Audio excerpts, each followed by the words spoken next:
Chapter 1 Sacrificito Heaven. The path ahead had vanished. Thiebating wind pierced through Wuza's thin cloak like a knife, and she strained here toward the front, only to be met with an expanso fin kai darkness. Her legs felt cold weak, her feet long numb, yet she pressed on without faltering. Amid her frantic flight, Navair embroidered Shoashad bean list, leaving trail off crimson footprints scattered across the mottled snow behind her. A gust of frigid wind rushed toward her, mercilessly burrow Wingentosa's body osifin tintin stripping hero till last vestige soft strength. Her footing faltered, and as he tumbled toward the ground, she instinctively twisted her body, driving Harai Tarm heavily into the snow. Strapped to her chest and back were a 12-4-year-old children, their eyes tight lie shut and breaths faint. Despite the violent fall, their mainden undisturbed, sending a ripple of panic through Wuzu.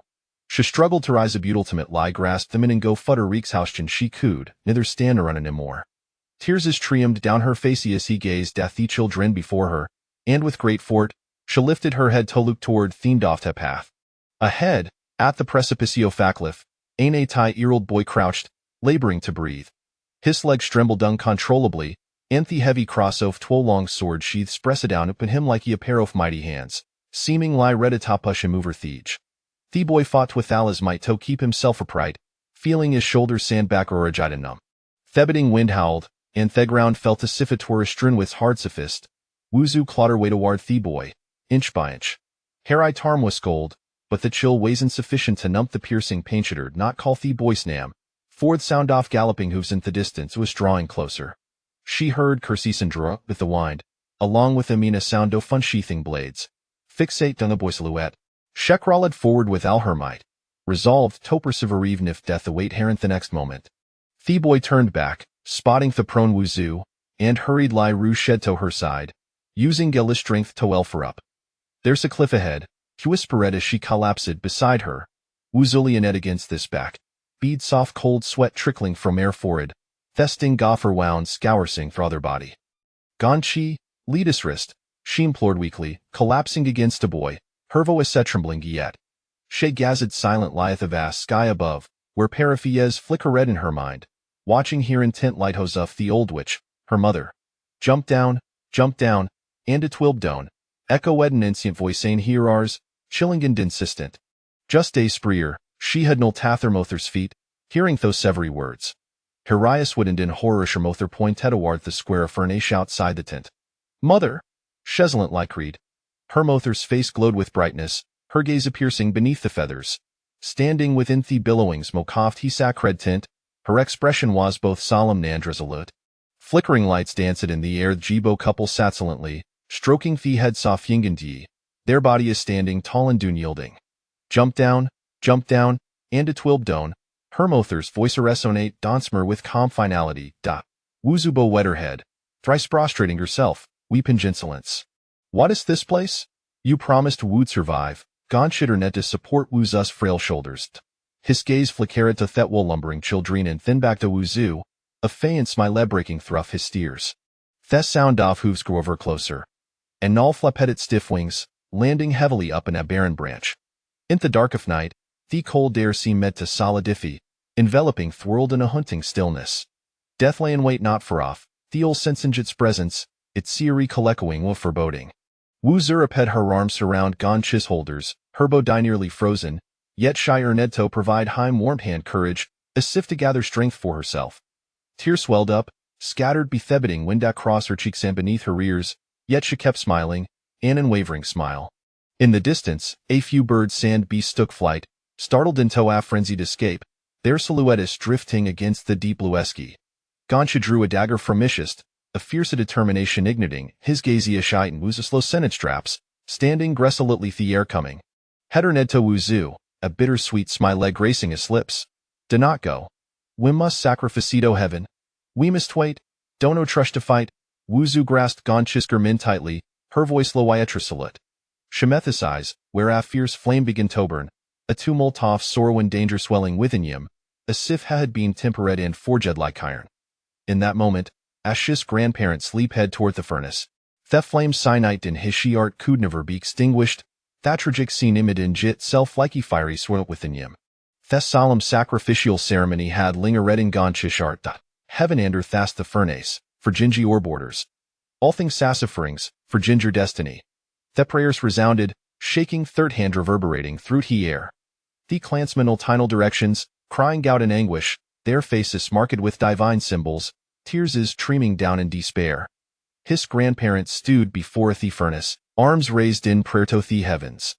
The flames within the furnace blazed, transforming into a dazzling crimson glow, gradually becoming blind in the wind's embrace.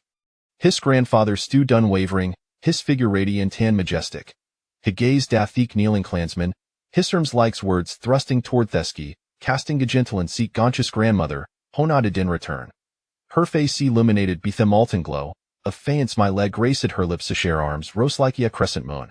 She looked up at the star sand moon, her lips moving gas hello at her gaze, sharing excellent thought with her expand. The old witch sprayers scamato and abruptly their knees fell like iron, her feathers trembling violently. She bowed her head, silence seemed enveloping the surroundings. Breath ceased, the clansmen bowed low to the ground, silent ars falling upon earth. Suddenly, the furnace erupted into an inferno, the sound off when damned flames racing fiercely. Heaven and earth asked the furnace, for Gingy or borders. All things sassafrings, for ginger destiny. The prayer surged forth, a tumult of whale sand cries racing to the heavens, both impassioned and sorrowful. Gon kiss stewed frozen in the corner, a soon yielding gazarin, tears cascading from his eyes, tracing a path down to his lips before he vanishing. His grandparent shadows appeared, leaving Gon Latuo flamus willing above a the furnace. A steadfast figure main kneeling before it, motionless yet resolute. Shuddering slowly, the fire light illuminating her tear-filled eyes. Her lips moved, agental Nadan smile emerging, before she fist the furnation rose abruptly, her feathers cascading like hierneras. Shirai zed harem stored the heavens. Fervent lie praying gas he lunged it to the flames. The mountains echoed with the cry soft start-led bird sand beasts before dawn, the stars above it winkling like lanterns. Gon Kiss body trembled violently, tears is streaming down his face. Sacrifice this words, sacrifice this words. His art surged with these atwo words, filled with despair. Her recall of this grandparent's final words, the legendary twins words, their names Gon Giant Gendemosia. Who should not sacrifice this words, who should sacrifice to heaven, Gonka murmured, gazing at Wuzusfis.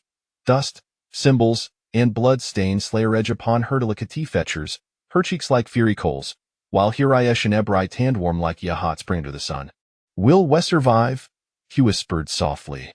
Thezan and Minarion, shining together. Ve must wait for the soon Tories, Wuzura plead calmly.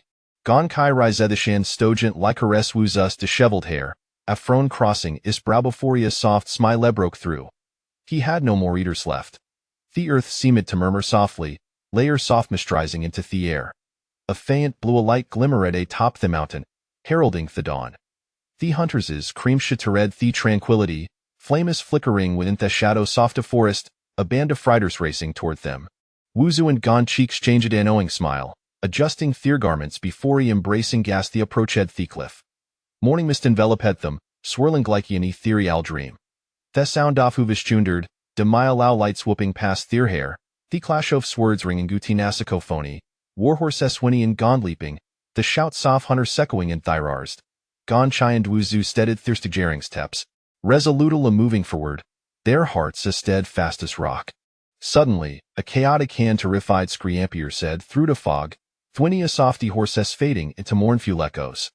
Thethic mist swallow of everything, and in an instant, silence seemed leped the surroundings.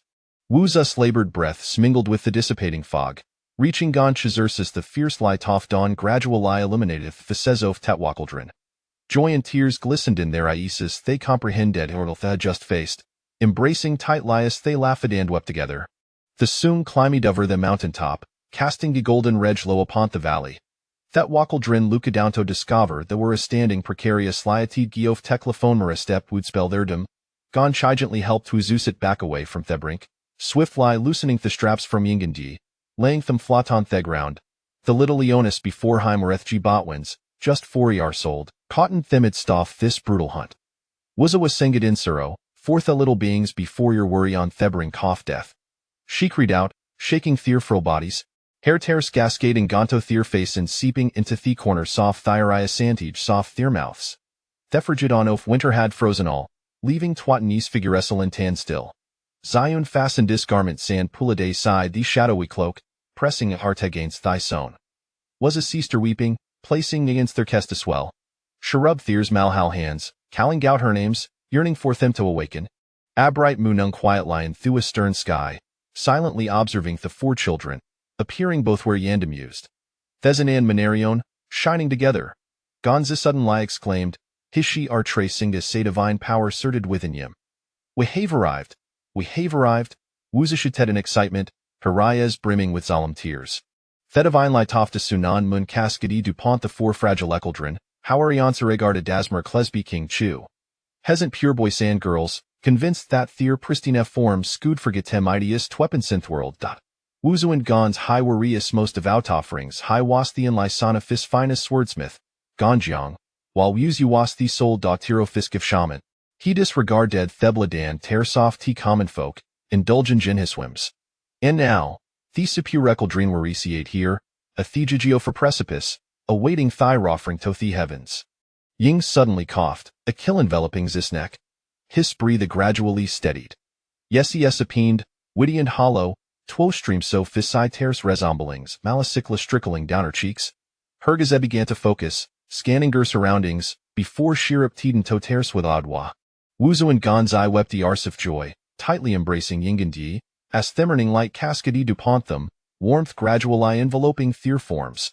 The deep valley bellow echoed with their laughter and cries, while distant shore soft beasts respondeth of and joy. Beferethum laevally deep hand bottomless beneath the towering cliffs, resembling Ganem and Zebul stretching towards the horizon, seemingly pleading with the heavens, occasional eerily sing-along sigh.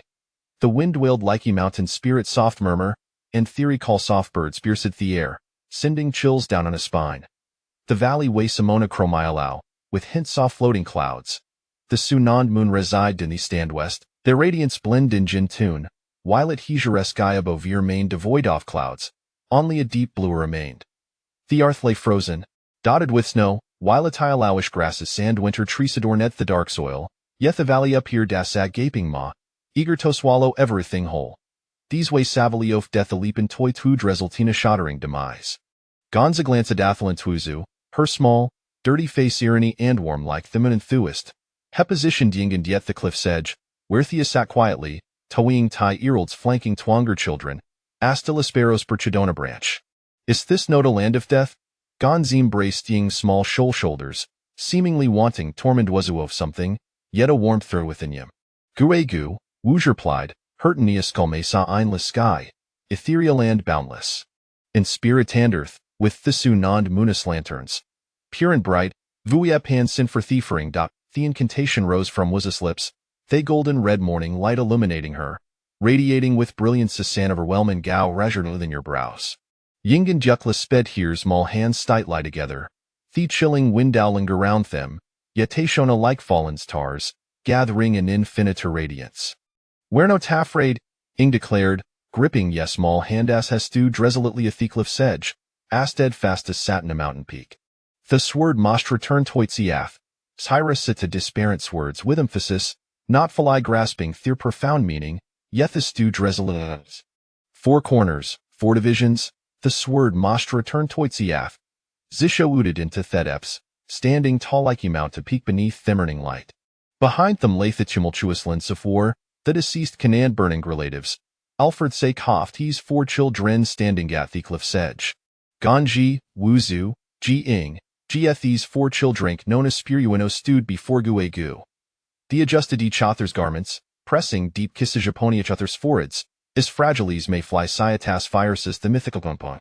Them must stay tightly together, life and death is own, until eternity. Gonzai and Dwazu embraced Ing and Yeklo set of their hearts, thiefer off them entwined, eyes closed. The stars quietly vanished, as the Sunand Munchinitagather in the Azureski, and whirled around them fell in Tozalemsolence. In spirit and earth, with the Sunand Munis lanterns, pure and bright, Vuriep hands sin for thiefering. Thiefer children, tightly bound, leaped into Theabes, like fallen stars descending deep into Thievelie. Chapter 2 Where are you all? Theviskizonekeler, Thesiting Sunat solitary wild goose or Tagather. Reclining gaunt the platform before the corridor, Huaz's thoughts worry tranquil ast velikebe for him, avestex banzav blawateraminus in toftivini tears. Heterished this place, relishing thun disturbed moments, and found comfort in repeated lie recalling gorsulent lariciting the poetic lines. Still and willing to daughtum waters? Ersined voice gemma from behind Huashi. Thesiting sunant solitary wild goose or tagather, autumn water smurge with the vast sky. What a beautiful verse. You've meredits baity, Wu Kun fell fate removing autumn waters diminished the legancy of T lines, unable to refrain from expressing his thoughts, Ashaderwad of fluti for Miss Lievia. Huazader Ned slight light a glance at them and ho had been standing behind him forkwit semetime, mischievous lismaling, you, Wu Kuan, Arami autumn waters, he teased, his lips skirlin jinto a playful grin. To compare Wu Kun to autumn waters seemed entire lefitting totho suho hayden countered him. He was undeniably handsome, always clad in flowing white robes. His long hair med like snow, hiskin police jade, adorned with a green jade circlet the thel discloud like hair in a bun. Wily ida judafluti accompanied him in witnessing thin light tan shadow soft world truly, horizontal denother worldling. A Setharielus autumn waters, perhaps a Vin Margrace fooled han washi. My autumn waters, I wonder how your fervent fan shave I imagine Edmatobe. Wu Kun chuckled ruefully, eliciting gas-haired smile from Washi. Any new soft ge? Huaz inquired, a hevice Ralph la Coringian he's eyes. Every onai searching, Wu Kun replied. You know, if she wishes to hide, nuna can finder. Huaz a felsolent, understanding the predicament Wu Kun faced and trusting him with his matterways and did a burden. Ario you certain you've been visible forkwit semet time shashud, have realized it shiator turn sooner da. Wu Kun gazed de theshimering surface soft he lake, finally voicing Eisener confusion. Indeed, Area sure? Huazilamanted inwardly, reflecting Gon how had boldly emerged das a public figure for nearly adkadi how could sister, understand? Yet, she remained elusive, never making an appearance. Moreover, Nong Jirmanshin that paper shell edwilnut serenirenge extinction. Please, show some mercy and Latherb. Wu Kun thought off Nong Gear's round face, blinking in disbelief sheafed and claimed that Huaz's fincerweld imaginations, as if the entire world's walnut kernels could not sustain him. Nong Gear was Huaz's assistant, also serving gas half a manager. She was hortansimi waplump, particularly at that freckled face, her features not particularly pleasing to thigh. On her first day as Huaz's assistant, Shunli Shadopkulier fire, throwing away the cosmetic sand skin care products Tatata accompanied him for Machofus life. She declared was ire tribulation, her heaven light trial apart from him. She needed nothing else. That day, watching her round facey amidst flames, Huaz a sudden lie recall at the sizzling, oil-dripping Xinjiang non-baking in the oven. He had never whiteness said such fervor within her, aspirith feared he might never encounter again. Without hesitation, he waved her 3-month probation and kept there by his side. From that day forth, Nong Jir became a themist endearing tittle used for her. And Shebeka me his most trusted, companion themer tal realm. Waddle saided Nong Jir say? Huaz inquired, fiddling with the ribbon sophist garment. Sheemanshin that fresh walnut saridi for you. Asking which onio would like to otter plenish our brain. Wu Kun said, pretending to shiver dramatically why legrin ingat Huashi, prompting Huazai to cover his fashioned playfulicika team. Imti redandanoid, area suggesting a strive for an other brilliant future? I am truly weary, utterly weary. Huazai vented, standing at the platform sedge, taken deep breath of moist air, his clear face fully exposed taught us soon light. The beauty of him in his angles, and him boded thatchereth. After a form-up movements, he dove into the lake, swimming to an noun depth. Wu Kun leaned against the corridor, his right arm supporting high mashishika's shaden resignation, nearly wearing down Tuden planks with his fingertips. How long have you been here? Note returning to Thievelly, no tin gaugin jin but Illyri wins seclusion? Or have a out transcended ta the realm of the immortal? Gazing gathiel reedy vanished Huashi, Wu Kun soft lamented, my jing, my ching long. Watoni arth hashappen toyu? He tucked away his fluty and leaped into the lake, diving deep to explore its depths. The expands off this lake highs profound, its surface remarkably vast. The towering mountains encircle it several intrusions for the city. Wiley's linderpathe minders from Thurur and Transiofa quaint villa towards the northern hills, where a verdant foliage flourishes animan presence I scarce, resembling an untouched wilderness. This eclididrium, untouched be world lie affairs, service as a sanctuary for Huazai and Wu Kuan, a platio fintum horn a visit, permitted. In Theata moonlight tree flecting upon the tranquil lake, amidst te frost-laden leaves, some errant sand winter snows, there ride a scent mistand ethereal presence of Jianjin envelop that picturesque landscape. Upon his first discovery of the shaven, Helef te sava art behind, except for Giga, neither place has bestowed upon him such a profound sense of tranquility and contentment. Heko sethaname huazito honor woman to whom have feel saturna lie indebted, aspector intertwined with his existin saint his tangible world. Jianjin body ashistru self, the essentio fuius, and didacenly herethe the can freely embrace hyson tamet spirit. Living authentically, being true to himself, is the solely and Jiang arbor salong and furthikinof gigu his inexplicable fascination with estacking goth madanta listims fromadi epseat, die earning gond affection for shomeland. Alone, he meticulous liar stordiach stone foundation and shardofty bris for old residence, brick by brick, beam by beam, constructing a sanctuary sola liferimsel fondu kuent. Hedrium soft theme and tiamite sudden lies stand before him emisses, wuzu, wishing for here eternal present sebi his side, and halongs for gon chi, wishing to express his apologius brothers. However, ha has swayed to long gone searched too extensively, feeling the waning goth fish-strength hand patience. Separation deepens the appreciation for union sath his moment. Aside from Wukuan, how many family members do Esha true have? Hissel to the Hasselways been a perplexing not in his she art, and in Libai touchinjik to Leon Deech Clodo fearth da Shizens thesencio foam. Amidst his picturesque landscape, Theoreth themselves, Akinto brothers from thwarring states period, existing as inscient solswahaf traversed millennia. The possessoriad tasks do fulfill, secrets hat canon libby concealed in the sanctuary until the day no longer need to hide, and their purposes fully realized, allowing him to depart without nillingering regrets. Ye, have you returned? Jiang sudden lie surfaced from the depths of T lake, scanning thwoodland lin kuan, do I sense anything? Wu kun majed from beneath water, Heisy shelf closed, listening intently. The sky had darkened bith a shower.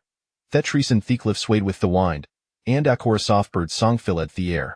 Thalis and Dan gazed in silence, feeling both despondent and hopeful. Ye, where are you? Have ye come back? Wu Zu, Gon Chi, come back. Where are you? Please return. Jiang called out loudly. Where are you? Please return. Where are you? Please come back.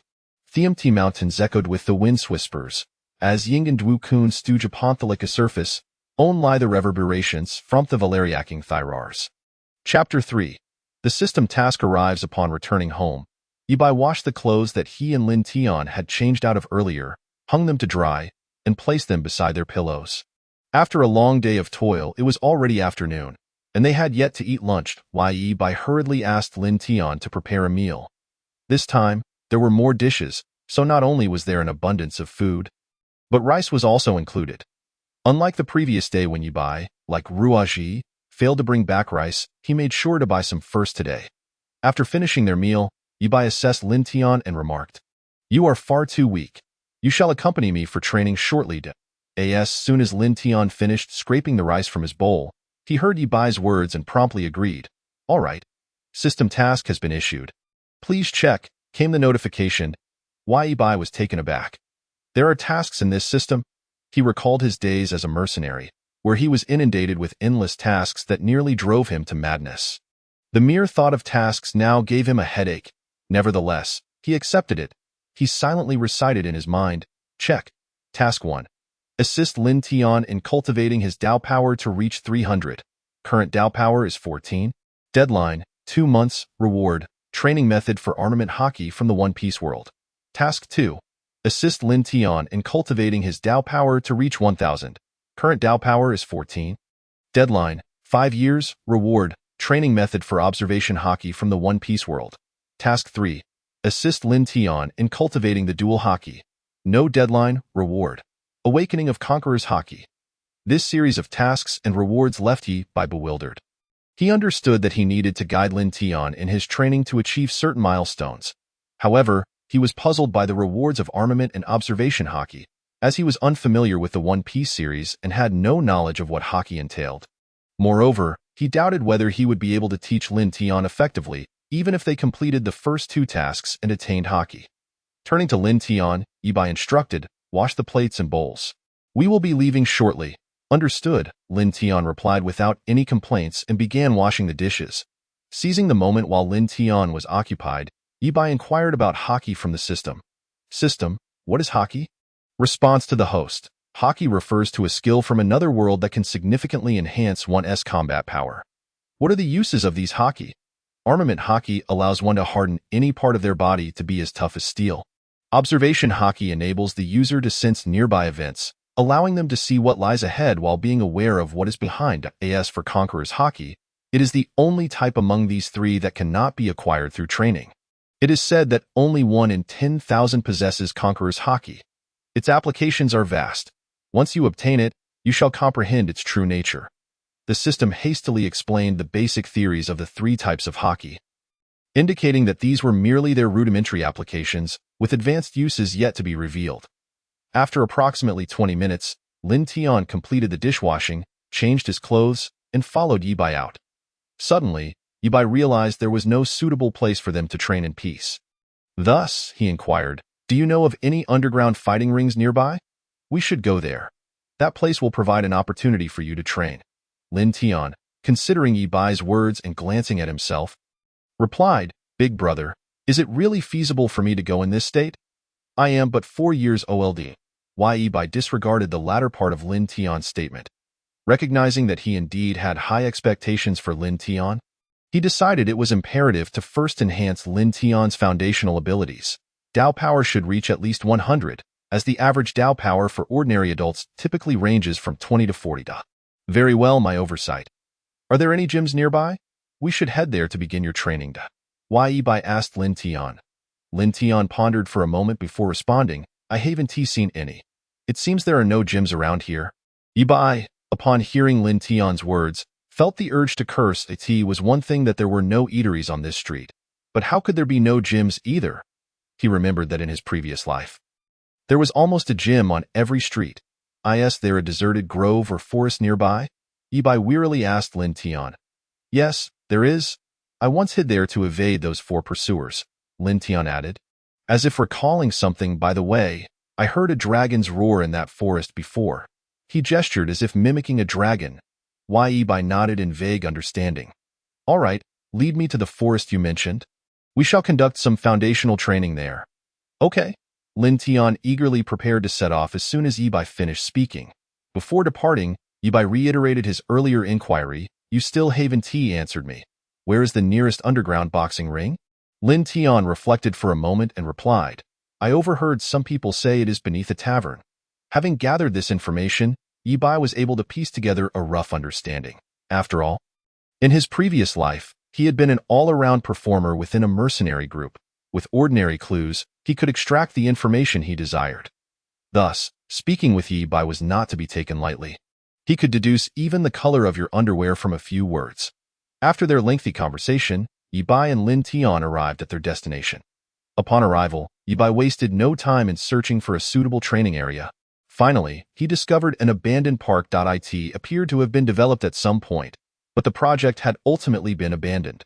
Surrounding the park was a circular rubber track. Yi Bai jogged around the rubber track, measuring exactly 1,000 meters. Now, Lin Tian, it's your turn to run on the track, he instructed.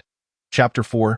Training Lin Tian. After stepping onto the track, Lin Tian assumed his starting position. I will now tell you the tasks you must complete. Listen carefully, understood? Lin Tian nodded to indicate that he understood. You are to run 20 laps around this track without resting. I will supervise you at all times. Do not even think about taking a break. Start now. With that, Lin Tian dashed forward. Initially, he maintained a decent pace, but as time went on, he slowed down considerably, moving at a pace that was slower than a snail's crawl. Lin Tian contemplated walking for a while and then running, but each time he stopped, Yi Bai would kick him from behind, leaving him utterly miserable. Though the training was arduous, it proved to be effective. Lin Tian's Dao power had already reached 20. Yi Bai was confident that within a month, Lin Tian's Dao power would be sufficient to reach 100. Of course, this was Yi Bai's estimated minimum, and it could potentially exceed that by a significant margin. After 4 grueling hours, Lin Tian finally managed to complete the 20 laps, nearly collapsing from exhaustion. This was reminiscent of the training regimen from Yi Bai's past life in the mercenary group. Although it was intense and arguably unreasonable, it was effective, and that was what mattered. After allowing Lin Tian a 15-minute rest, Yibai urged him to get back up. "How do you feel?" Yibai inquired. "Ugh, I'm okay," Lin Tian replied, still gasping for breath even after the 15 minutes had elapsed. Yibai glanced at Lin Tian, who lay on the ground panting, and without a hint of sympathy, said, "We are moving on to the next exercise. Weighted running for 3 laps, starting in 5 minutes.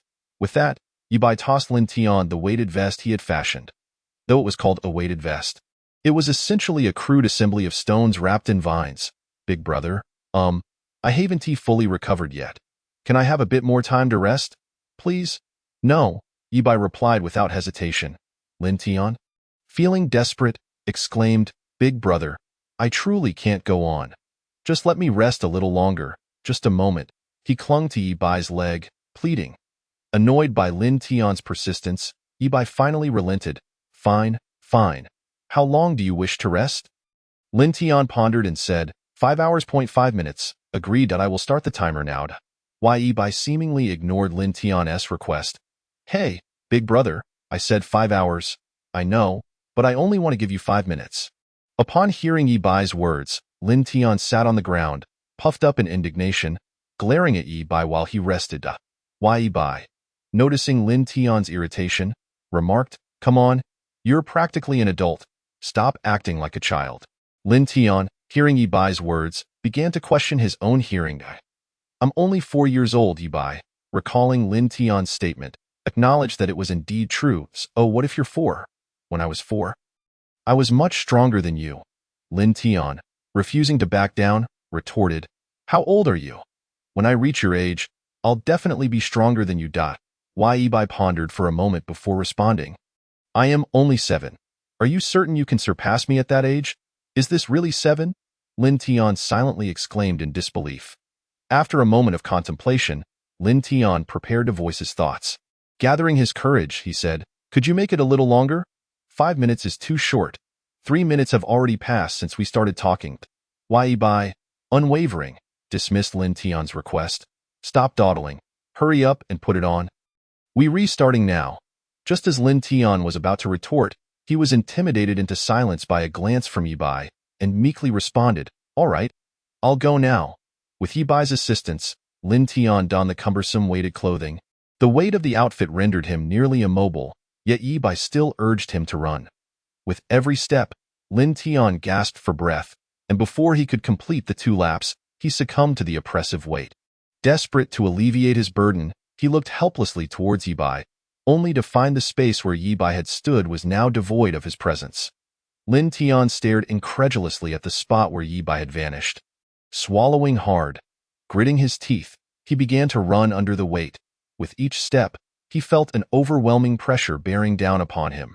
With each forward motion, Lin Tian sensed he was inching closer to the heavens. Finally, after 9 grueling hours, he completed the 2 laps. The moment he crossed the finish line, Lin Tian collapsed onto the ground, unconscious. Yibai checked Lin Tian's condition for any issues before taking him home. At that moment, Lin Tian's Dao power value stood at 54.1. Must admit, Lin Tian possessed considerable talent. He had progressed from an initial 14 to 5.4 in just one afternoon. Achieving the required Dao power value was merely a matter of time. Upon returning home, Yibai laid Lin Tian on the bed and opted to sleep on the sofa. It wasn't until near noon the next day that Lin Tian finally stirred from slumber. Upon exiting his room, he spotted Yibai seated at the dining table, awaiting Lin Tian's awakening to prepare a meal. Without hesitation, Lin Tian dashed to the kitchen to cook for Yibai. After they finished their meal around noon, the rain began to pour outside. Aware that outdoor training was no longer an option, Yibai resolved to engage in some simple training at home. After a moment of contemplation, he addressed Lin Tian, who was washing dishes. "In a bit, we'll practice together at home."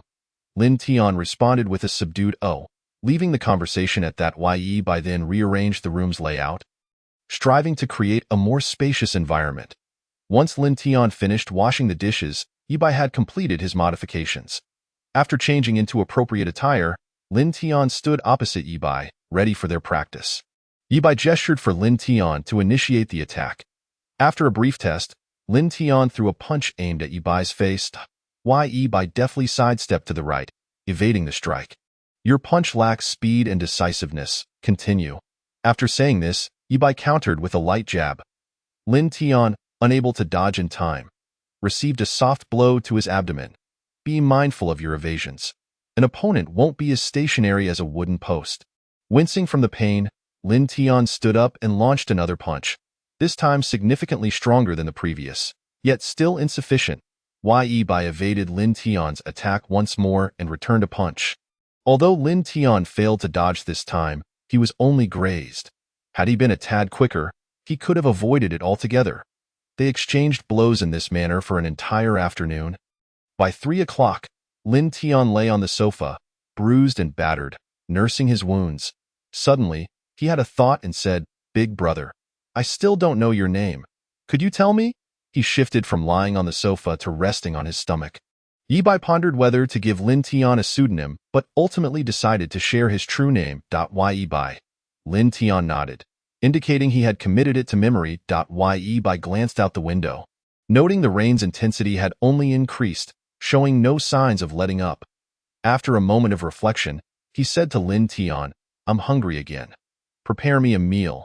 The system, exasperated, interjected, "Are you a pig? It's only been a little over 3 hours since you last ate." Yi Bai disregarded the system's remark.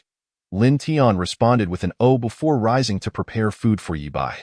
The system, feeling ignored, panicked within Yi Bai's mind, but Yi Bai remained unfazed, leaving the system feeling quite awkward. Approximately 10 minutes later, Lin Tian returned with a small plate of scrambled eggs with tomatoes. Yi Bai devoured the small portion in mere moments. Lin Tian then took the plate to wash. As night fell, thunder rumbled outside. Lying in the house, unable to sleep, Yi Bai contemplated what training to undertake the next day if the rain persisted. It was impractical to engage in constant sparring. Lost in thought, the door to his room swung open, revealing Lin Tian. "What is it?" Lin Tian stammered, struggling to articulate his thoughts. "What is it? Speak quickly, big brother Yi Bai. I'm afraid of the thunder. Can I sleep with you?" Yi Bai glanced at Lin Tian and then at the rain-soaked window. After a moment's consideration, he decided to allow Lin Tian to join him in bed, saying, "All right." He then shifted to the wall side of the bed, making room for Lin Tian. However, lying next to Yi Bai, Lin Tian still felt insecure and turned to him, saying, "Big brother Yi Bai, can I have a hug?" After all, Lin Tian was still merely a 4-year-old child. Although it was possible he, like Yi Bai, was a reincarnated soul, Yi Bai had specifically inquired with the system whether Lin Tian shared that fate. The system had firmly replied that he did not, confirming that Lin Tian was simply a tall child, slightly more mature than his peers. After settling into position, Yi Bai embraced Lin Tian, softly saying, "Sleep now." Lin Tian wrapped his arms around Yi Bai, creating a heartwarming scene. Chapter 5. The underground boxing arena. In Yi Bai's embrace, Lin Tian enjoyed a blissful day of slumber. However, Yi Bai found it rather uncomfortable. Lin Tian was restless in his sleep, his hands constantly wandering, often brushing against Yi Bai's abdominal muscles.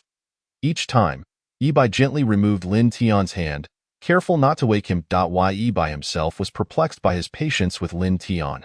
Perhaps it was a result of his reincarnation. Early the next morning, Lin Tian awoke, having experienced the most restful sleep of his life the previous night, so much so that he had drooled in his sleep. It was certainly not because he had dreamt of delicious food. Absolutely not. Yi Bai, stirred by Lin Tian's movements, opened his eyes to find the half-naked Lin Tian gazing at him with an affectionate expression. How curious it was that when they had gone to sleep, Lin Tian had been clothed, yet now, upon awakening, his attire was absent. Moreover, that look in his eyes was easily misconstrued. "Where are your clothes?" "I took them off." "Why did you take them off? It felt comfortable, aren't you cold?" "Not when I'm being held by big brother Yi Bai. Yi Bai glanced at his pillow, finding no issues there. But when he caught sight of the bedsheets, he could no longer contain himself. Lin Tian had drooled extensively in his sleep and had kicked the sheets about. Yi Bai looked over at Lin Tian, who had lowered his head, unwilling to meet Yi Bai's gaze. After all, the previous night had been too comfortable, making it easy for him to lose control. "Put your clothes on, and then wash my sheets." With that, Yi-Bai dressed and headed to the living room. Lin Tian silently put on his clothes and began to gather the bedsheets. Big brother Yi-Bai, how do I wash this? I don't know how. It was understandable. For a 4-year-old child, the task of washing linens was indeed daunting. Yi-Bai retrieved a basin, filled it with water, and placed it on the floor, instructing Lin Tian, wash it in the basin. Lin Tian tentatively placed the sheets on the ground, attempting to lift the basin, but before he could touch it, Yi-Bai called out, "You need to put the sheets in the basin, not lift the basin." Upon hearing Yi-Bai's words, Lin Tian finally grasped how to wash the sheets. Once Lin Tian finished washing, Yi-Bai told him, "We'll head out shortly to check out the underground boxing arena you mentioned." Lin Tian nodded in agreement. Suddenly, he remembered something and asked, "Big brother Yi-Bai, what did you mean when you spoke to that boss in the black market? You haven't explained that to me yet." Yi-Bai considered Lin Tian's inquiry for a moment before deciding to clarify. "First, I knocked on the table a couple of times and then asked, 'Do you have the goods?' This phrase doesn't refer to a specific item. Anything of value can be considered goods. When I mentioned 4 headless sheep, I was actually referring to 4 decapitated corpses, and the time frame indicated how long ago they had died." When the boss replied, "I can give you 27, he meant that the 4 corpses could fetch 270,000. When he said, "Let us see the goods," he wanted to evaluate the quality of what I claimed to have. "Do you understand?" "Yes, I understand." Satisfied that Lin Tian comprehended, Yi-Bai did not press further and simply took him out. Before they left, he grabbed an umbrella. As expected, the rain was still falling. Yi-Bai first visited a tavern adjacent to his home. After ordering a drink, he inquired about the underground boxing arena. "Boss, I've heard there's an underground boxing arena beneath a certain tavern. You must know something about it, given you run a tavern." As Yi-Bai savored his drink, he engaged in conversation with the tavern owner. "Listen, young man, that place isn't frequented by good people. I advise you not to go there." "I'm asking where it is, not seeking your advice." The tavern owner, upon hearing these words, responded with a hint of anger. "Young man, think before you speak. That place is a death trap. I am trying to save you." Yi-Bai retorted, "If I feared death, I wouldn't be inquiring about that place." With that, he crushed the wine glass in his hand. Aware of Yi-Bai's formidable nature, the tavern owner produced a piece of paper and sketched the route to the underground boxing arena. Without a backward glance, Yi-Bai took the map and departed with his companion, Lin Tian. After walking a considerable distance, Yi-Bai expelled the wine he had consumed. Lin Tian, puzzled, inquired, "Brother Yi-Bai, why did you drink the wine only to vomit it back up?" Yi-Bai patted Lin Tian's shoulder and replied, "Drinking can lead to complications." After approximately 20 minutes, Yi-Bai arrived at an abandoned parking lot. Following the map diligently, he navigated through a series of turns until he reached a dead end. He meticulously verified that he had not misread the map and began searching for a mechanism nearby. In a corner, he discovered a lock that required the correct answer to unlock the door to survival. This place is not for the faint-hearted. Those with a discerning mind would have discerned the answer. Those who did not pay close attention would surely be at a loss. The answer was that this place is not one frequented by good people. After spelling out "good person" in pinyin on the lock, a stone door emerged from the wall. Upon entering, he found himself in the so-called underground boxing arena. Yi-Bai opened the stone door. 2 attendants greeted him and Lin Tian, saying, "Welcome to our underground boxing arena, the White Pavilion." The arena is divided into 5 stages, with the most basic being white, followed sequentially by blue, orange, red, and black. To access the Blue Pavilion, one must achieve 500 victories in the White Pavilion or 100 victories in the Life and Death boxing arena, along with a power level of 300. The Orange Pavilion requires 1,000 victories in the Blue Pavilion or 500 in the Life and Death arena. With a power level of 1,000, the Red Pavilion mandates 2,000 victories in the Orange Pavilion or 1,000 in the Life and Death arena. With a power level of 5,000. Finally, the Black Pavilion necessitates 5,000 victories in the Life and Death arena and a power level of 10,000. Currently, only 27 individuals have attained the Black Pavilion, while the White Pavilion boasts over 10,000 establishments worldwide. Yi-Bai paid no heed to the attendants and continued deeper into the arena. He quickly realized that the White Pavilion was no ordinary establishment. It was well equipped, even offering food for purchase, making it more convenient than going to the market.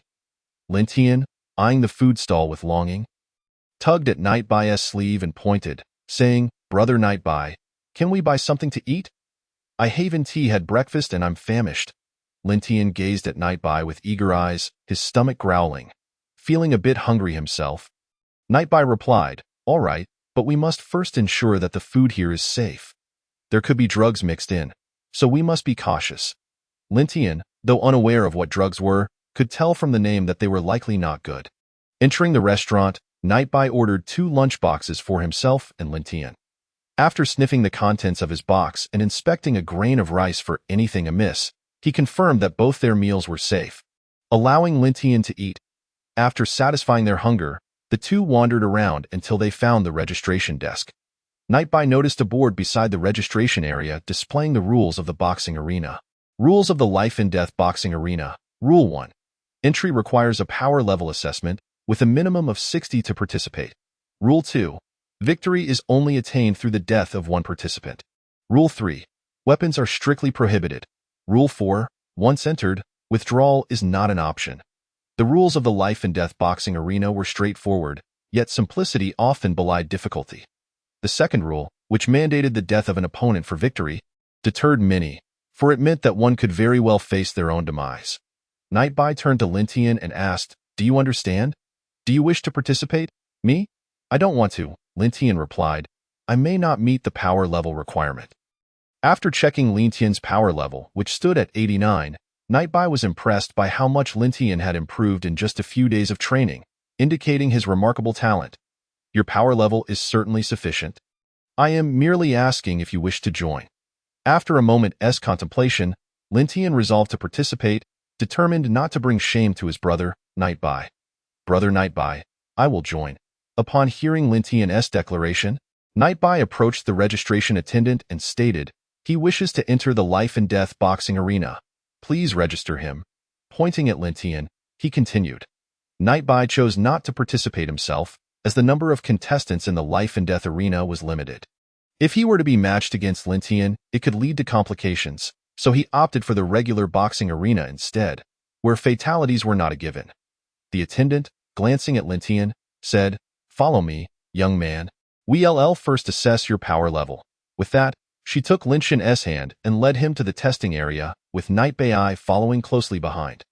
Inside, numerous testing machines were arranged, and the attendant instructed Lin Tian to deliver a powerful punch to one of the devices.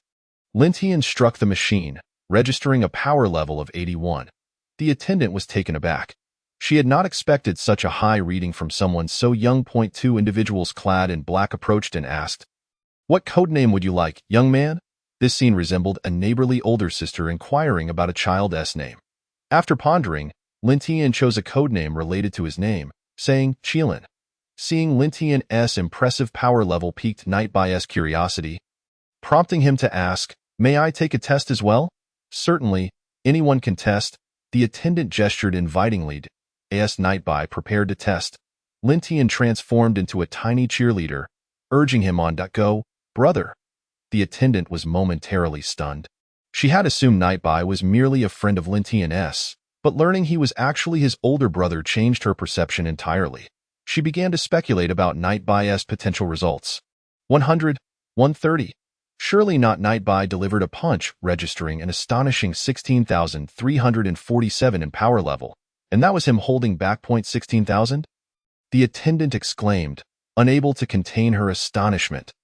Lin Tian was equally astonished. He knew Nightbai was exceptional, yet he had never anticipated such an extraordinary figure. "Is this high for you?" Nightbai inquired. "It's indeed very high, at least for us in the White Pavilion," the attendant stammered. Shocked, the head of the White Pavilion had a power level of only 300, and here was someone boasting a staggering 16,347. Would you like to participate in the Life and Death Boxing Arena?" the attendant asked cautiously. Fearful of offending this formidable individual, "I will not participate. I wish to enter the regular arena." Nightbai replied. "My codename is Yi, as in the leaf of a tree." "Understood, sir," she acknowledged. Chapter 6, Lin Tian's First Battle. "Yi, as in the leaf of a tree." "Acknowledged, sir." With that, Nightbai led Lin Tian out, Before they left, Night Bai instructed, "Please arrange his first battle as soon as possible." "Understood, understood." The attendant nodded vigorously in agreement, with a nod of satisfaction. Night Bai took Lin Tian to the spectator area of the life and death boxing arena. Although participation was limited, the audience was quite substantial. Night Bai seated Lin Tian in a prime location for optimal viewing and learning. Unable to contain his admiration, Lin Tian exclaimed, "Brother Night Bai, you're incredibly impressive." Night Bai, noticing the admiration in Lin Tian's eyes, replied, "If you are willing to train, you too can achieve greatness." Inspired by Night Bai's words, Lin Tian resolved to train diligently. After watching several matches, Lin Tian received his turn number and time. Unable to comprehend the details, he turned to Night Bai with hopeful eyes. Night Bai reassured him, "After this match concludes and we wait for the next, it will be your turn." After Yi Bai finished speaking, he stifled a yawn and patted Lin Tian on the shoulder, saying, "Remember, when you step into the ring, strike to kill. If you don't eliminate him, he will surely eliminate you." Lin Tian nodded in acknowledgement. An hour later, it was finally Lin Tian's turn. With a power level of 81, Lin Tian found himself nearly unmatched in this arena. Unless he acted recklessly, failure was hardly a possibility. "Fight well in the first round. Don't embarrass me," Yi Bai instructed before rising and walking away. Alone, Lin Tian approached the boxing ring, his height of 1.5 meters rendering his opponent a mere dwarf in comparison. "Welcome to this life and death boxing match," announced the host, Bing Bing. This Bing Bing was the younger sister from the front desk, both sisters having received special permission to swap shifts freely. This bout featured the rookie fighter, codenamed Qilin, facing off against the seasoned veteran, Quang Shi. Upon seeing Lin Tian, the crowd erupted in laughter at the sight of his diminutive stature. "Look at that Qilin. He is so short, Quang Shi could easily flatten him with a single blow." "Ha ha ha!" The betting commenced. "Place your bets for your favorite fighter. The odds are open. I'm placing $1 million on Quang Shi. I'm sure to profit immensely this time." "Ha ha ha!" Ignoring the ruckus around him, Yi Bai placed a bet of 200,000 on Lin Tian, with odds nearing 20, promising a potential windfall of 4 million. Though he might lose a bit, he anticipated a net gain of around 3 million. Others, witnessing Yi Bai's wager on Lin Tian, scoffed, "Look at that fool betting on Qilin. Is he not afraid of losing his pants? Ha ha ha, what an idiot." Before the mockery could continue, Yi Bai swiftly eliminated the first instigator with a single punch that obliterated his skull. The crowd, witnessing this gruesome display, fell silent, their taunts extinguished in an instant. Observing the chaos, Bing Bing contacted her sister, Shui, at the front desk to inform her of the situation. Shui soon arrived with the team, initially intending to subdue the troublemaker with her superior power level. However, upon recognizing it was Yi Bai causing the disruption, her resolve crumbled, almost compelling her to kneel in submission. Yet, she managed to maintain her composure and asked, "What is happening here?" The onlookers, sensing support in Shui's arrival, pointed at Yi Bai, claiming, "This man is killing on the stands. He has already killed one and wants to finish another." One voice called out, "Yes, him. Quickly subdue him. If possible, I want a piece of him too." Before the second speaker could finish, Yi Bai dispatched him in a similar brutal fashion. The suddenness of the act left even seasoned fighters cold with dread. A distant bystander shouted, "Look, he is killing right before your eyes. He clearly disdains you. Someone must put an end to him." Shui found herself in a precarious position, feeling utterly wronged. "Don't you see what he has done? First, he blasted one man's head, and then he split another in half. How could I possibly stand a chance against such a monster? I shouldn't have come here." Yi Bai, noticing her distress, remarked, "Who said you can't kill in the stands?" His words momentarily stunned those present. "Is it true that you can kill and still be justified?" They pondered, realizing there was no explicit rule against it. Shui seized the opportunity to extricate herself from the situation, declaring, "The disputes in the stands must be resolved by yourselves, and the methods are inconsequential. If there are no further issues, we shall take our leave." She cast a glance at Yi Bai, who waved dismissively, prompting her to hastily exit. Back at the front desk, Shui called Bing Bing, saying, "Bing Bing, in the future, if the troublemakers are that Qilin and the white-haired man, Don T inform me." Just ignore them. Why? Because I almost died there. That white-haired man's power level is a staggering 16,000, and Cheelin is under his wing. They certainly believe. Returning to the stands, Yibai wiped the blood from his face with a tissue before relocating. Wherever he went, people scattered as if they had encountered a plague, fearful of his wrath. Bing Bing, observing Yibai, was astonished that this youthful figure, appearing not even 18, possessed such immense power. She cleared her throat and announced, "We experienced a brief delay. Please take your seats as the match is about to commence." Hearing this, some settled down, wary of provoking the formidable presence in their midst. "The betting is closed," shouted the initial bookmaker, signaling that no further wagers could be placed. With the announcement, Bing Bing proclaimed, "Let the match begin." The fight commenced with Kwang Shi and Lin Tian testing each other. Kwang Shi feigned a weakness, luring Lin Tian into a trap. Unfamiliar with combat, Lin Tian fell for the ruse, receiving a straight punch to the abdomen. Though not overwhelmingly powerful, it inflicted noticeable damage. With no real combat experience, Lin Tian found himself at a loss, relying on the few techniques he had trained in to strike back. His attempts were largely exchanges of injury. However, Kwang Shi's robust physique absorbed Lin Tian's strikes, leaving him frustrated. Glancing at Yibai for guidance, Lin Tian saw Yibai signaling him to target his opponent's lower body. Misinterpreting the gesture as an instruction to kick at his midsection, Lin Tian seized the opportunity as Kwang Shi lunged, delivering a powerful kick to the latter's center. This kick shattered Kwang Shi's aspirations and served as a stark warning to all male spectators, including a few women like Bing Bing, who had not anticipated such a brutal display. Lin Tian proudly looked toward Yibai, but Yibai merely crossed his legs, refusing to meet his gaze. Assuming he had displeased Yibai by not delivering a decisive blow, Lin Tian stepped forward, delivering several forceful kicks, each landing squarely on Kwang Shi's vulnerable area. Even those not directly affected felt a twinge of pain. On the 14th kick, Kwang Shi's endurance crumbled, and he cried out in agony, "No! I will kill you!" Attempting to rise, the severity of his injuries caused him to falter, blood oozing from his wounds. "It hurts. It hurts so much." Lin Tian glanced at Yibai, seeking further direction. Yibai encouraged him to finish Kwang Shi off, suggesting he cut his throat for a swift release. Gathering his courage, Lin Tian delivered a swift slice across Kwang Shi's neck, blood gushing forth. As Kwang Shi clutched his throat in a futile attempt to staunch the flow, he quickly succumbed to his injuries before Lin Tian. Dazed, Lin Tian stood amidst the carnage, the metallic scent of blood permeating the air, yet he found himself oddly unrepulsed by it.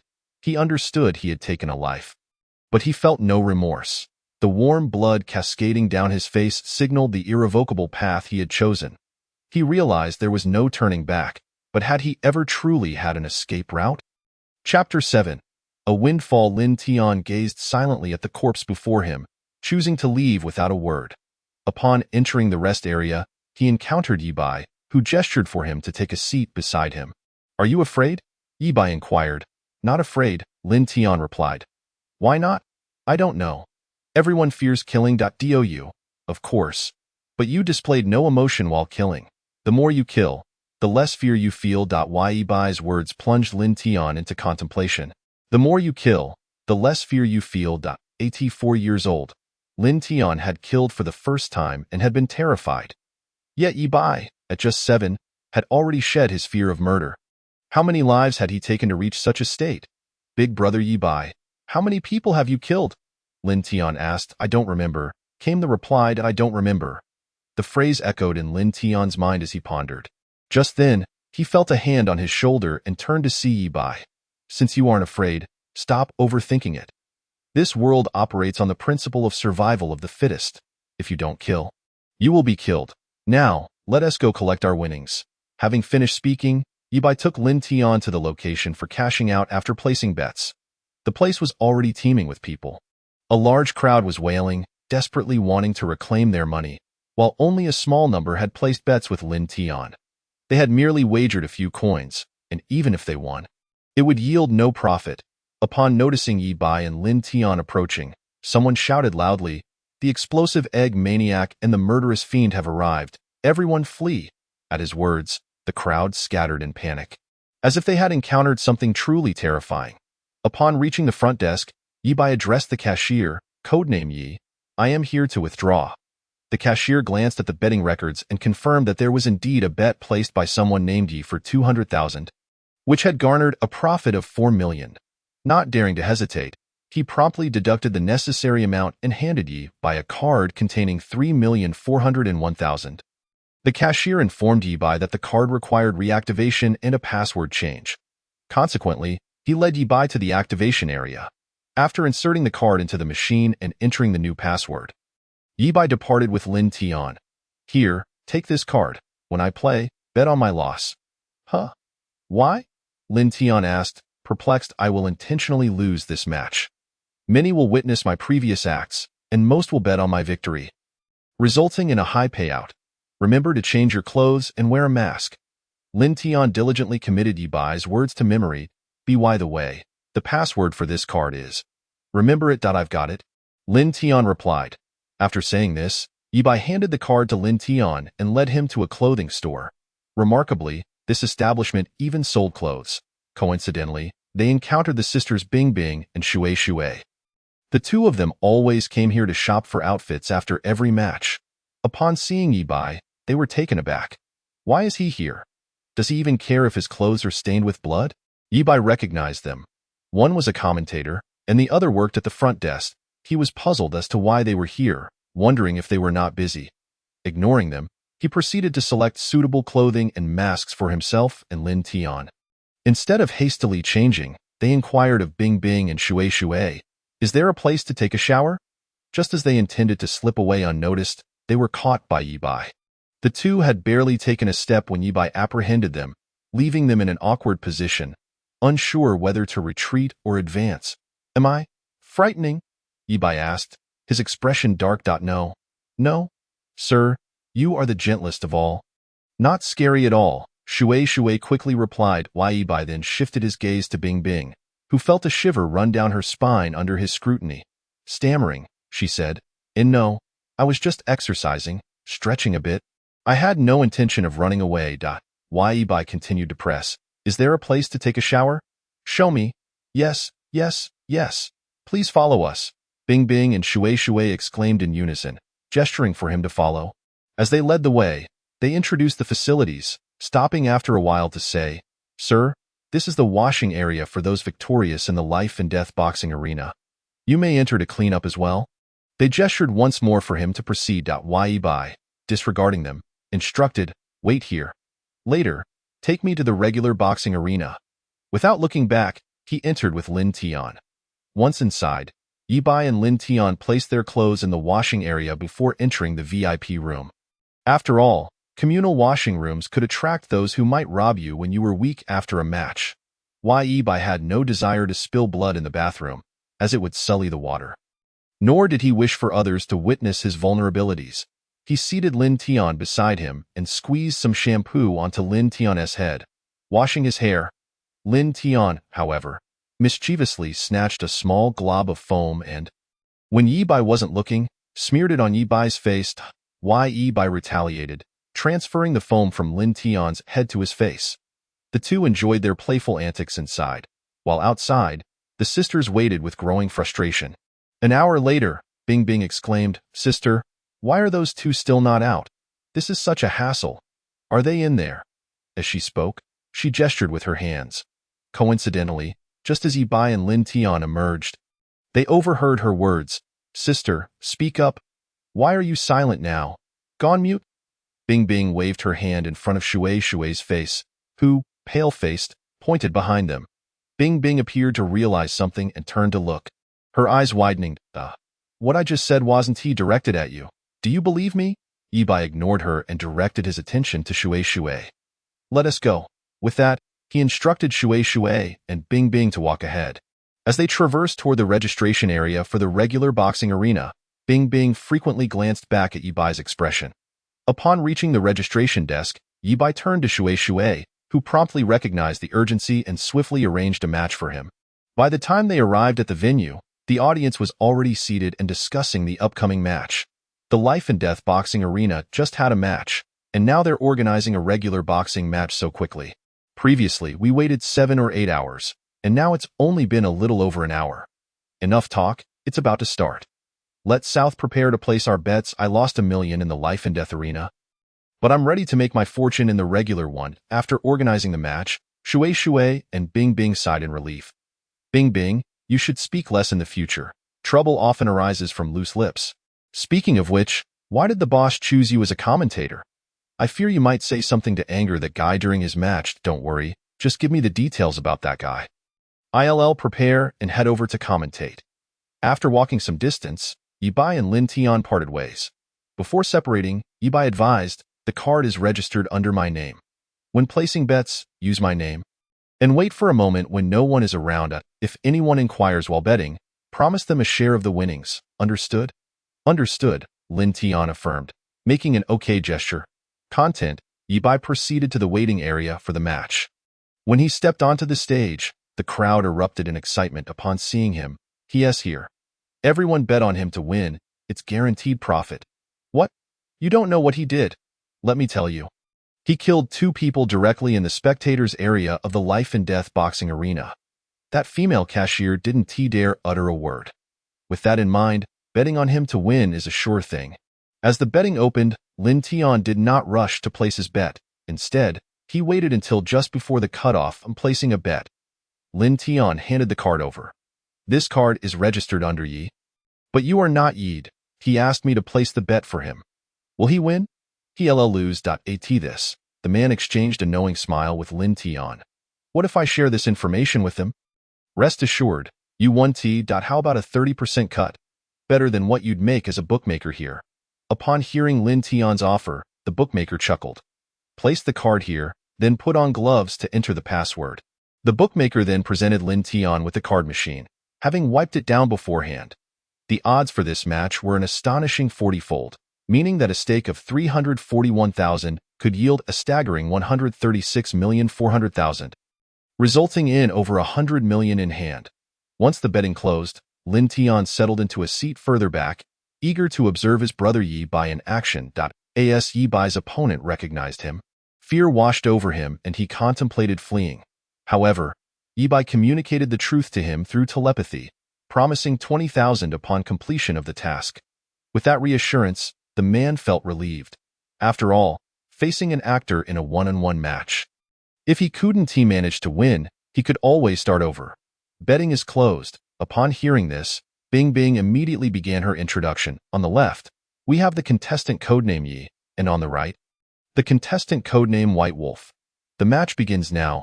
As soon as the match commenced, Yibai swiftly appeared before the White Wolf, ready to unleash a punch. However, before Yibai could fully execute his strike, he found himself propelled backwards instead. Observing the airborne Yibai, the White Wolf cleverly extended his fist, creating the illusion that Yibai had been carelessly knocked away by a single blow. Yet, to suggest that Yibai could be eliminated from the match by such a mere punch was utterly implausible. Thus, Yibai had no choice but to inflict a few injuries upon himself. The spectators quickly discerned that Yibai was merely performing on the stage. Yibai pressed his hand against a bleeding wound, cautiously eyeing the White Wolf, feigning a demeanor of having been overconfident. He then subtly signaled for the White Wolf to advance, which the latter comprehended, pushing forward. Seizing the opportunity, Yibai struck again, only to be knocked away once more, this time plummeting directly off the platform. According to standard boxing rules, falling off the stage constituted a defeat, marking Yibai's loss. The audience had yet to grasp the situation when Yibai had already been defeated. After lying on the ground for a moment, he finally sat up, clutching his head, and with a dark expression remarked, "This time, I was careless. You shall await our next encounter." With that, Yibai turned and departed without a backward glance. Once he vanished from the crowd's sight, he suddenly lowered his hand from his head, his somber expression replaced by a cunning grin that signified the success of his scheme. After changing into the clothes he had purchased earlier and donning his mask, he sought out Lin Tian. At that moment, Lin Tian had just exited the observation area, intending to find Yibai, who located him first. "Let us go, collect the money," Yibai said as they made their way to the cash withdrawal area. Pushing past those blocking their path to the front, announcing, Money, please. Lin Tian tapped the table twice before stating, withdraw. The owner of the establishment smiled upon seeing Lin Tian and handed him the card, indicating that the necessary deductions had already been made. A total of 114 million remained.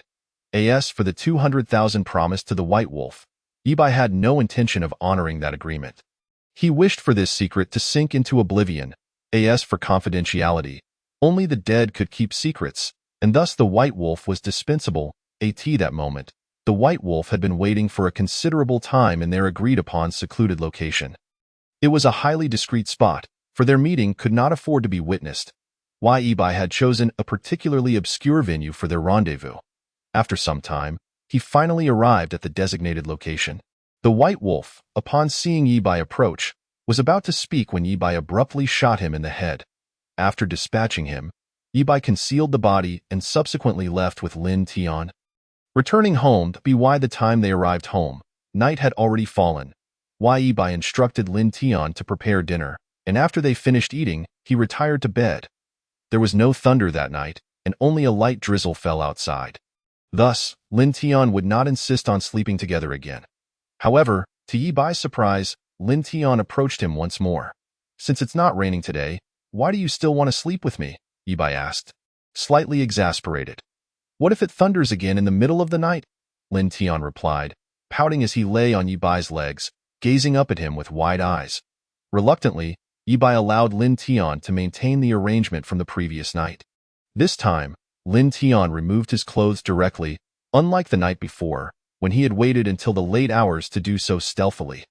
After shedding his garments, Lin Tian eagerly burrowed into Yi Bai's blankets.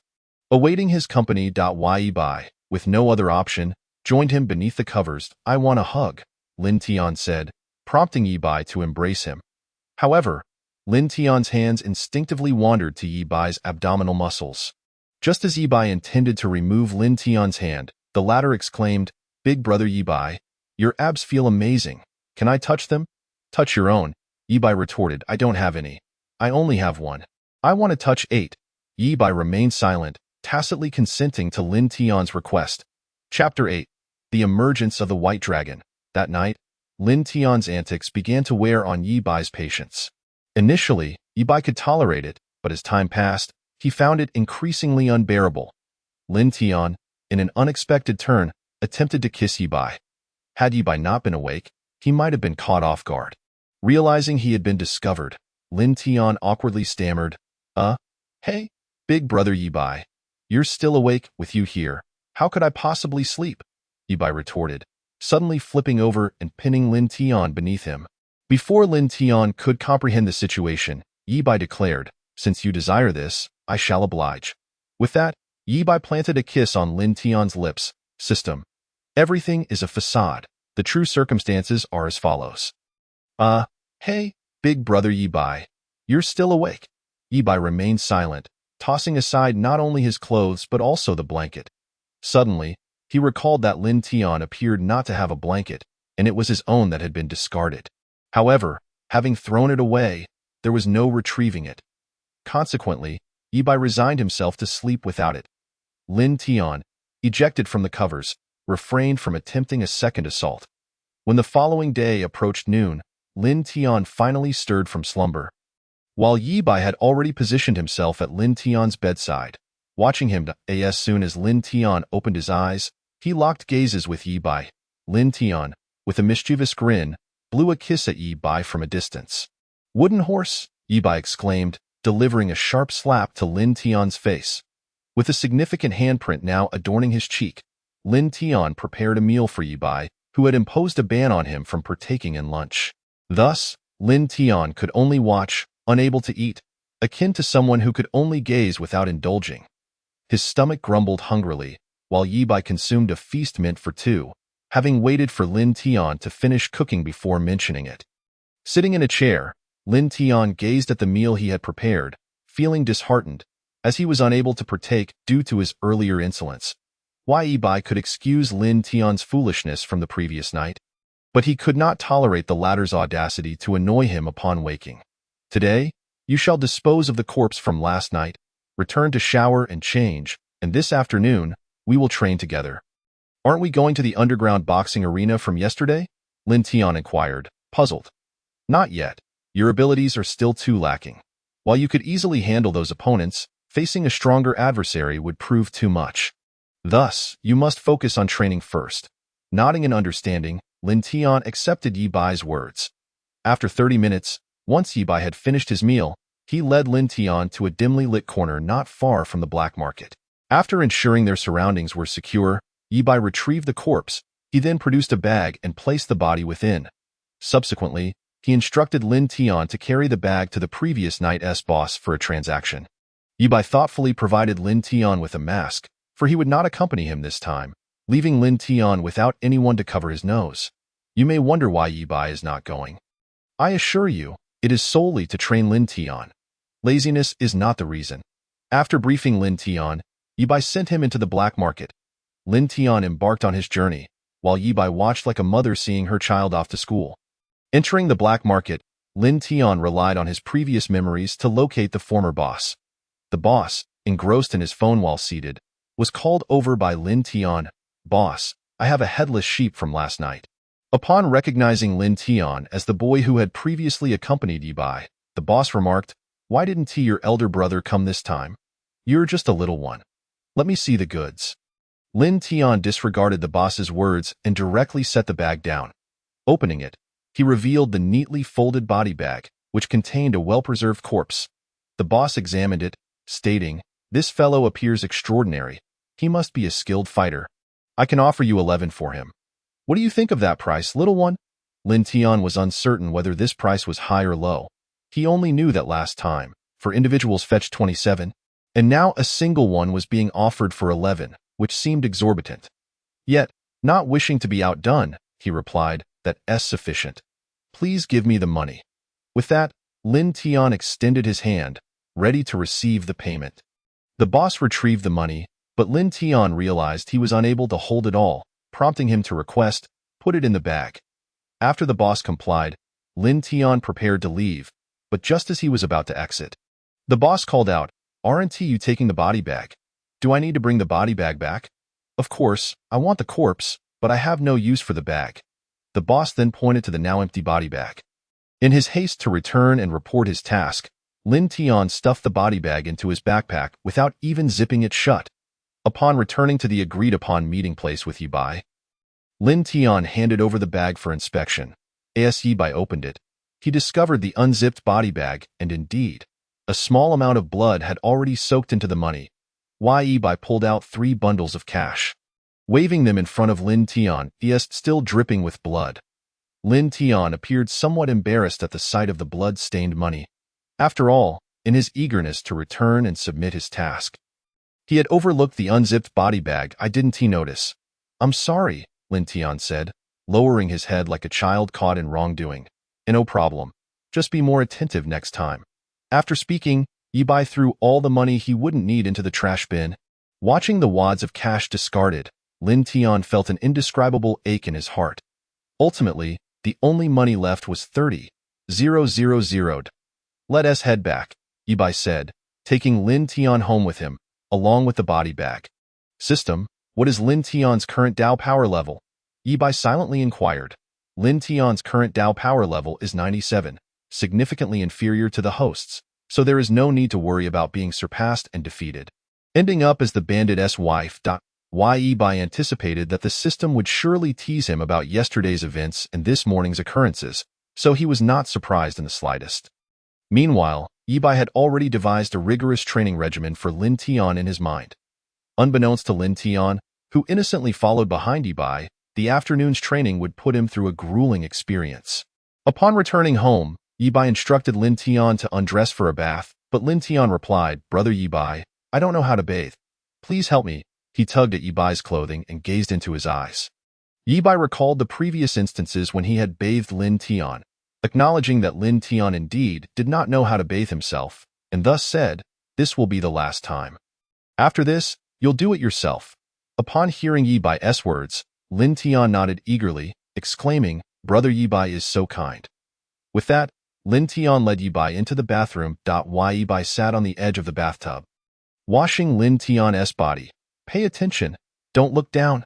he admonished, giving Lin Tian a light tap on the head. After being tapped, Lin Tian realized his lapse and, upon recognizing his mistake, Yi Bai opted not to dwell on it. Continuing with the wash. When it came to the lower regions, Yi Bai instructed Lin Tian to wash himself, who mimicked the washing techniques Yi Bai had previously used on him. Don't grip. Wash twice, and don't forget your backside. Once Lin Tian had finished with those areas, Yi Bai resumed washing the rest of his lower body. As they reached the feet, Yi Bai applied foam to Lin Tian's feet, which caused him to squirm from the ticklish sensation. Unable to bear it any longer, Yi Bai firmly poked Lin Tian's soul, causing him to collapse, rendered motionless and silent. Had it not been for his breathing, Yi Bai might have thought he was dead. Thus, Lin Tian obediently allowed Yi Bai to finish washing the other areas before requesting Yi Bai to dry him off.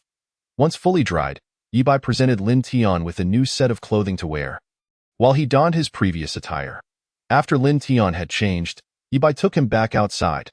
Upon returning to the earlier location, Lin Tian eagerly inquired about the training regimen. 20 laps with weights followed by 1,000 weighted push-ups. 3 sets, Yi Bai replied. Although the training seemed daunting to Lin Tian, he resolved to persevere. Lin Tian donned the weighted suit Yi Bai had recently purchased, which was far superior to the previous stone weights, being both more comfortable and heavier, weighing 100 pounds. The first 5 laps were a breeze, but the remaining 15 required sheer willpower to endure. By the end of the 20 laps, Lin Tian was nearly depleted of energy, barely able to stand and needing support. Yi Bai kindly granted him a 30-minute rest period. Congratulations, host, for completing task 1. Help Lin Tian's Dao power level reach 100. Current Dao power level, 109. Task reward, armament hockey, the system announced in Yi Bai's ear. Had it not been for the task, Yi Bai would have nearly forgotten about the existence of the system. I can't believe it. You really are something else, Yi Bai chuckled to himself as he stepped aside to examine the usage of armament hockey. Though he had an understanding of how to use it, he was uncertain of its effects. I hope it doesn't disappoint me, he thought. Subsequently, Yi Bai enveloped his hand in armament hockey and struck a tree with a punch. Ordinarily, a punch with just 1/10 of his strength would not break a tree. But with armament hockey, his strength surged by more than double. Checking the system for his Dao power level, he was astonished to find it at 51,894. The sheer increase in power from just one form of hockey was staggering. If he were to master the other two, his Dao power level could potentially exceed 100,000. Although elated, Yi Bai suppressed his excitement and maintained a low profile. He then returned to the training area where Lin Tian was. Upon arrival, he found Lin Tian had already begun his push-ups. 64, 65, 66. With each repetition, Lin Tian gasped for breath. Thus, Yi Bai observed as Lin Tian diligently completed his 1,000 push-ups, not letting down Yi Bai's expectations. However, there were still 2 more sets of the same training to endure. 30 minutes of rest, then back to the track, Yi Bai instructed, sitting down on a bench in the abandoned park without looking back. After 30 minutes, Lin Tian had mostly recovered. After a brief warm-up, he commenced his second round of training. As time passed, Lin Tian completed the second round of training. During his rest, a white figure darted past Yi Bai from behind. Sensing danger, Yi Bai turned to see a white silhouette weaving through the trees. Protectively positioning Lin Tian behind him, he scrutinized the peculiar creature, which cautiously observed him in return. It could sense Yi Bai's formidable strength, knowing that being caught would spell near certain doom. Roar. I'm unsure how to write a dragon's roar, so I've done it this way. Please correct me if I'm wrong. The strange creature let out a roar at Yi Bai and Lin Tian. The former was perplexed by its appearance, while the latter recognized it as a dragon. Brother Yi Bai, this is a dragon, Lin Tian exclaimed, alerting Yi Bai. Chapter 9. Another dragon? Brother Yi Bai, this is a dragon. Lin Tian reiterated, Is it truly a dragon? It doesn't seem very intimidating, Yi Bai commented, causing Lin Tian to feel speechless. You're incredibly powerful. It looks injured and is glancing back periodically, likely fleeing from something. Lin Tian teased Yi Bai before analyzing the creature's situation. It appears quite fearful of me, Yi Bai remarked, stepping forward. Upon noticing Yi Bai's advance, the dragon glanced back to confirm that its pursuers were not closing in before lunging forward to engage in combat with Yi Bai. Detecting that the host is currently in combat, automatically analyzing opponent's combat power. Opponent, White Dragon King. Dao power level, 43,718, near death. Yi Bai was taken aback by the system's analysis. Even on the brink of death, it possesses over 40,000 Dao power. I doubt I would even reach 10,000 in a similar state. Yi Bai mused. Congratulations, host, for activating a system task. Please check. Upon hearing this, Yi Bai promptly reviewed the system task. Task 1. Defeat the White Dragon King. Reward. Increase Dao power level by 10,000. The White Dragon King ceased its advance after approaching Yi Bai at a certain distance, instead opting to circle around him. Its speed was so astonishing that Yi Bai found himself momentarily stunned. Seizing this opportunity, the White Dragon King attacked Yi Bai from behind. However, Yi Bai quickly sensed the impending danger and immediately reinforced his back with armament haki to withstand the assault. The Dragon King's claw struck Yi Bai's back, sending him flying 3 meters away. Fortunately, apart from the damage to his clothing, Yi Bai sustained no other injuries. Lin Tian, whose energy value was merely 100, could only observe the duel between the two formidable beings and lamented, "It's impossible to see clearly, utterly impossible." The White Dragon King was taken aback upon witnessing Yi Bai remain unscathed. It felt as if it had clawed at iron when it struck Yi Bai's back. Realizing its current strength was insufficient to breach Yi Bai's defenses, Yi Bai, too, was astonished by the Dragon King's reaction. Without further contemplation, Yi Bai and the White Dragon King commenced their second round of battle. In the first round, Yi Bai had faced a slight setback, primarily due to speed. This time, he resolved to approach the White Dragon King with utmost caution. After a prolonged stalemate, Yi Bai decided to feign a flaw, enticing the White Dragon King to take the bait. The Dragon King, albeit suspicious of the apparent vulnerability, sensed that pursuers were closing in, necessitating a swift resolution. Thus, it lunged at the exposed weakness. The moment Yi Bai perceived the Dragon King's eagerness, a devilish smile crept across his face. Just as the Dragon King was about to land a decisive blow, Yi Bai deftly evaded its attack. Game over, fatal opening, the Dragon King thought. With a swift motion, Yi Bai delivered a punch aimed precisely at the Dragon King's vulnerable spot, the 7th inch, reputedly the location of a dragon's sensitive scale. Yi Bai concentrated all his strength into this strike. Infused with armament haki, given that the White Dragon Clan's sensitive scale is located at the 7th inch rather than the neck, this punch could potentially deliver a critical strike of 3-fold intensity. The moment the punch connected, the White Dragon King staggered, barely managing to rise, its expression a mix of fury and fear as it regarded Yi Bai. Although Yi Bai contemplated delivering a lethal blow, after all, letting a tiger return to the mountain is not a wise practice. He was interrupted by the sudden sound of the system announcing, "A powerful creature is pursuing another creature." Scanning results, pursuing creature, Black Dragon King. Energy value, 160,473, lightly injured. Target creature, Young White Dragon. Energy value, 74, near death.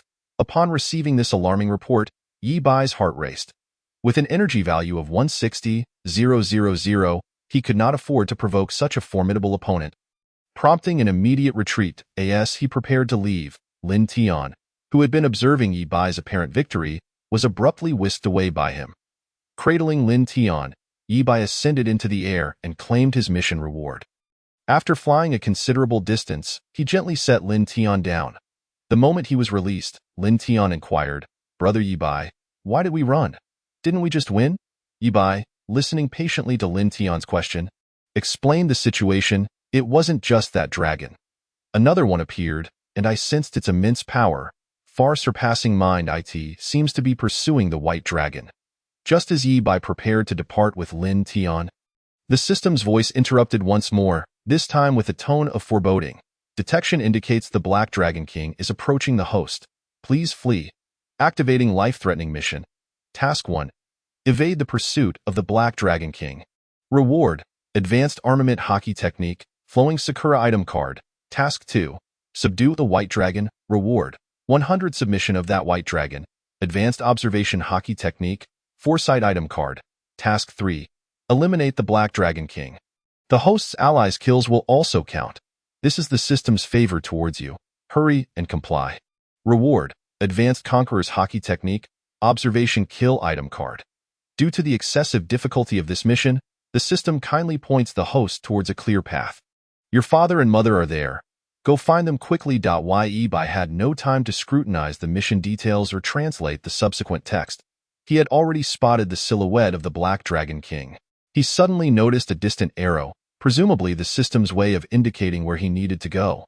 The system had even marked the distance, 7 kilometers. Although Yibai was uncertain about the destination, he chose to trust the system, especially given the clarity of the final task's instruction. While confirming his direction, the Black Dragon King had already closed the distance to Yibai.it, clutched the lifeless body of the White Dragon King in its jaws while its claws ensnared the young White Dragon. Upon spotting Yibai, the Black Dragon King unleashed a fireball, piercing through the White Dragon King's body and hurtling directly towards Yibai. Yibai stared in shock at the incoming fireball. Astonished that the Black Dragon King would use its own fireball to attack him by way of the White Dragon King's corpse. Realizing the imminent danger, Yibai decided to flee with Lin Tian. Although he managed to escape in time, the fireball still caught him, nearly severing his left leg. Despite the pain, Yibai did not slow down, ensuring Lin Tian was well protected, sustaining only a fainting spell. Struggling with his severely injured leg, Yibai trudged towards the system's marked location. Meanwhile, in the distance, Yuan, who was out on an excursion with his wife, sensed the disturbance caused by the Black Dragon King's fireball. He turned to Bai Yu and said, "My dear, I've detected a weaker energy signature attacking someone. I'm going to check it out. You should find somewhere to hide." Though Yi Yuan's words were well-meaning, they earned him a disdainful look from Bai Yu. "Do you think I'm weak? My energy value is 310,000, though not as high as yours. I could easily dispatch that feeble force with a mere flick of my finger. I can already sense that the person under attack is close to their end, and there seem to be 2 individuals. I'm going to see for myself." On the other hand, Yibai was merely 5 kilometers from Yuan. Yet he struggled to maintain distance from the Black Dragon King, stumbling as he dodged its attacks. However, he was caught off guard when a fireball struck him directly. This time, he bore the full brunt of the Black Dragon King's assault. Blood erupted from his mouth as he glanced back, discovering the Black Dragon King poised to deliver a third strike, dangerously close to securing a triple kill. Just as the Black Dragon King prepared to unleash another attack, a massive sword suddenly appeared above its head, accompanied by a voice that rang in Yibai's ears, "Beast, do not harm my son." With a staggering effort, Yibai looked down at Lin Tian, who was still alive, and felt a wave of relief wash over him. The sword, following the voice of Yi Yuan, descended swiftly, severing the 2 forelimbs of the Black Dragon King. The young White Dragon, still held captive, was sent flying alongside the severed limbs, fortuitously landing right before Yibai. He had not forgotten the system's mission and quickly rescued the dragon from its claws. The Black Dragon King, now filled with dread, gazed at Yi Yuan, who had stepped forward. "Father," Yibai began, but Yi Yuan placed a reassuring hand on his shoulder and said, "It's all right. I've arrived." Those 6 simple words filled Yibai with immense comfort. Not only was he astonished by the power of the sword Yi Yuan had summoned, but he was also shocked to discover Yi Yuan's energy value was a staggering 670,000. Shifting his gaze to the Black Dragon King, Yi Yuan observed it with a watchful eye. Suddenly, he launched an attack aimed directly at the Black Dragon King, which was caught off guard and swiftly dispatched. Yibai stood in stunned silence, unable to comprehend how the Black Dragon King, which had cornered him, had been so effortlessly slain by Yi Yuan. After eliminating the Black Dragon King, Yi Yuan hastily returned to Yibai's side and asked, "Are you all right? Come, let us find your mother. She can heal you." With that, Yi Yuan attempted to usher Yibai away. "Wait a moment. I need to bring someone along," Yibai insisted, as the Night White broke free from the Night Abyss. The force of his liberation nearly dislocated his arm. After cradling Lin Tian in his embrace, he stowed the small white dragon into the pocket of his garment. Furthermore, he placed the corpses of both the Black Dragon King and the White Dragon King into the system's spatial realm. Subsequently, Night White followed Night Abyss in search of Bai Yu. Upon arriving before Bai Yu, Night Abyss was promptly shoved aside as Bai Yu inquired, "Night White, How did you sustain such grievous injuries? Who inflicted them upon you? Does it hurt? Bayou's incessant concern left Knight White overwhelmed. Just as he attempted to respond, he coughed up a mouthful of blood and promptly fainted. Chapter 10. Focus on training when Knight White regained consciousness. The first sight that greeted him was Lin Tian, who had fallen asleep beside his hospital bed. As he surveyed his surroundings, he realized he was in a hospital. He attempted to rise and move. But as he prepared to get out of bed, Night Abyss burst through the door. Spotting Knight White's intention, Night Abyss exclaimed, "You little rascal, what are you doing? Do you have any idea that it takes 100 days to heal from such injuries? Your back was nearly pierced through. Your mother worked tirelessly to treat you, and you dare to move about recklessly?" The commotion startled Lin Tian awake. Upon seeing Knight White attempting to rise, Lin Tian hurriedly embraced him, exclaiming, "Big brother Knight White, you can't move around with such serious injuries. Please lie back down." In his fervor, Lin Tian yanked Knight White back, inadvertently causing him immense pain as he inadvertently pressed on the most severely injured part of Knight White's arm. Noticing Knight White's discomfort, Night Abyss suppressed his urge to scold Lin Tian in front of his younger companion and instead said, "That child. Refrain from disturbing your elder brother Knight White for now. Let him rest, and you should rest as well." Lin Tian, understanding the situation, ceased his attempts to engage with Knight White, having witnessed the pain he had inadvertently caused. After releasing him, Lin Tian took a seat on the adjacent bed, gazing at Knight White. Night Abyss turned to Knight White, inquiring, "You little brat, why was the Black Dragon King pursuing you?" Knight White pondered for a moment before responding. The Black Dragon King was hunting the White Dragon King, the one it had in its mouth. The White Dragon King was initially its prey, but it managed to escape when the Black Dragon King was distracted by other creatures. When the White Dragon King fled, it crossed paths with me, and after a fierce battle, I was on the verge of defeating it when the Black Dragon King arrived, leading to the scene you witnessed. Nodding in comprehension, Night Abyss advised, "Very well, focus on your recovery.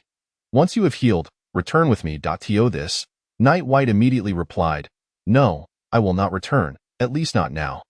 Taken aback, Night Abyss responded, "Fine, but you must come back before you turn 18. Do you realize that since your departure, your sister has been incessantly mentioning your name?" Night White, conceding to Night Abyss's request, agreed. Satisfied with the response, Night Abyss made his exit. Once Night Abyss left, Night White promptly called for Lin Tian. "Lin Tian, come here." Upon hearing Night White's summons, Lin Tian hurried over, asking, "What's wrong, big brother Night White? Are you hungry? Shall I fetch you some food?" As Lin Tian was about to dash out, Night White stopped him. "Wait, how long was I unconscious?" Lin Tian thought for a moment and replied, "I don't recall the exact time, but you only regained consciousness 5 hours after I did." Acknowledging the time frame, Night White instructed, "All right, go get me some food." With a wave of his hand, he signaled Lin Tian to proceed. As Lin Tian dashed out to fetch food, Night White, now alone, extracted a portion of the White Dragon King's corpse from the system's spatial realm. He specifically selected the part that had been charred by the Black Dragon King's flames. Consuming the flesh, Night White felt a surge of strength coursing through him, and his wounds visibly improved, allowing him to rise from the bed. Suddenly, a realization struck him, and he mentally declared, "System, claim task rewards. Congratulations, host. You have received 1 high-level usage card for Armament Hockey. Flowing Sakura. Congratulations, host. You have received 1 high-level usage card for Observation Hockey. Future Sight. Congratulations, host. You have received 1 high-level usage card for Conqueror's Hockey. Awareness Kill." Night White immediately used the Armament Hockey upgrade card, while he intended to save the other 2 for when he acquired the respective hockey. After a brief wait, Night White noticed no immediate changes and inquired, "System, why have I not experienced any effects after using this card?" After a quick assessment of Night White's condition, the system replied, "You are aware of your current state. Utilizing Flowing Sakura consumes significantly more stamina than Armament Hockey, and at present, you cannot even activate Armament Hockey, let alone Flowing Sakura. You will notice the difference once you have fully recovered." Reassured by the system's words, Night White settled back down to await his meal. Suddenly, the small white dragon leapt onto his head, gazing down at him as if questioning, "Where's my food? Speak quickly. Did you steal my meal?" Night White gently lifted the small white dragon from his head, cradling it in his hands. This once near-death creature had been miraculously revived by you, its injuries completely healed. Night White affectionately stroked its nose before retrieving a portion of the Black Dragon King's flesh from the system's spatial realm to offer it to the small white dragon. The small white dragon quickly recognized the meat as belonging to the Black Dragon King and began to ravenously tear into it, as if it were the very essence of the dragon itself. After a prolonged bout of gnawing, the meat became lodged in the small white dragon's throat. Night White gently prodded its belly with his finger, prompting the dragon to regurgitate the obstructive morsel. Observing the small white dragon, which had nearly succumbed to a piece of meat, Night White found it hard to reconcile this creature with the formidable White Dragon King that had fought him on equal terms. He carefully portioned the meat from the system's spatial realm into manageable sizes before offering it to the small white dragon. This time, the small white dragon exhibited wisdom, selecting a smaller piece first. The taste of the meat ignited an insatiable desire within it, and after finishing that piece, it looked up at Night White with hopeful eyes, yearning for more. In response, Night White, opting to avoid further temptation, placed the remaining meat into a nearby drawer. After waiting for another 10 minutes, Lin Tian returned with a sumptuous spread of at least 6 dishes, each one a favorite of Night White's. As he had observed Night White's dining preferences in the hospital cafeteria, "Eat, big brother Night White. If it's not enough, I can fetch more," Lin Tian urged. Just as Night White was about to respond, the system's voice resounded once more. Upon seeing the abundance of dishes brought to the host, this system feels quite envious. Activating system task. Task 1. Consume all 7 dishes, 2 bowls of soup, and 3 bowls of rice within 10 minutes. Reward, Transformation Pill. Upon hearing the words Transformation Pill, Night White's eyes brightened, realizing that it would enable the small white dragon to assume human form, thus bridging the communication gap. However, the thought of finishing such a large quantity in 10 minutes seemed absurd. Commencing countdown. With determination, Night White mentally prepared himself and began to eat voraciously. In just 8 minutes, he managed to clear all the dishes and soups, astonishingly feeling no sense of fullness. "I've finished. I'm 7/10 full. No need for more," he declared to Lin Tian. Upon hearing this, Lin Tian promptly collected the empty dishes and returned them to the hospital cafeteria while Night White lay back down to recuperate. After consuming all the food, Night White felt a significant improvement in his recovery, nearing a state of full health. Checking his power level, he noted, current power level, 106,468, light injury, surpassing 100,000 was unexpected. He had achieved it in just a few days. Night White marveled at the system's capabilities, which prompted a bashful response from the system. "Oh, it's nothing much. The host's strength is the primary factor. It has little to do with me." Night White chuckled at the system's modesty. When Lin Tian returned from returning the dishes, Night White had already undone his bandages. He retrieved the small white dragon from the cabinet, along with a pen and a piece of paper on which he wrote, "I have healed. There is no need for concern. I will return when I turn 17. I am taking my leave now."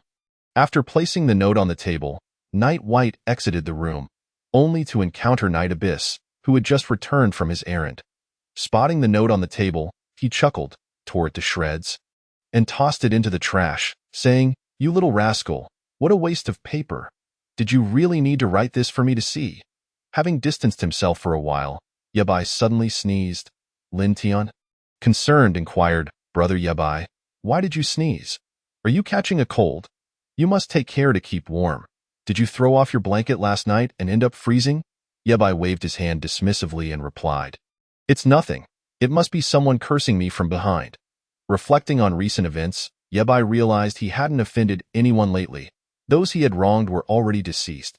He deduced it was likely Shui and Bing Bing, as he had kept them waiting for an hour during his previous visit to the underground boxing arena for his bath. They were certainly harboring grievances, and Yabai had not anticipated that they were still complaining. He resolved to address the matter during his next visit. After approximately an hour, Yabai returned to the previous training ground with Lin Tian. He doubled Lin Tian's training assignments, which resulted in a rigorous daily routine for the next month. Rising, cooking, eating, training, eating, and sleeping, all repeated ad infinitum. On the 12th day, Lin Tian's Dao power reached 500, granting Yebai the ability to use observation haki. Upon utilizing this newfound power, Yebai immediately felt a significant enhancement in his perception.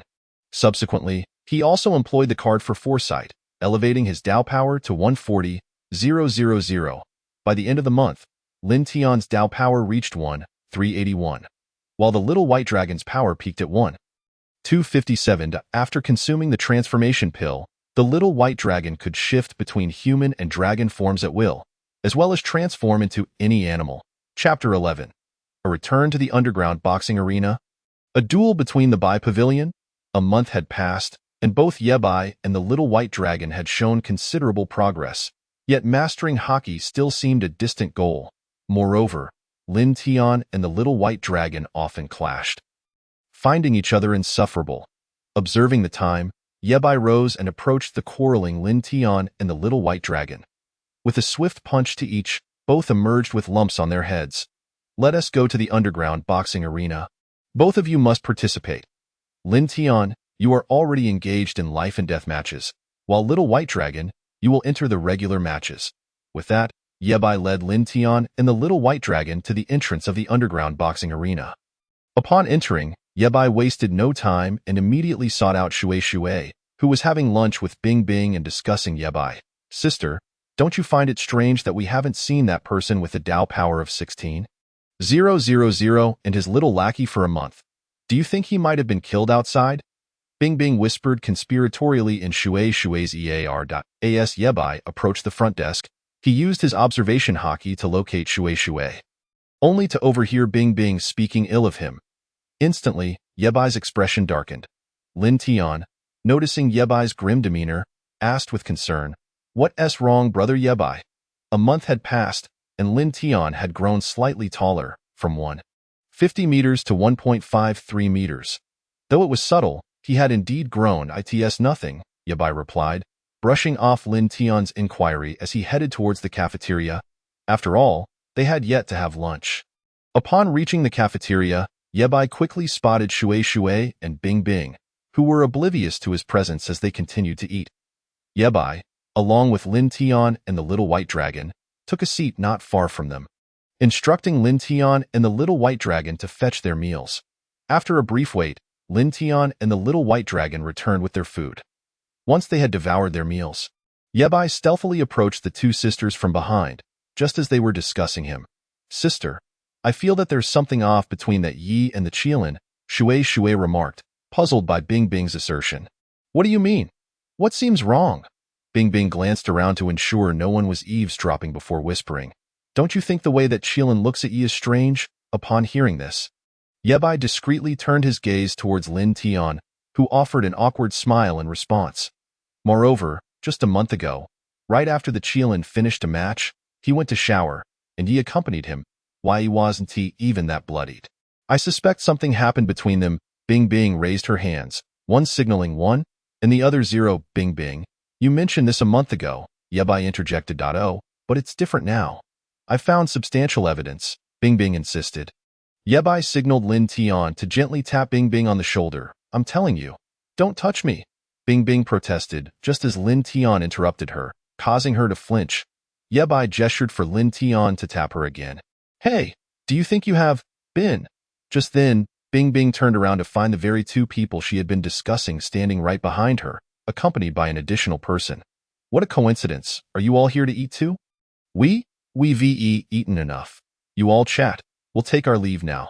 With that, Bing Bing grabbed Shui, attempting to depart, but Lin Tian firmly held her down at the table, rendering her unable to move. Dante rushed to leave. Shui glared at Bing Bing, as if reproaching her for causing trouble. "Is there anything else? We are here to participate in the matches. Aren't you going to take us to register?" Lin Tian said, patting Shui on the shoulder. Upon hearing this, Shui immediately sprang into action, leading Yebai and the others to the registration area. Yebai and Lin Tian had already registered, so it was mainly for the little white dragon. When the little white dragon's Dao power was recorded at 1,021, Shui was left astounded. She had not anticipated such power from him. "White Dragon," the little white dragon declared its codename before making its way towards Yebai, seeking safety in his presence. Arrange matches for them. I'll wait until they finish before I compete, Yebai instructed. Upon hearing Yebai's directive, Bing Bing quickly organized opponents for Lin Tian and the Little White Dragon. Yebai pulled the Little White Dragon aside and spoke softly. In the ordinary boxing arena, there are no rules against killing. People here tend to hold grudges. If you don't eliminate them directly, they will seek revenge. I want to avoid complications. You understand what to do. The Little White Dragon nodded, displaying an expression that conveyed confidence in handling the task. After 5 minutes, the fights for Lin Tian and the Little White Dragon commenced. Yebai moved to the Little White Dragon's arena to observe whether it would show any mercy. Seated in the spectator area, Yebai went unnoticed due to his mask. As the match began, the Little White Dragon wasted no time. Delivering a fatal strike aimed at his opponent's head, the Little White Dragon's adversaries were caught off guard and swiftly dispatched. This unexpected victory brought substantial rewards to those who had placed bets against the Little White Dragon. Witnessing the Little White Dragon's ruthlessness, Yebai chose not to linger any longer and turned to exit. Upon exiting, Yebai arrived at Lin Tian's arena, where Lin Tian had just completed a match. Yebai did not seek out Lin Tian but instead approached Shui, who had been watching Lin Tian's fight. Upon noticing Yebai approaching, Shui fervently replayed her recent interactions in her mind, wondering if she had said something to upset him. Yebai reached Shui's side and stated, "The matches need to be arranged as swiftly as possible. Additionally, I wish to meet the head of the Bai Pavilion." With that, Yebai departed, and as he stepped outside, he spotted Lin Tian and the Little White Dragon, who were bickering about who had finished their match faster. "I was quicker." "Nonsense, it was clearly me. If you were faster, why did I have to come find you?" Lin Tian, realizing he was losing the argument, prepared to fight. The Little White Dragon, knowing it couldn't defeat Lin Tian, opted to retreat. Upon seeing Yebai, the Little White Dragon rushed towards him as if he were a savior. Lin Tian, following closely, also noticed Yebai and immediately adopted a more obedient demeanor. Once Lin Tian stood before Yebai, Yebai spoke, "We shall reside here for the time being and aim to elevate your victory counts to the level of the Lawn Pavilion." Upon hearing the words of Yebai, both individuals nodded obediently. Satisfied with their response, Yebai departed and made his way to the residential area, where he selected and purchased the largest and most luxurious 3-person apartment for a sum of 17 million. After acquiring the keys to his new abode, Yebai left the premises and proceeded to check the rankings of the combat arena, where he discovered that Lin Tian had already secured a position on the leaderboard of the deadly boxing arena, while Xiaobai Long had made it to the regular boxing arena's rankings. When Yebai searched for his own record, he found it to be a rather unimpressive 0 wins and 1 defeat. However, in the face of monetary gain, Yebai was a person capable of bending and yielding. At that moment, Xiaobai Long had triumphed in 14 matches, whereas Lin Tian had only emerged victorious in 7. Due to the unique rules of the deadly boxing arena, participation was scarce, resulting in Lin Tian's victories being significantly fewer than those of Xiaobai Long. As evening approached, Yebai glanced at the leaderboard once more. Noting that Xiaobai Long had fought 37 matches, while Lin Tian had only engaged in 17, observing this pace, Yebai shook his head. It would likely take several months to complete such a number of matches. After bringing Xiaobai Long and Lin Tian to the dining hall, they fortuitously encountered Shui and Bing Bing. Yebai couldn't help but wonder if the two were tracking him. Upon seeing Yebai, Bing Bing fearfully retreated behind Shui. Yebai cast a glance at them before taking a seat in the area closest to the apartment he had purchased near the underground boxing arena. As soon as Xiaobai Long and Lin Tian arrived at the cafeteria, they hurried off to fetch food for Yebai. By the time they returned to Yebai's side, 20 minutes had elapsed. Primarily because they had been unable to locate him, the two women dining at a distance sighed in relief as they noticed Yebai had distanced himself from them. "Why do we keep running into them no matter where we go?" one sister asked. "I don't know, but you'd best refrain from speaking, lest you say something else. Right now, you have offended Yi and Qilin, and if you happen to offend the White Dragon beside him, you might find yourself in a dire predicament. They won't act under surveillance, but once out of sight, they will surely strike," the other sister cautioned. That Yi, when he first arrived, had someone killed for merely uttering a few words against him. "If it weren't for the cameras, you would have been dead 100 times over," the first sister reflected. Listening to Shui's words, Bing Bing nodded earnestly. Although she sometimes spoke without thinking, there was a distinct difference between being thoughtless and lacking intellect. Suddenly, Shuei's phone rang. Upon answering, a woman's voice emerged from the other end. Shui, I need to tell you something. Please find the top 3 strongest individuals in your White Guild and have them prepared to participate in the brawl hosted by the boss the day after tomorrow. Shui was taken aback by this revelation and inquired, Guild Master, my White Guild ranks quite low. Isn't the brawl meant for the top 100? Furthermore, shouldn't such things be announced a month or 2 in advance? Why the rush this time? The Guild Master, slightly flustered by the questions, replied, Shui, I'll address your queries one by one. It is indeed true that only the top 100 can participate, but this time the boss has unexpectedly decided that all White Guilds must take part. As for the late notice, it is simply because the rules were changed at the last minute. I just received the notification myself. After listening to the Guild Master's explanation, Shui responded with an "oh" before ending the call. She pondered who could possibly compete and suddenly realized that there were 3 suitable candidates available. However, considering Bing Bing had previously offended them, she questioned whether they would agree. Turning to Bing Bing, she asked, Did you hear everything the caller said?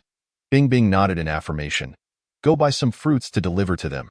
They just finished eating, Shui began, only to look up and see that Yi Bai and the others had already left. She continued, Get some hawthorn, strawberries, and apples to take to them, along with some snacks, and don't forget a case of cola. Yes, that will do. I'll find out where they are. After giving her instructions, Shui set off to search for Yi Bai. Unaware of Yi Bai's recent property purchase, she was left to navigate through the crowd in search of him. After searching for a while without success, she grew anxious and began to pace. Suddenly, she remembered the residential area. Recalling Yi Bai's prior earnings, she surmised that he might have purchased a property there, and she promptly made her way to inquire with the administrator whether someone by the name of Yi or the White Dragon, Qilin, had come to buy a house. Fortune favored her, as Shui indeed discovered where Yi Bai resided. She immediately called Bing Bing. Upon connecting, Shui exclaimed, Bing Bing, have you gathered the items? I found out where they are, at the residential area, District 7. Hurry and meet me. After hanging up, Shui stood outside, waiting for Bing Bing. 10 minutes later, Bing Bing arrived, laden with bags filled with apples and strawberries. Let us go find them. When we arrive, you must apologize first and then present the gifts. Remember to speak politely, understood? Shui instructed as they walked. Bing Bing nodded obediently. Upon reaching their destination, Shui gazed at the residence and marveled. Is this what it means to live in wealth? How pitiful that I only share a house with a silly sister. With that, she knocked on the door. Inside, Yi Bai heard the knocking and instructed Lin Tian to answer. When Lin Tian opened the door and saw Shui and Bing Bing, he queried, What are you two doing here? It's nearly 10 p.m. Shouldn't you be heading home? Or have you developed a fondness for my elder brother? Before Shui could respond, Lin Tian's words left her speechless. Yet, she and Bing Bing managed to say in unison, We apologize for any hurt caused by our previous remarks. We have come to express our regret and seek your forgiveness. With that, they both bowed deeply. Noticing the unusual demeanor of the 2 girls, Lin Tian quickly called for Yi Bai. Perceiving that the situation was more complex than it appeared, Yi Bai inquired, You're not here just to apologize, are you? Speak plainly. What is it you want? Shui felt a momentary shock but quickly composed herself and replied, While our visit is indeed to apologize, we also seek your assistance. Our boss has tasked each White Guild with identifying their 3 strongest competitors to participate in a match the day after tomorrow. Given that our guild ranks rather low, we have very few strong contenders, and you 3 came to mind. May I request your participation? As she spoke, Shui subtly adjusted her clothing. Noticing Shui's gesture, Bing Bing mimicked her, while Yi Bai disregarded their antics, while Lin Tian turned his attention to Yi Bai, as Xiao Bai Long remained indifferent due to her lineage. After a moment of contemplation, Yi Bai stated, We are willing to participate, but what rewards are there? Shui quickly responded, There are indeed rewards. The team that secures first place can earn a bounty of 1 billion. I understand you may not be in need of money, but 1 billion is substantial. For the individual rankings, the top 3 will receive 1 billion, 500 million, and 100 million respectively. Moreover, the individual champion can ascend directly to the Blue Guild without further matches in the White Guild. Hearing about the rewards, Yi Bai's interest was piqued. Although he currently had sufficient funds, he was aware that future needs would arise, especially considering his plans for development, which required significant investment. Very well, I accept. You may return and await our arrival, he affirmed. Relieved by Yi Bai's acquiescence, Shui expressed her gratitude, saying, "Thank you for your cooperation. After the event, we will provide you and the other two with special rewards from our guild." With that, Shui and Bing bowed once more to Yi Bai, handed him the items they had brought, and departed. As he watched the two leave, Yi Bai felt an unexpected sense of tranquility wash over him. He retrieved an apple and a bottle of cola from the bag, gesturing for the others to partake. Lin Tian and Xiao Bai Long each took some of their preferred snacks, leaving the remaining items for Yi Bai untouched. After placing everything on the living room table, Yi Bai remarked, "Feel free to take what you like. I am not particularly fond of these, so please indulge yourselves." Yi Bai, who professes to have no fondness for food, secretly yearns to embrace a colossal apple and indulge in a grand bottle of cola. However, he is aware that excessive consumption of cola may lead to weight gain and adversely affect blood sugar levels and sleep quality. Thus, he resolves to limit his cola intake and favor plain water instead. Eating too many apples is equally unwise, for it is paramount that Yi Bai maintains his dignity before his younger brothers. He cannot allow snacks to tarnish his image. To his younger brothers, Yi Bai presents himself as a cool and gentle elder brother, yet in truth, he possesses a somewhat brooding charm. Chapter 12. Arrival at the destination. Once Yi Bai had spoken, he retreated to his room.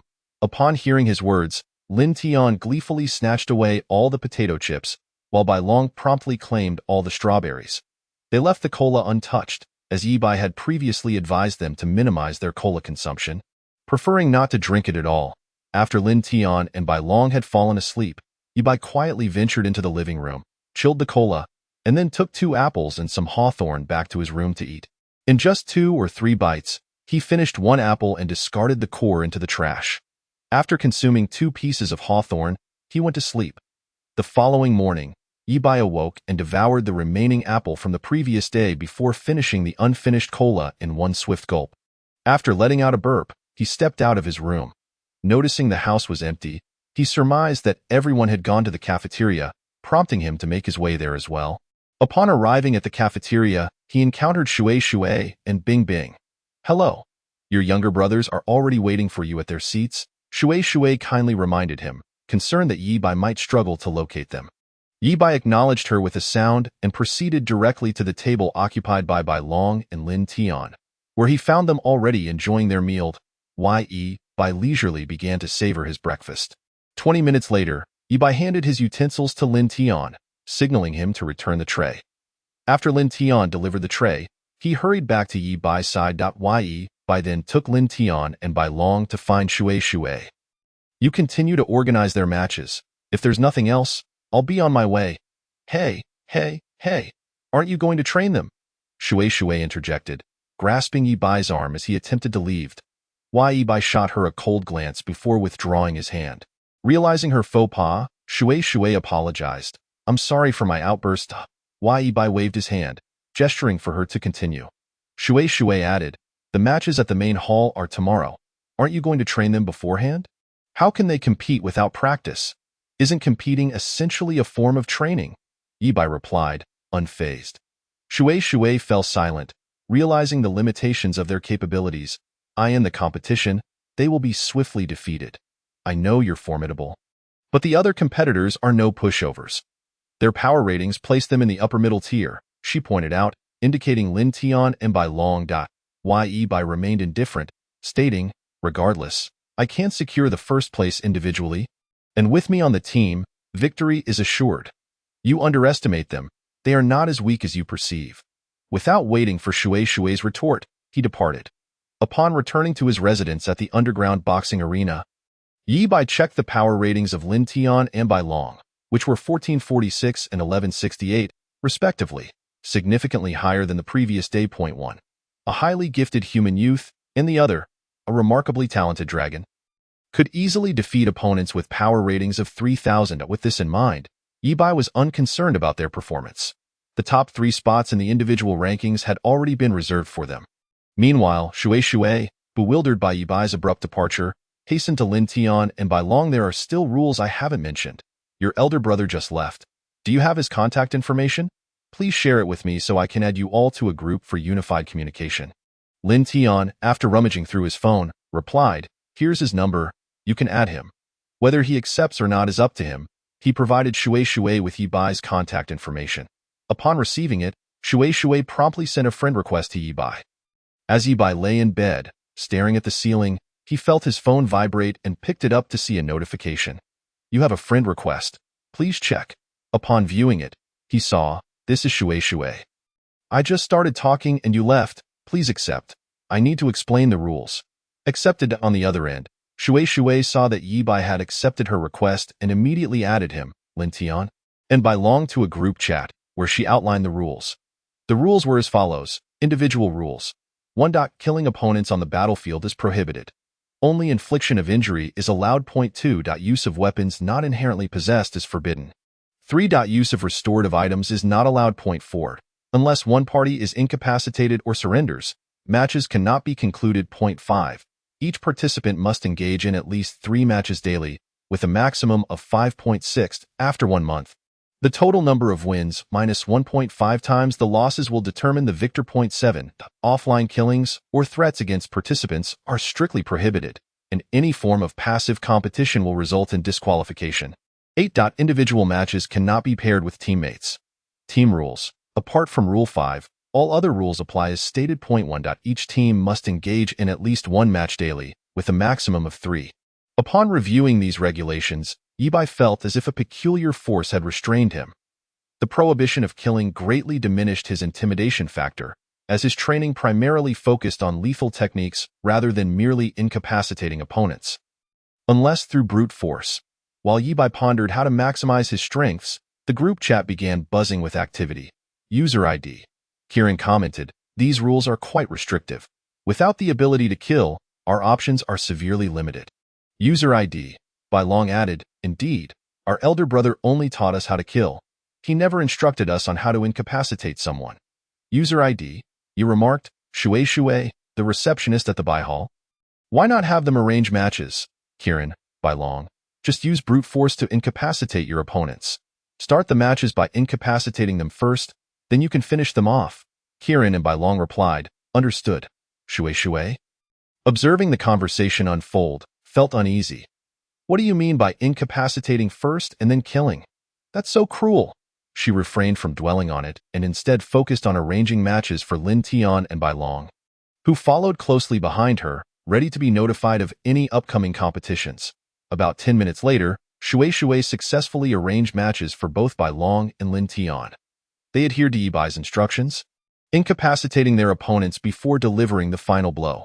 Consequently, Bai Long eliminated all 14 of his adversaries in such a manner, while Lin Tian achieved a similar fate with his 6 opponents. The pattern continued throughout the afternoon. The next day, at 5 in the morning, Shui knocked on Yi Bai's door. Fortunately, Yi Bai was already awake, or else he would have been thoroughly annoyed.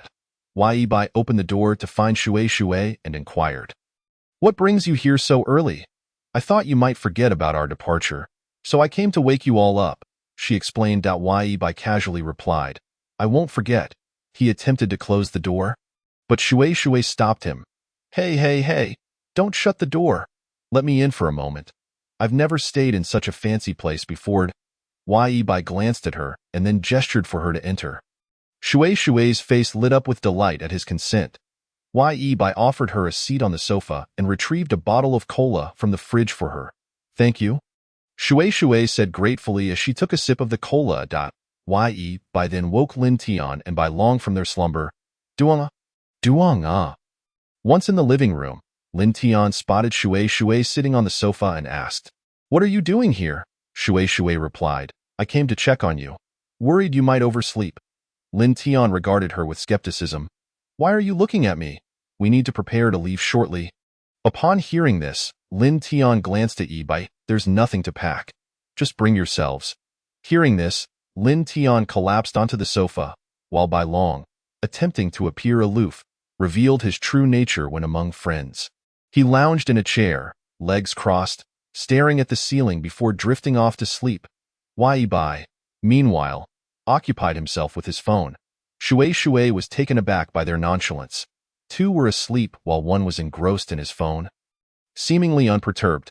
Finally, at 6 o'clock, Shui turned to Yi Bai and declared, "It's 6 o'clock. We can leave now." With that, she stood abruptly before sitting back down.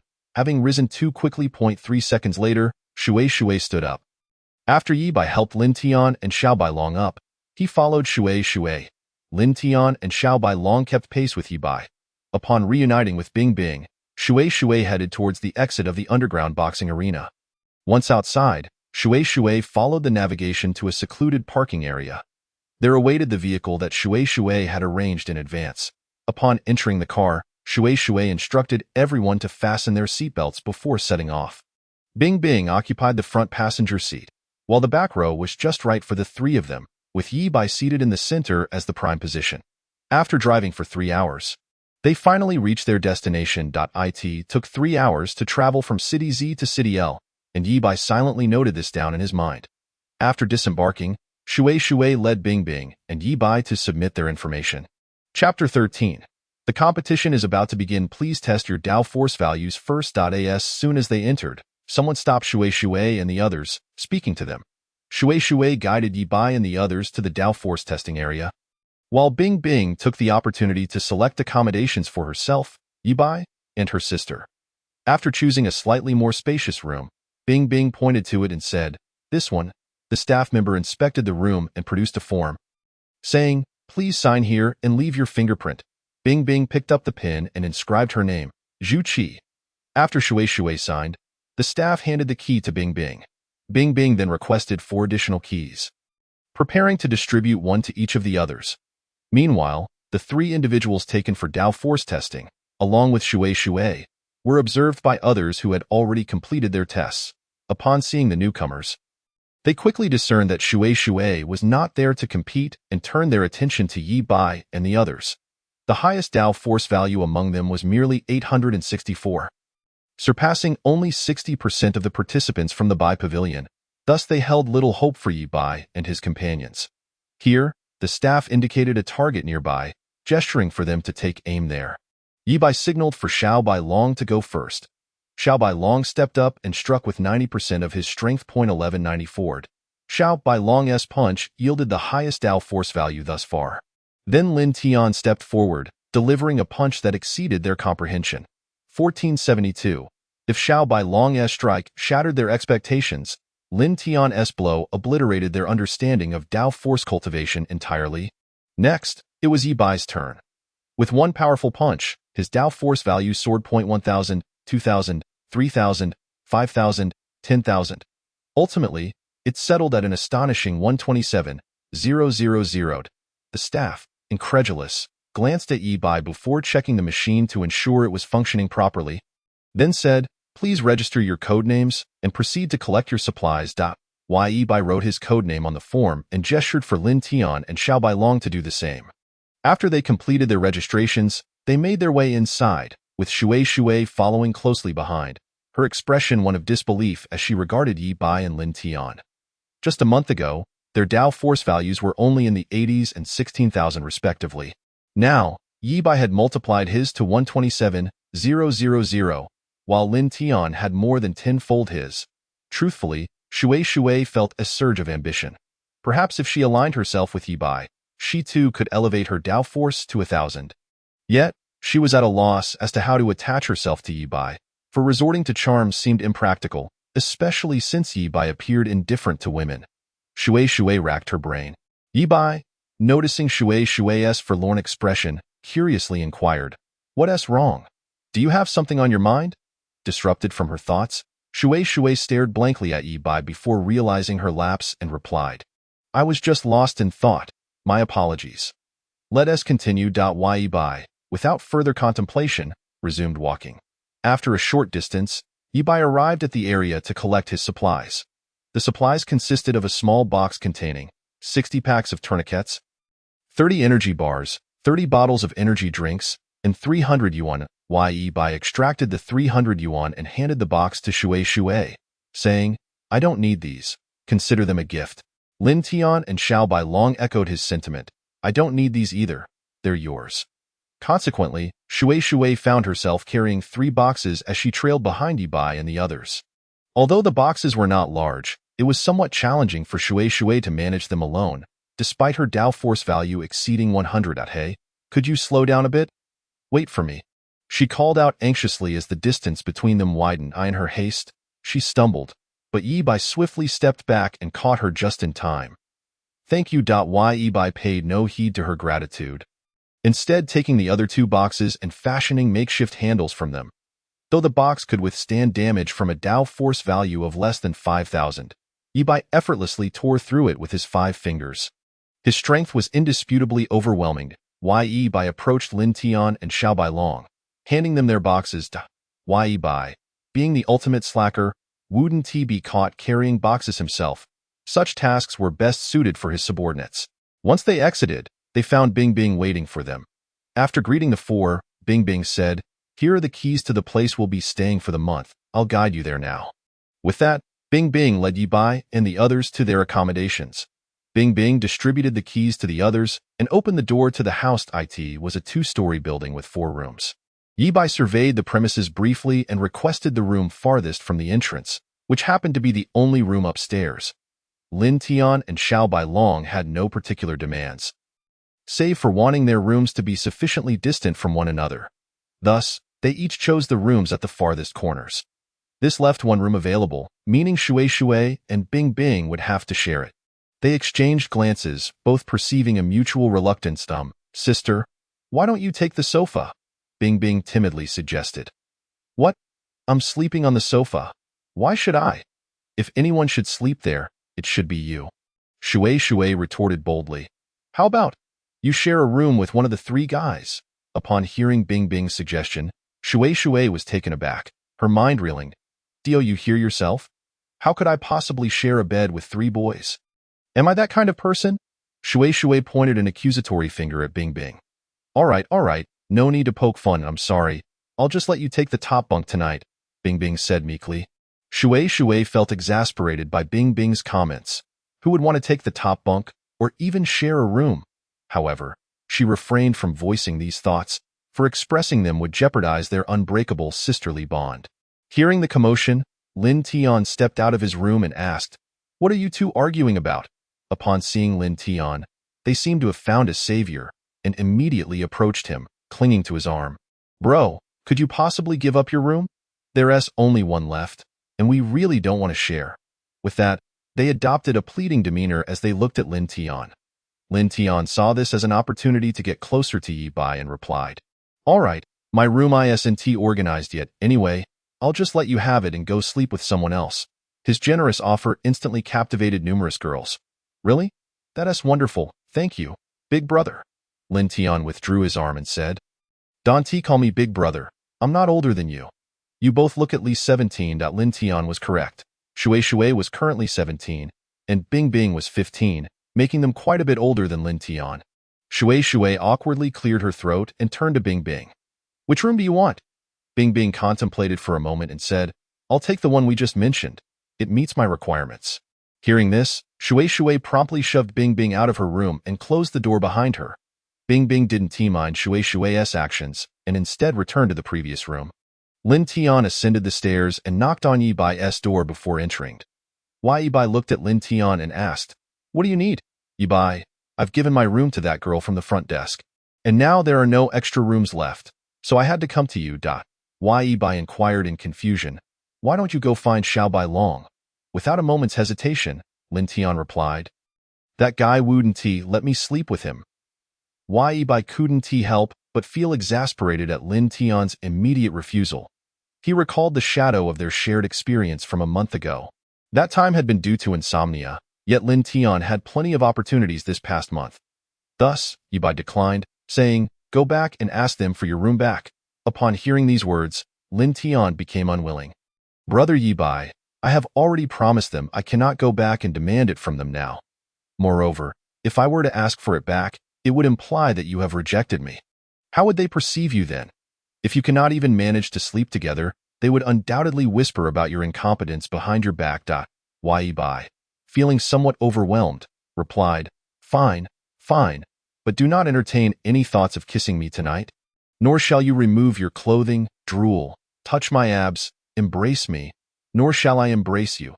Do not climb onto the sheets, do not move about recklessly, do not lie on me, do not touch my hair, my legs, my waist, or any part of my body. Do you understand? Listening to these conditions, which were even more unequal than the Treaty of Shinsho, Lin Tian fell into contemplation. If he could not comply with Yi Bai's requests, what was the purpose of sharing a bed with him? Merely to gaze? No, all right, I agree, Lin Tian conceded verbally, though his hands did not follow suit. Yi Bai, still not reassured, added, if I discover that you fail to adhere to these conditions, you shall sleep on the sofa. Such words from Yi Bai left Lin Tian utterly deterred from harboring any improper thoughts, and thus his hands complied as well by the time they had settled into their rooms. It was already noon. Yi Bai, along with Lin Tian and the Shui sisters, proceeded to the cafeteria. They chose a spot that was the farthest from the crowd and closest to the food line. Upon arriving, Shui and Bing realized that meals required payment, and it seemed they had forgotten to bring any money to Yi Bai. Noticing their embarrassment, remarked, for this month, Lin Tian will cover your meal expenses, and you shall repay me threefold later. Lin Tian protested. Sixth, just as he attempted to retort, he was met with a stern glare from Yi Bai, who then instructed, Lin Tian, you and Xiao Bai Long go get the food. Upon hearing Yi Bai's words, Shui and Bing inquired, Yi, is Lin Tian the name of that Qilin? Yi Bai pondered for a moment before responding, yes, why? Oh, nothing, I was just wondering if you could tell me your name. They replied, you can just call me Yi, Yi Bai stated before resting his head on the table and falling asleep. Watching Yi Bai sleep, Shui felt utterly speechless. The two of them racked their brains to recall if Lin Tian had inadvertently revealed Yi Bai's name. But after a while, they gave up. In their presence, Lin Tian had always referred to Yi Bai as brother, and never as brother Yi Bai or Xiao Bai Long, leaving them unable to uncover Yi Bai's true name. When Lin Tian and Xiao Bai Long returned with the meals, Yi Bai woke instantly. He took his portion and began to eat, while Lin Tian first served Shui and Bing, then kept the remaining portion for himself. Shui and Bing internally lamented, what a gentleman! How could he possibly be gay? After they finished their meals, Lin Tian returned the plates, and they all stood to leave. Upon receiving a notification, Shui addressed Yi Bai and the others, the competition starts tomorrow. You may head back today. With that, Shui gestured for them to follow her and made her way back to their lodgings. Yi Bai and the others ignored her antics, dismissing them as childish behavior. Once back at their residence, Yi Bai retreated to his room, followed closely by Lin Tian. Shui and Bing returned to their own rooms, as did Xiao Bai Long. At around 7 p.m., rain suddenly began to pour outside, accompanied by thunder. Lin Tian, feeling frightened, approached Yi Bai and said, Brother Yi Bai, I'm scared. Could you hold me? I promise I won't move. With that, Lin Tian made a gesture of swearing and oathed. Yi Bai glanced out the window, then at Lin Tian, and reluctantly replied, just this once, but it shall not become a habit. Those brief 8 words sent Lin Tian into a frenzy of joy. Thank you, Brother Yi Bai. You are the best. Upon saying this, Lin Tian leaped onto the bed and embraced Yi Bai's waist. At that moment, Yi Bai had already removed his shirt, causing Lin Tian's face to press against Yi Bai's abs. All right, be a bit more reserved. We are both boys, so what if we are boys? Why can't boys like boys? Lin Tian responded nonchalantly. Hearing this, Yi Bai felt a chill run down his spine. He had previously thought that Lin Tian merely teased him due to his good looks. But it seemed there was more to it than that. Do not speak such nonsense. Boys should ideally not like boys. You are still young. When you grow up, you will need to marry and have children. Yi Bai believed that this statement might sway Lin Tian's perspective, but Lin Tian countered, No. When I grow up, I want to marry Brother Yi Bai and have children with him. Yi Bai choked on Lin Tian's words. Lin Tian, do not say such things. We are both boys. Boys cannot have children together, nor can one marry another. Yi Bai was genuinely alarmed. He could not bring himself to abandon Lin Tian after having cared for him for a month. Having developed feelings for him, it would be too cruel to cast him aside simply because of sexual orientation. What if Lin Tian turned into a Yandra? Lin Tian, think it over carefully.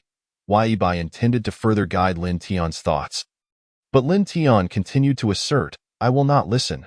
When I grow up, I will marry brother Yi Bai, regardless of gender. Left with no recourse, Yi Bai said, let us sleep for now. If you wish to think about it, do so in your dreams where you can marry me. With that, Yi Bai patted Lin Tian's head and lay down beside him. Chapter 14. Midnight Games, a short chapter. Consider this an extra. It will not be recorded in the main text. That night, Lin Tian frequently chuckled foolishly and even drooled, leaving Yi Bai awake and restless throughout the night, suspecting that Lin Tian truly dreamed of marrying him. Yi Bai felt a tightening sensation and pondered why he had been so kind-hearted as to save him and even let him sleep in his arms. Now he had inadvertently nurtured a husband. The more he thought about it, the angrier he became, and he decided to pinch Lin Tian's face. Awakened abruptly, Lin Tian looked at Yi Bai and complained, Brother Yi Bai, why did you pinch my face? Rubbing his reddened cheeks, he added, you laughed and drooled in your sleep. You must have dreamt something unpleasant about me. I had to wake you up to prevent you from causing me trouble in your dreams. Yi Bai stated with utmost seriousness. Lin Tian appeared confused, but he realized he might have indeed dreamed of something inappropriate involving Yi Bai. However, how could Yi Bai have guessed? No, how could that be? I dreamed of delicious food. Believe me, Lin Tian insisted. Why Yi Bai saw right through Lin Tian's deception but chose not to expose him, as doing so would only lead to an argument he wished to avoid. Glancing at the clock, he noted it was only 4 a.m. He felt utterly defeated. Lin Tian had been laughing since 8 p.m. the previous day. If he were to sleep now, no one would wake him, and he would be unprepared for the competition. Thus, he decided he could not afford to sleep. After deliberating, Yi Bai made a bold decision, grasping Lin Tian by the nape of his neck. You are not allowed to sleep. Stay awake with me. Lin Tian was baffled. Why should he suffer from lack of sleep just to accompany someone else? Yet, he felt compelled to indulge his older brother. I'm hungry. Go get me something to eat. But it's only 4 a.m. The restaurants must be closed, and there is no kitchen here. I cannot cook for you, brother Yi Bai. Please bear with it for a while, Lin Tian replied. Why Yi Bai turned away, sulking, and said over his shoulder, you two must give your all in today's competition, and you cannot lose even a single match. If you do, I shall break one of your legs. If you lose, I will choose the one in the middle. Lin Tian, unfazed, confidently replied, I won't embarrass you. It's only 4 a.m. Let's play something. Play what? Yi Bai was not in the mood for games. He was too preoccupied with contemplating how to change Lin Tian's mindset regarding his sexual orientation. Lin Tian, realizing Yi Bai's disinterest, proposed, let's play rock, paper, scissors. Best of 3. The winner can make one unreasonable request, and the loser must comply without question. Yi Bai barely focused on Lin Tian's suggestion, still lost in thought regarding Lin Tian's orientation. As the game commenced, Yi Bai casually made 2 throws, resulting in a complete defeat of 0-2. Haha, brother Yi Bai, you lost. You must grant me one unreasonable request. Yi Bai was perplexed. Why was his luck so poor? Moreover, he had just heard that unreasonable request. He knew Lin Tian would likely ask for something rather intimate. According to Lin Tian's rules, Yi Bai had to comply unconditionally. But would Lin Tian try to exploit this? If he refused, their relationship could become strained, which was not what Yi Bai desired. As for complying unconditionally, Yi Bai certainly did not wish to find himself pinned down and overwhelmed. Speak, Yi Bai said. Feeling a bit anxious, Lin Tian pondered for a moment before declaring, I want brother Yi Bai to kiss me. Yi Bai was momentarily taken aback, initially expecting Lin Tian to make more outrageous demands, only to be surprised by the mere request for a kiss. However, even such a simple act proved to be quite challenging for Yi Bai. Noticing Yi Bai's hesitation, Lin Tian remarked, we agreed not to be evasive. Brother Yi Bai, you mustn't back out. Just kiss my cheek. It won't cost you an ounce of flesh. Lin Tian's tone carried a hint of dissatisfaction. Gathering his resolve, Yi Bai commanded, close your eyes. Upon uttering those words, Yi Bai's face flushed deeply. Lin Tian eagerly complied, shutting his eyes in anticipation. Meanwhile, Yi Bai, resembling a timid girl, knelt before Lin Tian and slowly leaned in closer. As he gazed at Lin Tian, he found himself unable to proceed. After a brief pause, Lin Tian, still waiting for the kiss, teased, if you're too shy to kiss my cheek, a kiss on the lips will suffice. Lin Tian's tone was laced with playful mockery. He had guessed that Yi Bai would hesitate and likely disregard this rule. So he had no real expectation of being kissed. Just as Lin Tian was about to give up, Yi Bai suddenly pressed his lips against Lin Tian's, with his eyes closed and cheeks aflame. Yi Bai kissed Lin Tian, who stared at him in disbelief. A few moments later, Yi Bai pulled away and stated, "Satisfied now?" Lin Tian, utterly surprised that Yi Bai had actually kissed him, found himself momentarily speechless. After a considerable pause, Lin Tian finally regained his composure and said, "Brother Yi Bai, you truly kissed me." His tone was tinged with incredulity. "Did you not ask me to kiss?" Yi Bai complained, feeling slighted that Lin Tian didn't acknowledge the act after they had kissed. Calling him a scoundrel, Lin Tian, blushing, suggested, "How about we get a bit closer and try again?" He pushed Yi Bai down, pinning him beneath him. At that moment, Yi Bai was clad only in shorts, feeling vulnerable. "Lin Tian, don't go too far. Kissing you was merely a penalty for losing the game, so don't take advantage of the situation." Despite his verbal protest, Yi Bai made no effort to resist. "Brother Yi Bai, if you truly do not wish for this, there would be resistance. Yet just moments ago, you showed none," Lin Tian teased, proceeding to remove Yi Bai's shorts. "Don't?" Yi Bai felt a surge of confusion. Surprisingly, his body showed no signs of rejecting Lin Tian. How infuriating, even his body seemed to betray him. That night became the most unforgettable night for Yi Bai. Chapter 15. The competition begins, victory secured. Shui strikes gold the previous night. Yi Bai had a restless sleep, disturbed by Lin Tian's incessant movements in his arms. By 6 in the morning, the five of them headed to the dining hall for breakfast. After their meal, Shui informed the three of them about the competition schedule. The competition would commence at 8 a.m., featuring team matches in the morning and individual matches in the afternoon. Lin Tian gestured an okay and then lowered his head to continue eating. Yi Bai shrugged, indicating he understood. Xiao Bai Long silently consumed his meal. By the time they finished, it was nearly 7 o'clock. Leaving them with some time before the competition began. Yi Bai inquired, "Can bets be placed for this competition?" "Of course, but betting is nearly futile here, as everyone's Dao power is public knowledge. Thus, betting based on Dao power seldom results in a loss. And one hardly profits," Shui explained. "Where can we view the Dao power?" "Take me to see," Yi Bai requested. Shui promptly led him to the Dao power leaderboard. Upon arrival, they found a crowd gathered. Fixated on Yi Bai's impressive score of 127,000. "No way, 127,000? How did he achieve that? Is that even a Dao power value possible in Baiguan?"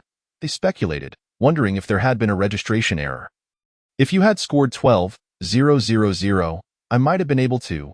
Yi Bai pushed through the crowd, joined by the other four. Noticing that the second highest score was not Lin Tian's, he searched downwards. At the 8th position, he spotted Lin Tian, while Xiao Bai Long was in 13th. "Ha, foolish dragon, I ranked significantly higher than you," Lin Tian taunted upon noticing his superior position compared to Xiao Bai Long. The latter shot a slightly irritated glance at Lin Tian before examining the Dao power values of those ranked above him. The second highest score was 2497. Lin Tian had no scores below 2000, while Xiao Bai Long's scores were all above 1200, with the lowest being 940. "Instead of wasting time mocking others, you should focus on improving your own strength," Yi Bai scoffed at Lin Tian's taunts. Observing Lin Tian being reprimanded, Xiao Bai Long suppressed his laughter and chimed in, "Brother is right. Instead of mocking me, you should practice more. Look at you. You're not even second, so what gives you the right to ridicule me?" Lin Tian gritted his teeth in frustration, itching to retaliate.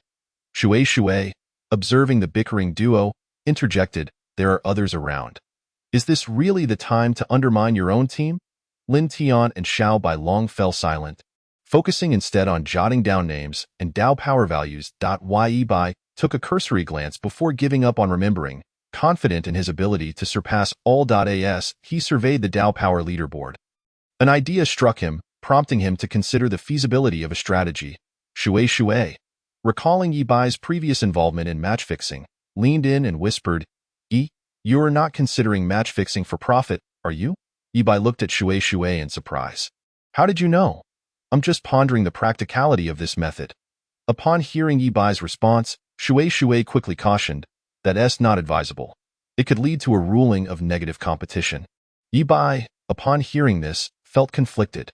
If only he had played at a lower level, but then no one would bet on him winning. With a sigh, he lamented, "What a pity."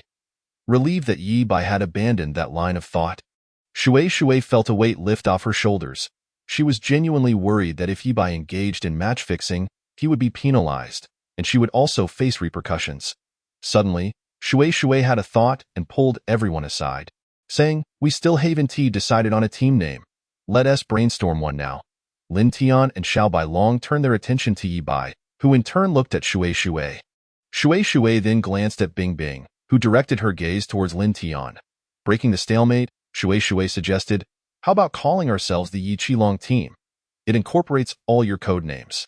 Number 4. The name sounded rather odd. Shui continued, "Then how about the Yi Linlong team?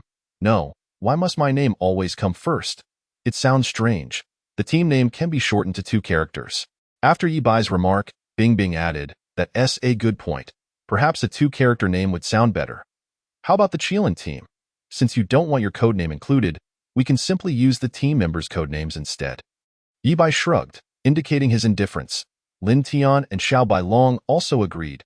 Bing Bing, however, remained silent. Then it settled. Bing Bing finally said, By the time they reached a decision, it was already 7:30. And people had begun submitting team names, member lists, and Dao power values. When the competition time arrived, Yi Bai handed his card to Shui for betting. "Bet 80 million on us to win. The password is..." "You can take 20 of the profits." Yi Bai casually passed his card to Shui, unbothered by the possibility of her absconding with it. Taking the card, Shui asked, "Aren't you worried I might run off with your card?" "Since you said it, I trust you 1T, Yi Bai replied, leading the other 2 onto the arena. There were a total of 10 platforms, ensuring that the morning's matches would not drag on indefinitely. Although the entire Baiguan was supposed to participate, only half showed up, as the other half either couldn't gather 3 players or had 3 members who were sworn enemies. Upon taking the stage, Yi Bai noticed 3 short opponents across from him. "When the match begins, you 2 finish your bout as quickly as possible, then move to the next," their leader instructed. Upon exchanging information, Lin Tian realized that despite their diminutive stature, their average Dao power was higher than Xiao Bai Long's, ranking 3 RD, 5 TH, and 6th respectively. The opposing team, upon seeing Lin Tian and Xiao Bai Long, remained unfazed, but upon spotting Yi Bai, they couldn't contain themselves. "Why are we facing this Yi right off the bat? Boss, how do we handle this?" Stay calm. Even though this Yi appears to have high Dao power, he might have low defenses. Perhaps a single hit will send him reeling." The boss replied, "Boss, do you hear yourself?" The match commenced. As soon as it began, Yi Bai sat down, clearly dismissing his opponents. The adversaries, witnessing Yi Bai's nonchalance, were filled with indignation. Their captain directed the other 2 to engage Lin Tian and Xiao Bai Long. The moment their fists collided, the initially confident duo was left in shock. Their arms shattered upon contact with Lin Tian and his companion, who had broken their arms with a single blow. "Boss, something's off. They should have more Dao power. They're hiding their strength." Indeed, their strength is fearsome. Y arm was broken after just 1 punch from that individual with blue hair. Their captain, with a resigned glance at the 2 of them, said, "You both step back. I will confront those 2 myself." With that, their captain pushed the pair back slightly and stepped forward to lock eyes with Lin Tian. Lin Tian initiated the attack, delivering a punch that nearly incapacitated his opponent. Before I could finish my thought, Lin Tian knocked that person unconscious with a single blow and subsequently subdued the other 2 team members as well. The battle lasted scarcely 5 minutes, resulting in the victory of the Qilin team. The referee, finally regaining his composure, quickly announced the outcome. Night White paid no heed to the 3 adversaries, leading Lin Tian and Xiao Bai Long away. Upon returning to the lounge, they were greeted by the excited Shui. As soon as she saw Night White, she rushed to embrace him. Night White had little time to react, taken by surprise by Shui's sudden display of affection. Observing another girl embracing Night White, he felt a twinge of jealousy, a sentiment that did not go unnoticed by Bing Bing, who discreetly captured Lin Tian's reaction on camera. "What are you doing?" "Let go," Shui said, releasing her grip, her face flushed. I'm sorry, I was just too excited. It was unintentional." What is going on? Why the excitement? Shui quickly responded. Many participants are here for the first time, unaware of the betting rules, and didn't know to report their collective combat strength, resulting in a betting ratio of 2 to 1.26, which earned us a direct profit of 80 million. So that's the reason for your exuberance? What's this? You mentioned sharing 20% of the earnings with me. 20% of 80 million is 16 million, which would ensure that Bing Bing and I would never have to worry about food and drink for a lifetime. Oh, have you withdrawn the money yet? Yes, the funds have already been transferred to my account. I assure you I haven't taken a single penny from you. With that, Shui made a gesture of swearing an oath. Night White waved his hand dismissively, saying, I never accused you of wanting my money. Now, arrange our next team match. Let us seize the opportunity while these individuals are still disoriented. Without hesitation, Shui set about matching them for the next round. On the way, Bing Bing inquired of Shui's sister, Do you have feelings for that Yi? Shui, taken aback, blushed and stammered, Don't say such things, I don't like him. Bing Bing wore an expression of disbelief. Fine, maybe I like him a little, but don't tell him. Shui gestured a warning, signaling that if Bing Bing dared to inform him, she would retaliate. Bing Bing, sincere, replied, Rest assured, sister, I want to say a word. You better keep it that way. With that, Shui took Bing Bing to match Night White and the others for the next competition. 10 minutes later, they returned. Your next match is in 30 minutes. The staff mentioned you can collect a reward for your first victory, and I've taken care of it for you. With that, Shui handed Night White 3 exclusive masks given to her by the staff. Each mask corresponded to Night White, Lin Tian, and Xiao Bai Long. Night White's mask featured several leaves. Lin Tian's depicted a qilin, and Xiao Bai Long showcased a white dragon. Night White stored the mask in the system space, while Lin Tian and Xiao Bai Long handed theirs to him as well, which he also placed in the system space. In future instances of sudden disappearances into pockets, unless specified, it will refer to the system space. After 30 minutes, Night White's second match commenced. Utilizing their previous experience, they all bet on the qilin team to win. However, some teams that had just finished their matches were unaware of the qilin team's true strength and placed bets on seemingly stronger opponents. In this round, Night White's team could still win at a ratio of 0.65. Betting the entire 160 million could yield a profit of 264 million. Shui, contemplating, felt elated, thrilled. After placing her bets, she returned to the stands just as Night White's team concluded their match. Night White, finding Lin Tian and Xiao Bai Long too slow, took matters into his own hands. Consequently, the match ended in a mere 57 seconds. Night White approached the stands, addressing Shui, collect the earnings, match again, place bets, then collect more money. In just 9 short words, he had enabled Shui to earn a substantial sum, a windfall she could scarcely have imagined. However, moving forward, their earnings might dwindle as everyone had witnessed the prowess of Night White, Lin Tian, and Xiao Bai Long, leading most to bet on their victories. Deliberately losing would result in immediate penalties. In the third match, since they had to bet on themselves to win, they could only secure the base payout. The formula is, bet amount, 100 odds, thus, Night White's team would earn only 1% of the total, which, though merely 1%, still amounted to 2.64 million. In just 1 month, they could potentially amass over 1.4 billion. Shui, with a casual calculation, realized she had stumbled upon a fortune that would last her a lifetime. Contemplating, she thought about switching teams, aligning with Night White, and perhaps later sharing a bed with him alongside Bing Bing. Night White and his team effortlessly secured victories in all 3 team matches. The afternoon matches were expected to yield similar results. During lunch, Shui and Bing Bing shyly approached Night White, saying, can we join you? Night White, puzzled, asked, Why? What benefit would there be for you to follow me? What do you mean by no benefit? Haven't we earned a lot of money already? Besides the money, what else is there? Shui pondered before responding, It's also quite pleasing to the eyes. What do you mean? It means we admire your looks, which elevates our aesthetic standards. Just as Night White was about to refuse, Shui added, We sisters could keep you warm at night. Please don't decline. With that, they each latched onto one of his arms. Let go. Don't touch me. Night White extricated his arms from their grasp and continued, Do you even know what I do? You want to follow me? Of course, we know. It's just a matter of getting by. But do you know how many people I've killed? Shui and Bing Bing shook their heads, estimating from Night White's demeanor that he had likely killed at least 30 individuals. I've killed at least 5 figures worth of people. Are you certain you want to follow me? Who knows, I might take a disliking to you one day and eliminate you as well.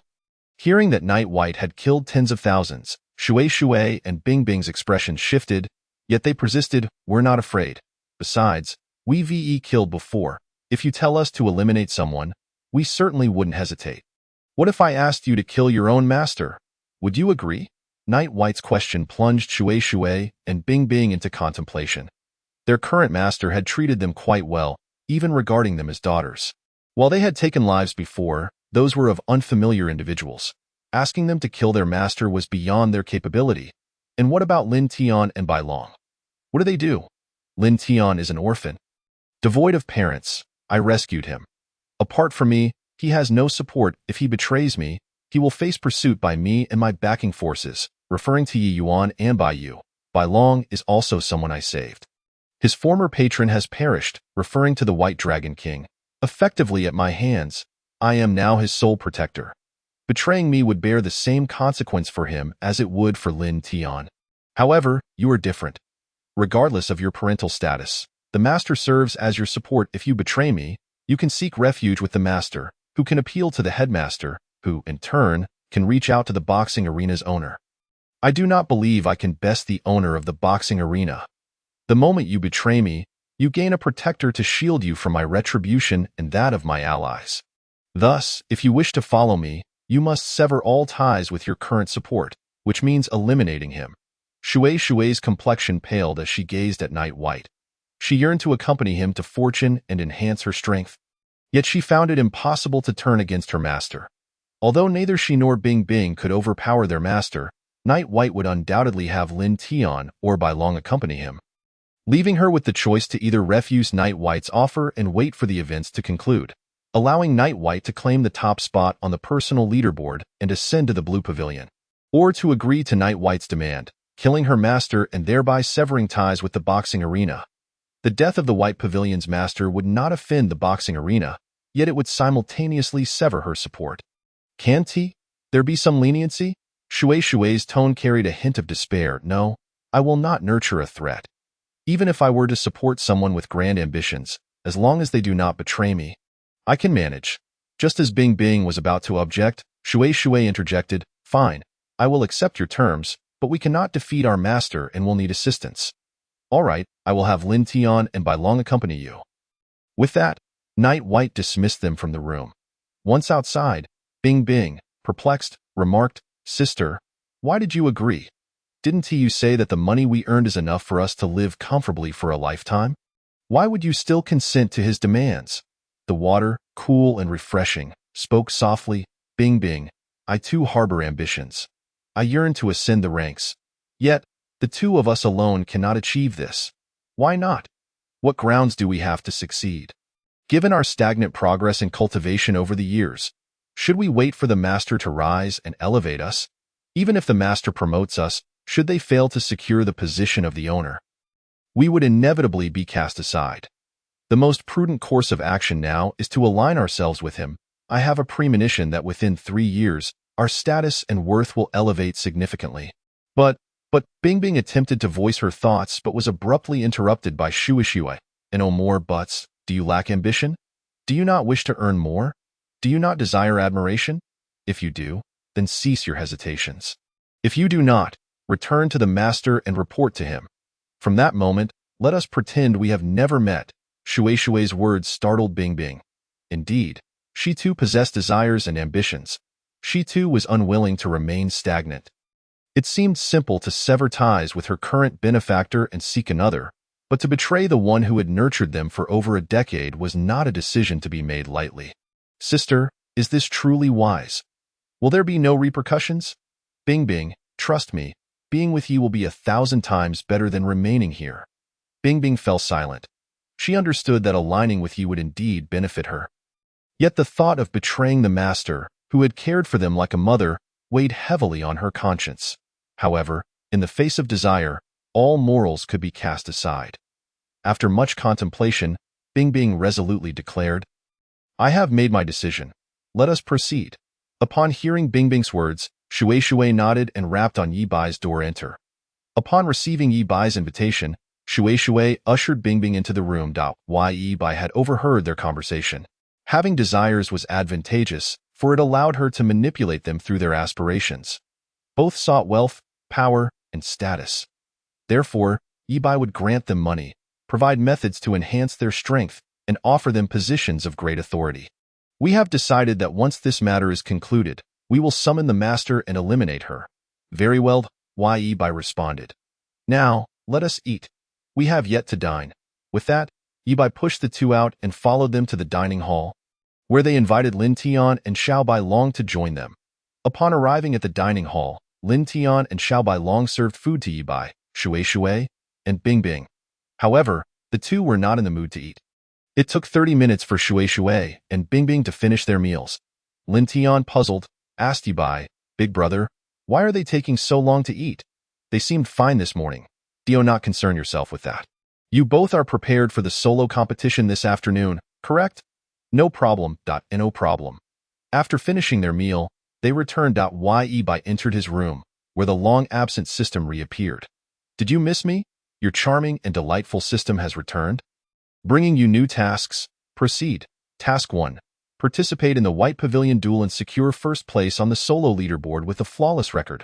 Reward: 1 high-level observation hockey upgrade card, 1 high-level insight hockey upgrade card. Task 2. Participate in the White Pavilion duel and secure first place on the team leaderboard with a flawless record. Reward: 1 high-level conqueror's hockey upgrade card. Upon hearing the system's tasks, Yi Bai smiled inwardly. These tasks were far too simple, a mere fraction of the difficulty he faced as a mercenary in the past.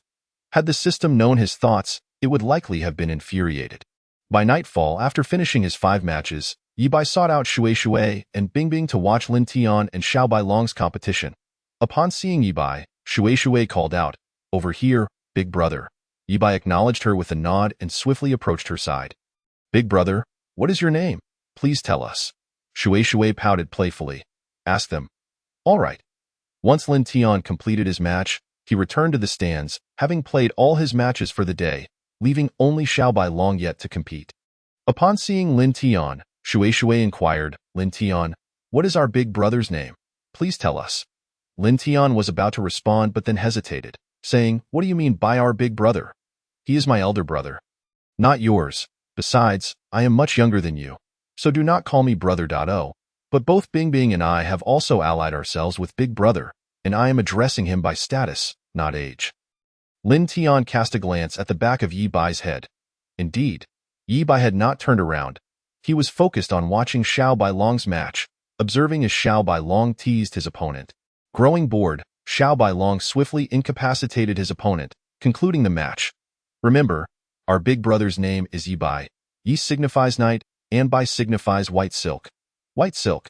As soon as Shui uttered those words, Lin Tian found himself knocked to the ground by Yi Bai. Big brother Yi Bai, why did you hit me? I did not say anything wrong.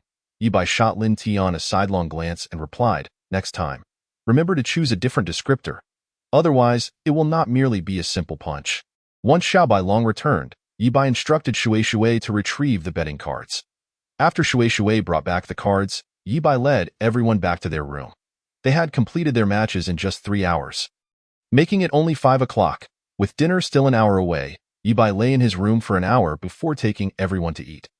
After finishing dinner, it was already 6:30, by 8 o'clock.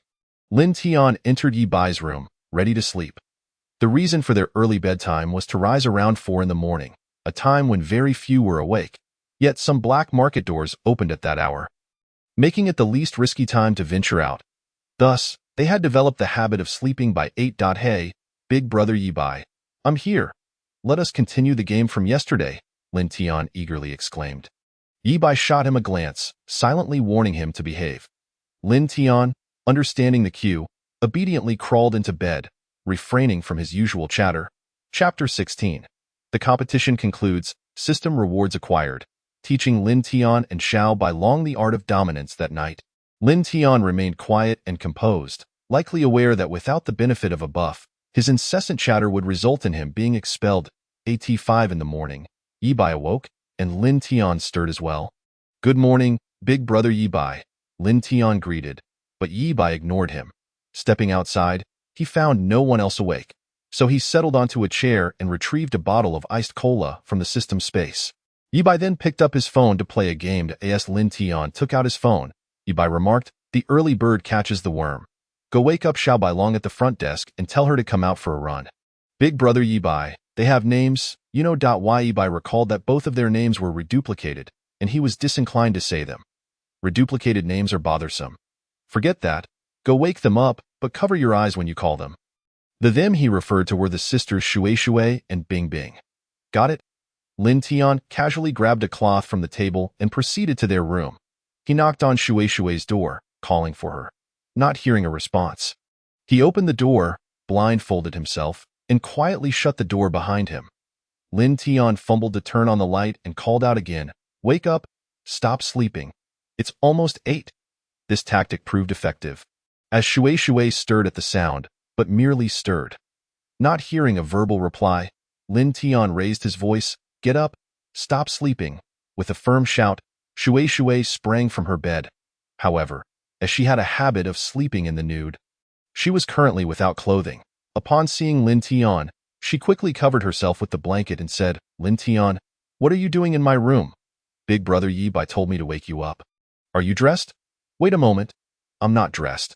Let me get dressed first, and then you can take off the cloth." Yibai, having foreseen this situation thanks to his advanced observation haki, had instructed Lin Tian to blindfold himself.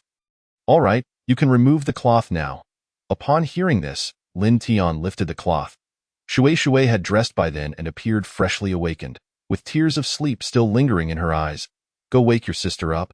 I'll go rouse that foolish dragon." With that, Yibai opened the door and headed towards Xiao Bailong's room.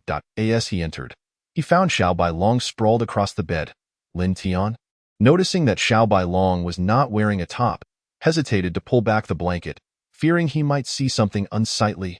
Lin Tian called out, "Get up, foolish dragon. Big brother Yibai wants you to come out for punishment." Confused, Xiao Bailong replied, "What happened?" "No need to worry. Just know that big brother Yibai wants you to come out for punishment. So go." The little white dragon, with a mixture of skepticism and curiosity, dressed himself and stepped outside. Upon exiting, he immediately spotted Shui Shui and Bing Bing, who were already seated beside Yibai beckoned Lin Tian and the little white dragon to approach. A sense of unease gripped the little white dragon's heart as he contemplated what actions might have provoked Yibai's ire. However, despite his pondering, he could not recall any missteps. He took a seat beside Yibai. Nervously gazing at him, Yibai refrained from directly pointing out his mistakes, perhaps waiting for him to acknowledge them himself. Yet the little white dragon remained oblivious to where he had erred, thus placing his hopes on Lin Tian's potential deception. As expected, Lin Tian had indeed been misleading him. The little white dragon cursed inwardly, "You deceitful Kirin, how dare you fool me, since you wish to accompany me? You must not be too weak. Although it is only 5 o'clock now, you still need to go out and train. Each of you must run 10 laps around this area and return by 5:40.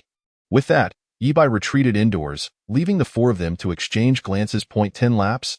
Each lap must be around 20 kilometers, and we need to run 10 laps? Shui Shui exclaimed. "Isn't this training regimen going to kill us? Let us hurry.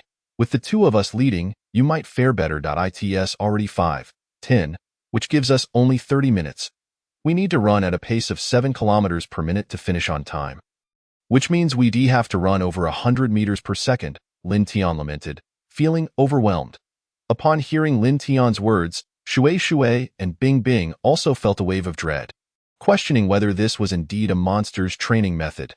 Gritting their teeth, Shui Shui and Bing Bing dashed out, realizing that any delay would cost them precious time.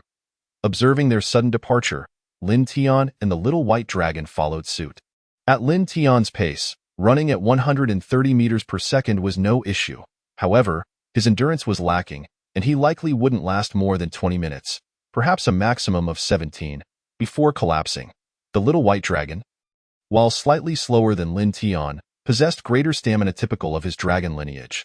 He could maintain a speed of 120 meters per second for an hour without fatigue. Unfortunately, Shui and Bing Bing were in a dire situation, averaging only slightly over 100 in stamina. Even at their utmost effort, they could manage only 50 meters per second. Consequently, by the time they completed their laps, it was already 6:30, a feat only accomplished due to several breakthroughs of their limits.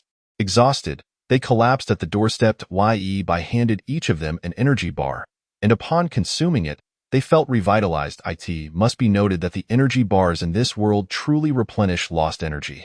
Thus, bringing a few during training would significantly aid their performance, although Yi forbade their use, believing it would adversely affect training outcomes.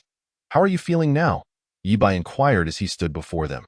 Much better," they replied, though fatigue still clung to them, an exhaustion born from overexertion. Yi assisted the two of them into the house, allowing them to rest alongside Lin Tian.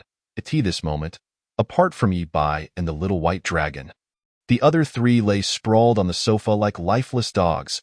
"You foolish dragon, you're so slow. I arrived nearly 3 minutes before you," Lin Tian huffed, catching his breath. Even in such a state of exhaustion, you still have the energy to mock others," the little white dragon retorted without hesitation. "Slow is slow. Don't make excuses," he added, ready to escalate the confrontation. Yet, Lin Tian, in his current state, could hardly raise a hand, let alone engage in a fight with the little white dragon. Yi, sensing the situation, restrained the little white dragon from advancing. "I refuse to yield," the little white dragon insisted. "Yi, let me go. I must teach him a lesson today." Before he could finish, Yi delivered a punch that sent both the little white dragon and Lin Tian crashing onto the sofa. "Ha ha ha!" Lin Tian began to laugh, but was quickly silenced, finding himself in the same exhausted state as the little white dragon. Shui and Bing Bing, witnessing the pitiful sight of the two, felt a surge of amusement, though a glance from Yi promptly extinguished their laughter. Fearing they might share the same fate, "Rest up. We rise at 4 tomorrow for more training." His words filled them with dread. Today's training had been grueling, and the thought of waking even earlier for an increased workload was daunting. They nodded in resignation. At 7:30, Lin Tian and the little white dragon finally awoke, their last memory being their bickering before succumbing to sleep. Shui and Bing Bing had also recovered, albeit their legs trembled violently. Lin Tian, supporting the little white dragon, shakily stood. "Foolish dragon, help me. My legs refuse to cooperate. Can't you be a bit more capable? Such a trivial training load has left you incapacitated." Yi training regimen is easily 10-fold hours, and he hasn't complained. "Why should we?" The little white dragon's words inadvertently flattered Yi, igniting excitement in Lin Tian and the sisters, only for them to quickly sit back down again. "I truly cannot stand. Yi, assist me," Lin Tian implored, extending his hands toward Yi, who merely ignored him and walked away. The little white dragon followed suit, helping Shui and Bing Bing along the way, clearly targeting Lin Tian with his actions. "Hey, wait for me!" Lin Tian forced his legs into motion, and after some effort, he managed to rise and sprint towards Yi. Upon reaching the competition venue, Yi and the others had been waiting for some time, as it was nearly 8 o'clock, and they were ready to commence the first match. Their roles had been assigned. Shui would handle matchmaking, Bing Bing would place bets, while Yi, Lin Tian, and the little white dragon would compete. The morning's 3 matches concluded with a flawless victory, earning them in mere days more than Shui could have hoped to make in her lifetime. "Yi, with this amount of money, what shall we do with it?" Shui inquired during lunch. Yi pondered for a moment before replying, "We will invest in real estate." Shui was momentarily taken aback. "Invest in real estate? What do you mean?" Lin Tian, the little white dragon, and Bing Bing shared her confusion. "We will eventually need to establish a faction, and thus we require a residence, one that is discreet." Realization dawned upon Shui and the others at Yi's words. "What name do you intend for the faction?" Yi responded, "Let Lin Tian assume the role of the leader. I prefer to remain in the shadows. As for the name, we shall use the name of our current team." Even before the faction was established, Yi was prepared to be a hands-off manager. Lin Tian contemplated. "Yi, I believe this faction requires your presence." At least, you should be officially recognized as part of it. Yi shrugged indifferently. You are the leader. You shall decide. After their meal, the five returned home to further discuss the matter. Once inside, Lin Tian gathered everyone and stated, I propose we establish a major faction, naming it the Kirin Gang, with its members being myself, Yi, and the Foolish Dragon. Cut it out, the little white dragon interjected dismissively and then fell silent. Then we shall form 4 smaller factions beneath it, which will recruit members. The Kirin Gang will suffice with just a few individuals. Yi and the little white dragon expressed their indifference. Shui, perplexed, asked, Why wouldn't your own faction recruit more members? What about me and Bing? Lin Tian responded, his tone tinged with reproach. Are you certain you and your sister would bear that name? Realizing they could no longer hide the truth, Shui and Bing admitted, I intended to wait until we returned to share this, but since the secret is out, we'll tell you now. My name is Zhu Xian, and my sister's name is Zhu Qi. Shui and Bing are merely our aliases at the boxing gym. Upon hearing this, Yi finally felt comfortable using their real names. You two can lead the Zhuke gang. All right, Zhu Xian and Zhu Qi agreed without protest. And what about me? The little white dragon inquired of Lin Tian. You may serve as my mount, Lin Tian replied. Provoking the little white dragon's ire, I am a dragon, you know? By rights, I should be your ancestor. Foolish dragon, repeat that, and I'll pluck your reverse scale and brew it in soup. Kirin dog, do not touch my reverse scale. If you dare, I will strike you down. Foolish dragon, aside from your flesh, what else are you good for? If not for Yi, you would have been devoured by the Black Dragon King long ago. Kirin dog, do not underestimate me. I will surely outlive you. The little white dragon glared at Lin Tian, his frustration boiling over, and he transformed into his dragon form, confronting Lin Tian. Seeing the little white dragon was serious, Lin Tian remarked, This is merely a jest. You wouldn't truly reveal your form here, would you? Kirin dog, today, you shall learn who the strongest is beneath Yi. Lin Tian shrugged nonchalantly, You may fight. But do you not fear exposure? Save it for when we return. As the little white dragon contemplated a rebuttal, it dawned on him that engaging in a dispute here would undoubtedly expose him, leading him to temporarily let Lin Tian off the hook. For now, I shall spare you, he remarked with a hint of mischief. Just as Lin Tian was about to continue speaking, he was silenced by a piercing glance from Yi, who then reverted the little white dragon back to his original form. Zhu Xian and Zhu Qi, rendered speechless by the revelation, could scarcely believe that the entity known as the white dragon was, in fact, a genuine white dragon. This led Zhu Xian to ponder the implications for Lin Tian. Her gaze shifted towards him, and upon sensing her scrutiny, Lin Tian turned to meet her eyes, only to find Zhu Xian observing him with a curious expression. Among the 3 of us, this foolish dragon is the only beast.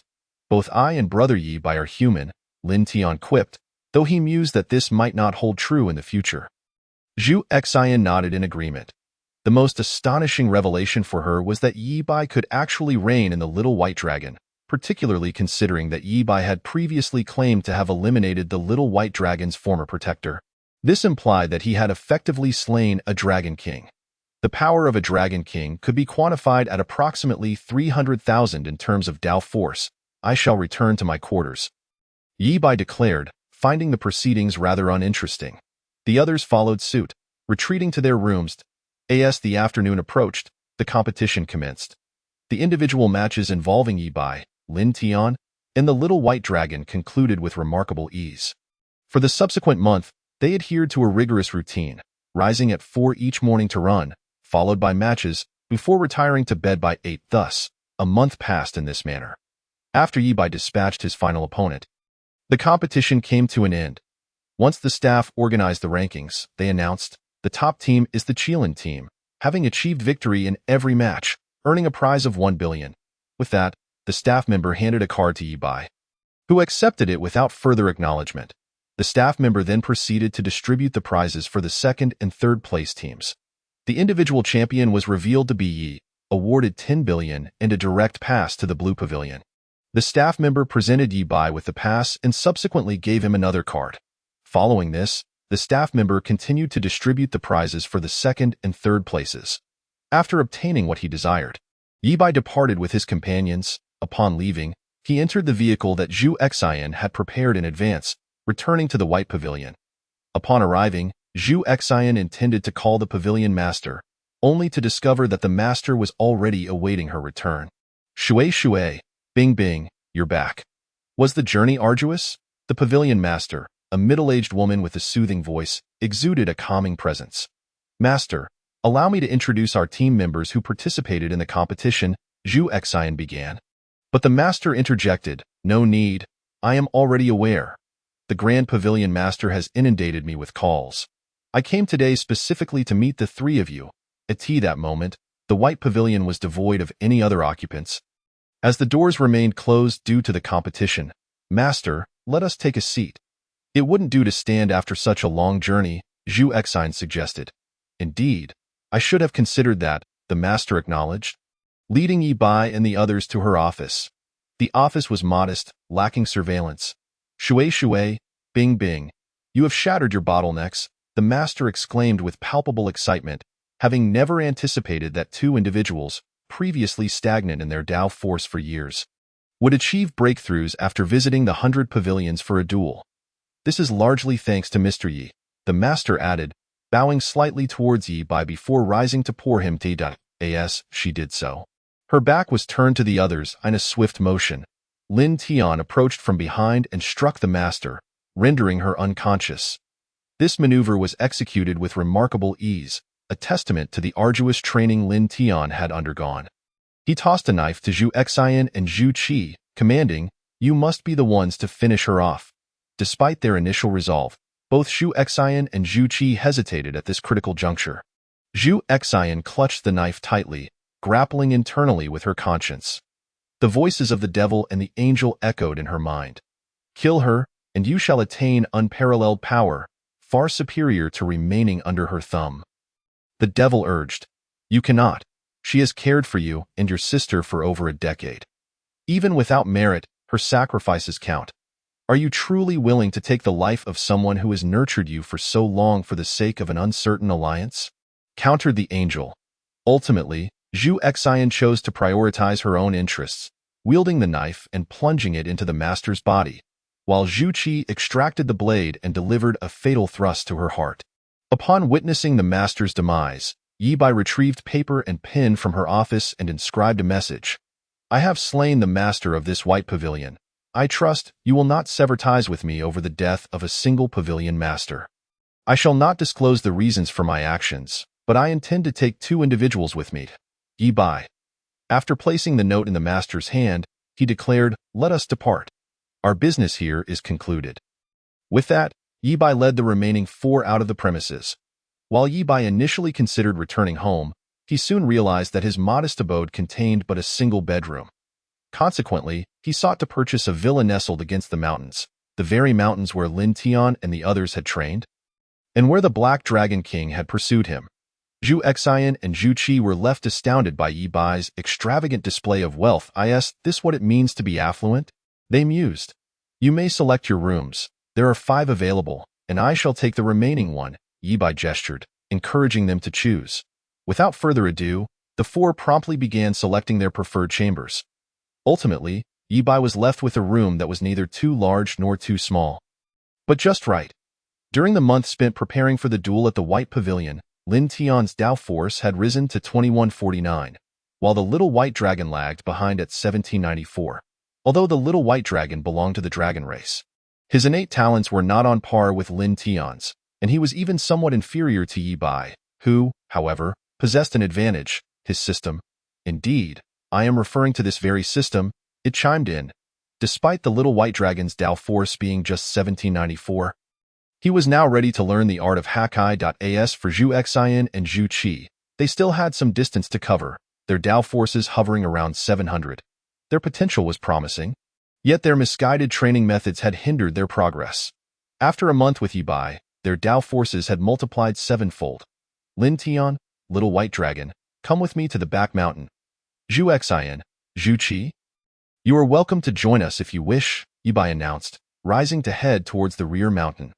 Lin Tian and the little white dragon exchanged glances, scoffing at each other before following Yi Bai to the mountainside. Upon arrival, they found themselves on the familiar rubber track. "Brother Yi Bai, what have you summoned us here for?" Lin Tian inquired, puzzled. Once Zhu Xian and Zhu Qi arrived, Yi Bai explained, "I brought you and the little white dragon here to teach you a skill, one that enables you to counterattack against foes significantly stronger than yourselves." The four gazed eagerly at Yi Bai as he continued, "What I am about to impart to you is Haki, a skill I alone possess. There is no other who can teach it. Should any of you dare to teach it to others without my consent, do not blame me for taking action." With a fierce glare, Yi Bai directed his gaze toward Lin Tian and the others. They understood the weight of his words. Possessing this skill would provide a substantial advantage in battle. As for any doubts regarding the potency of this skill, that was preposterous. How could a skill taught by Yi Bai be anything but formidable? Listen closely, there are 3 types of Haki. The first is Conqueror's Haki, which allows one to intimidate or incapacitate foes through sheer presence. However, if not controlled properly, it may affect those around you. Conversely, if mastered, it can exert an overwhelming pressure. The second is Observation Haki, which enables one to keenly sense the presence of enemies, allowing for the detection of their locations, numbers, and anticipated actions beyond one's line of sight. The third is Armament Haki, which enhances personal defense, functioning as an invisible armor. Upon hearing Yi Bai's description, the four could hardly contain their astonishment that Conqueror's Haki cannot be cultivated. It is innate. The conditions for awakening it are exceedingly stringent, so do not concern yourselves with whether you possess it. Focus instead on mastering the other 2 types of Haki. Chapter 17. Lin Tian and the Little White Dragon's Battle. Mastering Haki upon hearing Yi Bai's words. Lin Tian and the Little White Dragon nodded in understanding. Zhu Xian and Zhu Qi recognized that their current abilities were insufficient to grasp Haki, prompting them to ask, "Brother Yi Bai, is there anything we can do to assist?" For the time being, you need only observe their training. Once your Dao forces reach around 1500, you will be ready to begin your own training in Haki, Yi Bai replied. Understood, Zhu Xian and Zhu Qi responded obediently. Meanwhile, the Little White Dragon interjected, "Brother Yi Bai, I wish to spar with Lin Tian." We agreed to do so upon our return. Lin Tian also chimed in, "Indeed, Brother Yi Bai, I have longed to engage in a duel with that foolish dragon." Yi Bai glanced at the 2 of them and replied, "Go ahead, but do mind your strength." With that, Yi Bai stepped back slightly, accompanied by Zhu Xian and Zhu Qi. Once Yi Bai had positioned himself, the 2 stood in unison. Ready for the bout, Lin Tian, noticing that the Little White Dragon had not transformed into a dragon human or dragon form to fight him, couldn't help but scoff internally, "Fool." Suddenly, Lin Tian unleashed a powerful punch aimed at the Little White Dragon. The Little White Dragon managed to block the blow and retaliated with a kick towards Lin Tian. However, Lin Tian had anticipated this counterattack, evading it without hesitation. Thus, the first round concluded, with Lin Tian clearly having the upper hand over the Little White Dragon. Realizing that his human form was ineffective against Lin Tian, the Little White Dragon decided to reveal his true form. At present, his dragon form was significantly larger than before. The Little White Dragon, who could once be easily pocketed by Yi Bai, had now grown to a formidable 30 meters in length. At last, the foolish dragon reveals its true prowess, Lin Tian thought as he rolled his fists, ready to engage in a fierce battle. The Little White Dragon unleashed a fireball directly at Lin Tian, who effortlessly dodged and aimed a kick at the dragon's head. Lin Tian avoided striking the little dragon's sensitive spot, and the Little White Dragon refrained from ascending into the sky, an unspoken understanding between them. After enduring the kick, the Little White Dragon retaliated with a fireball, trading injury for injury. Lin Tian staggered backward from the pain. Seizing the opportunity, the Little White Dragon swept his tail towards Lin Tian. Lin Tian, taking the hit, grasped the Little White Dragon's tail and swung him forcefully. The Little White Dragon attempted to retaliate with a fireball, but his aim faltered. In that moment, the Little White Dragon managed to throw Lin Tian off balance. The round ended in a deadlock. Lin Tian relied solely on his physical prowess, while the Little White Dragon had the advantage of fireball attacks. If the Little White Dragon took flight, Lin Tian would be utterly helpless against him. The Little White Dragon reverted to his dragon human form, gradually transitioning to a new appearance that was neither fully human nor entirely dragon. This new form featured dragon horns, a tail, dragon teeth, claws, and scales covering his body. Along with the classic dragon eyes, Ling Tian found himself envious of such a striking form. At this moment, the little white dragon had reached his peak strength, though a flaw remained. New sensitive scales had grown on his neck. Unbeknownst to Ling Tian felt an overwhelming pressure emanating from the little white dragon, whose aura was now almost on par with his own. The little white dragon arrogantly gestured for Ling Tian to attack first. Ling Tian hesitated, searching for any weaknesses on the little dragon's body, but the sensitive scales of his dragon-human form were well concealed, obscured by his hair. Ultimately, Ling Tian could no longer resist the urge to charge in. Seeing him advance, the little white dragon followed suit. When their fists collided, Ling Tian, who could have subdued the little white dragon, found himself evenly matched instead. Both retreated a step, astonished. Ling Tian marveled at the little white dragon's formidable dragon-human form, while the little white dragon was equally surprised that he could only match Ling Tian in strength. "Let us settle this with one decisive move," Ling Tian declared. "I am of the same mind, Ling Tian," the little white dragon replied. With flames enveloping his fists, the little white dragon prepared for the fight, and Ling Tian summoned his utmost strength to face him. They charged at one another simultaneously, landing blows to each other's faces. Soon, the little white dragon faltered. Ling Tian sent him flying with a strike, quickly following up with another kick. The little white dragon seized the opportunity to retaliate with a kick of his own. At this juncture, Ling Tian was nearly exhausted, and though the little white dragon had not sustained injuries, his stamina was waning, as maintaining the dragon-human form was quite taxing. Ultimately, Ling Tian emerged victorious by a narrow margin. Zhu Xian and Zhu Qi remarked, "It's hard to believe this is the combat prowess of a juvenile dragon and a mere 4-year-old child, while the one beside them is a heavyweight." With a power level of 120,000 at 7 years old, Yebai's power level had now reached 190,000, just a step away from 200,000. After restoring the stamina of the little white dragon and Ling Tian, Yebai announced, "I will now begin teaching you Haki, starting with armament Haki." With that, Yebai's arms suddenly turned black as he struck at Ling Tian. Caught off guard by the sudden attack, Ling Tian was momentarily stunned. If it had been anyone else present, it might have been manageable, but this was Yebai. Once steadied, Ling Tian inquired, "Brother Yebai, what are you doing? Why the sudden attack? Only through taking hits can one grow stronger. Engaging in life-and-death battles is the fastest way to acquire armament Haki. Otherwise, you must train." "Brother Yebai, I can train. Just spare me the life-and-death battles. No, I can't afford to wait for you to train." Yebai's urgency stemmed from his insatiable desire for Conqueror's Haki, as the initial tasks assigned by the system required Ling Tian to master Haki as well. Thus, Yebai was eager for Ling Tian to acquire it. Just as Ling Tian attempted to flee, Yebai yanked him back, immediately delivering a barrage of blows. "Don't just dodge. Fight me, understand?" Yebai admonished, perched atop Ling Tian, raining down punches while lecturing him. Ling Tian mustered his resolve and retaliated. Trading punches with Yebai, however, he could withstand no more than a second before Yebai broke his bones in pain. Ling Tian used his other hand to counterattack, but the outcome remained the same. He could only shield himself with his arms. After enduring a punishing 81 strikes, Ling Tian's arm was reduced to a powdery fracture. Yebai brought Ling Tian before the little white dragon and waved his hand, instantly healing Ling Tian's injuries. "Do not inquire. It is a skill granted by the system." Ling Tian rose, feeling the changes in his body. Aside from being more resilient, he noticed little else. The little white dragon, his face pale, looked at Yebai and said, "Brother Yebai, I think I'll pass. My skin is tough and my flesh dense. It's uncomfortable to fight. Just have Ling Tian undergo this training. I can practice gradually and willingly accept any shortcomings." Noticing that the system did not assign the task of mastering Haki to the little white dragon, Yebai replied, "You shall train at your own pace, but increase your training load tenfold, starting now." Upon hearing this, the little white dragon dared not voice any objections and immediately set off to run, fearful that Yebai would change his mind if he tarried even a moment.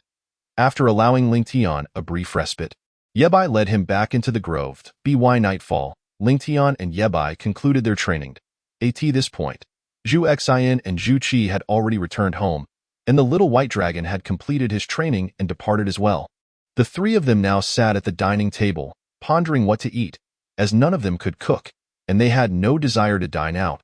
Thus they awaited Yebai's return. When Yebai returned, dragging an utterly exhausted Lingtian, Zhu Xian and Zhu Qi hurried to his side, saying, "Brother Yebai, what shall we eat? Should we go out? It seems too far." Yebai pointed to Lingtian and said, "He can cook. Let him handle it." With that, Yebai kicked Lingtian, who begrudgingly went to prepare a meal for the four of them, including himself.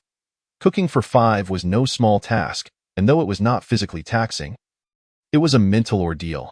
After approximately 30 minutes, Lingtian finally presented the dishes at the table. Zhu Xian took a bite and couldn't help but exclaim, "Delicious. Brother Lingtian's culinary skills are impressive." Yebai sampled the food and remarked, "It's decent." "Decent? This is far superior to the cafeteria food we used to have. It pales in comparison to what I used to eat," Lingtian thought, considering Yebai's background but choosing not to voice his thoughts.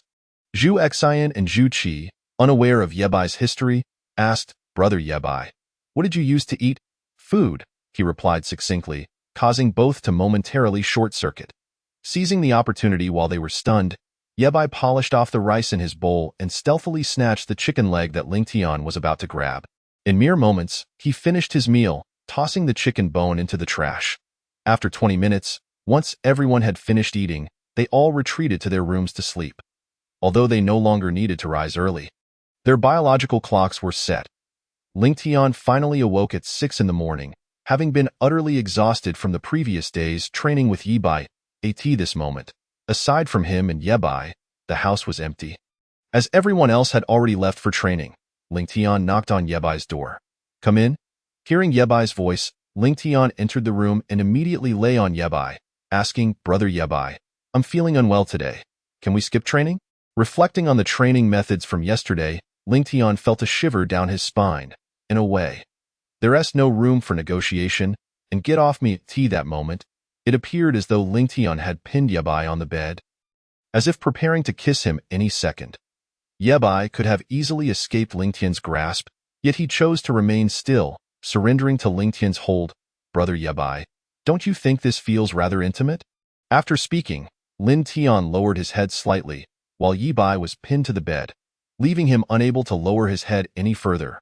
"Get off, stop messing around," Yebai said, his face flushed. His body seemed to act independently, beyond his control, allowing Lingtian to press forward gradually. The system chimed in. "Oh dear. Let us see how long it takes for you to realize that it is I who controls your body." Just then, Zhu Xian suddenly opened Yebai's bedroom door, followed closely by Zhu Qi. The little white dragon, having not completed her training due to a tenfold increase in workload, was still in the midst of her regimen. Upon entering, the two of them immediately spotted Lingtian and Yebai leaning against each other on the bed, their lips nearly touching. "Ahem, pardon the interruption. Please, continue," they said, before promptly closing the door behind them. Here begins the side story. Yebai, still somewhat dazed, was unsure of what had transpired. As Lingtian leaned in to kiss him directly in an instant, Yebai's face turned as red as an apple. He shut his eyes, too shy to look at Lingtian. After what felt like an eternity, Lingtian finally released Yebai's lips, a silken thread connecting them momentarily. Lingtian then absorbed the shimmering thread into his mouth. Yebai, blushing profusely, gazed at Lingtian. "Big brother Yebai, you look truly charming when you blush," Lingtian remarked, reaching out to caress Yebai's flushed cheeks. "You, let go of me. I am your elder brother." "This is improper," Yebai protested. "Not anymore. For now, you are my wife," Lingtian teased, a mischievous smile gracing his face. "Lingtian, please, get off. I am a man. Do not behave inappropriately." Lingtian, with a devilish grin, replied, "And what of being a man?" He leaned in to kiss Yebai once more. Yebai wished to voice his thoughts, but remained silent. After several minutes, Lingtian finally relented. Why? Yebai shot him a look of reproach. "Do you enjoy this, big brother Yebai? You pervert," Yebai retorted, casting a sidelong glance before shifting from lying beneath Lin Tian to lying on his stomach. Yi Bai's sudden change caught Lin Tian off guard. He had anticipated it would take longer to reach this point. To his surprise, after only a brief kiss and some playful teasing, they found themselves here. After a moment of lying there, Yi Bai, sensing Lin Tian's stillness, inquired, "Why aren't you moving?" Lin Tian chuckled softly and began to engage once more in the main story. Upon seeing the two who had just closed the door, Yi Bai abruptly pushed Lin Tian away and dashed out to explain. "It's not what you think. Lin Tian just happened to be on top of me. I couldn't get him off." Zhu Xian and Zhu Qi exchanged skeptical glances. "You two were practically kissing, and considering your strength, you couldn't possibly have someone you can't move?" We believe you," Zhu Xian and Zhu Qi replied with knowing smiles, though it was clear they were not convinced. Frustrated, Yi Bai returned to confront Lin Tian, who had already made himself comfortable in Yi Bai's bed. Fuming, Yi Bai pulled Lin Tian up and declared, "Get up, we're going out to train. Stop wasting time on these frivolous thoughts." Yi Bai tugged at Lin Tian's ear. "Big brother Yi Bai, please, that hurts. Although the effect is obvious, I really can't endure it." The little white dragon can. Her hide is thick. Yi Bai sighed in exasperation. "How about this? If you can master the 2 types of hockey I've mentioned within 3 months, I'll grant you a request that isn't too outrageous. Deal?"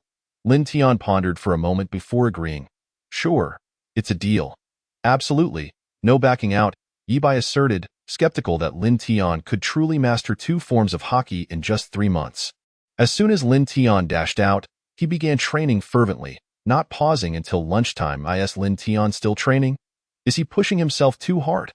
Zhu Xian mused, observing the empty dining table. After waiting for 2 hours without Lin Tian's return, the little white dragon could no longer contain herself and ventured into the forest to catch a few large animals. She returned with a cow, perfectly roasted by her fireball.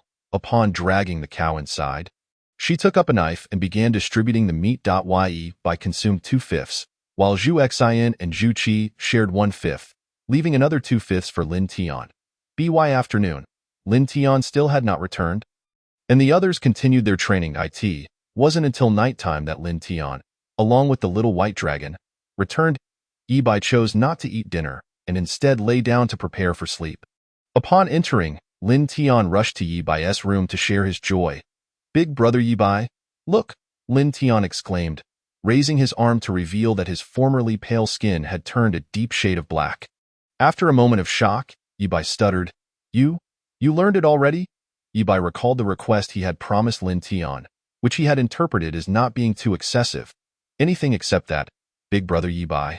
Just 1 more to go. Remember to teach me tomorrow. No backing out." Yi Bai nodded, still dazed, before drifting off to sleep, while Lin Tian went to prepare dinner for the others. The next morning, Yi Bai awoke with a flushed face, having dreamt of some rather inappropriate scenarios. There are details. Yi Bai found himself perplexed as to why he had such a dream. The system chimed in. "I have no idea." Lin Tian entered with a bowl of soup and, upon noticing Yi Bai's flushed cheeks, teased, "Why is your face so red? Did you have a spring dream?"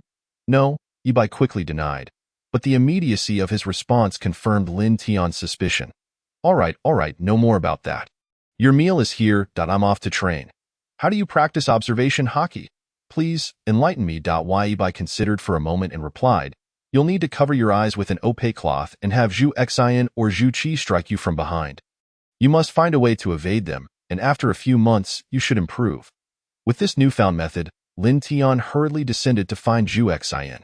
After discussing for a while, Lin Tian set off, while the little white dragon and Zhu Qi finished their meal before following suit. A week later, Lin Tian exclaimed joyfully in the forest, "Ha!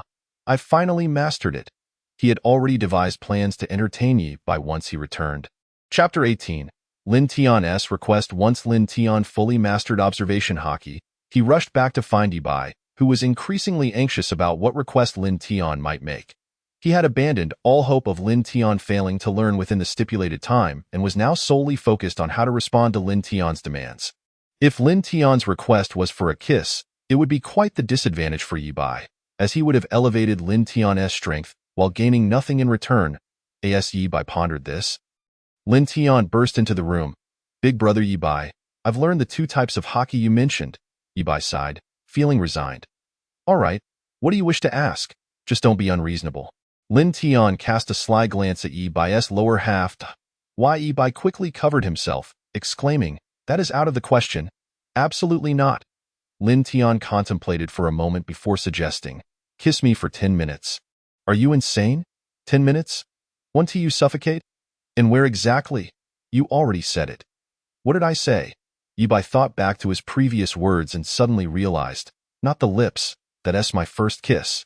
He recoiled in fear, worried Lin Tian might act impulsively. You said I could ask anything, but now you say it's unacceptable, Lin Tian countered. I did say not to be unreasonable. Is that really excessive? Of course, 10 minutes of kissing is far too long. Then, let us reduce the time. No, what I mean is that asking me to kiss you is simply too much. It must be changed. Yibai crossed his arms. Eyeing Lin Tian continued to contemplate what request would best satisfy his desires. Suddenly, a system task activated. Please check. Yibai felt a jolt of anticipation. The rewards for this system task seemed promising. But he sensed an ominous undertone. Since I've already agreed, I must honor my word. Task 1. Kiss Lin Tian on the cheek. Reward, ability to fly. Task 2.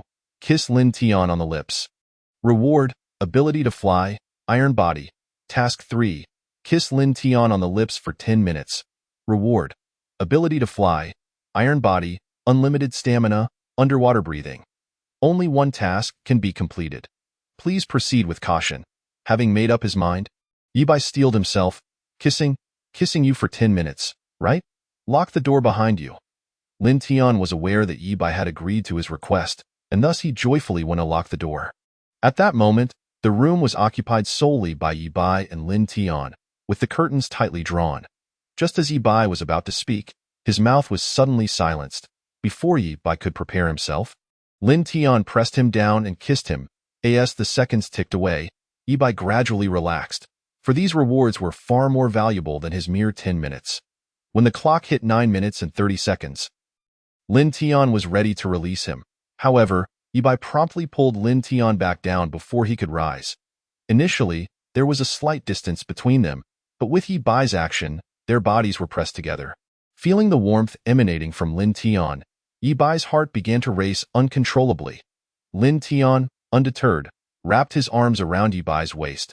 Blushing, Yibai embraced Lin Tian in return. They only parted after the 13th minute.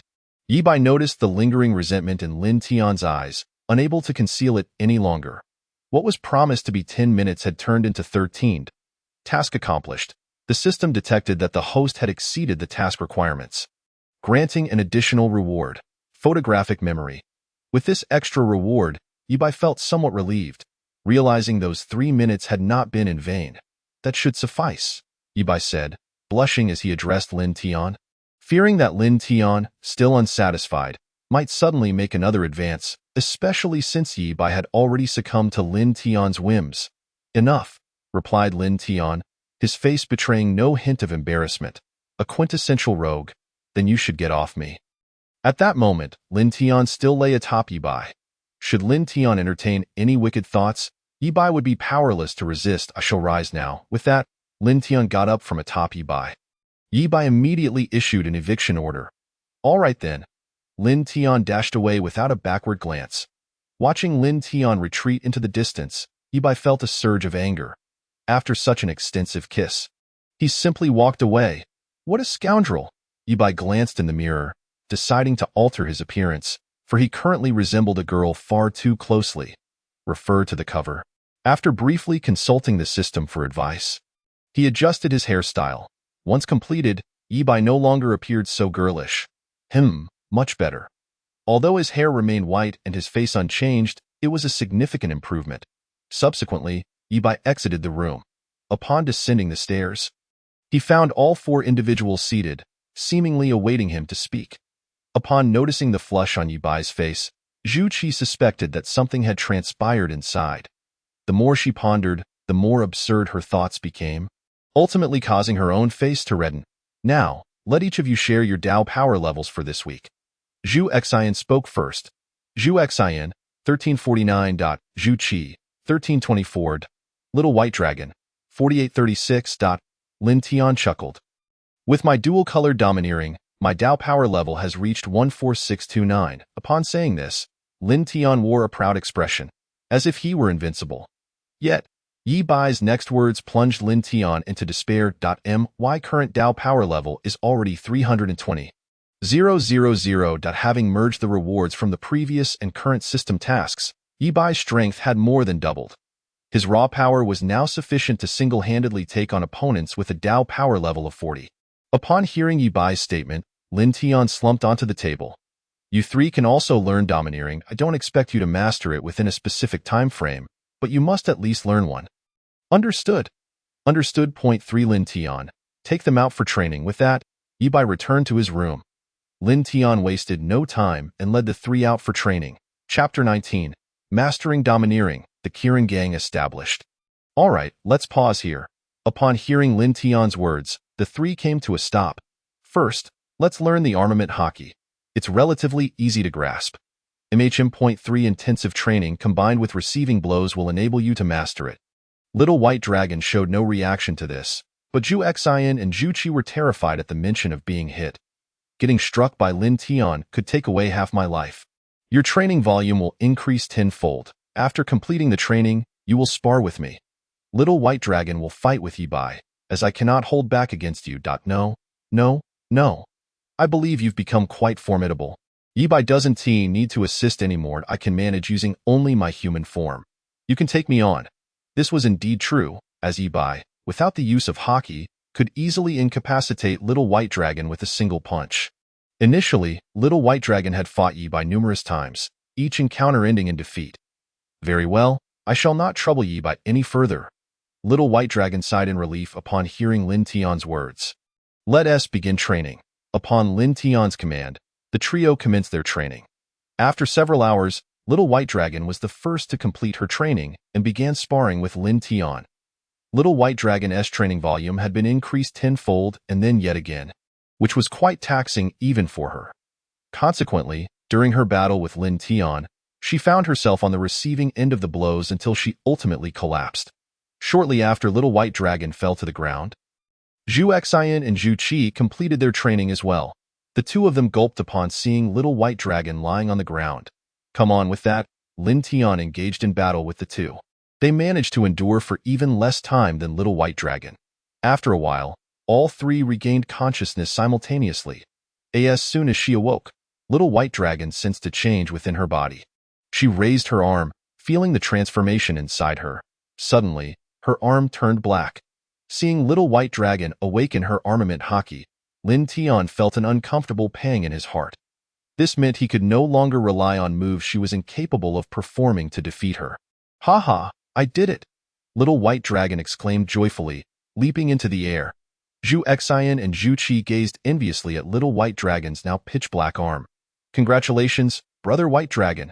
They cheered, filled with envy for Little White Dragon's awakening of haki.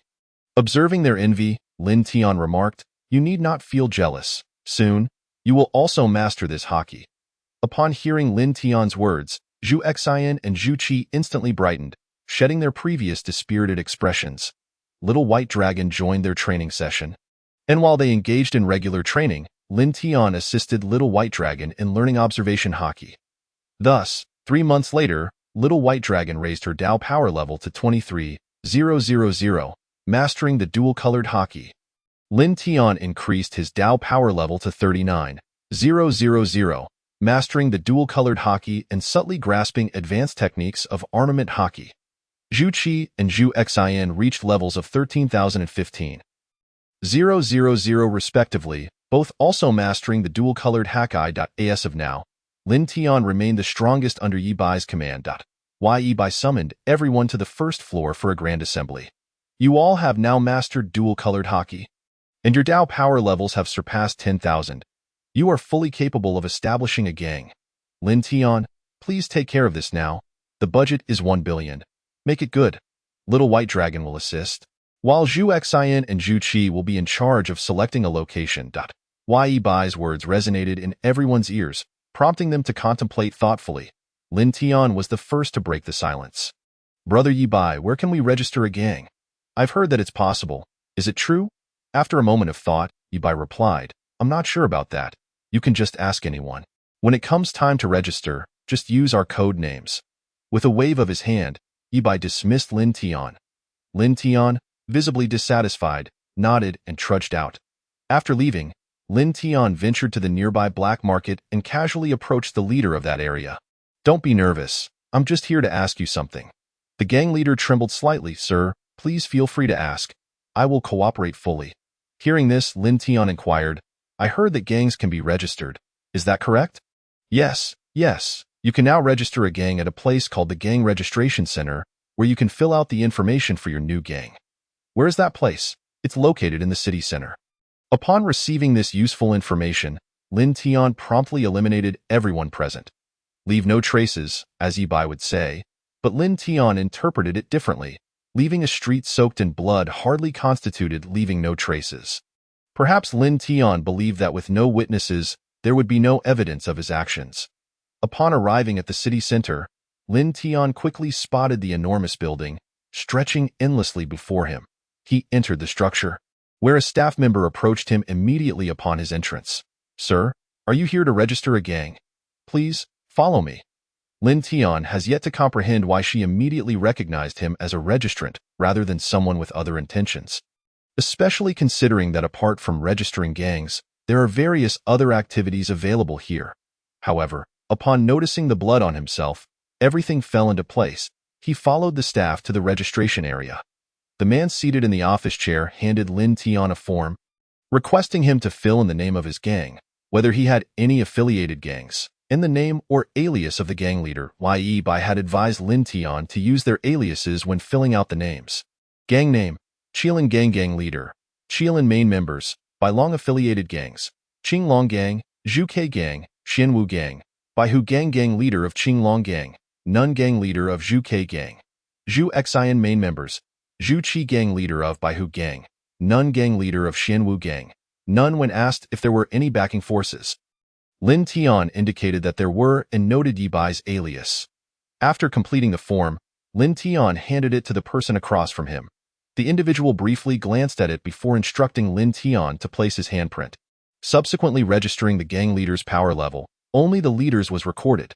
The others were to be logged in by the leader himself. Lin Tian followed the person to the area where power levels were recorded, which featured a camera for video recording, 2 individuals operating machinery, and 1 person taking notes.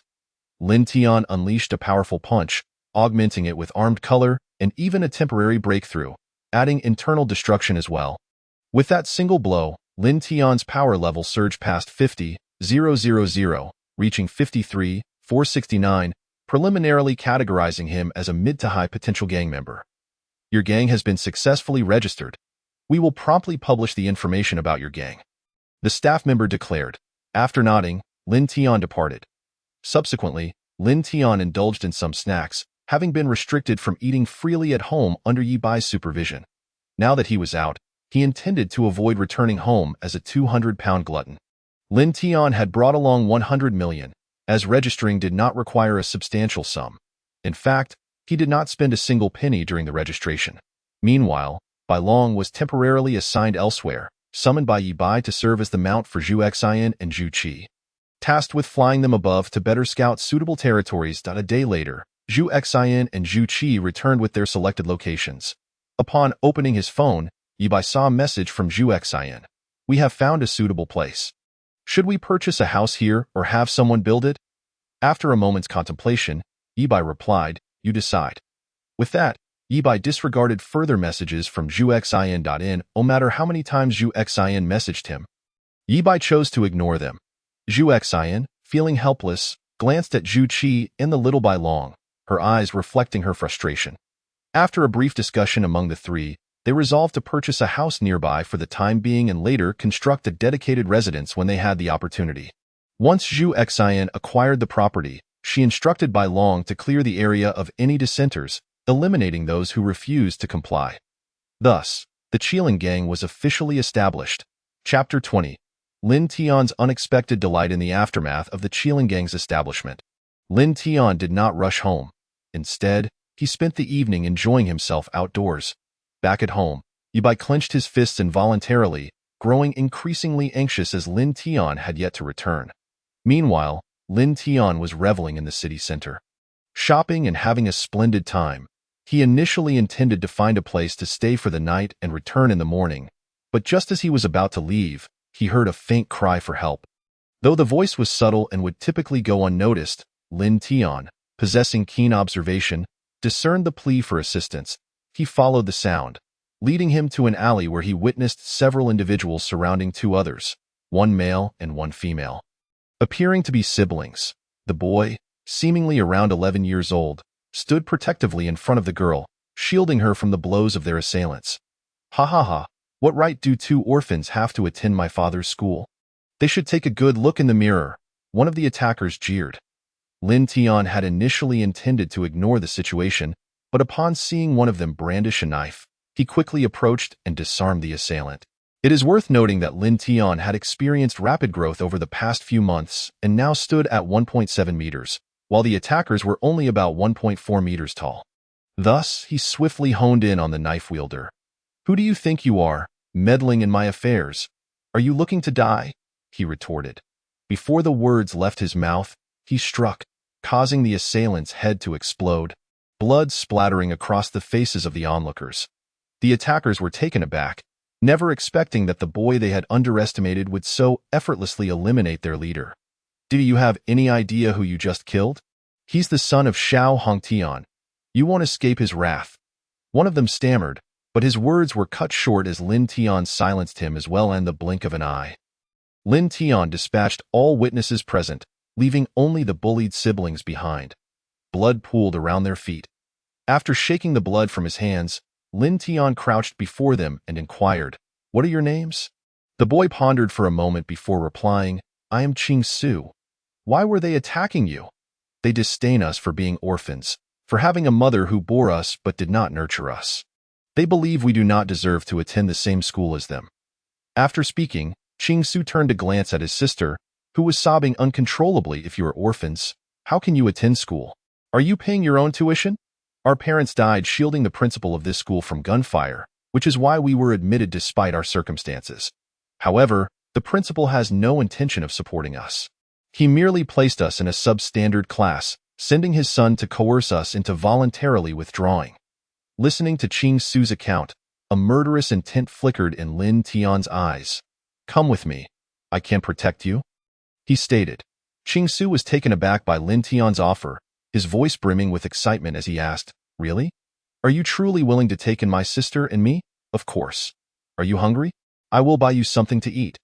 Qing Su was about to decline, but his stomach rumbled audibly. Lin Tian picked them both up, one in each arm, and retraced his steps to where he had come from. He treated them to an abundance of food, ensuring they had their fill.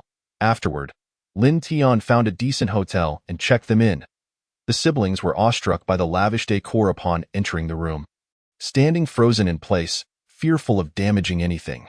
Noticing their hesitation, Lin Tian promptly ushered them inside, saying, "You needn't be so reserved. Feel at home, as if this were your own house." With that, he proceeded to the bathroom, filling the tub with water to prepare for their baths. Hearing his words, they finally ventured into the living room, albeit cautiously, each step taken with trepidation as they feared causing any mishaps. Once the water was ready, Lin Tian invited them to the bathroom, asking, "You can wash yourselves, right? You don't need my help, do you?" "Yes, we can," they both responded without hesitation. "Then hurry and wash up. Tomorrow I will take you to where I live." They nodded eagerly and quickly stripped off their clothes, climbing into the bathtub. Though they were of different genders, being siblings made bathing together perfectly acceptable. Lin Tian selected suitable clothes for them and placed them on the cabinet by the bathroom door. After about 10 minutes, they emerged wrapped in towels. Upon exiting, they spotted the garments on the cabinet and, without a second thought, changed into them. Lin Tian waited on the sofa for them to finish. Once they were dressed, he guided them to their bedroom. "You can sleep here.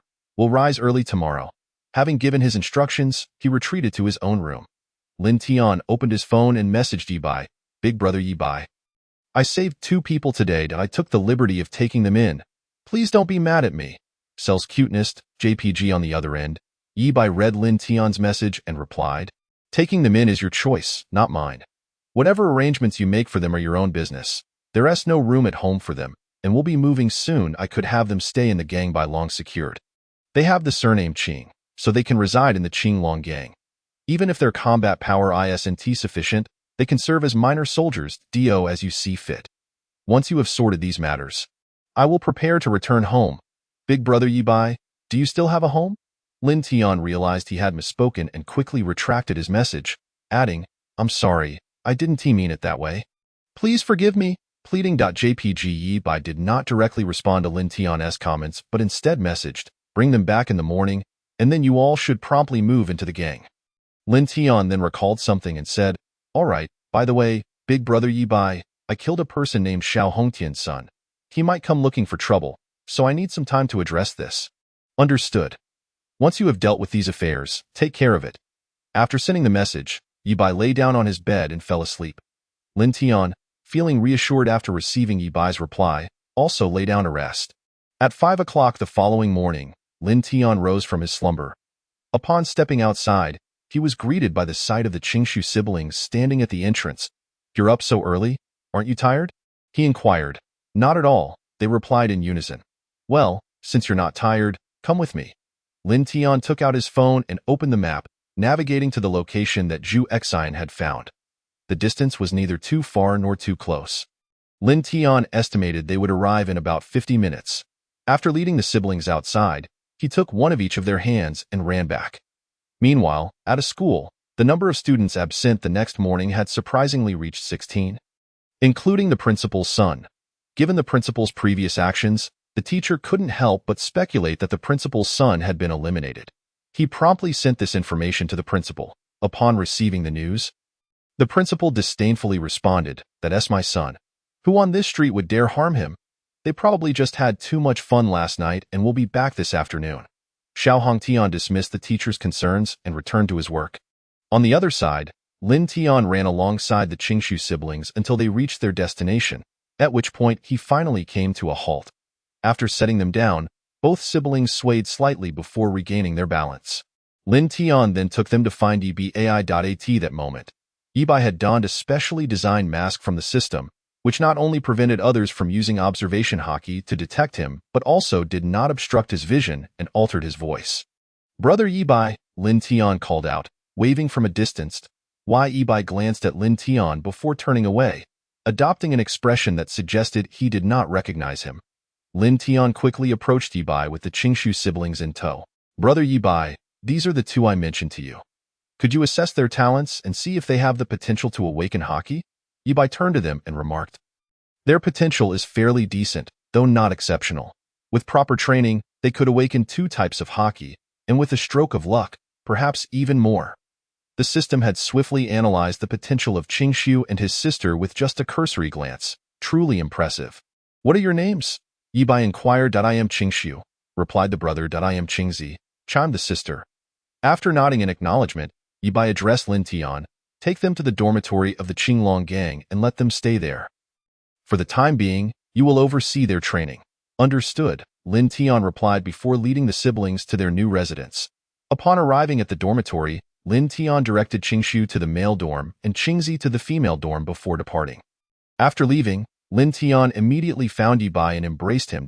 Yi-Bai did not shy away, considering they were alone. Brother Yi-Bai, I've missed you so much. Let me give you a kiss, Lin Tian said, pulling down Yi-Bai's mask and planting a quick kiss on his cheek. Instantly, Yi-Bai's face turned as red as an apple. Get away. Don't kiss me. If you do that again, I'll cut out your tongue. He retorted playfully. Got it, Lin Tian responded, as Yi-Bai adjusted his mask back into place. You should go back and help Bai Long move the items. Okay, Lin Tian agreed, sprinting towards home. After several hours, the 4 of them had finally moved everything. When lunchtime arrived, Yi-Bai and the others decided to go out for a meal, although Yi-Bai chose not to accompany them, as he had other matters to attend to. Lin Tian called Qingshu and Qingzi out and took them to eat.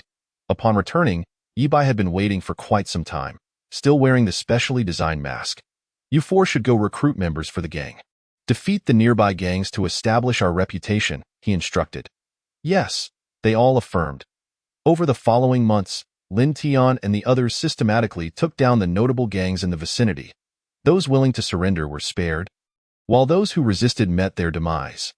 After 3 months, the ranks of the 4 gangs had been nearly consolidated. Qinglong gang led by Qing Xian, Zhuke gang led by Zhu Xian, Xuanwu gang led by Xian Chen, and Baihu gang led by Bai Qi.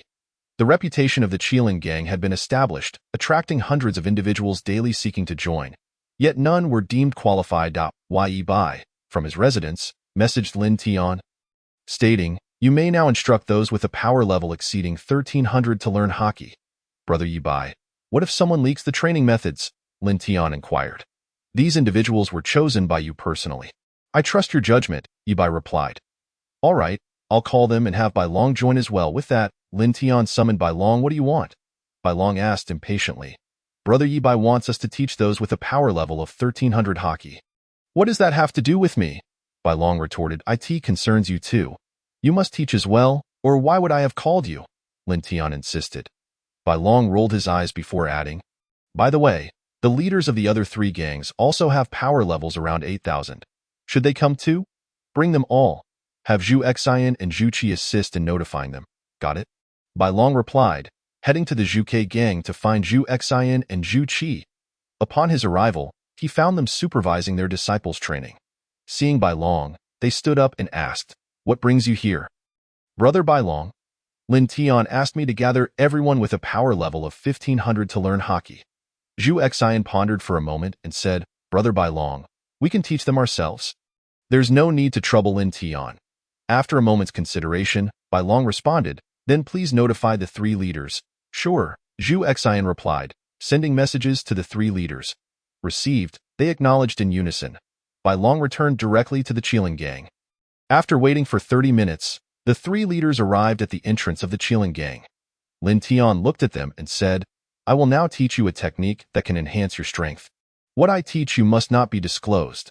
If I find out that anyone leaks this information, I will not hesitate to purge the ranks. As he spoke, his unique conqueror's hockey awakened.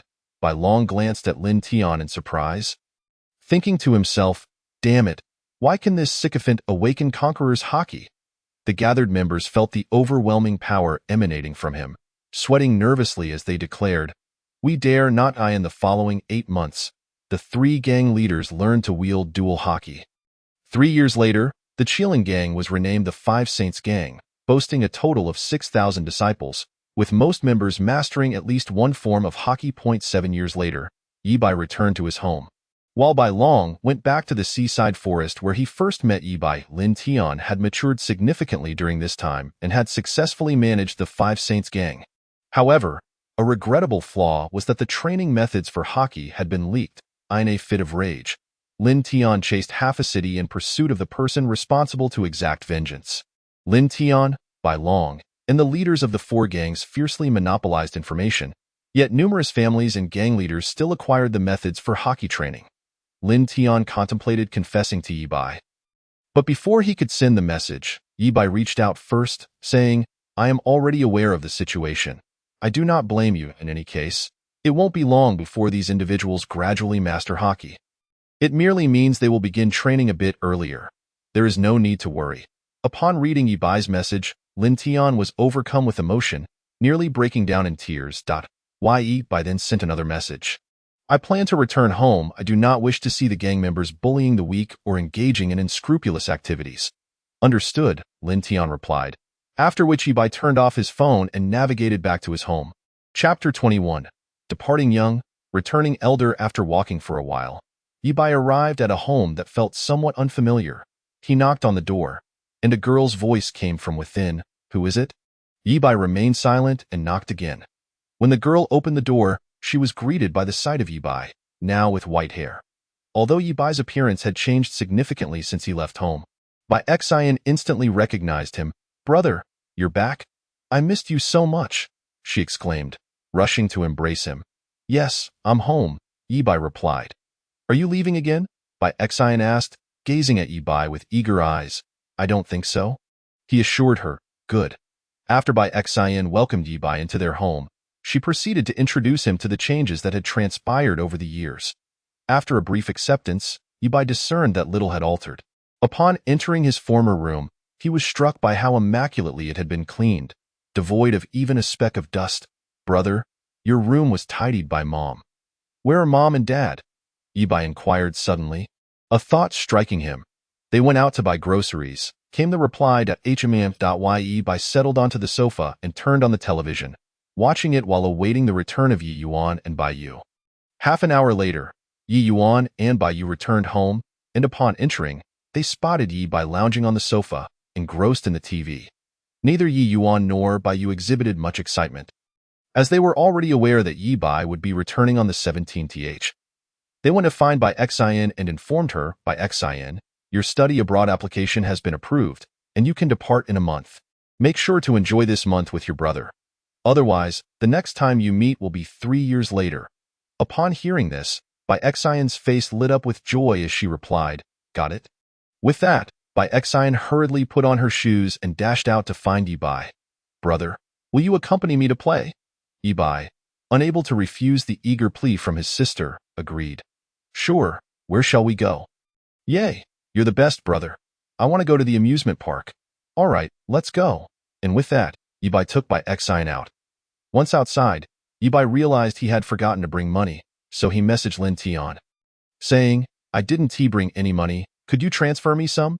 Shortly thereafter, Lin Tian sent him 100,000. After receiving the funds, Yi Bai quickened his pace, leading Bai Xion to the amusement park.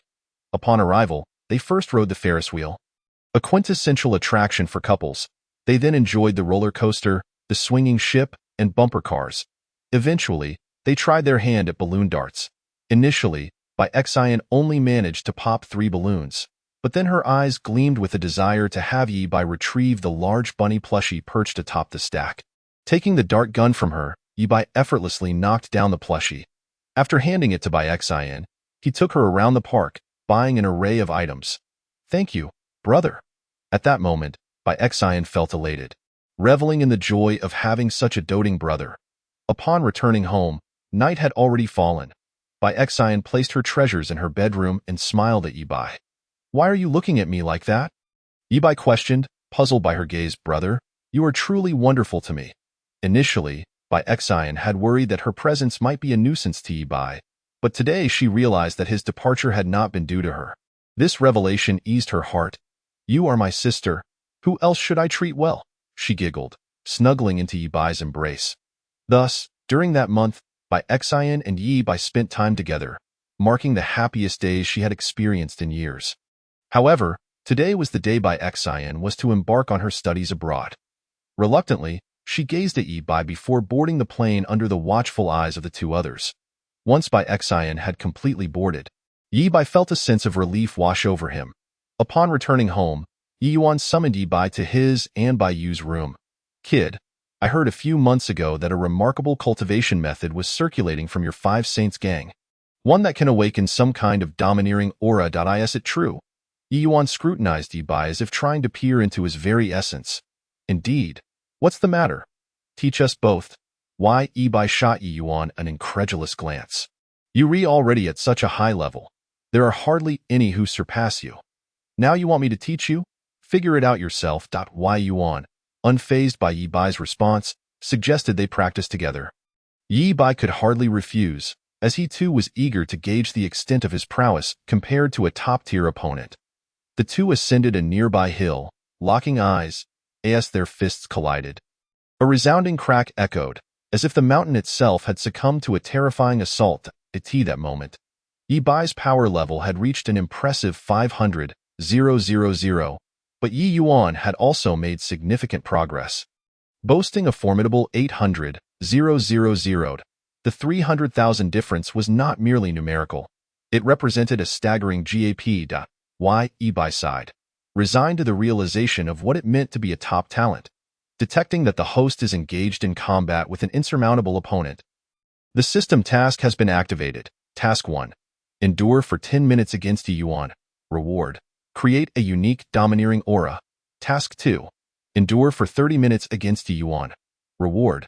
Create a unique domineering aura and gain 100,000 power points. Task 3.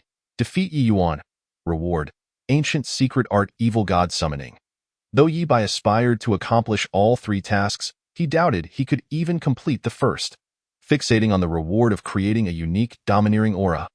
He steeled himself for the battle ahead, fully unleashing his abilities. Armed Haki, Conqueror-S Haki, and Observation Haki. He employed them all. As Yi Bai's arm darkened with Haki, Yi Yuan chuckled, "You little rascal, let me see just how much weight your technique carries." With that, Yi Yuan unleashed a punch that pierced the sky, splitting the clouds above. Bai Xian, aboard the plane, quickly captured the extraordinary sight on her phone. Meanwhile, Lin Tian and the other 4 gang leaders from the Five Saints gang also witnessed this awe-inspiring spectacle, all marveling at its origin. Only Zhu Xian understood that this was a clash between Yi Bai and another formidable fighter, recalling Yi Bai's assertion that a clash of Conqueror-S Haki could indeed tear through clouds.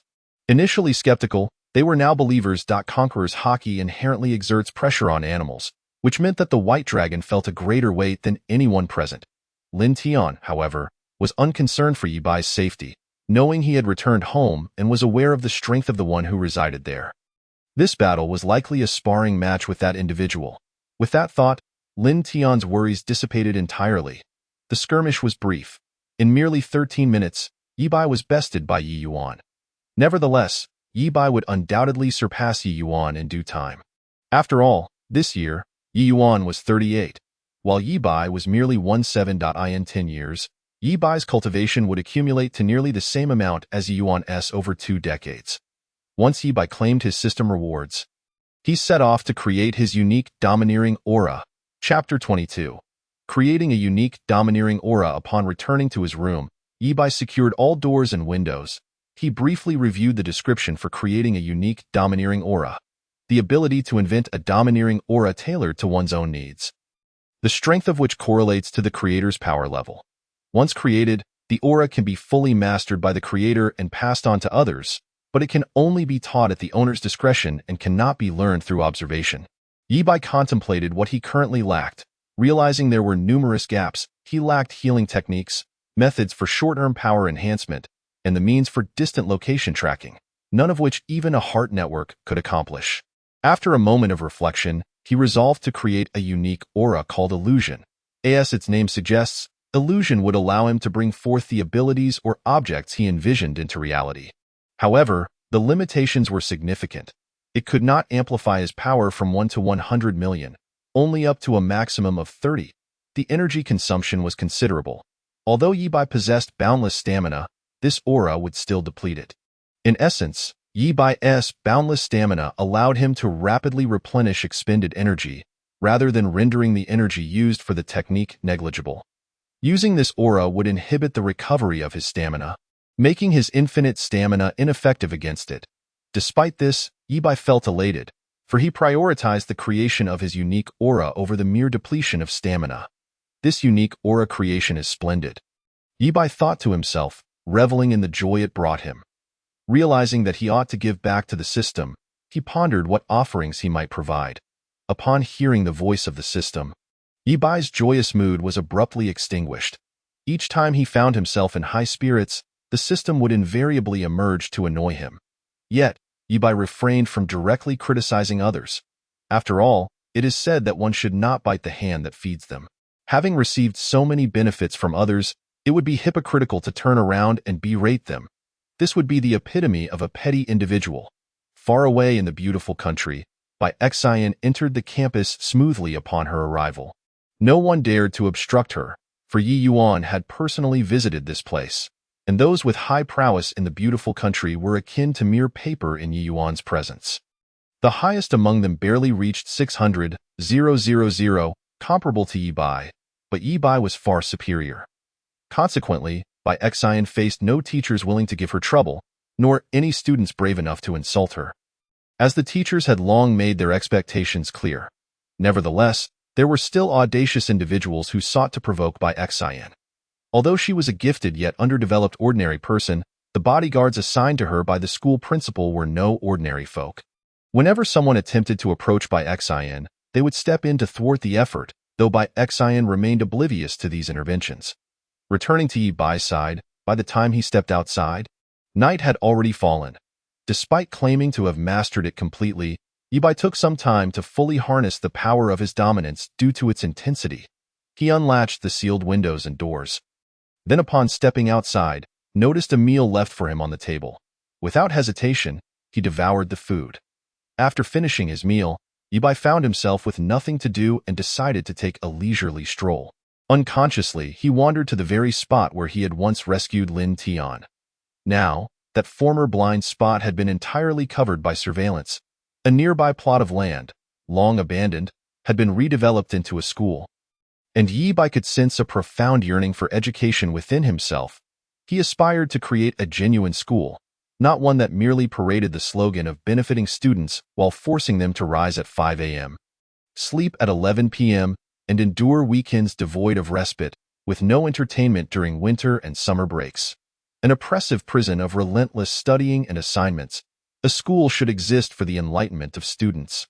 To foster the rise of the nation through education, not to torment them or merely to boost graduation rates. It is not enough to simply state, there are no exams here, as if that suffices. Yi Bai did not linger in this place, for as someone who had never attended school in either of his 2 lifetimes, how could he concern himself with the construction of an educational institution? He strolled until the early hours before returning home, where Yi Yuan and Bai Yu had long since gone to be. Yi Bai tiptoed into his room without disturbing them. 3 years had passed. And today Bai Xian was set to return. Yi Yuan, eager for the occasion, roused Yi Bai early. Get up, you rascal. We're going to pick up your sister today. What time do you think it is? She arrives at 6 a.m. With difficulty, Yi Bai opened his phone at Yi Yuan's behest, discovering it was only 3:30 a.m. What's the rush? We still have 2.5 hours. Why are you not anxious? Our home is quite far. It takes at least an hour to get there. Can't we run there? Why must we take a car? Running is quick for us. But your sister is just an ordinary person. Walking back would take her 4 to 5 hours. It's impractical to bring her back on foot. What else could we take? A plane? We don't have that luxury. Yi Bai dispelled his drowsiness with his fantasy power, donned his clothes, and followed Yi Yuan out the door, heading to the airport where Bai Xian would arrive. Due to traffic, they arrived 10 minutes later than scheduled. In that brief span, much transpired. Upon disembarking, Bai Xian found herself alone at the designated meeting point and decided to grab a quick meal. After purchasing her food, Yi Yuan and the others arrived. But just as they called, Bai Xian was abducted. Yi Yuan's heart surged with anger as he clutched his phone, but lacking the ability to sense Bai Xian's precise location through the heart network, he was at a loss. With the phone on loudspeaker, Yi Bai and Bai Yu also heard the voice on the other end.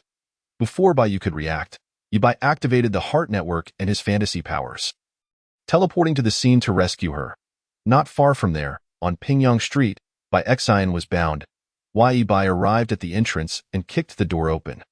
The intruders were startled, and upon realizing Yi Bai was merely a young boy, one of them mocked, "Little brat, are you here to play games by kicking down my door? If so, you won't be leaving today." Ignoring the taunts, Yi Bai swiftly drew a gun and, with a few shots, eliminated all of them. Before Bai Xian could comprehend what was happening, she found herself rescued. The rapid turn of events left her believing it was a dream, though it felt far too real. Seeing the blood on Yi Bai's face, the gun in his hand, and the corpses on the floor sent a chill down her spine. She could hardly fathom when Yi Bai had become like this. All she knew was that he had killed. "Brother, aren't you afraid of retaliation?" she asked. Yi Bai gently ruffled her hair and replied, "No one in this world capable of seeking revenge against me has been born yet." After tossing the gun into the system's space, he took out a towel to wipe the blood from his face before teleporting back with Bai Xian. Upon their return, both were relieved to see Bai Xian unharmed. However, they could smell the stench of blood on Yi Bai, prompting a resigned sigh from them. The aura of death surrounding him was so intense that Yi Yuan estimated Yi Bai had taken the lives of at least 10,000. This was even more than the casualties from his own previous rampages. Yet, Yi Yuan himself had ceased killing indiscriminately, only resorting to it when absolutely necessary. The families of those he had slain bore no ill will towards him. As all were deceased, Yi Yuan's reputation as a tyrant had become widely known. although he had concealed his appearance well enough that few had seen what he and Bai Yu looked like. Only a select few were aware of their identities, namely Yi Bai, Lin Tian, and a doctor from a hospital, the very one who had delivered Bai Yu. Aside from them, only two others knew his true nature, Bai Yu and an individual whom Yi Yuan had once crippled. This person had been a once prominent prodigy, possessing unparalleled talent, having achieved a prowess of 500,000 at the tender age of 16. However, upon encountering Yi Yuan, he was defeated in an instant. Fate had dealt him a harsh hand. For he had met Yi Yuan at a time when his murderous intent was at its peak, and virtually everyone he had once cared for had perished. Yi Yuan, after defeating him, had initially intended to kill him but opted instead for a different approach. He severed his tendons and ligaments, dismantled his cultivation, and ultimately exiled him to the desert. By Xin, are you all right? Don't be afraid. Your mother is here, Bai Yu gently consoled, stroking Bai Xin's head. Bai Xin weakly nodded in response. Yi Yuan ushered the three back into the car, and in the back seat, Bai Xin anxiously gazed at Yi Bai, fearing for his safety. During her years abroad, she had learned much she had previously been unaware of and had matured significantly. In 3 years, she had witnessed far too much violence, primarily due to her striking beauty, which had inadvertently exposed her to the grisly sights of bloodshed. Observing Bai Xin's worried expression in the rearview mirror, Yi Yuan reassured her, "You needn't worry about your brother. If he dares to kill, he is not afraid of retaliation, and he possesses the strength to protect himself." Only then did Bai Xin begin to relax. Over these 3 years, she had come to understand the magnitude of Yi Yuan's existence, a presence that towered above all others. Chapter 23. Yi Bai is going to school? By the time they arrived home, it was already noon. After lunch, Yi Yuan gathered Yi Bai and Bai Xin into Yi Bai's room. "I found you a school you are going to attend tomorrow. If you find it dull, I can have your sister accompany you." "I refuse." Yi Bai promptly dismissed Yi Yuan's suggestion without a second thought. "That's not negotiable. I've already made arrangements. You must go tomorrow. Bai Xin, keep your brother company." With that, Yi Yuan exited, leaving the siblings alone. In truth, Bai Xin was quite eager to see the school. "Brother, why not go take a look? I can accompany you. I do not wish to go." "Please, just think of it as a fun outing. Besides, the school has many fascinating things, like the prowess testing machines." Upon mentioning the prowess testing machines, Bai Xin animatedly exclaimed, "Let me tell you, these devices are incredible. They can quantify a person's strength as a number. And currently, only 2 universities here possess such machines. One is out of state, and the other is supposedly near our home." Yi Bai recalled that there were hundreds of such machines at Baiguan. How could they be so scarce in schools? "Why so few? Brother, don't you know? In our country, you must be at least 18 to measure your prowess, or it's illegal, and each test costs a fortune." The more Yi Bai listened, the more he felt something was amiss. Some had undergone testing at 7 years old, and others even at 4. Hadn't they faced any consequences? "Brother, just agree. It would be great to have a companion." Ultimately, Yi Bai could not resist Bai Xin's wishes and agreed to attend school. However, there was still a pressing matter at hand: to eliminate the group of individuals responsible for Bai Xin's abduction. After pushing Bai Xin aside, Yi Bai sent a message to Lin Tian, stating, "Investigate the area of Pingyang Street and take care of the situation." Lin Tian, upon reading the message, inquired, "What's the matter? Are the people from Pingyang Street bothering you?" With a hint of confusion, "No, it's their people who kidnapped my sister," came the serious reply. "How bold of them. I will resolve this immediately." After sending the message, Lin Tian sought out Xianshun, the leader of the White Tiger Gang. After explaining the situation, Xianshun respectfully assured him, "I understand, Brother Qilin. I will handle this matter thoroughly." Lin Tian patted Xianshun on the shoulder and said, "I have great faith in your abilities, but what I need is notoriety. Although we generally remain low-key, I still wish for the world to remember the Five Saints Gang, so you know what to do." I understand, Xianshun nodded before taking his leave. Through diligent investigation, Xianshun discovered that Pingyang Street was entirely under the control of criminal elements, which far surpassed the territory occupied by the Five Saints Gang. Without a moment's hesitation, Xianshun summoned a few trusted subordinates and set off. Upon arrival, he instructed his men, "You two, one head east and the other west. I have learned that their escape routes lie in these directions. Understood, they replied and proceeded to execute Xian Chen's orders. Xian Chen instigated a conflict at the intersection to lure out a portion of the adversaries. As soon as they came into view, he swiftly dispatched them. Observing the scene, the scouts hastily informed the boss of Pingyang Street about the situation. Upon realizing that someone dared to cause trouble in her territory, the boss's temper flared. Not long ago, someone had come to stir up trouble, resulting in the death of one of her most capable subordinates. She had yet to address that matter when another challenge to her authority arose. She gathered her men and headed straight for Xian Chen. Upon reaching the location and recognizing Xian Chen, she almost faltered in fear. After all, she had witnessed his capabilities and knew that 10 of her could not match him. Nevertheless, she steeled herself to confront Xian Chen. Xian Chen, why have you come to wreak havoc in Pingyang Street? I am unaware of any grievances between us and the Five Saints gang. Xian Chen, equally oblivious to any slight from Pingyang Street, merely replied, I do not know, but I have been instructed to deal with you. It would be wise not to resist. It will only make your demise more merciful. Realizing that negotiations had reached an impasse, she swiftly commanded her followers, you all retreat. I will hold him off. However, before her subordinates could respond, Xian Chen's 2 companions charged in from the direction they intended to escape. It appeared there was no way out. The trio was more than sufficient to subdue her entire group. Damn it, Xian Chen, do you truly intend to annihilate us? What other choice do I have? Orders from above dictate that if you do not perish, I will. The boss of Pingyang Street seethed inwardly, cursing both Xian Chen and the unseen Lin Tian. With no room left for diplomacy, she lunged at Xian Chen, initiating a fierce struggle. Seeing their leader engaged with the enemy, her subordinates rallied themselves, emboldened by the thought, they are merely 2 individuals. Can we not overpower them? Brothers, let us fight. Watching the advancing crowd, Xian Chen and his companion exchanged knowing smirks, drawing their knives and unleashing their combat prowess. In a mere 10 minutes, Xian Chen's 2 associates had eliminated all of the boss's underlings. Xian Chen then subdued the boss of Pingyang Street. As she lay on the ground, her eyes burned with resentment and fury. I curse you and Qilin to an untimely demise. I shall haunt you even in death. Before she could finish, Xian Chen severed her head. Your head will serve as one of the steps in my ascent to greatness. After a thorough search confirmed there were no survivors, Xian Chen messaged Lin Tian. Brother Qilin, the situation has been resolved, with not a single soul left alive. A short while later, Lin Tian replied, I trust your judgment. Return promptly. Xian Chen returned triumphantly with his 2 subordinates, adding yet another feather to his cap.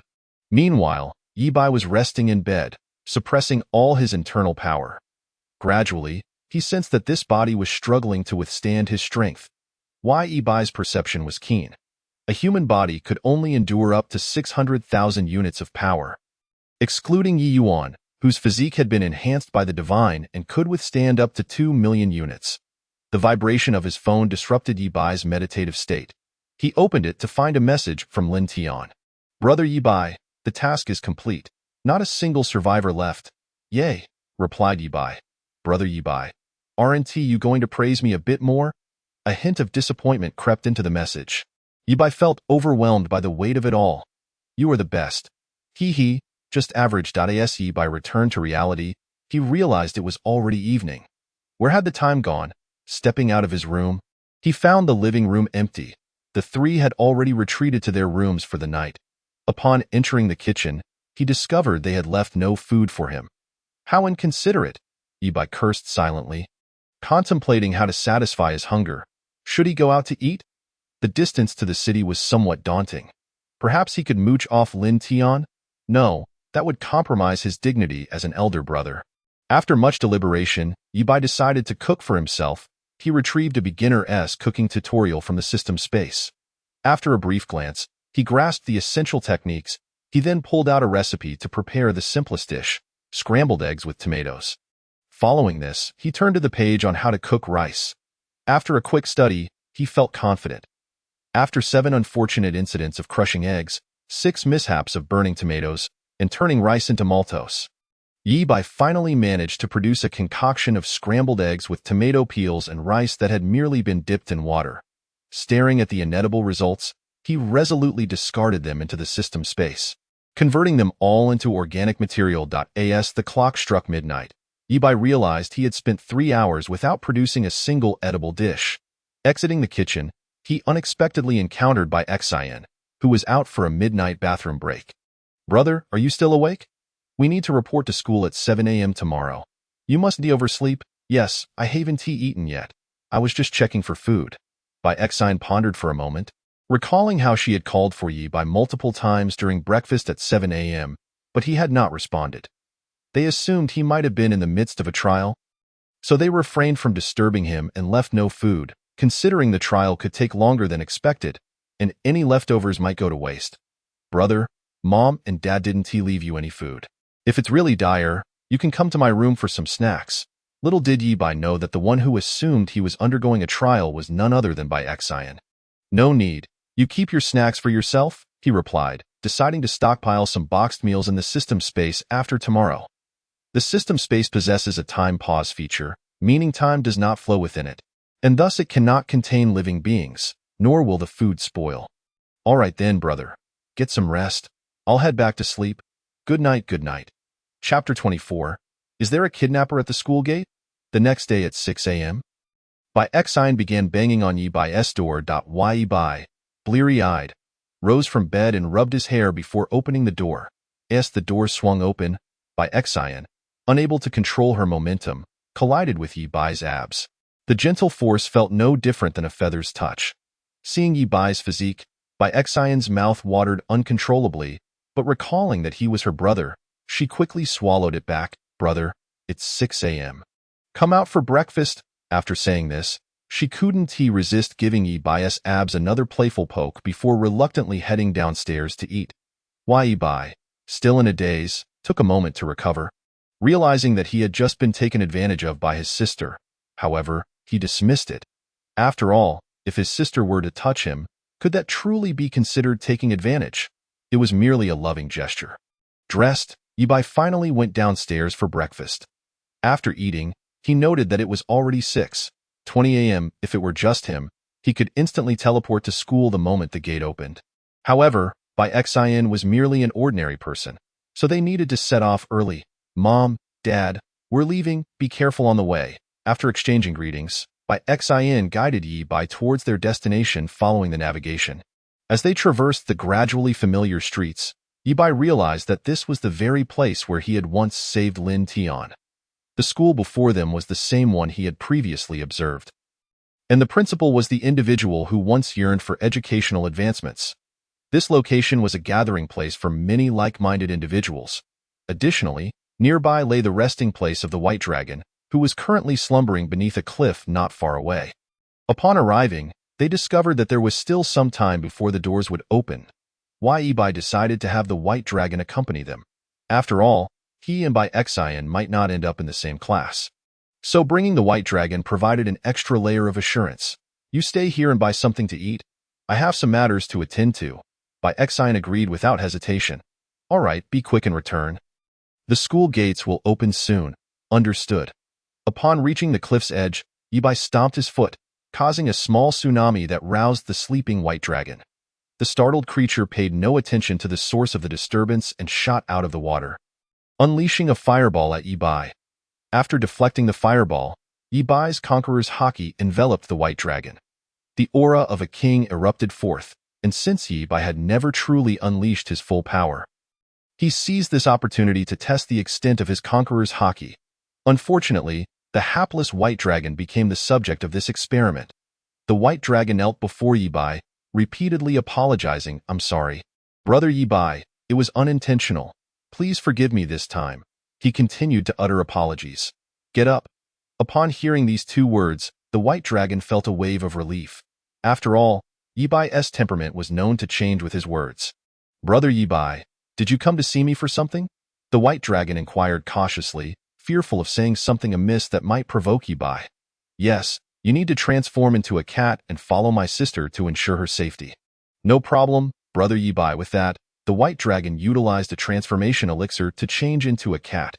With the cat in his arms, Yibai began to retrace his steps. On the way back, he stumbled upon a litter of abandoned kittens. It was unclear what caused their original owner to forsake them, but it certainly wasn't due to a lack of cuteness, for they were undeniably adorable. Perhaps they were abandoned out of necessity, and Yibai, unable to bear the thought of them perishing, resolved to adopt them. He inquired with the system about how to create a space capable of housing living creatures. However, the system informed him that a price would have to be paid. What price? Hurry and tell me. I don't have time to waste, let me think. Observing the system's expression as it considered the cost, Yibai felt his spirits sink. Nonetheless, for the safety of the kittens, these trivial matters seemed inconsequential. In that case, the host must strip and allow me to observe for an hour, as well as permit me to take photographs and record video. All right. I see now that the cost isn't about the space, but about what you require from me. That no way. Let us change that. Then how about 100 photographs of your private parts? Yibai felt this was even worse than the previous demand and quickly retorted, can you propose something more reasonable? After a brief deliberation, the system responded, I will require 100 liters of your blood. Upon hearing this, Yibai finally sheathed his blade.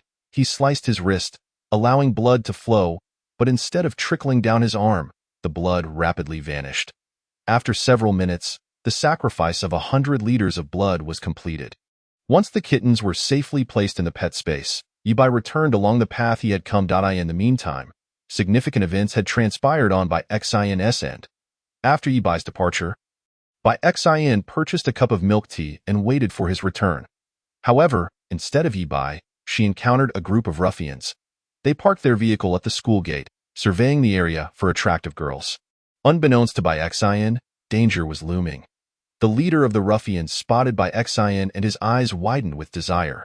He licked his lips and commanded, you all, go grab that girl drinking milk tea. His underlings glanced in the direction he pointed and were momentarily stunned upon seeing Bai Xin. Her striking beauty, with her flowing white hair and perfect figure, was enough to captivate anyone. They swallowed hard and slowly approached her. Sensing something closing in, Bai Xin looked up to see several individuals drawing near. Noticing that Yibai had not yet returned, she fled towards the direction he had gone, hoping to encounter him along the way. The others present were too afraid to get involved, as they had no desire to face death in this world. Killing for money was not a crime. Among the crowd, one individual, upon seeing Bai Xin, was struck with shock. He realized that she bore an uncanny resemblance to his deceased sister, almost identical in appearance. The memory of her death pierced his heart, for it was his own cowardice that had led to her demise. A great fire had engulfed them both. His sister could have escaped but chose to return to save him when she saw him trapped in the flames. After breaking free, they had raced towards safety. But she stumbled over a stone, and as the flames grew ever larger, he made the choice to save himself. He fled at breakneck speed, leaving his sister to perish alone in the inferno. Each time he recalled this experience, he felt compelled to strike himself. Cursing his own fear of death, he had contemplated suicide. Yet each attempt had been thwarted by unforeseen circumstances. A noose breaking, power outages during electrocution attempts, and difficulties in acquiring a firearm. Perhaps it was his sister's spirit ensuring he remained alive. He had consulted fortune tellers, who claimed that a benevolent spirit lingered nearby, a guardian intent on ensuring his well-being. However, this spirit could only protect him if he continuously thought of the departed. Not long after Bai Xin fled, she was captured and brought back. The sight of her return caused the man to lose control. He knew that confronting them directly would be futile. He needed to strike from the shadows. Thus, he blended into the crowd, searching for a weakness among the adversaries. When Bai Xin was brought before their leader, he seized his opportunity. With a powerful kick, he struck the leader in the lower back, sending him sprawling. The ruffians, momentarily taken aback by their leader's sudden downfall, quickly regained their composure and charged at him. Seizing the distraction, Bai Xin quietly slipped away. Witnessing her escape, the ruffian leader felt as though spring had vanished, prompting him to message the head of the street gang, his older brother. However, the response he received was unexpected. His brother had already arrived. Before he could process this shock, a girl's piercing scream reached his ears. A one-eyed man had blocked Bai Xin's path, and she was taken aback by his appearance. His exposed eye was unmistakable. By Xion's scream pierced through to Ibai, who unleashed his conqueror's haki, immobilizing everyone near the school. The one-eyed man nervously scanned the area from which the haki emanated, recalling that he had only witnessed such power in one person, Yi Yuan. After mastering the conqueror's haki through training with Ibai, Yi Yuan had ventured out to spar with a former rival. The one-eyed man had witnessed that encounter and thus decided to eliminate any potential threats. He had narrowly escaped with one eye as a price, for both Yi Yuan and his friend had resolved to refrain from further bloodshed. However, the one-eyed man now sensed that familiar power returning. Moments later, a figure clad in white appeared before him. He recognized it as the White Dragon of the Five Saints gang. Yet, the Conqueror's haki was not the White Dragon's but belonged to Yi Bai.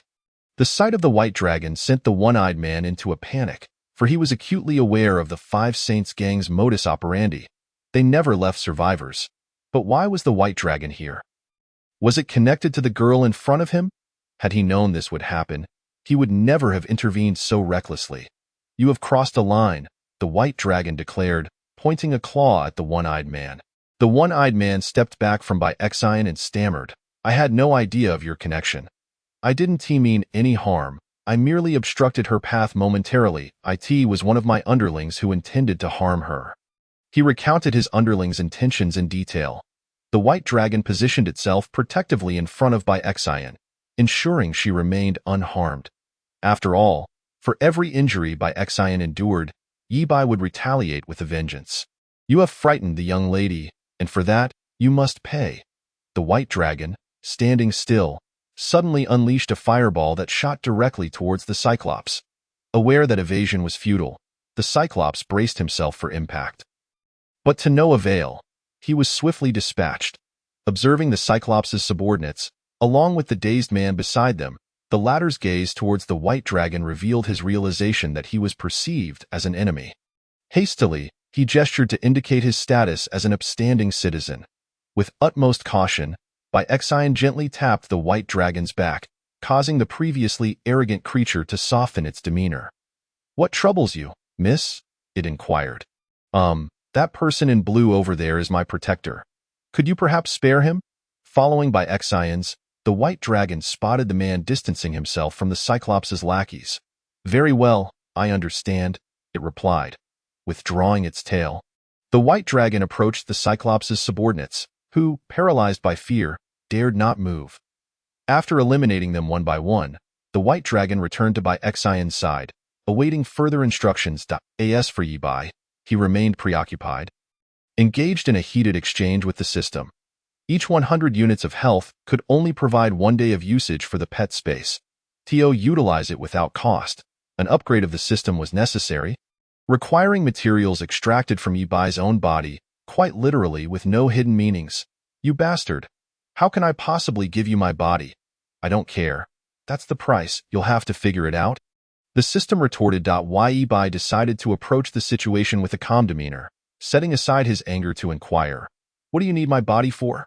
The system, suddenly animated, declared, "Of course, it's to show other systems how powerful my host is. And you have a stunning physique? Drooling, you bastard. I swear. Your entire family too." Following a delightful exchange, the system fell silent, seemingly rendered speechless by Yi Bai's outburst. I don't want it anymore. Please stop scolding me." Sob sob. Consequently, Yi Bai's pet space was upgraded to a version without costs. However, he felt a twinge of guilt, realizing he might have been too harsh. After all, he had previously scolded the system without repercussions. I didn't mean it. Please don't be upset." Yet, the system offered no reply, instead weeping alone in its digital realm. With a slight headache, Yi Bai made his way towards Bai Xian, who had just conveyed that the situation had been resolved. After a while, he finally appeared within the line of sight of Bai Xian and the White Dragon. Upon seeing him, Bai Xian dashed towards Yi Bai and embraced him, while the White Dragon cautiously guarded her. "Fearing she might stumble, brother, you finally arrived. Someone tried to kidnap me earlier," Bai Xian lamented, her eyes wide with innocence, as if she had found a reliable confidant. "It's all right now." At that moment, only 5 minutes remained until the school gates opened. And since the security personnel had not intervened against the group of ruffians, they had already made it onto the White Dragon's kill list. After ensuring no prying eyes were nearby, Yibai erased all memories of the incident from those present, excluding by Xin, as the act of memory erasure could potentially affect one's mental state. Suddenly, a blue light surged from Yibai's eyes, enveloping everyone in the vicinity, causing them to lose recollection of the recent events. During this interval, Yibai commanded the white dragon to transform back into a cat and perch on his shoulder. Bai Xian was astonished to see the white dragon in its feline form, and she recalled hearing a term from the Cyclops' mouth, Five Saints Gang, White Dragon. While she had heard of this name, she had never seen what the white dragon looked like. However, she had heard that the white dragon was a shapeshifter, and seeing it now confirmed those tales. Yet, how could the white dragon of the Five Saints Gang possibly be connected to her brother? Was Yibai a Qilin of the Five Saints Gang? Nevertheless, it was said that Qilins and white dragons were often at odds, constantly quarreling and even fighting. Furthermore, it was rumored that Qilins had blue-haired and my head itches. I feel like I'm growing a brain. Stop thinking. The school gates are opening. Yibai's voice broke through her thoughts, as she observed the seemingly untroubled crowd entering the gates. Bai Xian felt bewildered. Just moments ago, she had been terrified, yet now it was as if nothing had happened. I erased their memories of this incident. Do not speak of the white dragon to anyone, not even to your friends at school. Upon hearing Yibai's words, Bai Xian initially wanted to ask why. But soon she decided against it, realizing that the matter was far too complex, and knowing too much would not benefit her. Chapter 25. Acquaintances. The young man who had stood up for Bai Xian retained memories of the encounter due to certain reasons. As Yibai and Bai Xian passed by him, Yibai seemed to notice something, glancing around before stating, "You, come with us." Before the young man could react, he was grasped by Yibai's hand and led away. Along the way, Yibai remarked, "It appears your sister is quite concerned about you, and not just a little." Upon hearing this, the young man fell silent, fully aware of what concern meant in this context. The reason his memories remained intact was that his sister's spirit had resisted Yibai's memory erasure. The young man began to speak but was interrupted by Yibai. "Hold on, I haven't finished." Only when the young man ceased his attempts to speak did Yibai continue. "I can preserve your memories, but you must guarantee that you will not disclose the relationship between the white dragon and us. If you inadvertently reveal it, your sister's spirit cannot protect you." The young man nodded, remaining silent, as he sensed the air trembling, not from the atmosphere, but from his sister's spirit.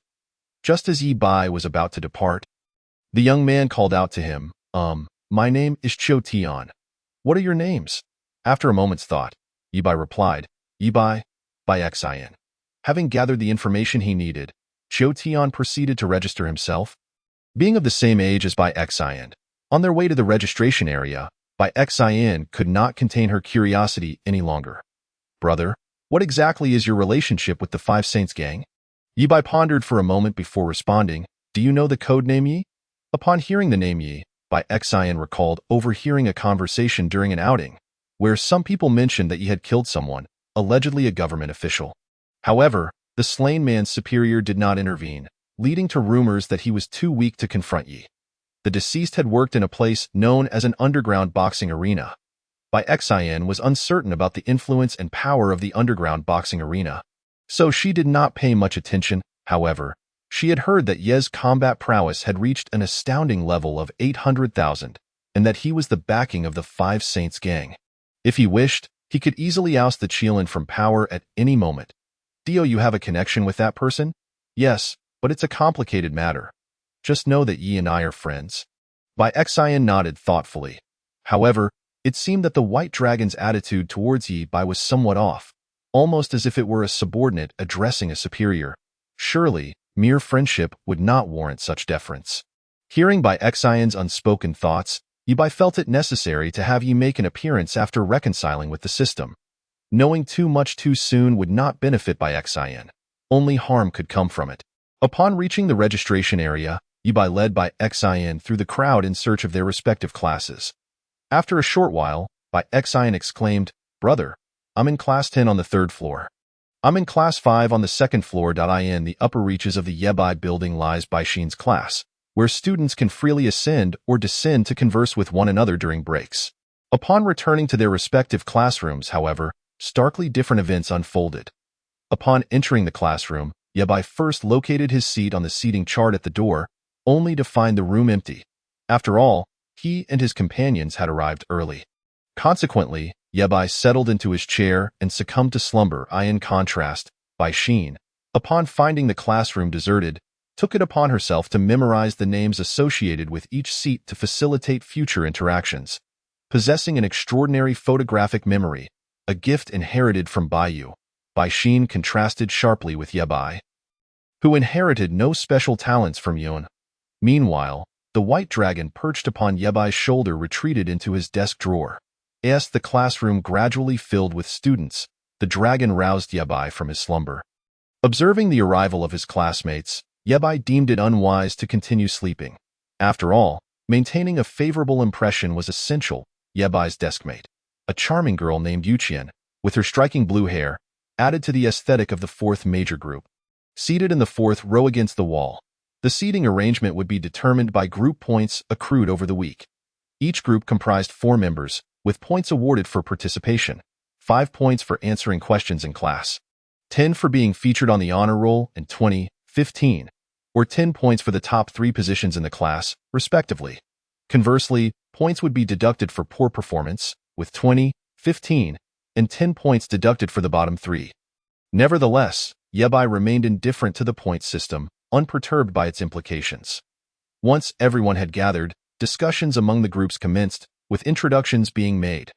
Strangely, Yabai's group remained unusually silent, as he preferred not to speak, while Yuqian exhibited shyness and a hint of insecurity. The other 2 members, observing the quietness of Yabai and Yuqian, assumed the pair were not well acquainted and hesitated to speak, fearing they might say something amiss. Thus, the 4 members exchanged silent glances until Yabai's front-row companion broke the silence. Let us introduce ourselves. I'll start. My name is Chun Ku, and I enjoy playing basketball in my spare time. Following Chun Ku's introduction, his deskmate, a girl, began to share her OWN. My name is Luo Chun, and I have a keen interest in social issues, particularly conflicts between gangs. All right. When you graduate, Yabai, I will definitely enlist you into the Wuxing gang as an informant, Chun suggested. I'm Yuqian.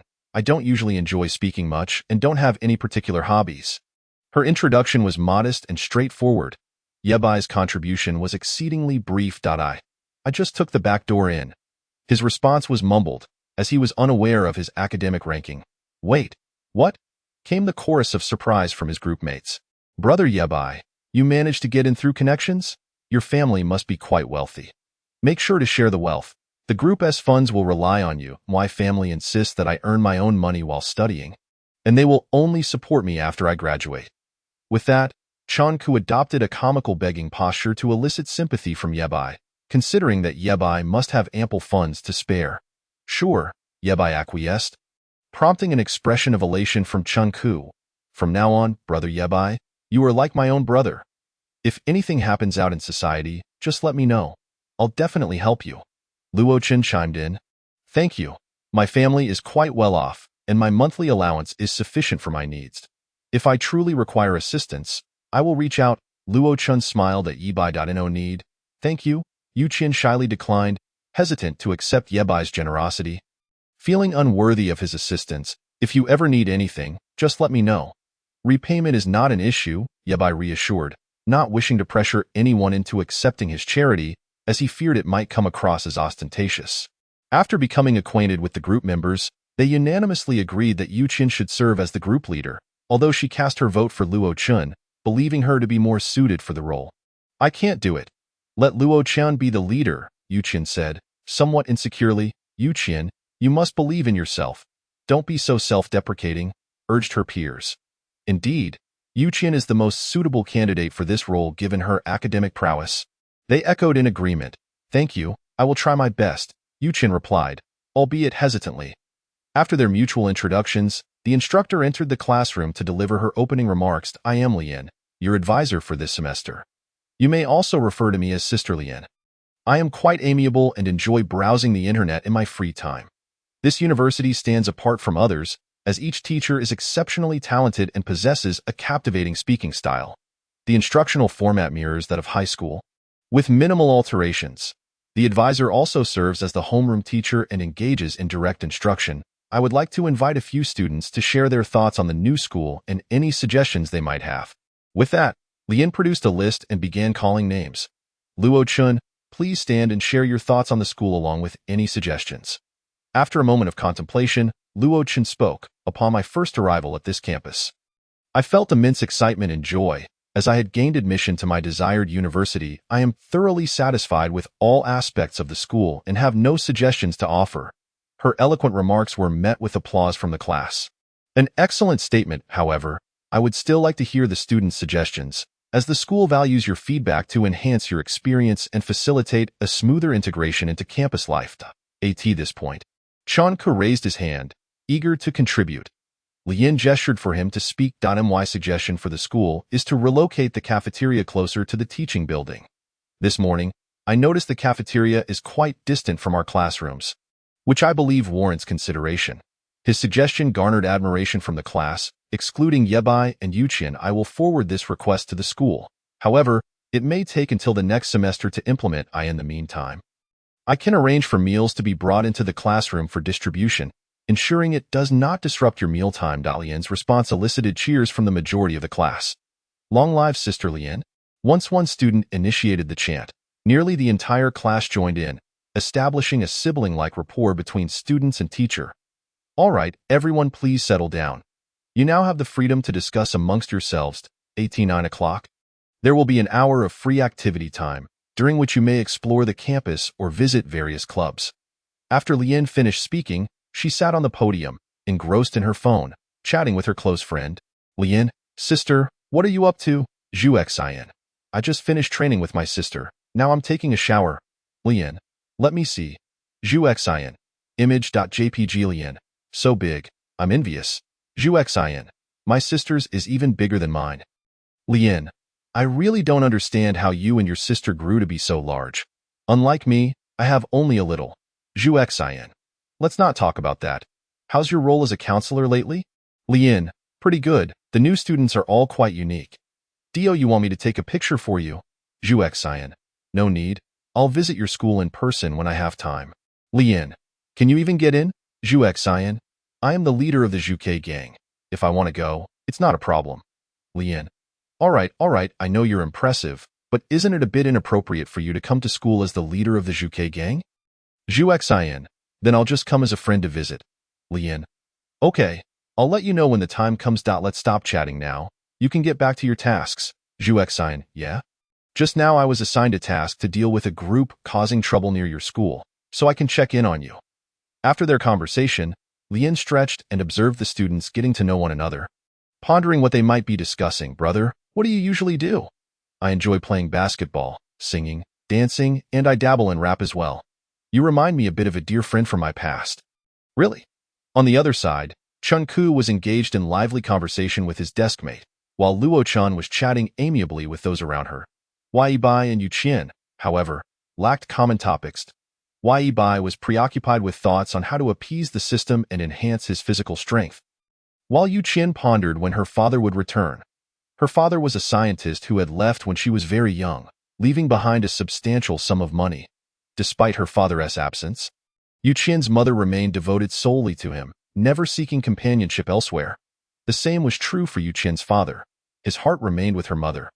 Every year, he wrote letters home detailing his research and progress, only sharing this information with their consent. Otherwise, he would have kept such matters private. Chapter 26. Free activities. As the bell rang at 9 o'clock, Lien stood up and said, "It's now 9 o'clock. Be back before 10. Be careful not to get lost in school. My account is on the blackboard. Add me if you do, and I will come to rescue you." Chunku made his way to the club recruitment area and immediately spotted the basketball club.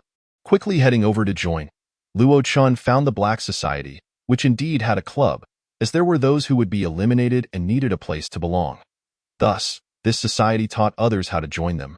Yuqian remained in the classroom, leaving only her and Lien behind. Weibai initially intended to check on by Xian upstairs, but was swept away by the crowd downstairs. However, once he extricated himself, he realized he could no longer find his way back. He had no choice but to explore the playground for any enticing clubs. After searching for 10 minutes, he discovered a club called Dao Power Training. This club was organized by the school, featuring an instructor with a Dao power level of 500 to teach the students. A Dao power level of 500 was more than sufficient for this group of students. Yi Bai suddenly remembered that he seemed to have forgotten Bai Long in the classroom, but that was of little importance. What mattered was that he was captivated by the Dao Power Training. He hoped to glean insights from the training that could enhance his own efforts, knowing that professional guidance would yield better results than his brute force approach. Perhaps bringing back the training methods could elevate the overall Dao power of his gang. Without hesitation, he signed up for the club. Those around him looked at Yi Bai as though he were a fool. After all, Dao Power Training was known for its rigorous demands, and Yi Bai's audacity to enroll was indeed reckless. Yi Bai was puzzled by the surrounding gazes, but chose to ignore them and followed the directions to the training area. Situated at the center of the playground, the school's field was vast. With a circumference of 1,000 meters, far larger than the standard 400-meter track. However, this was the dedicated track for Dao Power Training. Other activities had to be conducted on a different field. Upon arriving at the center, Yi Bai conveyed his intentions to the coach seated on the grass. The coach looked at him and said, "Please tell me your class, instructor's name, and your name, so I can inform your instructor." Yi Bai quickly recalled, "Class 5, Lian, Yi Bai." After sending the message to Lian, the coach remarked, "Since you're here, you can't leave now. Go change." The coach pointed in a direction, and Yi Bai followed his gesture, discovering a gazebo with a door. Upon entering the gazebo, Yi Bai was promptly enveloped in a sack. This was a common prank played on newcomers in Dao Power Training. Not sensing any malicious intent, Yi Bai offered no resistance. Once the sack was removed, he saw several people holding signs welcoming him to the Dao Power Training family. One person approached Yi Bai and said, "Please don't take the earlier incident to heart. It was our initiation ritual." Yi Bai was speechless. Who on earth had an initiation that involved being bagged? Had he sensed even a hint of malice, he would have shown no mercy. Yet, he was unperturbed by potential repercussions. As it was Night Abyss who had summoned him, and any trouble would be directed at Night Abyss. Not at him, no worries. The ritual is rather unique. Yi Bai glanced around. The crowd consisted of both males and females, dressed primarily in lightweight training attire, with some heavier options available. Each training session also provided a chest patch for both genders, akin to the necessity of wearing patches during marathon running. This was merely a precaution to protect against chafing due to the intense training regimen. Various joint protection gear was also available, items that were absent from the Five Saints gang, which Yi Bai noted for future reference to share with Lin Tian. "Oh my, what a cute little brother. Let me touch your face." A girl approached, reaching for Yi Bai's face, but he swiftly distanced himself to ensure his safety. Seeing Yi Bai retreat, the girl had anticipated his reaction and continued, "Little brother. My name is Lu Xin. You can call me Sister Lu or just Lu." Noted, Yi Bai replied curtly. He never offered kindness to such individuals. Those who approached with intentions to touch were rarely benign. If they dared to touch his face today, they might attempt something far worse tomorrow. He understood all too well why Yi Bai explored the area and discovered not only changing facilities but also showers, with equipment that was quite comprehensive. Additionally, the facilities were segregated by gender, ensuring no male would wander into the female area and vice versa. Even if such a mistake occurred, nothing untoward would happen, as the males would likely be too exhausted post-training to entertain other thoughts, and the same applied to the females. They would simply assume that the individual was disoriented from fatigue. Moreover, participants generally knew one another by this point. Girls would discuss which boys had attractive abs and which were well endowed, while boys would talk about which girls had long legs, great figures, or were particularly busty. In essence, all matters of interest had long been addressed. The participants were competitive and did not wish to be outdone, even the girls. Thus, there were quite a few female participants in Dao Power Training, while the boys were predominantly single, with the exception of Yi Bai, who was already affiliated with Lin Tian. A humorous note for self-preservation. After receiving his training attire and changing into it, Yi Bai felt that this outfit could easily replace their current training gear. He discreetly stored a set of these training clothes in his system space, intending to have Lin Tian produce them in bulk later on. By 10 o'clock, everyone had returned to their classrooms, except for those in Dao Power Training, as their training had only just commenced. As for the instructor, he had already informed Lian, so there would be no issues. As training began, Yibai quickly realized that the regimen here was starkly different from his usual brute force approach. While the benefits for the strong were similar, for the weak, this method proved far more effective than sheer intensity. After 2 hours of training, Yibai had grasped the basic content and planned to have Lin Tian conduct some trials. At 11:50, the coach allowed Yibai and the others to return to the classroom early. Since the Dao Power training attire could also serve as everyday clothing, Yibai opted to wear it back to class instead of changing. On the way back, someone draped an arm around Yibai's shoulders and said, "Brother, what's your name?" "I'm Jack, and I have a sister named Lanyu in class 10. She's quite beautiful. Dio, you want me to introduce you?" Yibai was taken aback by Jack's attempt at matchmaking, his face darkening as he replied, "Yibai, no need. Don't be too quick to refuse. Come on, I'll take you to see my sister." As Jack spoke, he tugged at Yibai, leading him towards class 10.at. This point, the lessons for each class had largely concluded, and with merely 20 minutes remaining until mealtime, the remainder of the time was theirs for free discussion.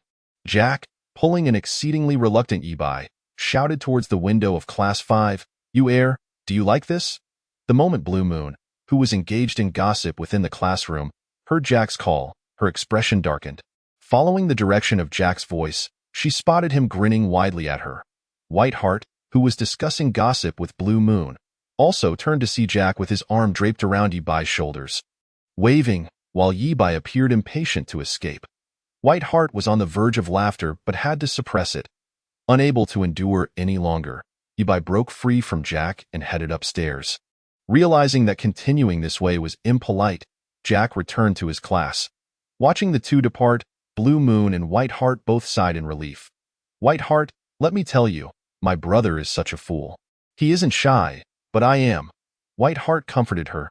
"It's all right, you air, the one he was hugging is my brother. I think you two could give it a try." With that, Whiteheart gave a thumbs up, signaling the correctness of her statement. "Forget it. I have no interest in boys. I prefer tall girls. Hee hee." Whiteheart stared at Blue Moon with incredulity, but then she seemed to realize something and quickly defended herself. "You're definitely up to something. Getting close to me is just to lust after my body, you lesbian." Blue Moon chuckled at Whiteheart, who felt a bit uneasy under her gaze. "Hee hee. What are you hee-heeing about? Keep your distance." Seeing Whiteheart like this, Blue Moon first chuckled and then said, all right, I'm not interested in you. I was just joking." Whiteheart asked, half convinced, "Really? Really?" Blue Moon gestured as if swearing an oath. Whiteheart reluctantly accepted this assurance. Upon returning to class, Yibai was greeted by Lien, who said, "Ah, Yibai is back. Was the training arduous?" Yibai shook his head. To him, it was merely a casual run, hardly qualifying as training. The snug fit of his training attire allowed one to see his defined abdominal muscles up close. Once seated, he roused the sleeping White Dragon from the desk drawer. Mistaking the disturbance for an attack, White Dragon prepared to bite Yibai, but he quickly retrieved it from his pocket, startling White Dragon awake. Placing White Dragon on his shoulder, he offered it some cat food to eat. White Dragon reluctantly nibbled at the food, but it was specially prepared by Yibai, and each bite was filled with meat. In no time, White Dragon finished the meal. Yu Qian observed White Dragon and wanted to pet it but hesitated, fearing it might scratch him. This was not due to shyness or inferiority, but pure fear. Chunku noticed Yu Qian's apprehension and said, "Brother Yibai, can we pet this little cat?" Yibai shrugged indifferently and placed White Dragon on the desk. Yu Qian timidly patted White Dragon's head before retracting his hand. Chunku and Luo Qin, however, were much bolder, enthusiastically petting White Dragon without pause, determined not to stop until it was bald.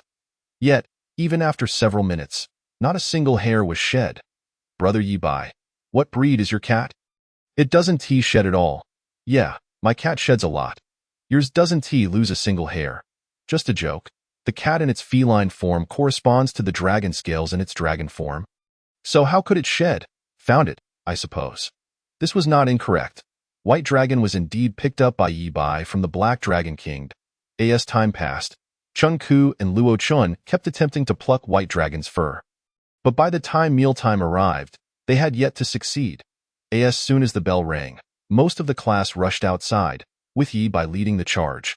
Indeed, Yibai was also scrambling for food. After all, no one here recognized him, and he had to fight for his meal. Those with lesser stamina could only queue at the back. "Brother Yibai, wait for me," as Yibai dashed ahead. Jack followed closely behind. They both arrived at the dining area simultaneously. Yibai came to a steady halt, while Jack exclaimed, "Auntie, 2 servings, please." Jack collected 2 servings, one for himself and one for Blue Moon. While Yibai grabbed 5. After all, his group members lacked Yibai's speed and would surely be left behind at mealtime. He also took one for Whiteheart. Just as Chenku, Luochen, and Yuqian descended from the teaching building, they desperately squeezed to the front, crying out, "Oh no, there are still so many people ahead. We won't get hot food." Upon entering the cafeteria, Chenku and the others immediately spotted Yibai and the 4 servings of food beside him. The 4 sat in the same arrangement as in the classroom, with Yibai and Yuqian on one side, and Chenku and Luochen on the other. While Yibai was eating, Jack quietly slid into the seat beside him. Observing the crowd, after taking a bite, Yibai activated his observation hockey to locate Whiteheart. After a brief search, neither of them could find her. It seemed they had not yet arrived. Whiteheart and Blue Moon were still outside, struggling to enter the cafeteria, and once they finally squeezed inside, they were confronted with a line longer than their lives. Spotting Blue Moon and Whiteheart, Jack raised his hand and shouted, "You over here, and there's Brother Yibai's sister. Your meals are already prepared." Blue Moon and Whiteheart gazed in delight at the 2 steaming servings of food. Once seated, they expressed their gratitude to their respective brothers before beginning to eat. At that moment, the lowest-ranking students of the school, Yibai and Jack, were gathered with the top 3, Whiteheart, Yuqian, and Blue Moon. Yibai was ranked last, Jack second to last, while Whiteheart held the first position, followed by Yuqian and Blue Moon. Initially, Blue Moon had not scrutinized Yibai closely. Now, upon looking again, she found him quite handsome. She nudged Whiteheart with her leg. Whiteheart turned to Blue Moon, who signaled her to check her phone. Upon opening her phone, Whiteheart saw Blue Moon's message. "The moon is blue. Whiteheart, your brother is so handsome. Little White is in high spirits. Of course, he is my brother. The moon is blue, although I'm not interested in boys. Your brother is not only handsome but also possesses a certain beauty that I really like." Reading Blue Moon's message, Whiteheart gave her a disdainful look before glancing at Yibai. Realizing Blue Moon was indeed correct. "Little White is in high spirits, true, but my brother seems uninterested in you. The moon is blue. Oh dear, I suppose I still prefer tall girls. I think you fit the bill. Little White is in high spirits. No, let me ask him for you. Don't set your sights on me." With that, Whiteheart shot Blue Moon another disdainful glance. Watching the 2 of them, one hand fiddling beneath the table while the other scooped food, both Jack and Yibai sensed they were up to something. Yibai used his mind-reading ability to hear Whiteheart's thoughts. "How should I tell my brother? Is really something. If she likes my brother, can't she just say so herself? Why does she have to make me do it? If I don't, she'll target me." Yibai continued to listen to Blue Moon's thoughts. "I hope Whiteheart can successfully matchmake. Otherwise, I'll have to settle for Whiteheart." Hearing the 2 of them, Yibai felt overwhelmed. After finishing his meal, he intended to leave directly, but Jack suddenly tugged at Yibai, saying, "There's a place at the far end of the cafeteria that sells pet food. You might want to check it out." Upon hearing Jack's words, Yibai remembered that there were 3 little kittens waiting to be fed in his pet space. He had given them a bit of meat in the morning, but it hadn't worked too well since the kittens were too small, and their teeth hadn't fully developed to chew the meat. Yibai approached the pet food vendor and inquired, "What should I feed a kitten that is 1 to 2 months old?" The vendor pondered briefly before replying, "Pet food and water are sufficient, and you can also give them some milk." After considering the advice, Yibai purchased some cat food and pure milk. He then placed everything into the pet space, which would automatically feed the kittens, so there was no need for him to do it himself. Once he returned to his seat and set his tray down, Yibai left for the classroom ahead of everyone else, casually taking 2 apples from the school cafeteria without noticing the sign stating that each person could only take 1. Seeing Yibai walk out, the remaining 3 members of the group hurried to finish their meals and grabbed an apple as well. The 3 of them jogged to catch up with Yibai. Chapter 27. Provocation. Upon returning to the classroom, Yibai and the others found only Lien present. The rest had yet to return, perhaps still waiting in line for food, as not everyone had a quick runner like Yibai to assist them. Lian, holding a form, asked the four, "Are you planning to commute or stay in the dormitory?" Commuting point for the four unanimously chose to commute. "Will you be going home for lunch or staying in the school dormitory?" Yi Bai contemplated. It made no difference whether he went home or stayed, and since he would be lectured by Yi Yuan at home, he decided to remain at school and return home in the evening. Staying in the school dormitory. The other three, hearing Yi Bai's response, followed suit. Staying in the school. Point 3 Lian thought briefly before saying, "There are 3 dormitory buildings. The boys' dormitory, the girls' dormitory, and the group dormitory. Do you want to be separated or stay together?" Upon hearing Lian's words, everyone except Yi Bai was perplexed. "Instructor, is it really all right for a mixed-gender group to stay together?" Chun Ku was the first to inquire. The dormitory arrangements included a room for 1 male and 3 females, a room for 2 males and 2 females, and a room for 3 males and 1 female, all separated by gender. Although they were in the same building, the rooms within were distinctly divided by gender. The keys to the female rooms would be entrusted to the female residents, while the keys to the male rooms would be given to the males. If you all are amenable, you may also choose to reside in the same dormitory. As you are all adults now, the school will take no responsibility for any occurrences, only ensuring your safety. Anything beyond that is at your discretion. Upon hearing Lian's words, the four fell into contemplation. Luo Chen and Yu Qian pondered the security of the dormitory doors, while Chun Ku considered the layout of the dormitory. Yi Bai contemplated how to more simply convey the new training methods and materials for the training uniforms to Lin Tian. "How are your thoughts progressing?" Lian's voice pulled the four back from their musings. "I have no preference." Yi Bai responded first. "I'm quite eager to see what the dormitory looks like. I want to see it too." "So do I." With unanimous agreement, the Yi Bai group decided to visit the dormitory for their afternoon break starting tomorrow. The school would assign dormitories to them the next day, and for now, they could rest in the classroom. After returning to their seats, Luo Chen asked, "Why do you all want to stay in the group dormitory?" Chen Ke replied, "Don't you want to see what the group dormitory looks like?" "I'm rather curious." "Exactly. I share your curiosity."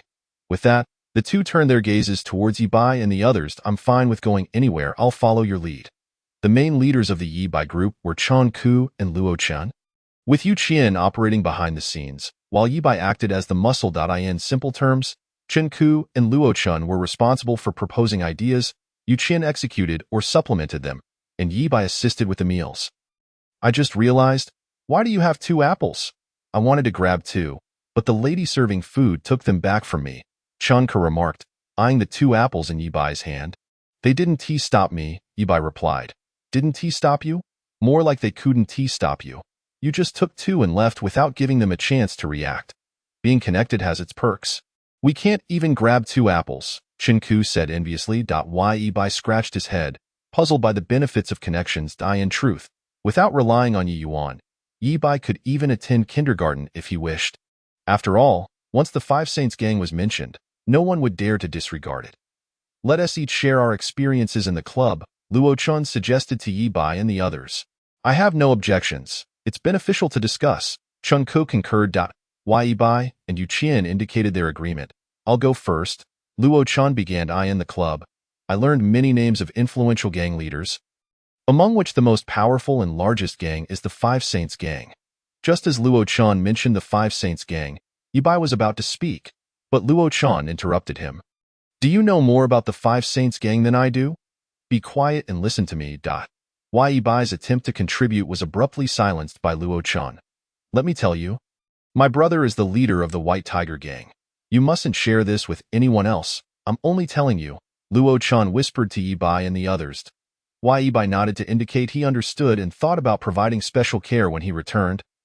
Recalling that the leader's name was by Yi Bai messaged Lin Tian, asking, "Lin Tian, doesn't the leader of the White Tiger gang have a sister named Luo Chen?" A few seconds later, Lin Tian replied, "Yes, he even mentioned that once his sister graduates, he'll let her join our gang, and asked me to be accommodating." "How did you know?" Yi Bai responded, "I'm in the same school, class, and group as her." Lin Tian replied, "Got it? Do you want me to tell him?" Yi Bai replied, "No, just take good care of him." "Understood," Lin Tian said, closing his phone to seek out Bai Qi. "Come out for extra training." Kicking open the gang's door, Lin Tian announced loudly. The other members, initially curious about the commotion, quickly retreated to their rooms upon seeing Lin Tian. Bai Qi, surprised to see Lin Tian, asked, "Brother Qilin, I just had extra training yesterday. Why is there more today? Didn't you ask me to let your sister's entry assessment slide? For every favor I grant, you must make up for it with extra training?" Lin Tian replied matter-of-factly. Bai Qi thought to herself, if I had known, I wouldn't have asked Brother Qilin for leniency. With a sigh, Bai Qi agreed to Lin Tian's extra training conditions. Meanwhile, Luo Chen, far away at school, sneezed and wondered, which rascal is cursing me? Bai quickly deduced who it was. Truly, siblings. By around 1 p.m., most of the class had returned, with a few still absent due to late arrivals. But Lien could wait no longer. She instructed the group leaders to discuss where to rest during the break. By 1:30 p.m., Lien had compiled a comprehensive report on whether each group would be staying or going home, making her the first in the school to finish such a task. After confirming everything was accurate, she stood and said, "From 1 p.m. to 3 p.m. is designated as rest time. Aside from loud noise, you may do as you please, but fighting and collisions are prohibited." With that, Lien headed to the principal's office to submit her report. As Lien left, Chun Ku and Luo Chun turned to each other and said, "What are your account names? Let us add each other and hang out during the holidays." Ye's account was 8319859881. After adding each other as friends, Luo Chun created a group chat for the four of them, and they each added one another to their friend lists. Bai was cautious about adding others, believing that accounts were easily hacked and thus unsafe. He maintained a skeptical attitude towards such things, preferring to call Lin Tian directly for significant matters instead of messaging him. "The images you send can likely be viewed in the background," Luo Chen noted, changing the group name to the chat group of the Useless Squad, a name that seemed quite derogatory. Guoluoxing Chen. "Let us go out together on the weekend. Tall and cold male god. Sure, let us go play basketball." Guixing Chen. "Basketball is boring. How about I take you to watch another gang fight?" 123. "Forget it. That's too dangerous." Guixing Chen. "Don't worry, we'll bring binoculars to safely observe weaker gangs fighting.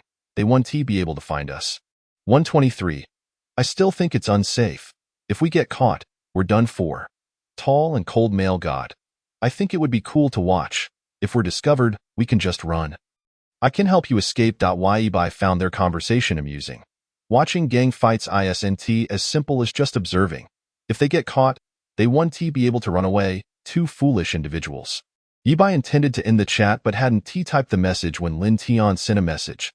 Just a while ago, while they were chatting, the Five Saints gang encountered its first formidable foe. A tall figure clad in black forcefully kicked open the entrance to the Five Saints gang. Bai Qi, who was training on the playground, noticed the commotion and approached, ready to eliminate the intruder. However, before he could get close, he was sent flying. It was evident that even though Bai Qi was the weakest among them with a power level of 110,000, he was easily dispatched, indicating that the intruder was no ordinary individual. Sensing something amiss, Zhu Xian arrived at the scene and was taken aback to see Bai Qi, who had been sent flying, staring incredulously at the intruder. "Who are you? State your name," Zhu Xian demanded. Glaring with malice at the intruder, "Dead men do not deserve to know my name. Summon Qilin to fight me. Such arrogance." Zhu Xian drew her concealed dagger, enveloping it in armed color and charging at the intruder. However, it wasn't long before Zhu Xian was defeated. Inside, Lin Tian sensed Zhu Xian's defeat and donned a mask, releasing his conqueror's haki. Upon sensing the haki, Zhu Xian immediately fled, realizing she was no longer capable of participating in the battle. The intruder also released their conqueror's haki in response, but ultimately, Lin Tian's haki had the edge. However, the outcome of the battle was not solely determined by whose haki was stronger but rather by one's personal strength. Given that Lin Tian's haki was superior, he maintained a slight advantage throughout the fight. After several hours of combat, Lin Tian emerged victorious, but he was also drained of energy. Seeing the battle conclude, Zhu Xian approached with her dagger, intent on taking the intruder's life. Yet, Lin Tian stopped her, having sensed a terrifying aura locking onto them, one that was significantly stronger than his OWN.It was important to note that Lin Tian was already a top-tier figure with a power level of 420. 000.to possess a power level surpassing his by a considerable margin would require approximately 600,000, while the power level of the individual Lin Tian had just fought was around 410,000. Zhu Xin was puzzled by Lin Tian's intervention, but understood that he would never allow an enemy to escape. This person would inevitably meet their end. Let him go. Lin Tian, with great reluctance, uttered these words. The man seemed to have anticipated Lin Tian's response and spoke up, "Qilin, this time I concede defeat to you. But next time I shall undoubtedly prevail.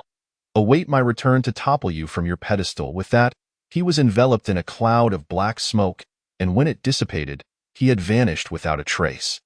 Lin Tian, however, coughed up a mouthful of blood. The injuries he sustained in the recent battle were quite severe. After all, he had faced an equally matched opponent. One does not emerge unscathed from such a contest. Once his injuries had somewhat stabilized, Lin Tian sought assistance. "Brother Yi Bai, a ruffian came to cause trouble earlier, and I managed to defeat him, but I too have sustained considerable injuries. I could have killed him, but I sensed that someone with a power level exceeding 600,000 was protecting him from the shadows, so I refrained from allowing Zhu Xin to intervene." Yi Bai, ensuring that no one could overhear their conversation, replied, "Do you know their origins?" "I do not," Lin Tian admitted. "I don't even know his name."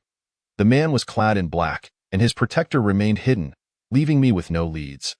After a brief moment of contemplation, Yi Bai stated, "I will pay a visit this afternoon." "Very well." Once their conversation concluded, Yi Bai deleted their chat history and subsequently added Lian on WeChat.at. That moment, Lian was engaged in a conversation with Zhu Xin. "Hey Lian, someone just came to stir up trouble and broke a lot of things. Are you alright?" "I sustained a minor injury. It's nothing serious. Just be cautious lately, as it seems the gangs near your school might be planning to act soon." "It's fine. Things have been quite peaceful recently, with no one causing disruptions at school." "Indeed, but we still need to address the situation. It appears that this group has irritated someone they shouldn't have, leading to the White Dragon's pursuit of them." The orders given to Zhu Xin did not originate from Lin Tian, but from the White Dragon, as Lin Tian was unaware of the events transpiring in that vicinity. "All right, I won't keep you any longer. A student just added me, so I need to respond. Yi Bai changed his WeChat name to his real name, as his previous ID was prone to misunderstandings, given that only a few members of the Five Saints gang bore such names. After adding him, Lian inquired, "What is it? Is there something you need?" "I need to take leave this afternoon." "Okay, come to my office later to collect your leave slip." Thus, Yi Bai successfully secured his leave. Shortly thereafter, Lian sent him the address of her office. Yi Bai addressed the members of his group, "I will be taking leave this afternoon and may not return in time." The three of them looked at Yi Bai, puzzled, and asked what was happening, but that was not something he could divulge. After bringing the White Dragon along, Yi Bai followed the route to Lian's office. Upon receiving the leave slip, Yi Bai hurried toward the school gate. The moment they exited the gate, both Yi Bai and the White Dragon glared with murderous intent at the three security guards stationed there. Once they arrived at an unoccupied area, Yi Bai donned his mask and teleported to Lin Tian's recovery location. Zhu Xin and Zhu Qi, who were tending to Lin Tian, embraced Yi Bai's arms upon his arrival. After extricating himself from their grasp, Yi Bai asked, "Did you fight outside?" "Yes, it was just outside. I'll take you there." As Lin Tian attempted to rise, he immediately faltered due to the severity of his leg injury, nearly collapsing into Yi Bai's arms. Had it not been for the mask, Lin Tian would have inadvertently kissed Yi Bai. If it had been just the two of them, Yi Bai might have managed to endure it. But with so many others present, it was quite another matter. The White Dragon transformed into his humanoid form and mockingly supported Lin Tian. "What happened to you? I've been away for just a few years, and you've gotten yourself into this state." Seeing Lin Tian in such a predicament brought immense joy to the White Dragon. "Well, you weren't the one fighting that guy. Of course, you are unscathed. That fellow is much stronger than you. Had you been there, you would have been on the ground by now." The White Dragon refrained from continuing the debate, as Lin Tian had a point, and he could not argue further. The White Dragon assisted Lin Tian to the location where his battle had occurred. Yi Bai instructed everyone to step back 20 meters, then crouched and placed his hands on the ground. The eyes of his mask emitted a golden glow, and the scene began to transform. Replaying the events from the moment Zhu Xian took out her dagger and Lin Tian intervened. As the scene froze, Yi Bai approached the figure of the man, and the right eye of his mask once again shone with a yellow light. In that instant, he acquired the information he sought. The man who fought Lin Tian was named Huang Tianqin. While Yi Bai could not locate his protector, he knew enough about him. His protector was named Tang Huoming, and the one-eyed man under him was the very same who had been slain by the White Dragon. Through some special methods, they discovered that the Five Saints gang was behind this, prompting Huang Tianqin to create a disturbance there. The reason he did not confront them directly was primarily due to fear of Yi Bai, who possessed a power level of 710,000, although he had never witnessed Yi Bai's true strength. He was well aware of the rumors surrounding him, claiming that his power level had reached 800,000. However, this was merely hearsay. Yi Bai's true power level was only 600,000, yet he was more than capable of dealing with Huang Tianqin. The rumor of 800,000 stemmed from Yi Bai's earlier challenge to the head of the underground boxing arena while disguised as Yi. The head's verified power level was confirmed to be 830,000, and he was a close associate of Yi Yuan, their rivalry well known. Upon learning that Yi Bai was Yi Yuan's son, he graciously agreed to a sparring match and even provided Yi Bai with an unlimited black card. Yet, these were not the main reasons for the inflated rumors about Yi Bai's power level. Most of this had been discussed in the head's office. What circulated among the masses was that Yi Bai, with a then power level of 540,000, had managed to achieve a stalemate against the head, who reportedly had not held back at all. This was indeed true at the time. No one knew Yi Bai's actual power level. Thus the rumor of 800,000 persisted. Chapter 28. Gathering information just as Yi Bai was preparing to investigate further, he found himself too fatigued to continue utilizing his abilities. As the light from the mask dimmed, he knelt on the ground. Yi Bai could only use his self-created prowess when donned in the mask. He had transformed a simple mask into an artifact, a deliberate ruse on his part to catch others off guard. Once he had a name, he could trace the person's whereabouts. Even if he couldn't find them, he had connections. Zhu Xian approached and helped Yi Bai to his feet, asking, "Did you see anything?" Yi Bai, shaking off Zhu Xian's support, stumbled momentarily before steadying himself and replied, "Huang Tianqin, Tang Huoming, and Xinda Chun is the name of the one-eyed man.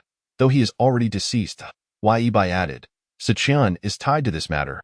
The White Dragon, recalling the one-eyed man, remarked, "Brother Yi Bai, Miss Bai Xian may be in grave danger, as her fate is intertwined with that of the one-eyed man.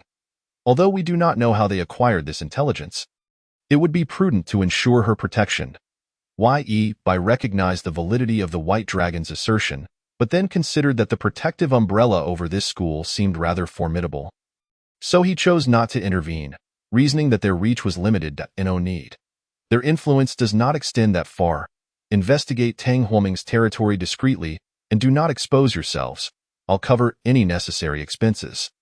After issuing his directive, Yi Bai departed, and Lin Tian dispatched trusted individuals to investigate Tang Huoming's domain. After leaving, Yi Bai did not rush back but instead headed directly to the boxing arena's headquarters. He knocked on the office door. "Come in." A deep, reassuring voice responded. Upon entering, the man expressed mild surprise. "What brings you here, young Yi? Looking for a spar? I've been dealing with a back injury and can't train. If you're interested, you could challenge your father instead." Yi Bai shook his head. "Uncle Dong, I need information on a person named Tang Huoming." The man, Dong Qiansheng, pondered briefly before replying, "I've heard of him. What do you want with him on Qintian Road?" "Our relationship is not the best. He brought his crew to my territory and injured several of my brothers. I'm planning to wipe them out." Dong Qiansheng appeared somewhat surprised but quickly offered, "Do you require my assistance?" Yi Bai declined, indicating that the situation did not necessitate Dong Qiansheng's intervention. As Yi Bai prepared to leave, he was halted by Dong Qiansheng. "Wait, come play a game of chess with me." Dong Qiansheng produced a chessboard in pieces from seemingly nowhere and set them on the table. Yi Bai was taken aback. He did not know how to play chess. While he could manage a game of Gamoku, Go was beyond his comprehension. Initially wanting to refuse, he found himself unable to do so, as the stakes were too enticing. A game cost 500 million. Who could resist? Yi Bai's entire fortune amounted to just over 2 billion, along with an unlimited black card. He had no choice but to grit his teeth and play. After losing 7 games, Yi Bai successfully amassed 3.5 billion, doubling his assets, and he learned a great deal in the process. Thank you for your guidance. I am deeply grateful. Yi Bai bowed and expressed his thanks before departing. Upon returning to the gang, Lin Tian and the others had been waiting for quite some time. The moment Yi Bai returned, he announced, to Chen Tian Road, gather the men and prepare to head out. Upon hearing Yi Bai's command, the 3 individuals sprang into action, with Lin Tian also being healed of his injuries by Yi Bai's restorative powers. After a brief wait of 10 minutes, the majority of the combat-capable members of the Five Saints gang had assembled. Ready for battle. Whispers circulated among them, for although they had all heard of Yi Bai, none had ever laid eyes upon him, not even the leaders of the 3 factions. They knew of Yi Bai's fearsome reputation, as those who had crossed him were, to this day, unaccounted for. Lin Tian informed the assembled group of their destination and mission. Just moments ago, an individual had attacked their faction, injuring several of their brothers. Could they possibly endure such an affront? Absolutely not. What course of action, then? Eliminate them all very well. Those who dare disturb the Five Saints gang shall pay the ultimate price, and that price is death. Chun Tianlu, lead the charge. Upon receiving the order, the group seemed to have activated some hidden fervor, their blood boiling with excitement. Lin Tian personally led the charge towards Chen Tianlu to confront Tang Huoming, while Yi Bai concealed himself in the shadows. Despite Lin Tian's directive to keep this operation under wraps, some could not resist the urge to inform their friends and family. Thus, word spread rapidly. 1 told 10, 10 told 100, and soon, the streets were abuzz with news of the Five Saints gang's impending assault on Chen Tianlu. News that, of course, reached Chen Tianlu's ears. Report, boss, I've just seen a message stating that Qilin is leading members of the Five Saints gang to retaliate against us. Tang Huoming was taken aback.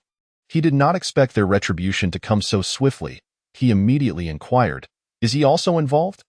It appeared that no sign of Yi had been detected, nor was he mentioned in the reports.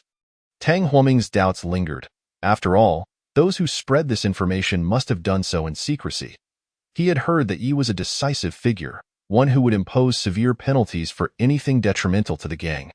It was common knowledge that no one dared to spread rumors about the Five Saints gang. Quickly, he dispatched someone to bolster their defenses and contacted Dong Qiansheng for assistance. In this moment, Dong Qiansheng was his only viable option, as their relationship had remained amicable. Dong Qiansheng. I am not on good terms with him. The two had once been members of the same gang, often fighting and training together. However, they had fallen out over certain issues, yet both had agreed, out of respect for their past camaraderie, to assist each other in a time of need. 30 years passed without such an opportunity arising until now.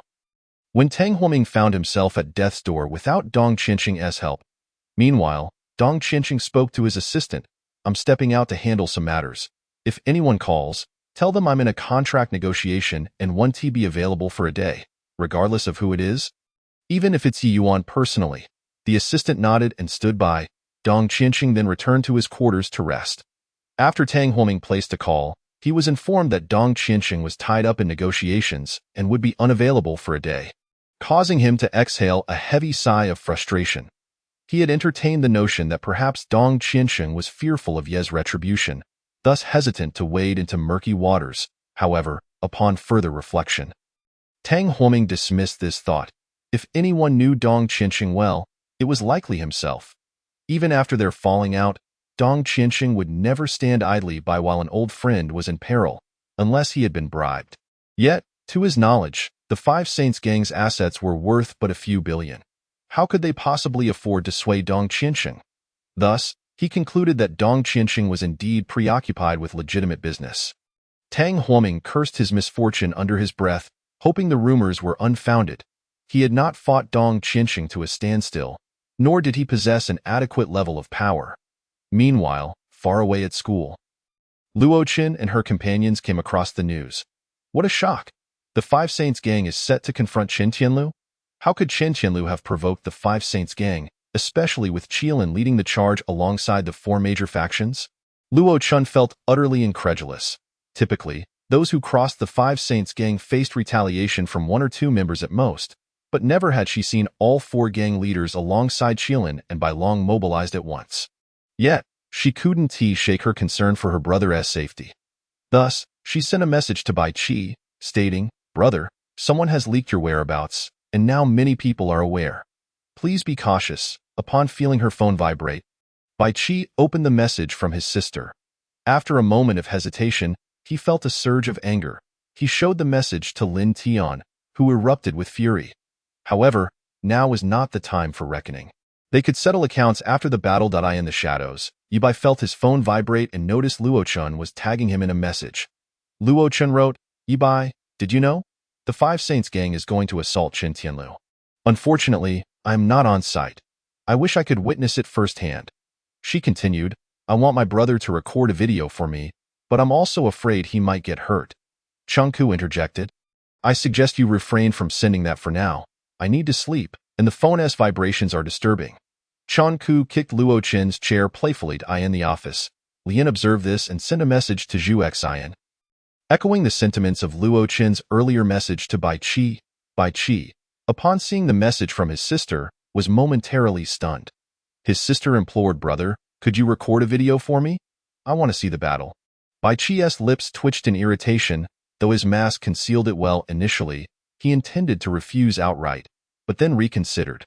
This might actually dissuade Luochun from joining the gang, as being part of it meant engaging in battle. He was uncertain of his sister's talents or whether her interest was merely a fleeting whim. If she joined the gang and later lost interest in training, the consequences of Lin Tian's punishment would be severe. Lin Tian was not one to hold back, and his discipline was indeed harsh. Bai Qi believed that the brutality of the battlefield might serve to deter Luochun, but whether he could secure permission to record remained contingent on Lin Tian's response.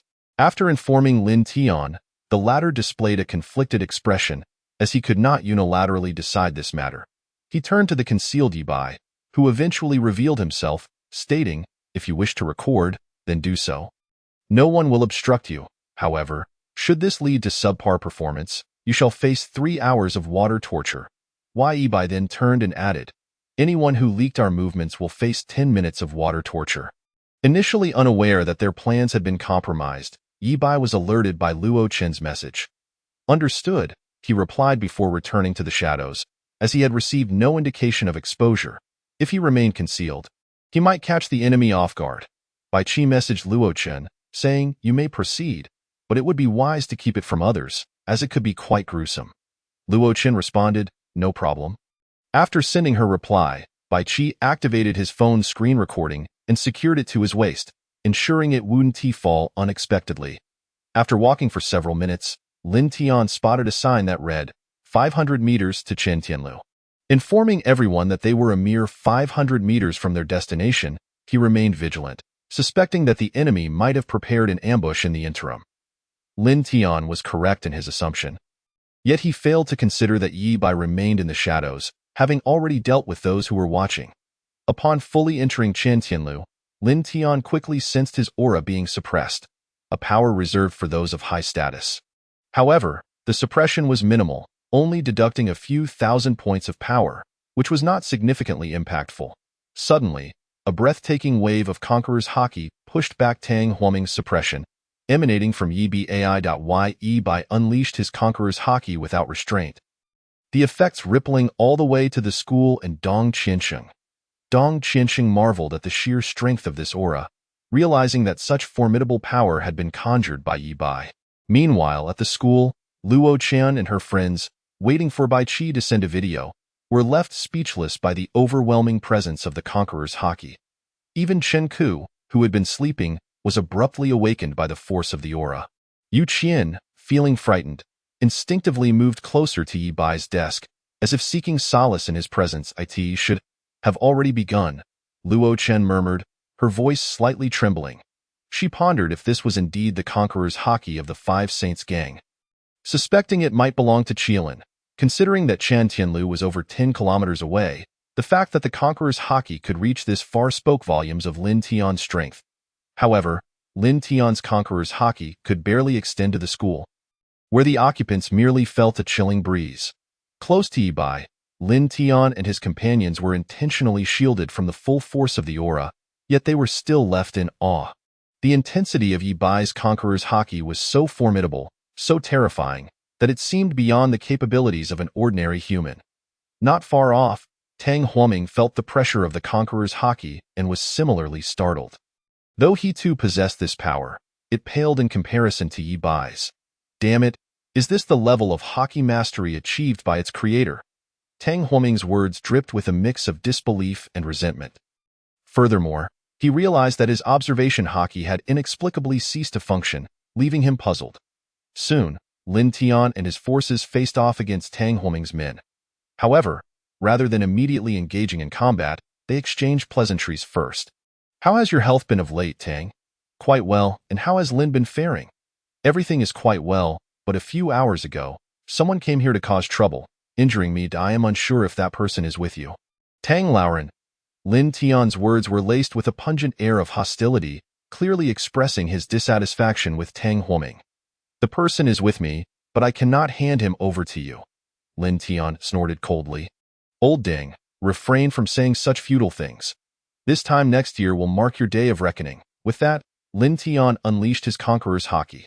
Tang Huoming initially intended to target Lin Tian, but from the shadows, Yi Bai surged forward, catching him off guard. Tang Huoming could never have anticipated that Yi Bai was soaring high above, flying higher than any aircraft. Even from thousands of meters away, the intensity of the conqueror's haki was palpable.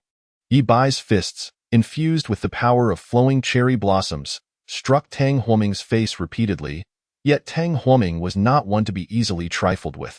After a vigorous struggle, he managed to repel Yi Bai and quickly regained his composure. Gazing at Yi Bai in astonishment, Tang Huoming was utterly unprepared for the penetrating force behind Yi Bai's punches. He could feel the onset of a cerebral hemorrhage. Realizing he needed to end this quickly, he understood that failure was inevitable if he prolonged the encounter. Witnessing their leader's misfortune, the morale of Tang Huoming's followers began to wane, while Yi Bai's side brimmed with enthusiasm. Tang Huoming commanded his subordinates to engage in battle with their opponents. At this moment, Yi Bai faced Tang Huoming, Lin Tian confronted Huang Tianchen, and Bai Long battled another of Tang Huoming's formidable generals. The remaining leaders of the four factions, ranked from weakest to strongest, selected their adversaries among the four minor lords opposite them. Thus, the war was ignited in full force. Chapter 29. The war commences. Yi Bai dominated Tang Huoming with overwhelming strength. This was not due to Tang Huoming's weakness. Rather, Yi Bai possessed the ability of observation haki, which rendered Tang Huoming incapable of utilizing his own. Furthermore, as long as Yi Bai refrained from employing his self-created haki, his stamina remained boundless. The void blade materialized from Yi Bai's hand. One of his unique haki techniques, known as imagination.at. This moment, Yi Bai's mask radiated a brilliant white light as he hurled the blade, which instantaneously shattered into countless fragments. Reassembling them, the void blade became affixed to Yi Bai's arm. By enveloping the void blade in his own armament haki, Yi Bai resumed his fierce combat with Tang Huoming. Meanwhile, Lin Tian was engaged in battle with Huang Tianchen. At this juncture, Huang Tianchen had yet to recover from his injuries. Having suffered defeat against Lin Tian, and the wounds of the vanquished were inevitably more severe than those of the victor, Huang Tianchen merely consumed a few energy bars before confronting Lin Tian. Throughout the skirmish, he was utterly overpowered by Lin Tian, leaving him with no capacity to retaliate. Lin Tian's fists hammered down relentlessly, seemingly taunting. "Where is your bravado now? Without your backing, you are merely a songstress." Before long, Huang Tianchen's consciousness faded away. Indeed, he was rendered a vegetable by Lin Tian's onslaught. Observing Huang Tianchen's plight, Lin Tian felt a wave of disinterest wash over him. He then turned his attention to the individual locked in combat with Bai Long.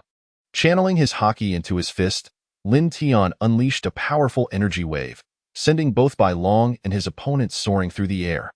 "For heaven's sake, can you aim better? Do I need your assistance? Get lost and help someone else," Bai Long shouted angrily from above. Fully aware that Lin Tian's aim was lacking, he decided to withdraw. The two combatants, weary yet resolute, regarded each other with fatigue.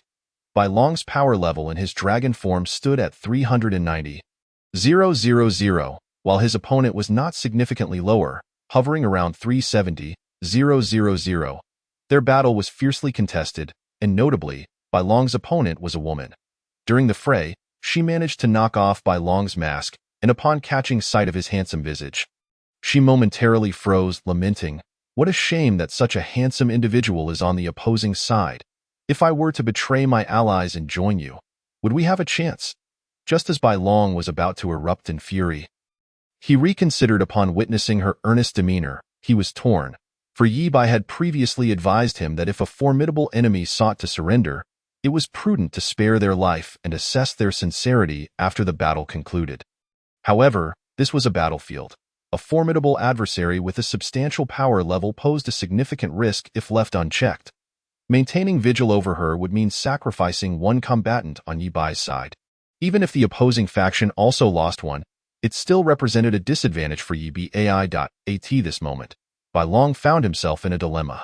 Suddenly, an idea struck Bai Long: if you eliminate all the opponents from our other 4 factions, I will believe you, Bai Long. Oh Bai Long, do you not fear she might turn on the leaders of the other 4 factions? True to his concerns, she refrained from attacking and dutifully dispatched the 4 foes. Upon witnessing her betrayal, the morale of Tang Huoming's followers plummeted even further. Tang Huoming, engaged in combat with Yi Bai, was drawn to the spectacle. He could hardly fathom that his most trusted enforcer had turned against him. "Diverting attention while fighting me is a poor habit," Yi Bai remarked as he lunged a blade toward Tang Huoming. Fortunately, Yi Bai's voice alerted Tang Huoming, who swiftly evaded, though he was still grazed by the attack. Each strike from the void blade caused him to permanently lose a fraction of his power level, which would only regenerate upon healing, thereby supplying energy to the void blade. Presently, Tang Huoming's power level had diminished by several tens of thousands. The war was unlikely to exceed 2 hours, as Tang Huoming's high-ranking combatants had all perished. One had become a vegetable, and another had defected. This moment, Tang Huoming felt a surge of despair.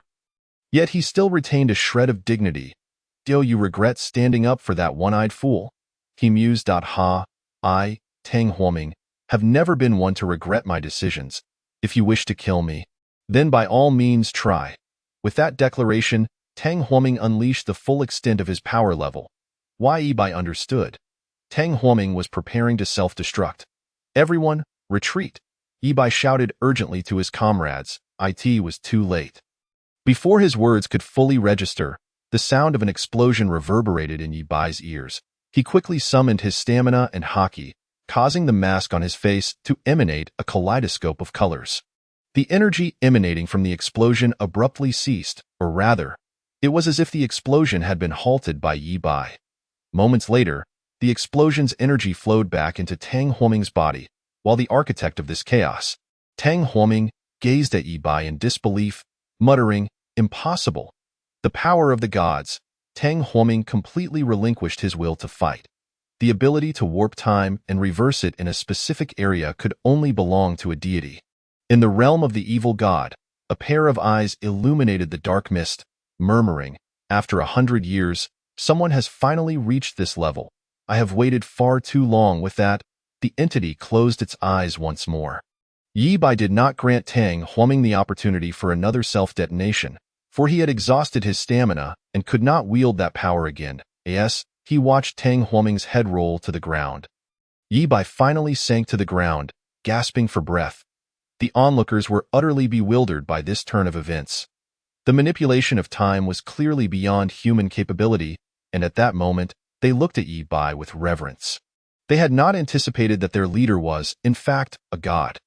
After catching his breath, Yi Bai rose and addressed the crowd. "I am not a god. This is merely one of my abilities, albeit one with significant limitations." The crowd nodded in understanding, though skepticism lingered. Only Lin Tian comprehended the immense toll this technique took on Yi Bai. He had scarcely witnessed Yi Bai pant for breath, save for a recent instance. This was the most taxing use of his powers ever. Previously, Yi Bai could manage to remain on one knee, but this time, he simply collapsed onto the ground. Lin Tian rushed to assist Yi Bai, but Yi Bai brusquely brushed him off, struggling to rise as he proclaimed, "Those who wish to surrender, step forward. Those who refuse shall face punishment." The punishment Yi Bai referred to was an ancient form of execution, where flesh was methodically scraped from a person's body, piece by piece, with each slice no thicker than a centimeter. Yet, Yi Bai's method was even more refined, maintaining a thickness of 5 millimeters. This was the most agonizing and arduous thickness to endure. Too thin, and the victim would not feel significant pain initially. Too thick, and they would perish after only a few slices. Thus, this particular thickness was the most terrifying. However, they all witnessed Yi Bai's power. Following him meant at least becoming a king in a county, with only a few utterly loyal to Tang Huoming refusing to surrender. In total, 7 individuals faced execution, with 1 destined for dismemberment. Yi Bai had no time to oversee the executions. He needed to return to school swiftly. Although he had taken the afternoon off, he could not return, for he would be beaten by Yi Yuan. Yi Bai stood no chance against Yi Yuan and would only be subjected to a thorough thrashing. Moreover, he had taken leave without informing Bai Xian, who was unaware of his absence. Before departing, Yi Bai glanced at the traitor who had betrayed Tang Huoming and said, "You have betrayed, not surrendered. Your loyalty must be tested. Now go and eliminate Tang Huoming's remaining influence elsewhere." After a brief exchange, Yi Bai provided her with an address, revealing the location of the Five Saints gang. Just as she was about to leave, Zhu Xian called out to Yi Bai. "Wait a moment, Yi, big brother.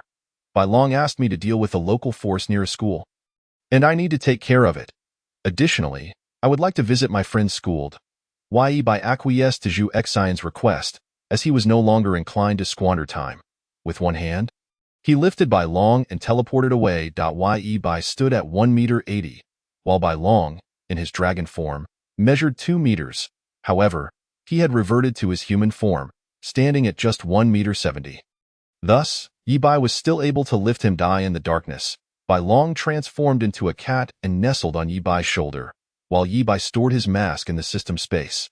Bai Qi also sent a video to Luo Chun, discreetly covering up the part where Bai Long's face was inadvertently recorded. Upon arriving at the school's entrance, Yi Bai returned the leave slip to the security guard, clarifying that he was not late but rather a student returning from an absence. When Yi Bai re-entered the classroom, the lesson had just concluded, coinciding with the afternoon's free activity period. Coincidentally, Bai Qi's video had also been sent. "Bai Qi, don't show it to anyone else if it gets out. We're both in trouble." Luo Chun. "All right, I won't let it leak." Despite Luo Chen's words, he nonetheless invited Chun Ku and Yu Qian to watch together. At that moment, Luo Chun spotted Yi Bai's return and exclaimed, "Yi Bai is back. Come here. I have something exciting to show you."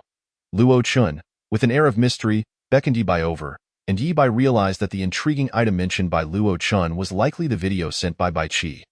As Yi Bai approached his seat, he was compelled to lean over the desk alongside the other 3 to watch the video. The initial walking segment was fast-forwarded by Luo Chun, who was too apprehensive to skip ahead for fear of missing something. Upon witnessing Yi Bai unleash the Conqueror's Haki to shatter Tang Huoming's constraints on the others, they comprehended that this was the Conqueror's Haki emitted by the legendary Yi. However, they were oblivious to the fact that at that very moment, the legendary Yi was being pinned down by Yu Qian. Yi Bai could only catch glimpses of the unfolding events, unable to see the entirety. Despite viewing it through a mobile screen, they could vaguely sense the power of the Conqueror's Haki. As they observed Yi Bai send Tang Huoming flying, their blood surged with excitement. Witnessing Lin Tian release his Conqueror's Haki, they perceived him as a natural leader, akin to a madman like Adolf. Upon seeing Bai Qi engage in combat with Tang Huoming's underlings, Luo Chun silently cheered for Bai Qi while also worrying for her safety. However, when they saw Bai Qi's opponent being killed by the traitor, they all exhaled in relief. Luo Chun then lamented, "This person actually betrayed us and even claimed my brother's head. How despicable! And why was Bai Long's face obscured?" Bai Long, perched on Yi Bai's shoulder, sighed in relief at having his appearance concealed, as he had just been concerned that Bai Qi might expose him. He hadn't misjudged Bai Qi. She was indeed a person of potential, yet, when Bai Qi slaughtered the minions, the gory scenes terrified them. Yu Qian clung tightly to Yi Bai, although he was still pinned down. When they heard Yi Bai declare, "It's not a good habit to be distracted while fighting," they were all struck by his confident proclamation, while Yi Bai felt a tinge of awkwardness. However, he pondered how this statement related to him, as they watched Tang Huoming prepare for self-detonation. Tension filled the air. Luo Chun had already envisioned how Bai Qi would appear after enduring that attack when sending her the video. Yi Bai's mask emitted a colorful glow, and as they followed the site, they discovered that everything had returned to normal. Just as Yi Bai decapitated Tang Huaming, the video abruptly concluded before he could settle on the ground. After watching the video, the four offered their assessments. Luo Chen, thrilling, can't wait for more. Chun Ku, gory, impressive, record more. Wai Yu Qian, too bloody, not appealing. Wai Yi Bai, what could Yi Bai possibly say? He mused that Ye's final handling was somewhat inadequate. Had he refrained from uttering that line, he might have plunged the weapon directly into Tang Huaming's heart. Hearing Yi Bai's analysis, Luo Chen chuckled, with your understanding, why don't you go up and teach others? If you say that online, you'll be labeled a no-it-all. That Wai Yi Bai was speechless. Had he not intervened, he could have eliminated Tang Huaming directly, thus preventing the exposure of that trump card. He was uncertain if anyone nearby had witnessed the event, as all his focus had been on the battlefield, leaving him oblivious to any onlookers. If others were unprepared, then that trump card had indeed been exposed. With only 20 minutes remaining before class began, Yi Bai returned to his seat, supporting his numb arm. Wai Yu Qian, feeling a bit embarrassed, said, I hope I didn't hurt you. I'll be more careful next time. I'm sorry. Wai Yi Bai waved his hand, indicating it was nothing. He was not the type to lose his temper over a little girl. Besides, it was merely a numb arm, with no actual harm done. Unlike those actions of a more insulting nature, such as Lin Tian stealing a kiss or Zhu Xian bear hugging him. All right, I'll be more cautious next time, Yi Bai replied as he stood to head to the restroom. Meanwhile, Zhu Xian had already resolved the matter Bai Long had mentioned. She pulled out her phone to message Lian. Zhu Xian, sister, I've finished my tasks here. I'm at the school gate now. I'll come in to find you. Lian. Okay, I've informed the principal and the security. Just come in, they won't stop you. Putting her phone away, Zhu Xian stepped into the campus. Lian also approached Zhu Xian, and upon meeting, they playfully teased one another. Come, I'll introduce you to my students. Sure. As they strolled, they arrived at Lian's classroom, where she addressed her students. This is my friend, visiting the school. When you see her, treat her as you would me, understood? Understood. The students chorused in unison. Zhu Xian surveyed the room and fixated on a particular cat. Her instincts were infallible. She could distinctly sense that this cat was Bai Long but hadn't Bai Long been taken away by Yi Bai. Suddenly, a voice interrupted her thoughts. It was Yi Bai. Report. Wai Yi Bai, slightly puzzled upon seeing Zhu Xian, inquired, Instructor, who is this? This is my friend. Remember to treat her as you would me in the future. Wai Yi Bai nodded in acknowledgement and approached Zhu Xian, greeting her, hello, big sister.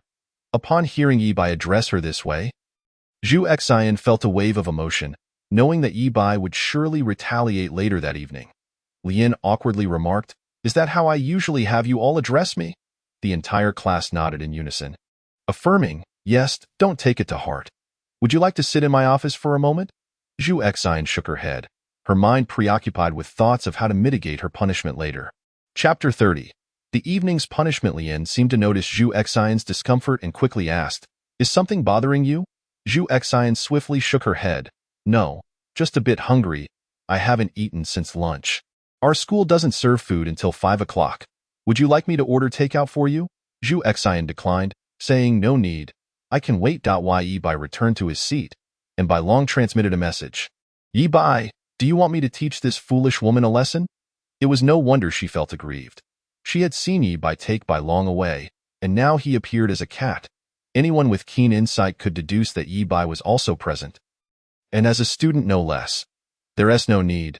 There are no outsiders here, so there won't be a third party.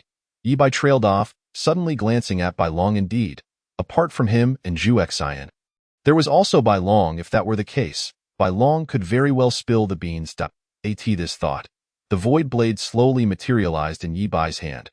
Zhu Xian, seated at the podium, caught sight of Yi Bai drawing the blade and feared he was about to silence her, causing her to break out in a sweat. Bai Long hurriedly reassured, Yi Bai, I promise I won't say a word. Not even if Lin Tian begs me. Please, don't take action. Bai Long rubbed against Yi Bai's stomach to display his goodwill. Yi Bai retracted the void blade. Zhu Xian, sitting at the podium, let out a sigh of relief. 5 o'clock marked the commencement of the afternoon's training session, so Yi Bai promptly descended the stairs. Observing this, Zhu Xian turned to Lian and said, I'm going to check outside. All right, with that, Zhu Xian followed Yibai out. Along the way, she quietly asked, Yibai, why are you also in this school? I am a student here, attending classes. As they conversed, they reached the training ground where the coach called out to Yibai. Hurry up, training is about to begin. Is this your girlfriend? The coach initially addressed Yibai, then pointed to Zhu Xian, asking, Is she? No, she's an instructor's friend, just here for a visit. The coach nodded thoughtfully before speaking. You can watch Sister Lian's friend from the stands over there.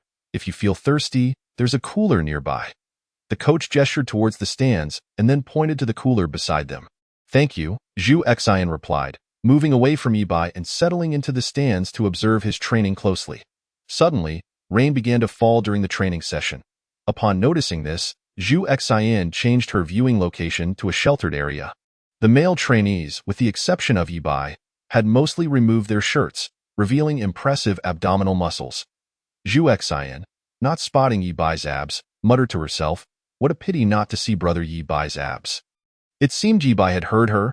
He abruptly turned his gaze towards Zhu Xian, who was startled and quickly transmitted a message. No, that's not what I meant. Are you eager to see? No, not at all. I truly have no interest. Really. Yibai initially intended to ignore her and resume training, but was compelled by a few shirtless peers to remove his own shirt. Zhu Xian thought to herself. This is a gift from the heavens. She watched Yibai intently, as if she were about to devour him. Feeling somewhat unnerved under her gaze, Yibai was nonetheless pulled back into training. Observing the aura of masculinity radiating from him, Zhu Xian felt a surge of springtime vitality. However, Zhu Xian appeared to be in her 30s, while Yibai was merely 20, an entire decade apart. Although it is said that a woman 3 years older than a man is a treasure, and one 30 years older can possess an empire, if they were to unite, it would be she who would hold both the empire and the treasure. Yet, Zhu Xian hardly resembled a 30-year-old. She seemed more like an 18-year-old girl. When training concluded, Zhu Xian hurried back to the classroom, fearing that Yibai would confront her. Why Yibai, observing Zhu Xian's retreat, scoffed.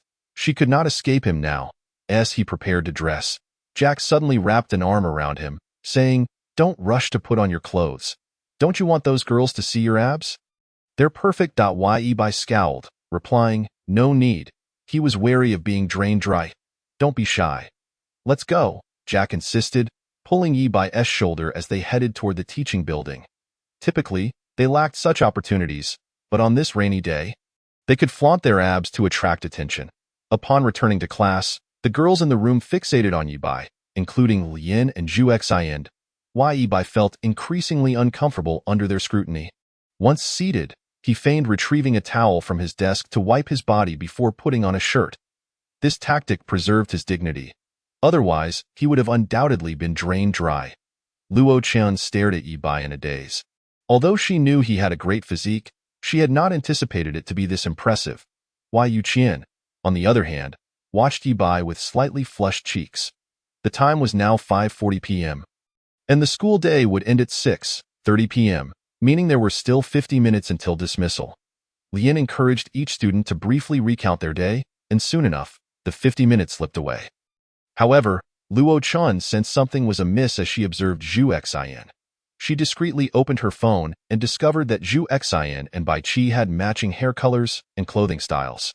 She felt as if struck by lightning, realizing that the person she had just been watching was now standing right before her.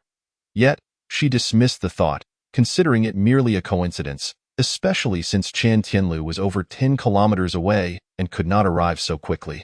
Coincidence, she reassured herself internally. As the class bell rang, Yibai took Bai Long upstairs to fetch Bai Xian.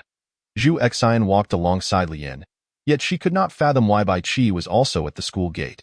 Lian and Bai Qi had a notoriously antagonistic relationship, often exchanging barbs at first sight. Bai Qi was there to pick up Luo Qian after school. She lived alone, and Bai Qi had bought a house for her.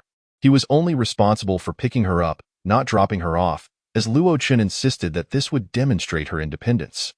Yet, if she wished to showcase her capabilities, why not buy her own house? Bai Qi stood at the school gate, engrossed in his phone while waiting for Luo Qian. However, he did not expect to see Lian and Zhu Xian emerge alongside her. Upon their meeting, Lian and Bai Qi immediately began their verbal sparring. "Oh, isn't this the famous Bai Qi? What brings you to my humble abode? What I do is none of your concern. You old Hg, so impatient. Are you about to throw fists? How frightening, Zhu Exine." Aware of the tension between Lian and Bai Qi, was taken aback by the intensity of their exchanges. Meanwhile, Luo Chun felt perplexed as to why her instructor was arguing with her brother. Seemingly having some prior acquaintance. "Brother, what is happening?" Bai Qi shielded Luo Chun behind him, saying, "Stay away from her. She is no good and will lead you astray." Lian, overhearing this, retorted, "And you think you're any better? Don't you know your own shortcomings?" Unable to bear the conflict any longer, Zhu Exine interjected, all right, let us not fight. Others are watching. If you must argue, save it for later on your phones." Bai Qi paused, then responded, "Understood, Exine. Shui jia. For your sake, I'll let this slide this time." With that, the two departed, leaving Yi Bai just as he emerged from the school with Bai Xin, completely unaware of the earlier confrontation. "Brother, I heard that the Five Saints gang is going after Chen Tianlu. Is that true?" Bai Long nodded, transmitting, "Indeed." "Aren't you friends with Qilin? Aren't you worried he might get hurt?" Yi Bai shook his head, responding, "Those fools won't harm Qilin, especially not with he still around. Oh, that's true." Bai Xin nodded, finding Yi Bai's reasoning sound. While the Five Saints gang was indeed clashing with Chen Tianlu, the outcome remained unknown. Few had witnessed it, and even fewer dared to speak of it. However, by tomorrow, or perhaps even today, news of Chen Tianlu's total defeat would likely emerge, as there would always be those brave enough to investigate. Upon returning home, Yi Bai and Bai Xin found the house empty, save for a note. "Bai Xin, by the time you read this, your mother and I will be away on vacation. During this time, take good care of your brother. Don't let anyone abduct him." Bai Xin stared at the note, puzzled as to why her brother needed her protection. Would he truly be at risk of being taken away? Glancing at Yi Bai, who was currently engrossed in his homework, she pondered for a moment before deciding to speak. "Brother, can I tell you something?" Bai Xin's tone held a hint of supplication. "What is it?" After preparing herself mentally, she spoke. "Well, my friend has feelings for you and asked me to introduce you. Why Yi Bai considered this for a moment before uttering an unexpected response. "Is it a guy or a girl?" "Huh." Bai Xin's expression was priceless. Realizing he had misspoken, Yi Bai quickly added, "Just kidding, I have no feelings for your friend. Tell her not to get her hopes up, as it would be detrimental to her." "All right," Bai Xin replied, slightly disheartened, as it seemed Lan Yu had mentioned that if things didn't work out with her, she would turn to Bai Xin. Bai Xin hoped that Lan Yu would not pursue such a course. "Lan'er, I told my brother, and he is not interested. So don't hold on to that thought. What a shame. I suppose I'll have to make do with you." Lan Yu responded with a mischievous grin. No, sister, don't set your sights on me. I can help you find someone. My brother has friends who are quite handsome and capable of protecting you. Forget it. I won't tease you anymore. Let us explore the school together tomorrow. We can also look for a club." "Sounds good. I'll get back to my homework now." "All right, I'll do the same." During their conversation, Yi Bai had already completed half of his assignments with remarkable speed, using both hands, one for Chinese and the other for math. This showcased his extraordinary coordination. He could effortlessly manage multiple tasks simultaneously. After a few minutes, Yi Bai finished his homework, and Bai Xin quickly wrapped hers up as well. Yi Bai was baffled by how Bai Xin managed to write at a pace similar to his own. "I already completed most of it at school," Bai Xin explained. Understanding now, Yi Bai realized why Yu Qian was able to send over the answers so swiftly. She must have finished them at school. Yi Bai then took out his phone and messaged Lin Tian. "Extra practice at the front desk." Lin Tian gazed at her phone in confusion and inquired, "What happened to her? What did she do to you?"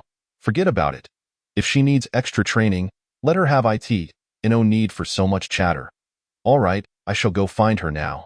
After sending the message, Lin Tian donned her mask and headed to the Zhuke gang to seek out Zhu Exine. "Zhu Exine, Brother Yi Bai has instructed you to train more. You should head out to practice now." Zhu Exine, believing she could evade this fate, was soon reminded of her underestimation of Yi Bai's capacity for grudges. To illustrate Yi Bai's vindictiveness, one could say that his remarkable memory is solely dedicated to remembering grievances. He still harbors resentments from over a decade ago and is systematically addressing each one. The resolution of vendettas is a daily task for the Five Saints gang. Those who have joined the gang often find their enemies eradicated, and some have even taken the opportunity to retaliate against those who have treated them well but whom they personally disliked. However, such individuals have been discovered, and the least of their punishments involved having their tongues cut out. In Lin Tian's view, the implication was clear. If you cannot speak, then you should not remain. If someone treats you poorly, you may voice your concerns, but if they have treated you well, you are not worthy to join us. Leave. Indeed, such individuals could eventually become traitors, and if Lin Tian were to allow them entry, Yi Bai would need to reconsider who should be in charge of the Five Saints gang. Lin Tian took Yi Bai's words to heart. Those who surrender may be accepted. Yet traitors require scrutiny and are not deserving of trust or significant roles, for they may betray once more. Lin Tian has not forgotten Yi Bai's teachings, which is why he has successfully managed the Five Saints gang, where no one has betrayed him and they have yet to suffer a defeat. After all, Lin Tian has studied Sun Tzu's art of war. Those who delve into such wisdom are not to be trifled with. Consider Gao Qiqiang. Though he has been apprehended, this is a society governed by law. Here, however, Lin Tian's prowess means that fewer than 100 individuals in this world could defeat him. Even fewer, less than 10, could vanquish Yi Bai. Currently, Yi Bai stands as the most formidable force aside from Yi Yuan, but should he fail to discover a means to overcome his physical limitations, his eventual downfall is inevitable. The limitation of 600,000 Dao power is excessively constraining. Even a slight increase to 610,000 would signify a transformation, significantly enhancing his current capabilities. Chapter 31.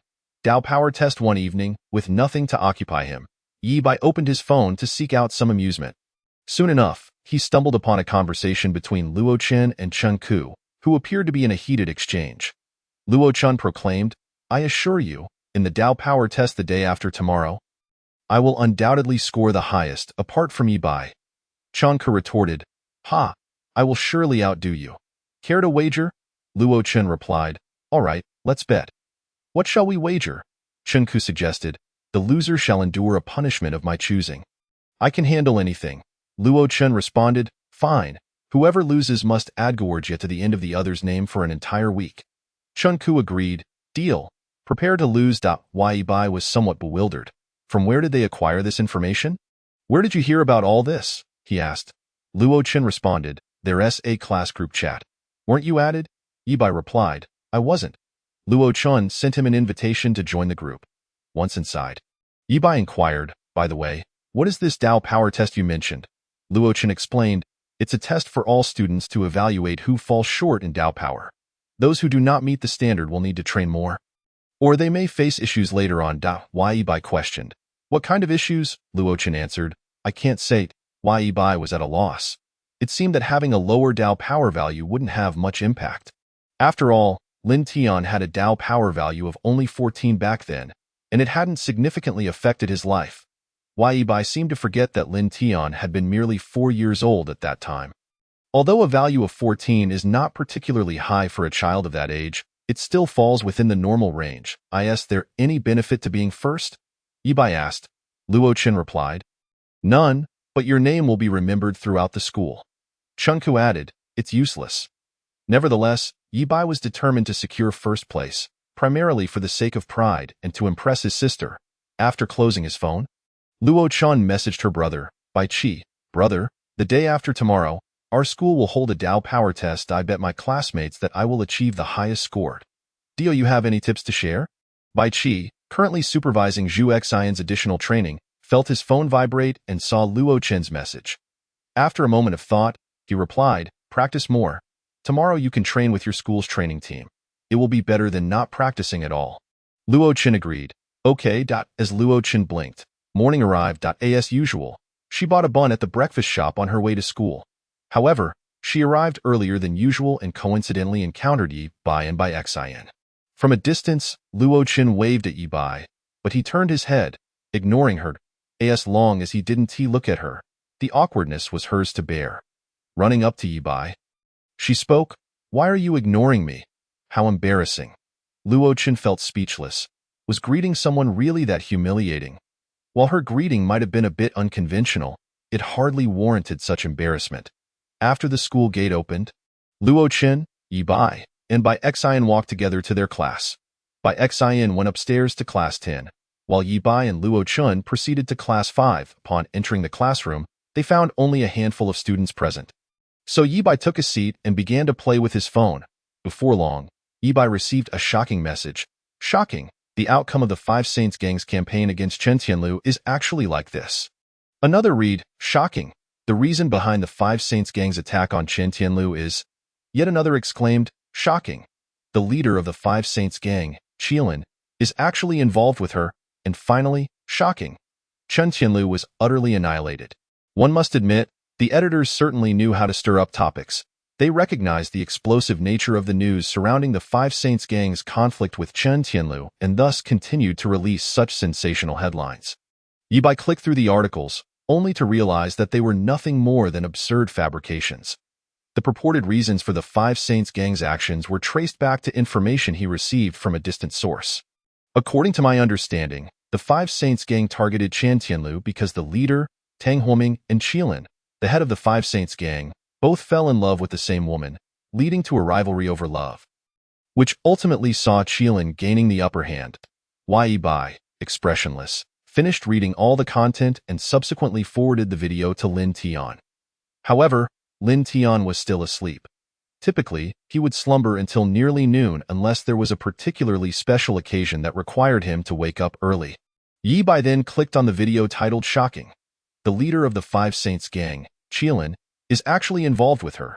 To his surprise, it contained a rather astute analysis, with various deductions presented in a logical manner, arriving disturbingly close to a valid conclusion.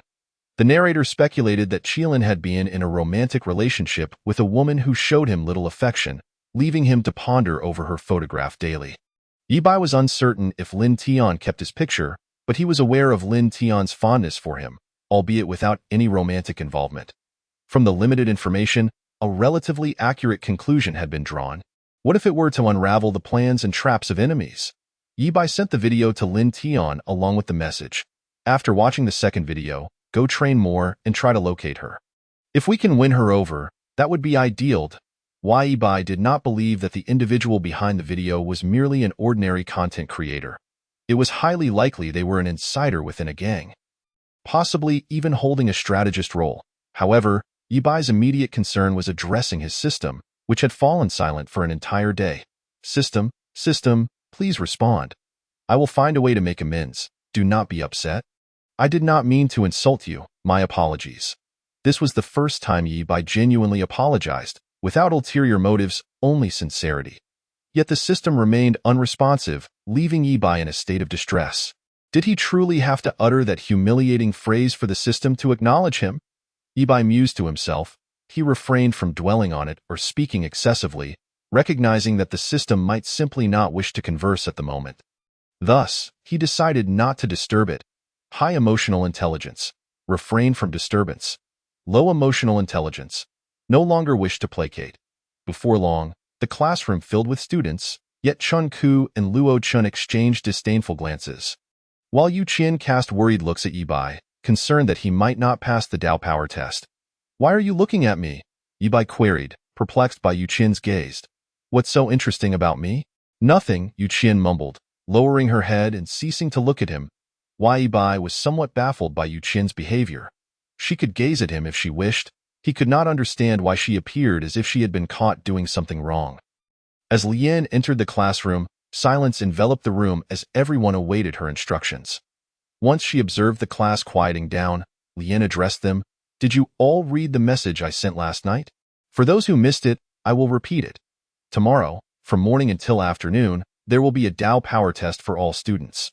The average Dao power for adult females typically ranges from 40 to 45. While for adult males, it is around 50 to 53. If your score falls below these numbers, it indicates a lack of exercise and necessitates additional training. Furthermore, the school will communicate your Dao power scores to your parents. If you prefer not to disclose this information, the school can refrain from doing so, based on individual preference. The primary reason for informing parents is to ensure you are supervised at home regarding your training. After Lien finished speaking, she cast a meaningful glance at Luo Chun before taking her seat to commence the class. Chapter 32. The invitation in place upon returning to his residence, Luo Chun was informed by Bai Qi to keep his distance from her, claiming that she would lead him astray. Luo Chun inquired of Bai Qi why she would lead him astray, but she did not provide an answer, stating that he was still too young and not suited to know too much. Nevertheless, Luo Chun's curiosity was not easily extinguished. He resolved to question Lien today, and if that failed, he would have no choice but to relinquish the matter. Once class concluded, Luo Chun hurried over to Lien and asked, "Sister Lien, what exactly is going on between you and my brother? Why does he say you would lead me astray?" In Luo Chun's eyes shone a clear naivety, unafraid of being deceived by Lien. After a moment's contemplation, Lien replied, "You are still too young to grasp the complexities of this situation. However, let me correct you. It is your brother who may lead you astray. It would be wise to limit your interactions with him." From Lien's words, Luo Chun gleaned that there was indeed a substantial conflict between them, both attributing blame to the other while refusing to acknowledge their own faults. This constituted the entirety of the information Luo Chun could comprehend. Beyond that, neither party uttered a single word, as though they had conspired to maintain silence. Yi Bai, with his keen hearing, had caught wind of their conversation, unaware of the discord between Bai Qi and Lien. Promptly, he messaged Lin Tian to inquire. Yi Bai, "Are you aware of any conflict between Bai Qi and someone named Lien?" However, Lin Tian was still groggy and not yet fully awake, prompting Yi Bai to bombard him with messages. After sending several such inquiries, he finally managed to rouse Lin Tian on the 23rd attempt. Lin Tian, somewhat dazed by the multitude of messages, opened each one, first encountering Yi Bai's question. After pondering for a moment, he replied, "You might want to ask Zhu Xian. She seems to have a friend named Lien, and she may know something." Subsequently, Lin Tian scrolled to the top, and after watching a video, he found the situation rather absurd. He and Tang Homing had both developed feelings for the same girl, leading to a confrontation. What a cliché storyline. The second video was accurate in every aspect except for the gender. However, it lacked any photos or daily updates. Then, he noticed the messages from Yi Bai and, without hesitation, reached out to Qing Xian, as he was more adept at locating individuals. Despite their imposing physical appearances, they possessed a keen attention to detail. Upon receiving the message, Qing Xian promptly opened the video, memorizing her face, voice, and distinctive traits before commencing her search. As of now, there was no specific location, and she suspected she might be out of province. Qing Xian resolved to first investigate her general whereabouts. Ideally aiming for a direct location, she instructed her subordinates, "Begin by showing this photo around to inquire about her whereabouts, but do so discreetly. If we are discovered too early, she may flee, and you will have to face the consequences." Her subordinates took the photo and left, donning specially designed cloaks as they commenced their extensive search. Meanwhile, Qing Xian made a mysterious phone call. "Hello, Dong Dong Yao. This is Dong Dong Guai. I am Dong Dong Yao. What is the matter?" Qing Xian, wary of the person on the other end, responded, "The king covers the earth. The white tiger is 1.5.at this." Qing Xian was convinced of the identity of the caller. The code was known only to them, and Lin Tian was oblivious. "Help me locate someone. A specific location would be ideal. I will send you a photo." With that, Qing Xian ended the call, and the recipient bore no ill will.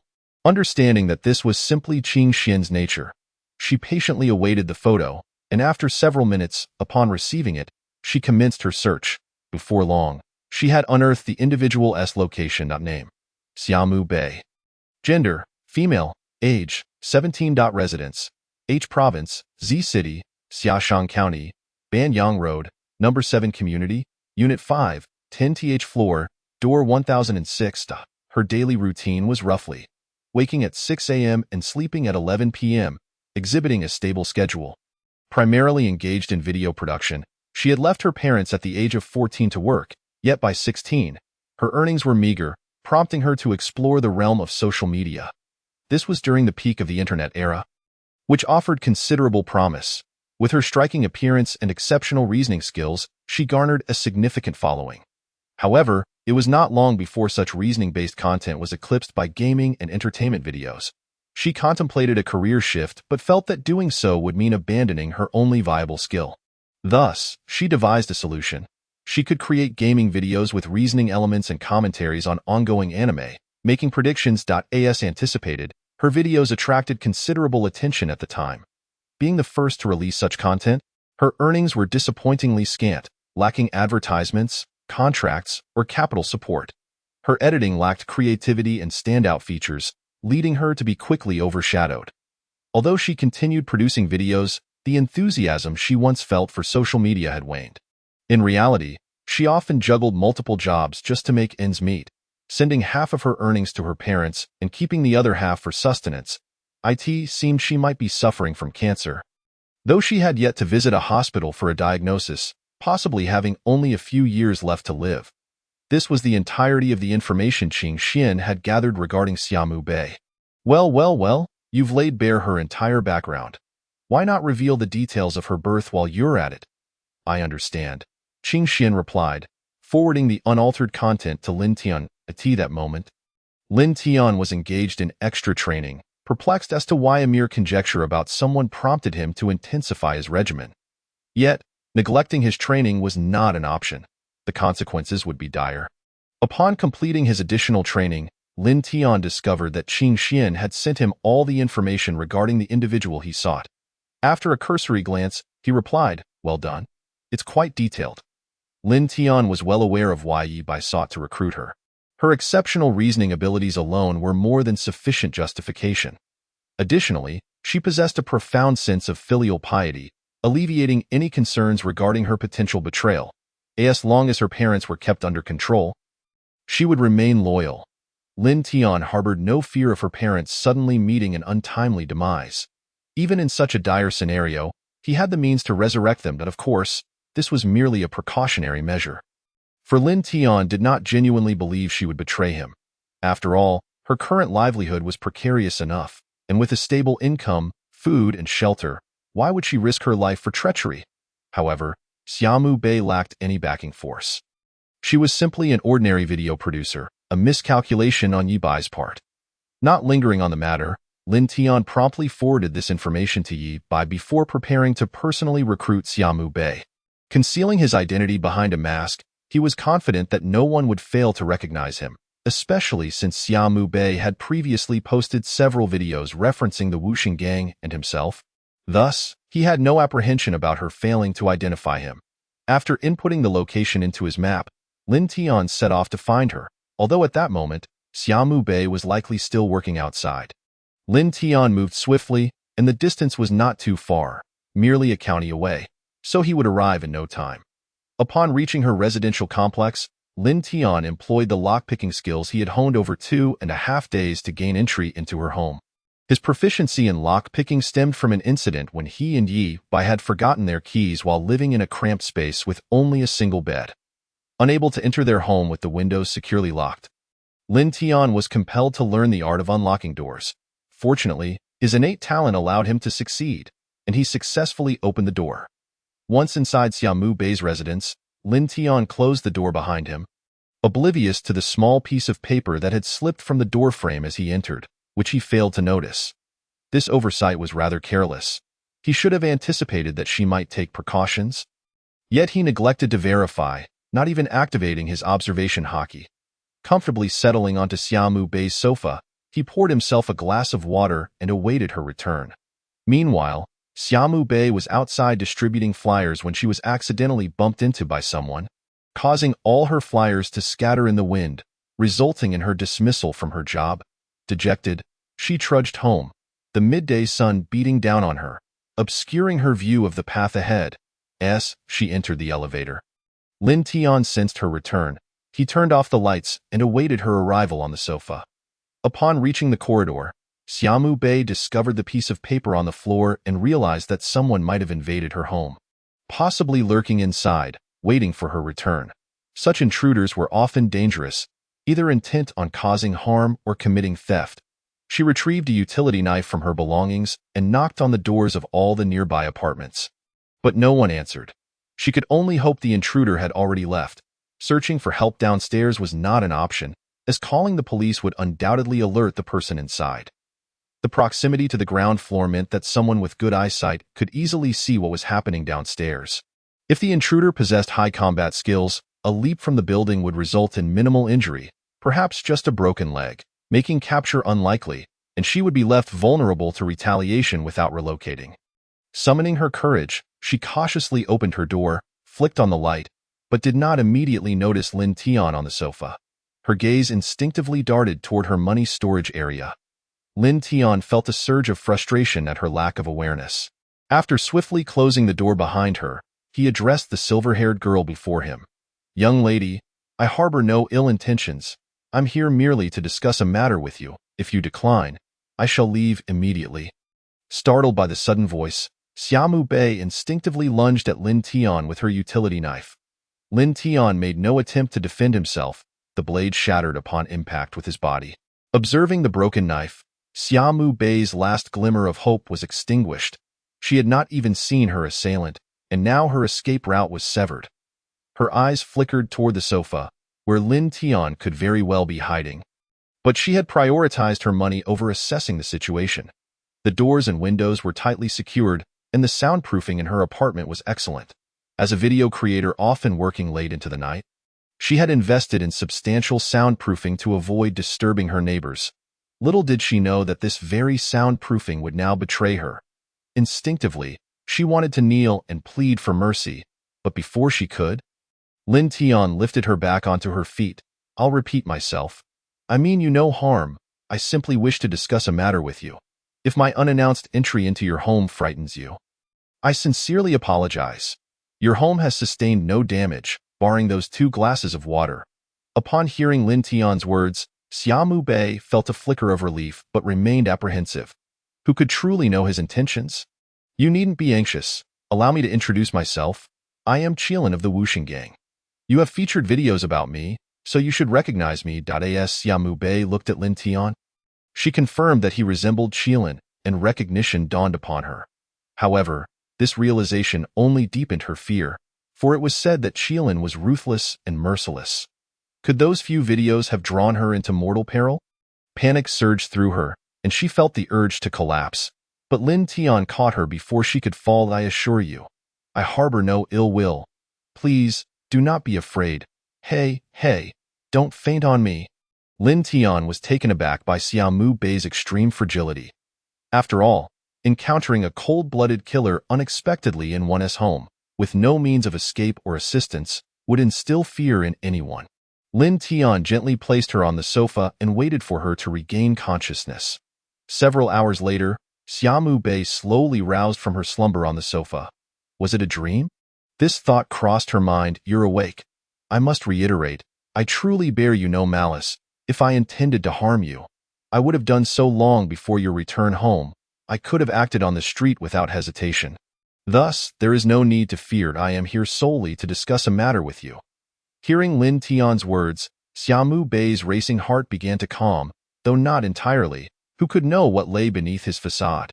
He might merely be biding his time, waiting for an opportune moment to strike. The thought nearly caused her to faint again. Observing her regain composure, Lin Tian, unsure of her thoughts, caught her once more as she swayed. "Sister, please don't faint again. I need you to stay alert. I have a task to complete." Finally steadying her, Lin Tian continued, "I came to find you because our leader, Yi, yes, the very Yi behind the Wuxing Gang, saw your videos and believes your reasoning abilities hold great potential. He wishes to invite you to join us, placing you on equal footing with myself, with provisions for food and shelter, along with a salary." Upon hearing Lin Tian's abrupt declaration, Xiaomu Bei was left in a state of bewilderment. Yi wanted to recruit her, and her position would be on par with Qilin's. She had assumed that anyone joining would need to cover their own living expenses. Yet, it seemed that the only other person of equal rank was Bai Long. No, that did not count. Now she was being told that her future position would align with the two of them. Doubt crept in. Was she dreaming? Perhaps she had perished after fainting and was now in heaven. However, a sharp pinch revealed the reality of her situation, affirming that this was indeed true. They likely recognized her talent and offered such conditions merely to ensnare her. Once she was there, escape would be impossible. And they could easily locate her parents as well. Turning to Lin Tian, she voiced her concern. What have you done to my parents? Huh. Lin Tian was taken aback. Okay, I see that you're predicting the future now. Aren't you? What are you talking about? I don't understand. Lin Tian was utterly confounded by her reaction. Even if he had devised a strategy to prevent her from betraying them after her recruitment, he had yet to implement it. Only he was privy to such thoughts. Suddenly, an overwhelming urge to take her back surged within him. Even if it required seduction, he was determined to bring her along. You truly haven't harmed my parents, have you? Lin Tian shook his head, having prepared for the worst-case scenario of seduction or coercion. He envisioned controlling her parents to ensure her compliance. Is it true that you will provide food and shelter? Indeed. Lin Tian was ready to forcibly take her away if she uttered a single word of refusal. I agree to your offer, but I don't want my parents to know. Could you pretend to be my company's superior and tell them I found a job? So they needn't worry about me? Xiaomu Bei's request appeared unreasonable at first glance, yet it concealed intricate nuances.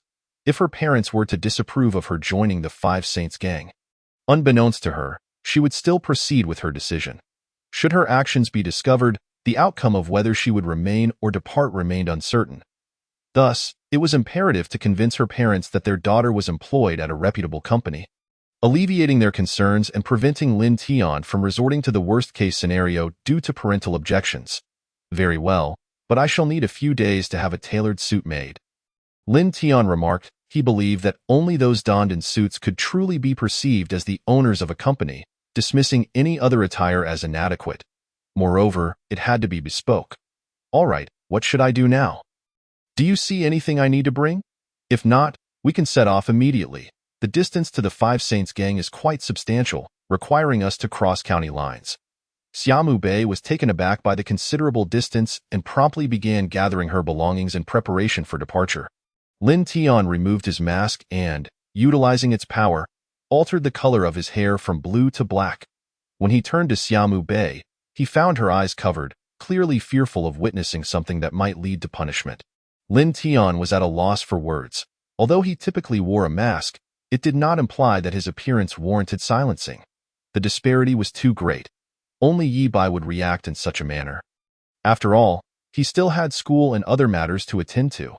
If his identity were exposed online, it would undoubtedly affect his real-life circumstances and, in turn, impact Miss Xia's life as well. Lin Tian was aware that Yi Bai had a younger sister. A fact he learned from Yi Yuan when Yi Bai was injured by the Black Dragon King. Yi Bai had also mentioned his sister. Why cover your eyes? Between myself, the White Dragon, and you? We certainly ought to be familiar with one another's appearances, so there is no need for fear.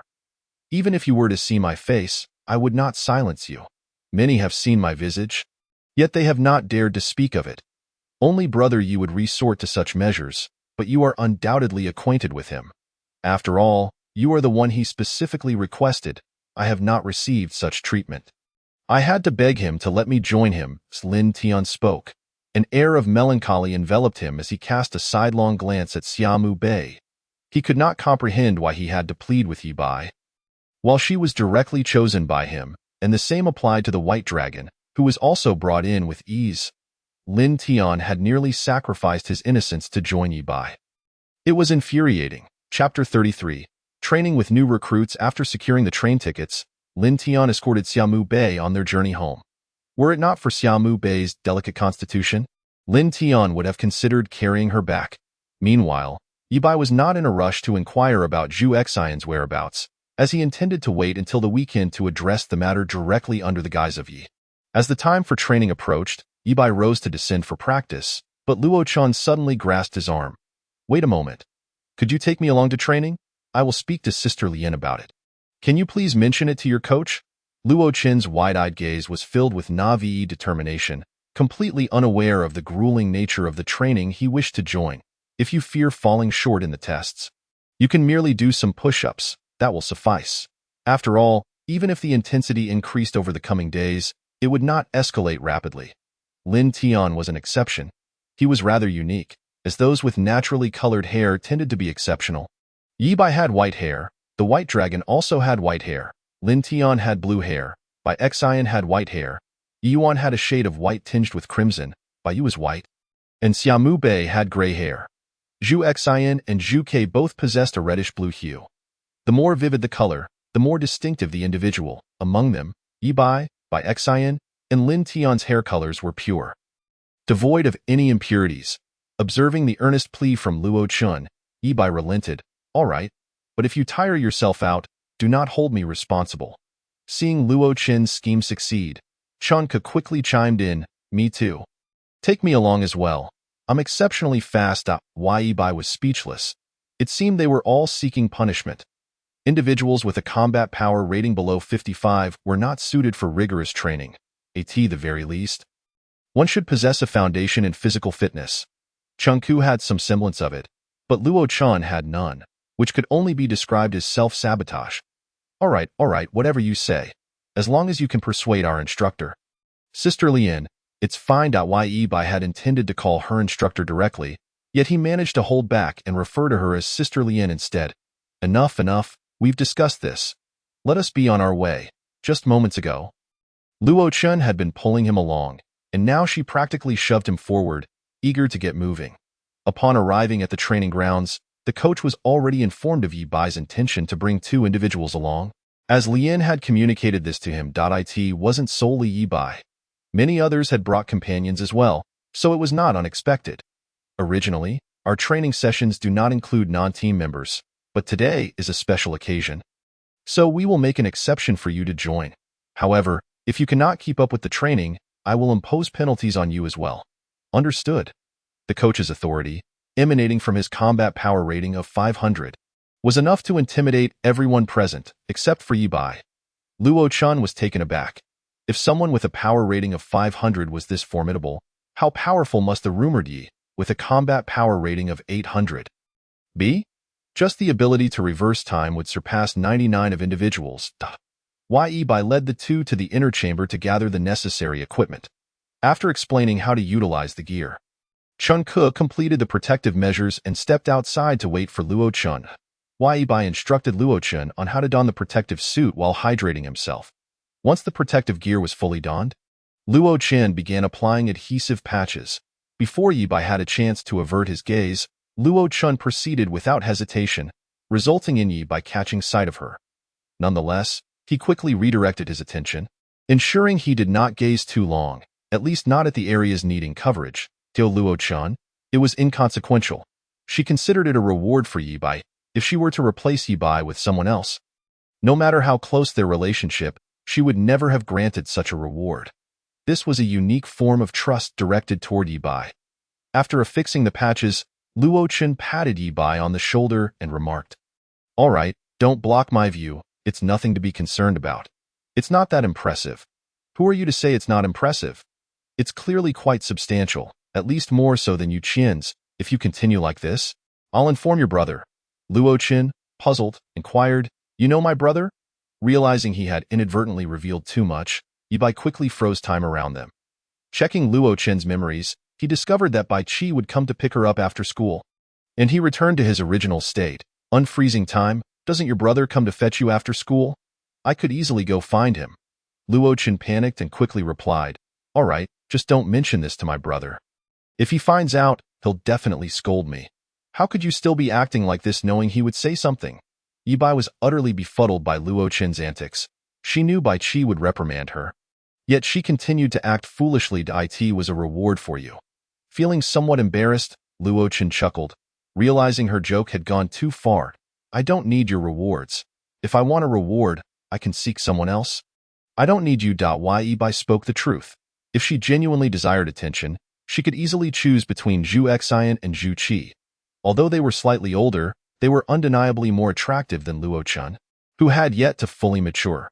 After Yi Bai escorted Luo Chun outside, they discovered that the training had already commenced, and all participants were stretching. The coach gathered everyone together, addressing the group. Considering that those brought in for training may believe their combat power is below the required standard, I will accordingly reduce the intensity of your training to a manageable level, and those who brought you along will lead you in running exercises. After the coach finished speaking, he instructed everyone to line up again. Nearly all participants had brought along one or two acquaintances, while some had not brought anyone, and others had brought multiple companions. Luo Chun and Chun Ke positioned themselves behind Yi Bai, awaiting his lead for their running session. Your designated leaders will only need to run half the usual distance, and the pace can be significantly slower. You can gradually make up for the difference after the assessments.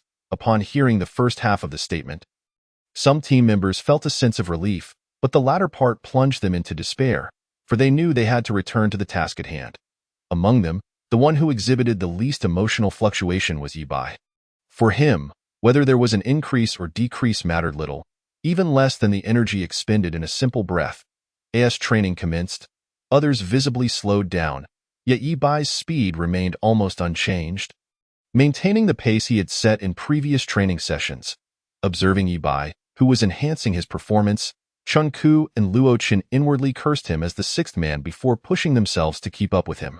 Before long, they had completed a quarter of the distance. With the laps reduced from 50 to 20 by the coach, the pace quickened. Nevertheless, even 20 laps equated to 20 kilometers, or 20,000 meters, a distance nearing that of a half marathon. Typically, Yibai and his companions would run 50 laps, translating to a staggering daily total of 50,000 meters, surpassing even a full marathon, and at a slightly faster pace. This realization made Luo Chun feel a pang of sympathy for Yibai. She had not anticipated the agony he endured daily. Although it was merely yesterday, that single day comprised 2 training sessions, each identical in content. Thus, Yibai was required to run a staggering 100,000 meters each day. If not more, contemplating this, Luo Chun felt a renewed sense of sorrow for Yibai, silently mourning for him. However, after just 5 laps, both Chun-Ku and Luo Chun were utterly exhausted. The 5,000 meters had nearly drained their life force. Yibai, noticing their plight, graciously reduced his speed, enabling them to manage until the 17th lap. From the 17th lap onward, Yibai had to assist them both, as they were completely spent, able to move only with his support. With one arm draped over Chun-Ku and the other over Luo Chun, he completed the final 3 laps. Upon finishing, the two collapsed onto the ground, but Yibai compelled them to rise, as lying down immediately after running was detrimental to their health. Thus, he steadied Chun-Ku, while Luo Chun leaned against him. Being male, Yibai naturally preferred interactions with females. Those who shun such companionship are often labeled as impotent. Yibai was not averse to women. Rather, he possessed a remarkable ability to suppress his desires, maintaining a platonic stance towards acquaintances he did not know well. However, if a longtime friend, particularly a female, were to appear before him in a state of undress, he might glance but would not linger, for a second look could lead to an uncontrollable reaction. He would not draw near, as proximity might provoke overwhelming feelings. Just for instance, if Zhu Xian were to appear before him unclothed, he might steal a glance, but he would refrain from a second, recognizing that such indulgence could be perilous. He would also maintain distance, for any closer approach could lead to an emotional meltdown. Coughing, he jested that his avoidance of a second glance stemmed from respect. Even if Zhu Xian were to suggest otherwise, he would still not permit a second look. Should he develop feelings for her, she could exploit that to gradually gain influence over the Five Saints gang, a scenario Yibai would never permit. His defenses were robust, especially against outsiders. He had scrutinized every member of his inner circle, prepared for the worst, and was well aware of their vulnerabilities, even with Lin Tian, and by long, although he did not suspect Lin Tian of betrayal, he preferred to err on the side of caution. After all, saving a life does not eliminate the risk of treachery. Consider Zhu Xian and Zhu Qi, who betrayed the very master who nurtured them for years in pursuit of personal gain. As for Bai Long, Yibai had unwavering faith in his loyalty, as the system assured him of absolute fidelity, barring any manipulation. Bai Long was the individual Yibai trusted most within the Five Saints gang, which justified Yibai's decision to assign him the task of protecting Bai Xian. If anyone were to threaten Yibai using Bai Xian as leverage, Yibai would find himself nearly powerless against such coercion. That ability must not be misused, as it could have irreversible effects on his body. Just from that singular incident of reversing time and space, Yibai sensed that his physical stamina was no longer limitless. Though it still seemed inexhaustible, if an ordinary person's stamina is rated at 10, then Lin Tian's would be 1 million, Bai Long's 5 million, and Yibai's a staggering 100 billion. While this may appear impressive, its efficacy diminishes against similarly leveled adversaries, as the ability to inflict damage is proportionate to stamina consumption. In essence, the greater the stamina expended, the more potent the force unleashed. After both Chen Ku and Luo Chun had sufficiently recuperated, Yi Bai released them from his support. "Thank you," they both expressed in unison. Subsequently, they observed others still engaged in their running, having completed only 15 laps, significantly slower than their pace, by the time Yi Bai and his companions finished. Those individuals had only just completed 13 laps. Yi Bai kindly fetched a small bench for each of them to sit upon, prompting a somewhat displeased glance from the coach, which Yi Bai, in his selective ignorance, failed to comprehend. Once all participants concluded this training exercise, they transitioned to the next, push-ups. Members of the physical training group were tasked with 1,000 push-ups in 3 sets, each set not exceeding 10 minutes and 17 seconds. The remaining participants were required to complete 500 push-ups, irrespective of time or repetitions, ensuring that each was executed with proper form, chest touching the ground. This task favored larger individuals, while those of smaller stature faced steeper challenges. Yi Bai commenced at a pace of 5 push-ups per second, gradually increasing his speed. Ultimately, he completed the 3,000 push-ups in just 7 minutes and 12 seconds, shattering the previous record. Yesterday, he had refrained from breaking the record outright, intentionally slowing his pace by several minutes. However, having gauged the temperaments of his peers, he discerned that they would not react negatively to a record being eclipsed, allowing him to proceed with confidence. After waiting a brief interval, the majority of the physical training participants and a handful from the remaining group finished their sets. 5 more minutes passed, and all had completed the task. The next focus was on strength training. Once the training concluded, Luo Qin and Chen Ku were utterly spent, unable to rise unaided. They relied on Yi Bai's support to maintain their footing. Not only were they exhausted, but nearly all who attended the additional training required assistance to return. Observing this, Bai Xian and Lan Yu from Class 10 shivered slightly at the sight of their returning classmates. If we were to join in, do you think we would make it back alive? Bai Xian queried. It seems unlikely, especially since I heard their coach have their training load, Lan Yu replied. Where did you hear that? Bai Xian asked. Puzzled. It's quite obviously today's news, and you've been right by my side. How could you have missed it? Did you hear it from the wind, or did someone whisper it to you? Let us not get bogged down by the details. By the way, do you think our physical abilities can even meet the standard for women? We must have confidence in ourselves. Indeed, confidence is key. After exchanging glances, Bai Xian and Lan Yu leaned into not that. They instead began to collaborate on how to tackle a particular problem. When Yi Bai returned to class with the 2 exhausted individuals, Yu Qian was taken aback. After seating them, Yi Bai returned to his own spot. Yu Qian was puzzled by their fervent efforts. Was it merely for a verbal wager? As long as one party did not concede, the other had no leverage. However, such a scenario could potentially strain their friendship. During lunch, Yi Bai carried the 2 to the dining area, for without his assistance, they would have had no choice but to have him bring their meals back. As per usual, after serving himself and the 3 from his small group, he prepared a portion for Bai Xian as well. Once lunch concluded and they entered the rest period, Lin Tian messaged Yi Bai. Brother Yi Bai, the task you entrusted to me has been completed, but may I grant her a bit more authority? What authority? Do tell. Well, I promised her that if she joined us, she would receive the same status as mine. Is that acceptable? Lin Tian's message carried a hint of flattery, as he feared Yi Bai might object. Although Xiaomu Bei had agreed to join, she would likely not exert herself too vigorously. To suddenly retract a promise of benefits would displease anyone, even if it were merely a favor bestowed upon them. I have no objections, as long as you are not afraid of losing power. Yi Bai replied, understood. It may take a few days to return. Should I have her train during this time? Have her focus on mastering Kenbunsha Kahaki. She has great potential to develop it into mind reading or foresight. Got it. Just as Yi Bai was preparing to rest, Lien entered and announced, the dormitories have been arranged. You can check your assigned room on the school's official website by entering your student ID. Please claim your dormitory now. Chapter 34. Matters within the school. Upon hearing Lien's announcement, the class members immediately began to pack their belongings in preparation for moving to the dorms. After entering his student ID, Yi Bai discovered that his dormitory was room 404 on the 3rd floor. The other members of the lower group found themselves in similar situations. Let us go check out our dormitory, they said in unison. Suddenly, Luo Chun sprang up only to sit back down abruptly. After a few seconds of struggle, she finally managed to rise, with Chun Ku following suit, albeit with similar difficulty. Once Yi Bai and Yu Qian stood, they each supported one of their companions as they navigated the map toward their designated dormitory. Notably, by Xian and Lan Yu were also assigned to a dormitory, and it was a special double room. This seemed to indicate preferential treatment. Could it truly be that their academic excellence warranted such privileges? However, there is a rationale behind the fact that the two of them share a double room.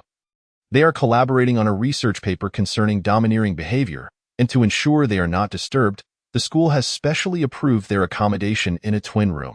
Upon arriving at the dormitory, Yi Bai and his companions were immediately struck by the distinctive features of their living quarters. Upon entering, they encountered a small room with recessed walls, which housed 4 niches, each furnished with a set of desks and chairs, each equipped with its own power outlet. Additionally, each dormitory was endowed with its own dedicated internet connection, with passwords that the residents could set themselves to.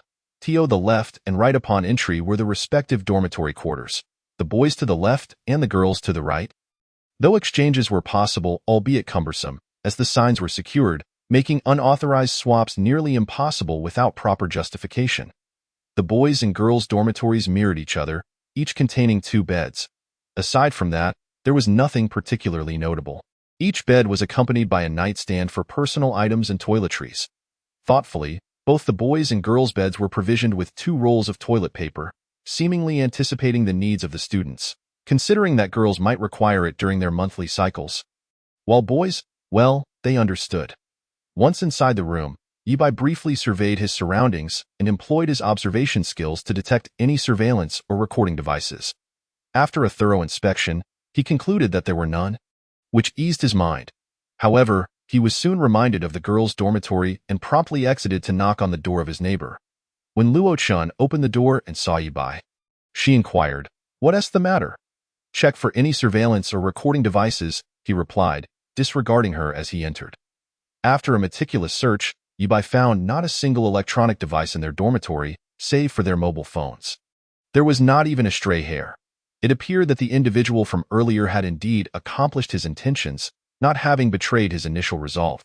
With this reassurance, Yi Bai felt less anxious about the possibility of such devices in other dormitories. Nevertheless, to be on the safe side, he discreetly paused time, swiftly making his way to Bai Xian's dormitory. To his surprise, he discovered that she too resided in a double room. After confirming the absence of any devices, Yi Bai returned to his original position, resuming his previous stance and releasing the time pause. The surrounding individuals remained oblivious to any irregularities, though a few with greater prowess, such as Lin Tian, Bai Long, Yi Yuan, Dong Qiansheng, and other formidable beings sensed something amiss. Yet none could articulate what felt off. Why Yi Bai had not disclosed the existence of his self-created power to anyone, not even to Lin Tian or Bai Long. He primarily utilized this ability while wearing a mask, as its use caused his eyes to emit a glow. Why Yi Bai aimed to create the impression that his power stemmed from the mask itself. And since Lin Tian and Bai Long also employed certain abilities exclusively while masked, it served as a ruse against adversaries and a precaution against potential treachery from allies, for human intentions can be inscrutable. One could never be too careful, lest they find themselves stabbed in the back one day. However, it appeared that Xiaomu Bei's mask had yet to be crafted, which left Yi Bai feeling quite overwhelmed. As he had previously relied on the system for assistance in this regard, only contributing supplementary efforts, he understood some principles but lacked the skill himself. And now that the system was unresponsive, he pondered how to create a mask for her. Would he resort to fashioning a mundane one? No, that wouldn't suffice. The most suitable course of action would undoubtedly involve communicating with the system. System, let us talk, shall we? If I've spoken too harshly, you can tell me. I'll let you retort. Please don't be angry with me. System, I admit my mistakes. Will you forgive me? I implore you. In his final plea, Yi Bai adopted a tone of utmost humility, desperately seeking the system's forgiveness.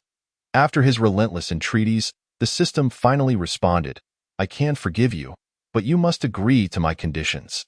Yi Bai was well aware of what the system's demands entailed, Yet for the sake of their camaraderie, which was certainly not due to the limitations he would face without the system, absolutely not. He acquiesced to its requirements. The system, pleased by Yi Bai's compliance, became more jovial. I can directly provide you with a mask, but I recommend asking her what style she prefers first. Yi Bai found this advice sagacious and promptly messaged Lin Tian, inquiring, could you ask that person what design she likes? I'm going to make her a mask. While dining in the vehicle, Lin Tian read the message and turned to Xiaomu Bei, asking, what pattern do you like, or what animal? Brother Yi is going to make your mask. Xiaomu Bei appeared momentarily bewildered before quickly responding, I don't have any particular favorites. If possible, could you incorporate multiple eyes into the design? Lin Tian was somewhat perplexed. Be more specific. Otherwise, it's hard to understand. Lin Tian's point was quite valid. If she merely requested more eyes, the system might interpret it as a mask adorned with numerous ocular features, resulting in a rather ludicrous appearance. Xiaomu Bei pondered for a moment and began to elaborate. Firstly, I'd like one eye on each side, and if possible, I hope to enhance both sight and vision. That's not difficult. Anything else? Lin Tian prompted. Xiaomu Bei considered again before replying, nothing else comes to mind. Let Brother Yi think of something. I can't come up with more. It was not surprising that Xiaomu Bei entrusted this task to Yi Bai. For according to her reasoning, the mask created by someone else might not be aesthetically pleasing or appealing. It could even appear somewhat ridiculous. Thus, she resolutely handed this responsibility to Yi Bai. After Lin Tian conveyed Xiaomu Bei's request to Yi Bai, he added, Brother Yi, perhaps you should adjust it a bit. Otherwise, I feel it might not look good. Yi Bai shared this sentiment, finding the concept rather odd, as it seemed neither human nor ghostly. After a brief inquiry with the system on how to modify it, he sought materials from the system's space. Following a span of 20 minutes, the specially crafted mask for Xiaomu Bei was successfully completed, retaining her requests while ensuring the two eyes appeared harmonious, devoid of any jarring elements. Simultaneously, it exuded an aura of dominance and authority. Yi Bai placed the mask on the bed and sent a picture to Lin Tian. Upon receiving the image, Lin Tian did not even glance at it before showing it to Xiaomu Bei. Wishing to maintain an air of mystery, he wished to gauge her tone first to determine her level of satisfaction. Initially, Xiaomu Bei hesitated, puzzled, then expressed surprise, followed by anticipation. As he listened to her tone shift within mere seconds, Lin Tian could no longer contain himself and seized the phone to examine it for himself. After a close comparison with his own mask, Lin Tian realized that Xiaomu Bei's mask was far more striking than his. This realization stirred feelings of imbalance within him, as he felt overshadowed. He cast a melancholic glance at Xiaomu Bei, but refrained from voicing any complaints. By the way, it's best if you use some of your abilities only while wearing the mask. Why is that? Xiaomu Bei queried, puzzled. It can confuse your enemies. Xiaomu Bei nodded in understanding and returned to her meal, as she still had a few bites left to finish, upon returning to school. After sending the pictures to Lin Tian and receiving no immediate response, Yi Bai decided to return the mask to the system's space. Glancing at the time, he noted it was only 2 p.m., leaving an hour until their afternoon classes began. With this hour at his disposal, Yi Bai resolved to engage in some activity, thus rising to leave the dormitory. Meanwhile, Luo Chun, having heard the commotion, stealthily followed, eager to uncover the situation. Upon returning to class, Yi Bai summoned Bai Long from the drawer of his desk. Go take care of the security guards at the entrance. Be cautious not to expose yourself. Luo Chun had already lost track of him. Her earlier training had left her somewhat fatigued, making her movements less agile. Furthermore, Yi Bai moved with considerable speed, inevitably leading Luo Chun to lose sight of him. Oh dear, I've lost him. Perhaps he went to train. I should check the playground. Luo Chun murmured softly. After Yi Bai issued his instructions, he departed from the classroom, as it was likely that someone might arrive, rendering the place unsafe. However, the classroom lacked surveillance cameras, with only the corridor being monitored. Yet, this school had virtually no blind spots in its surveillance system, making it exceedingly rare for incidents or disturbances to occur on campus. Nevertheless, Bai Long intended to create a commotion this time. It had discovered a blind spot in the monitoring system and proceeded to sabotage one of the cameras. Subsequently, Bai Long would systematically disable all the cameras that could cover the security room. The security personnel in the monitoring room sensed something amiss and were about to step outside to investigate when, with barely a foot out the door, they were swiftly dealt with by Long. The remaining guards looked on in terror as Long dispatched them before they could utter a word. Henceforth, being a security guard became a perilous occupation. After completing the task, Long stealthily returned, licked the blood from its body clean, and then sought out Yibai. That moment, Yibai was exploring the school, having yet to fully understand its layout. As he wandered, he inadvertently caught sight of a couple sharing affectionate moments, prompting Yibai to awkwardly turn away and leave them behind. During that hour, Yibai traversed the school swimming pool, library, indoor gymnasium, basketball court, soccer field, and various clubs. However, Luo Chun still could not locate Yibai. With time approaching 3 o'clock, Luo Chun resolved to return to the classroom and inquire about Yibai's whereabouts upon his return. Thus, Luo Chun returned to the classroom with this intention, only to find that Yibai had been waiting there for quite some time. Upon seeing Yibai, Luo Chun rushed forward and asked, "Yibai, where did you run off to at noon? I searched for you for ages." Why Yibai did not provide a direct answer, instead deflecting the question. When afternoon classes commenced, Long returned, and the reason for its late return was due to evading some irrelevant individuals, resulting in a delayed arrival. Some students, armed with leave slips, called out for security outside the security room but received no response. Confused, the students entered only to be met with a sight that drained the color from their faces. 3 lifeless bodies, blood splattered throughout the security room. From the outside, nothing appeared amiss, but once inside, the horrifying scene became apparent. A few trembling students pulled out their phones to call their advisor and report the situation. The advisor, upon receiving the news, did not rush to the scene. Instead, he first notified the principal about the situation. The principal, upon receiving the message, exhibited neither anger nor fear, only a sense of calm detachment. Upon arriving at the scene, the advisor trembled at the sight of the bodies. After all, he was merely an ordinary person unaccustomed to such grim realities. In contrast, the principal maintained a stoic demeanor as he coldly instructed, send a sum of money to their families and offer them some comfort. Observing the bodies, the principal turned to his companion and remarked, "It seems they have crossed someone. Otherwise, such a ruthless act would not have occurred. The surveillance has been entirely disabled, leaving no traces. Clearly, a skilled individual." The visage of the perpetrator slowly formed in the principal's mind. Initially, he thought of their enemies, but deemed them too weak to execute such a deed. His thoughts then shifted to the Wusheng Gang, the only group audacious enough and capable of such an act. Quick, decisive, and meticulous in covering their tracks, the principal's first suspicion fell upon Lin Tian.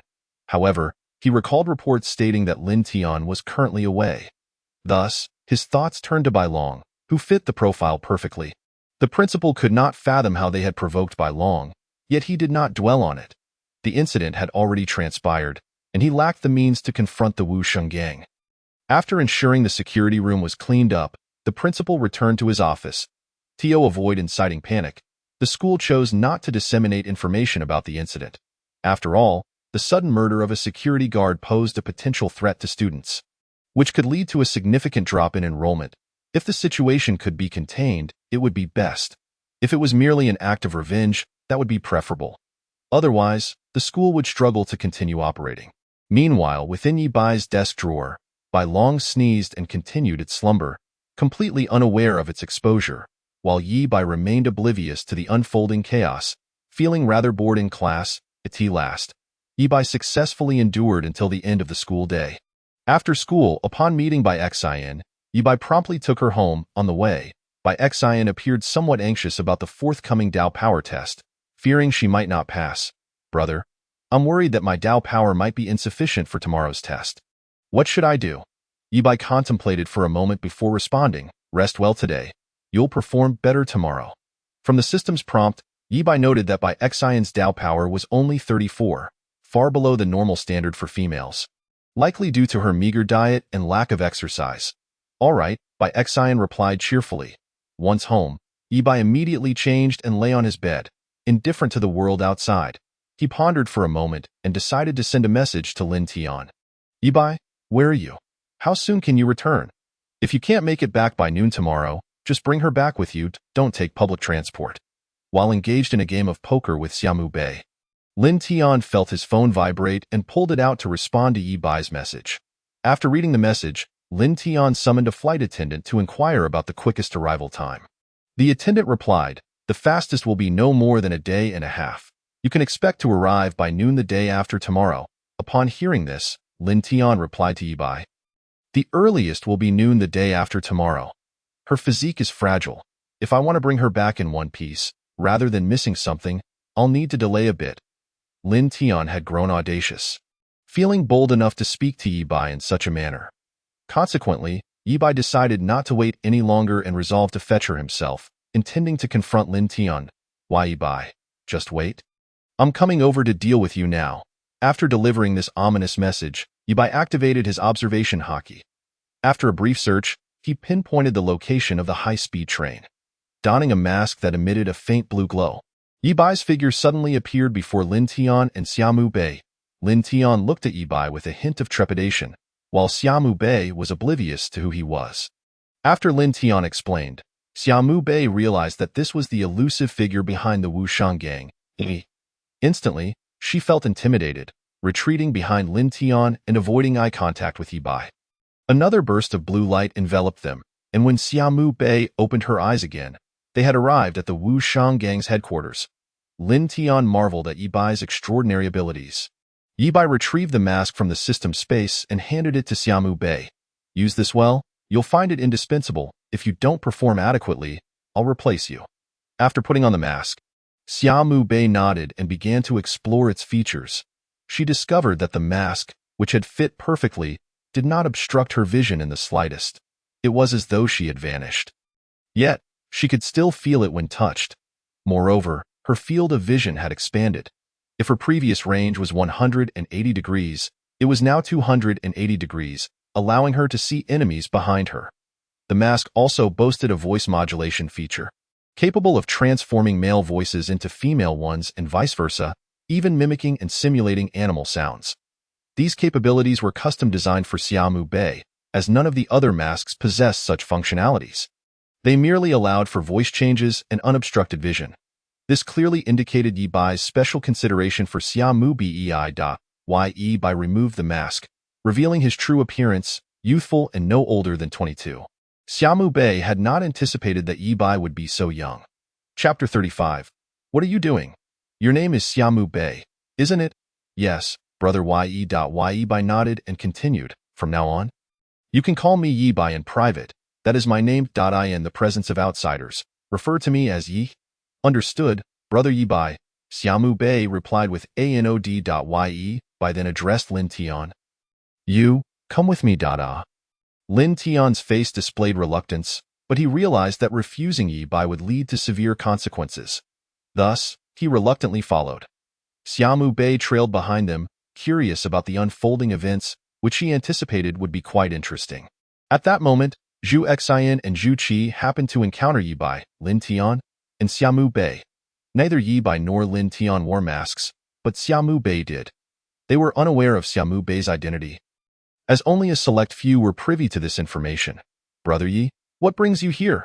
Zhu Xian asked, still not recognizing Xiaomu Bei. "Am I not allowed to be here?" "Of course you can." "Who is this?" After replying to Yi Bai, Zhu Xian inquired about Xiaomu Bei's identity.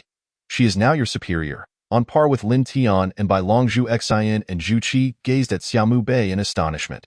They clearly perceived that Xiaomu Bei's physique was that of an ordinary person, perhaps even slightly weaker than the average, yet they could not fathom why she had captured Yi Bai's favor. Zhu Qi narrowed her eyes as if attempting to peer into Xiaomu Bei's soul, but upon meeting Xiaomu Bei's gaze, she seemed to hear Zhu Qi's innermost thoughts. What right does she have to earn the admiration of brother Yi Bai? Is it possible that brother Yi Bai has a penchant for such types? After scrutinizing Xiaomu Bei once more and comparing her to herself, she mused, "It appears brother Yi Bai has a preference for the petite." Xiaomu Bei was bewildered by Zhu Qi's line of thinking and could not comprehend why she was able to hear Zhu Qi's thoughts. She discreetly tugged at Yi Bai's sleeve, signaling him to follow her. Yi Bai trailed behind Xiaomu Bei to a secluded corner. "What is it?" he inquired, his expression devoid of emotion. Xiaomu Bei, feeling a tad apprehensive, replied, "Brother Yi Bai, It seems I can hear people's thoughts. Just now, I heard that person's thoughts. Yi Bai looked at Xiaomu Bei with mild surprise before responding. This is a high-level application of observation haki, mind reading. Currently, only you and I possess this ability. He was uncertain if others had also mastered this form of observation haki. If they had, they would need to be dealt with, as such individuals were difficult to control. Mind reading, let's go. I'll have Lin Tian arrange a room for you. Xiaomu Bei chose not to dwell further on the implications of this newfound ability, as she had been inundated with too much information that day and required time to process it all. She feared that the events of the day were merely a dream, dreading the possibility of awakening to find herself back in her meager rented apartment. The thought of losing all this, of her experiences being mere figments of her imagination, terrified her. She pinched her arm, the pain reassuring her that this was no dream.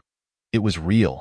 She was genuinely valued by the Five Saints gang and had been accepted into their fold. Following Lin Tian, Xiaomu Bei arrived at her bedroom.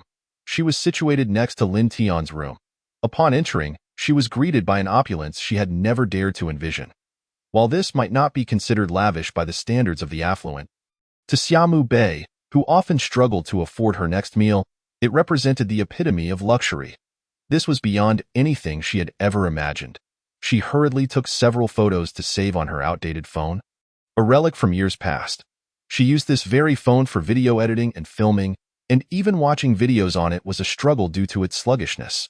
Tomorrow, I'll get you a new phone. This one is far too antiquated, Lin Tian remarked. Xiaomu Bei was taken aback by Lin Tian's generosity, as she had done nothing to warrant such treatment, being provided with such splendid accommodations. Given an expensive-looking mask and assigned a high-ranking position, not to mention the prospect of a new phone, I must not disappoint them with my expectations and sacrifices. While it appeared that Lin Tian and Yi Bai were offering her these gifts unconditionally, in reality, it was a means of control over her. She had not received much formal education and was unaware of the true treachery of society, making her easily susceptible to trust. The kindness shown to her would be etched in her memory. Her innocence rendered her susceptible to the notion that one could trade wealth for the affection of someone unattainable. Thank you, Lin Tiangu, she acknowledged, having learned his name from Zhu Xian. You should rest in your room now.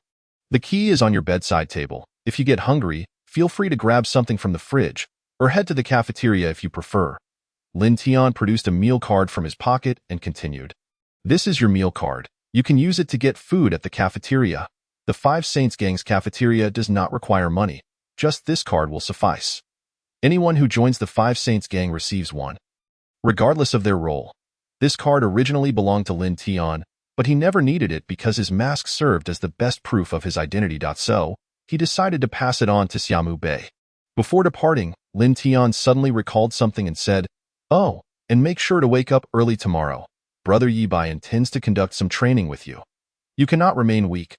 "Okay, I understand," she replied, though one could only imagine whether she would actually muster the courage to knock on Lin Tian's door at 4 in the morning. But that was a concern for tomorrow. The events of today were far from over. "Lin Tiangu, may I first inform my parents that I have found a job?" After a brief consideration of any potential risks of exposure, Lin Tian consented to Xiaomu Bei's request. Once back in her room, Xiaomu Bei retrieved her severely outdated phone to message her parents. "Xiaomu Bei, Dad, I found a job," while delivering takeout. Xiaomu Bei's father noticed her message and, trembling, picked up his phone to respond. Xiaomu Bei's father, "Good child, you will always be your father's pride. Is the job tiring? Is it hard? Is the salary good? Is your boss nice?" Xiaomu Bei's father bombarded her with questions. Meanwhile, Xiaomu Bei was in tears on her end of the conversation. "Xiaomu Bei, it's not hard. My boss is very kind. He even assigned me a house. Look at how luxurious it is." With that, Xiaomu Bei sent her father the pictures she had taken, which included a selfie, fearing he might think they were just images from the internet. Xiaomu Bei's father, good child. Work hard, and do not let your boss down. Remember his kindness and expectations." Xiaomu Bei's father was aware of her educational background. It was safe to say that with her qualifications, no company would hire her. The fact that this company had chosen her indicated they recognized some talent in her, hence their regard. He dared not take risks, fearing Xiaomu Bei might become complacent. So he repeatedly reminded her to remain humble, to work diligently, and not to anger her boss, he advised her not to correct her boss if he made a mistake, but to agree instead. If someone else pointed it out, she should help her boss save face. In essence, Xiaomu Bei's father imparted all the do's and don'ts of the workplace to her.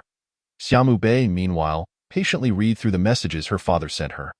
Suddenly, remembering he was still delivering takeout, her father sent another message. Xiaomu Bei's father, I have to go. The delivery is about to be late. The weather may turn cold soon, so dress warmly and avoid catching a cold. Xiaomu Bei, okay, Dad. Once I earn some money, I will bring you both over to enjoy a leisurely retirement in a few days. My boss wants to meet you. Will you have time? Upon hearing that Xiaomu Bei's boss intended to meet him and her mother, her father quickly replied, Xiaomu Bei's father, of course, I'll go home and tidy up. Xiaomu Bei, Dad, weren't you supposed to be delivering takeout? Xiaomu Bei's father chuckled on the other end of the phone. His daughter's job was far more important than his own. He was merely a delivery man. However, he needed to complete this delivery first, or someone would go hungry. Just as he resumed driving, he collided with a car. The driver exited the vehicle, first inspecting the damage before addressing him. Are you all right? Did you get hurt? Do you need to go to the hospital? Xiaomu Bei's father quickly apologized. I'm so sorry. I truly didn't mean to, today. I was just too tired and glanced at my phone, not paying attention to the road. I accidentally bumped into your car. I sincerely apologized, he bowed while continuing to apologize. From the back seat, a head poked out, asking what happened. Having been asleep moments earlier, he had been oblivious to the incident.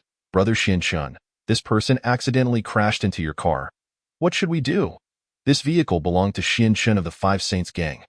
His personal transport, and the driver was one of the two associates he had brought during the initial operation against Pingyang Street. Xianshun exited to assess the damage and then addressed the man. Sir, you must be cautious when riding an electric bike. Thankfully, your speed wasn't too fast. Otherwise, it could have been serious. While Xianshun was certainly angered that his car had been hit, he still needed to ensure the other party was unharmed. I'm fine, sir, that I will cover the repair costs for this vehicle, regardless of the amount. I hope you can show some leniency, he replied, his face showing signs of distress, his eyes brimming with tears as if he might break down at any moment. Xianshun handed the phone back and said, I've already stated that you need not repay me. Just be more careful next time. If you insist on compensating me, then you should send the entire amount of the Five Saints gang. Having concluded his conversation, Xianshun boarded the vehicle and signaled the driver to commence their journey. The individual behind the wheel inquired, Brother Xianshun, your estimated price seems to be far from accurate, perhaps even less than a tenth of the actual cost. Meanwhile, Xiaomu Bei's father managed to right the car before gradually pushing it home. The meals he was meant to deliver had been utterly ruined, and he now faced the grim possibility of unemployment. The delivery industry remains indifferent to whether one has been involved in an accident. Their sole concern is whether the customer's order has arrived. Failure to deliver results in termination. At this very moment, Luo Qian, who had ordered takeout, stared incredulously at the notification that had popped up on her phone. What on earth? Did the delivery rider get into another accident? Her stomach audibly protested, grumbling as if it had not been fed in ages. Despite her earlier lack of hunger, after receiving a refund, Luo Chun resolved to call someone else for assistance. Relying on takeout felt unreliable, especially since this was her third attempt. Each of these three instances had ended in refunds due to the rider's accidents. Regardless of the platform used, she ultimately decided to ask a friend to bring her a meal, offering to compensate them. The first person who came to mind was Yibai, given their close proximity. She swiftly picked up her phone and sent him a message. At that moment, Yibai had returned to his home, entirely unaware of the events that had transpired. Just as he was preparing to sleep, Luo Chen's message arrived. Why, Yibai? Could you bring me something to eat? Yibai, perplexed, replied, Are you ill? Can't you order for yourself? Luo Chen explained, I've ordered 3 times, and each time the rider has been in an accident. I'm worried that if I order again, the same will happen, so I have no choice but to ask you for help. Why, Yibai queried. Why not just go downstairs to eat? Luo Chen retorted. You know why, because of you. My legs have no strength left. I can't go downstairs. Why, Yibai responded with confusion. What did I do to you? I haven't done anything. He couldn't fathom why Luo Chen was placing the blame on him. Did I not accompany you to training today? That's why my legs are weak. It's your fault. Please, Just help me out and bring me some food, I beg you, Brother Yibai.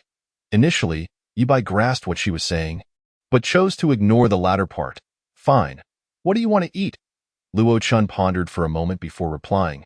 I want to eat crayfish and self-heating hot pot. Yibai was speechless. Would such items truly suffice to satiate her hunger? All right, send me your location, and I'll buy it and bring it to you. Okay, thank you, Brother Yibai. Luo Chun eagerly anticipated Yibai's arrival, contemplating how she could reward him beyond merely returning his money. Should she offer him a kiss as a reward? This thought flickered in her mind before she dismissed it. After all, she was a lady. How could she act so boldly? Yet, despite her deliberations, she struggled to think of anything else to give Yibai. Perhaps a kiss? Given her looks, she reasoned that Yibai would likely accept such a reward. However, she soon felt a dissonance, questioning why she would need to kiss him merely for delivering food. Meanwhile, Yibai found himself in the supermarket, having purchased a box of self-heating hot pot before setting his sights on the cafeteria at his residence, which likely had the crayfish Luo Chan desired. Wearing a mask and carrying a large box, he entered the cafeteria of the Five Saints gang. Upon seeing him, the staff greeted him respectfully. Greetings, Brother Yibai paid them no mind, instead focusing on locating the crayfish. After a brief search, he discovered the stall selling spicy crayfish. Though the supply was dwindling, he summoned a chef, asking, "Is there any more in the back?" The chef promptly assured him, "Yes, we have plenty in the kitchen. How much do you need?" Uncertain of how much Luo Chan could consume, Yibai replied, "All of it." True to his commanding presence, Yibai's decisiveness was impressive. "All right," the chef responded. After a few minutes, Yibai returned to Luo Chin's residence bearing several boxes of spicy crayfish and a case of self-heating hot pot. After another 10 minutes, he arrived at her doorstep. After a few knocks, Luo Chen opened the door. Yibai placed the items inside and turned to leave, only to be halted by Luo Chen's voice. "Don't go, let's eat together. I can't finish all this on my own." Yibai, caught by her grasp, felt an unusual quickening of Luo Chen's heartbeat, reminiscent of the fluttering emotions of newfound affection. Unbeknownst to her, as she began to take notice of Yibai's presence, her fondness for him had quietly blossomed, as if he possessed an inexplicable charm. Luo Chun found herself unconsciously desiring to become a part of Yibai's world. Yibai, somewhat exasperated, replied, "Sister, it's nearly 10 o'clock, and my sister hasn't eaten yet. I need to return home to prepare her meal." Although he said this, Bai Xine was quite capable of cooking for herself by now, leaving Yibai with little reason to worry. "All right," Luo Chen responded, her tone tinged with disappointment, before quickly shifting to a scheming tone. "Close your eyes. I have a surprise for you, a reward for bringing me food." Yibai complied, closing his eyes, a hint of anticipation in his demeanor as he wondered what Luo Chen had in store for him. However, instead of a reward, he received a kiss. Yibai opened his eyes in astonishment. Taken aback by Luo Chen's unexpected gesture, "What are you doing?" he exclaimed. "Why did you kiss me? We only met 2 days ago. Is this how you treat everyone, just like Lin Tian? What are you doing?" Luo Chen smiled silently at him. Yibai felt utterly bewildered, finding Luo Chen's behavior reminiscent of Lin Tian's antics. "Oh, I like you, Yibai. Will you be my boyfriend?" Luo Chen pouted, clinging to his arm. Yibai's composure began to crack. If Lin Tian were to find out, he would likely react furiously, possibly even driving a wedge between them. "Does your brother know about this? Does he approve?" Yibai felt compelled to invoke Lin Tian's name as leverage. Yet he knew Lin Tian had long wished for Luo Chan to find a partner. Ironically, Luo Chan had chosen the older brother of Lin Tian, complicating their familial ties. "I'm not currently looking for a girlfriend and don't wish to. I can't agree to your request. I'm sorry that I kissed you. You have to give me a kiss back," Luo Chen insisted. Reluctantly, Yibai pressed a gentle kiss to her left cheek. "Can we kiss on the lips?" Luo Chen's voice carried a pleading tone, eager to claim Yibai's first kiss, oblivious to the fact that he had already given his to Lin Tian. Gritting his teeth, Yibai managed to plant a kiss on the corner of Luo Chen's mouth. His utmost concession in the moment. Kissing on the lips was out of the question. Not now, at least. Yibai had no intention of pursuing a girlfriend at this time, nor did he wish to have a boyfriend. He hoped she wouldn't misconstrue his intentions. "Well, that's the most I can concede," Yibai stated, standing opposite Luo Chun as she licked her lips, appearing as though she still craved more. All right, if you ever consider finding a girlfriend, be sure to come to me first.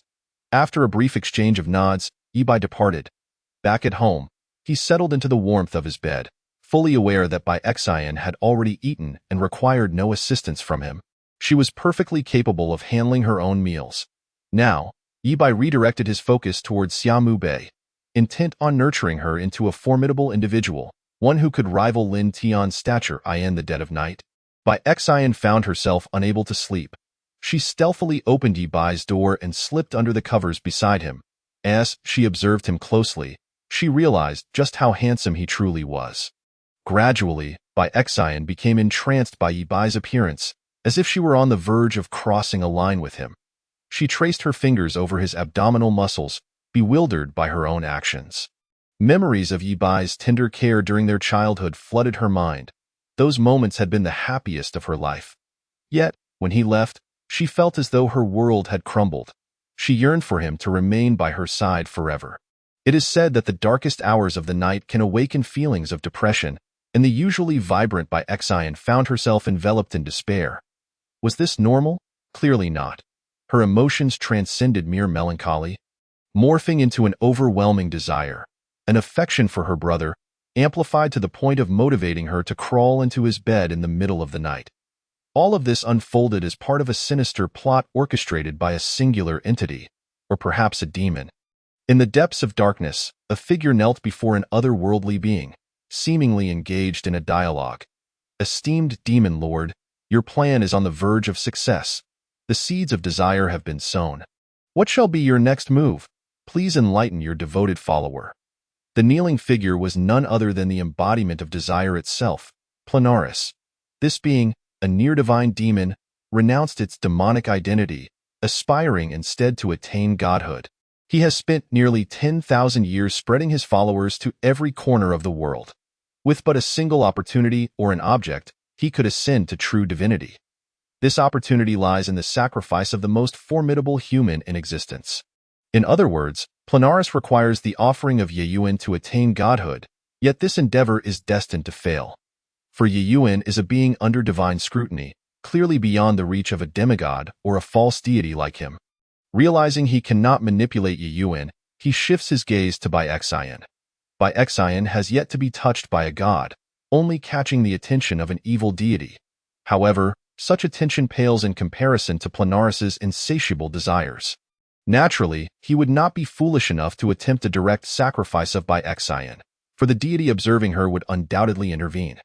Moreover, Bai Xian is Yeyuan's child.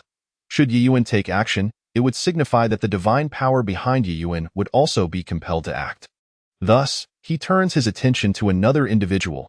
He amplifies the desires of Bai Xian and Yeyuan with his inherent power, desires that could lead one to the depths of despair, subtly instilling faith in him.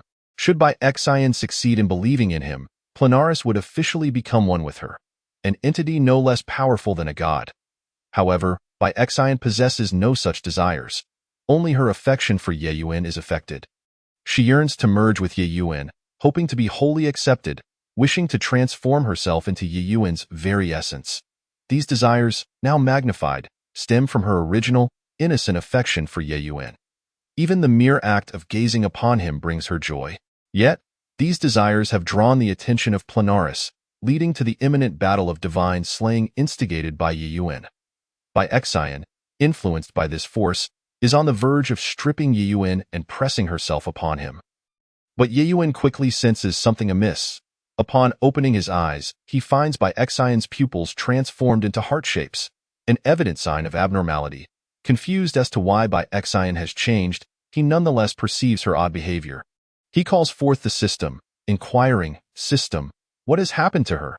After a prolonged silence, the system replies, "Host, your sister has been influenced by Planaris, the embodiment of desire." Planaris. Yeyuan has never encountered this name before. Elaborate. Planaris, the embodiment of desire, is a demon who has forsaken its demonic identity in pursuit of becoming a deity. Consequently, it has cultivated a vast number of followers across the world. Now, it is but one step away from divinity. And that last step is your sacrifice. Your sister's current state is a result of Planaris's influence. Angered by the system's revelation, Yeyuan retorts, "What nonsense is this, Planaris? To lay a hand on my sister is a transgression worthy of death." Chapter 37. Tao Power Level 30. Are you faltering? System, can she recover from this? Of course, I am omniscient and omnipotent. Such trivial tactics are well within my grasp. And no sooner had the words left its mouth than a verdant glow emanated from Bai Xian. And shortly thereafter, her abnormality was dispelled, though Planaris was likewise alerted. Meanwhile, Bai Xian drifted into slumber, carrying those memories with her. Yuan, observing Bai Xian sprawled across his bed, sighed in resignation. Sleep was clearly out of the question. Thus, he donned his clothes and settled into a chair by the bedside to read. Yeyuan has taken to reading to enhance his knowledge, though he harbors no interest in formal education. Instead, he peruses ancient texts chronicling significant events in this world, as well as those deities that have long since vanished. Thus, he spent the entire night reading, with the system accompanying him throughout. At 5 a.m. the following morning, Bai Xian awoke, recalling the events of the previous night. Was it a dream? She initially believed the occurrences were merely a figment of her imagination, but as she surveyed her surroundings, she noticed something amiss. The ceiling of her room should have been square, not rectangular. Hastily rising, she glanced around, realizing she was alone. Just as she exhaled in relief, a sudden voice startled her. "You're awake? Harboring a crush on your brother is not a good thing." Turning her head, Bai Xian found Yuan gazing at her. Instantly, she broke into a cold sweat, exclaiming, "Brother, I can explain. Please don't be angry. I can fully clarify. It isn't what it seems."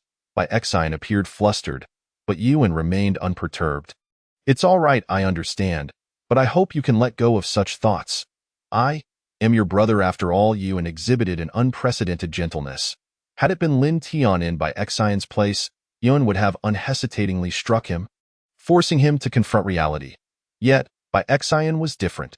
Despite Lin Tian having spent more time with him, Yuan's feelings for Bai Xian were far deeper. For Bai Xian is family, while Lin Tian is merely a brother. Therein lies the distinction. Even if Bai Xian were to err, Yuan would forgive her, as this was his first experience with family, and likewise, his first with brotherhood. However, precisely because they are kin, Yuan found it difficult to accept Bai Xian. Had she been an outsider, he might have found it easier to embrace her than he would with Luo Chen or Lin Tian. "Brother, if we weren't siblings, would you accept me?" Bai Xian's tremulous voice bore a hint of curiosity. Yuan did not respond. Instead, he placed a gentle kiss upon her forehead, saying, "Stop overthinking.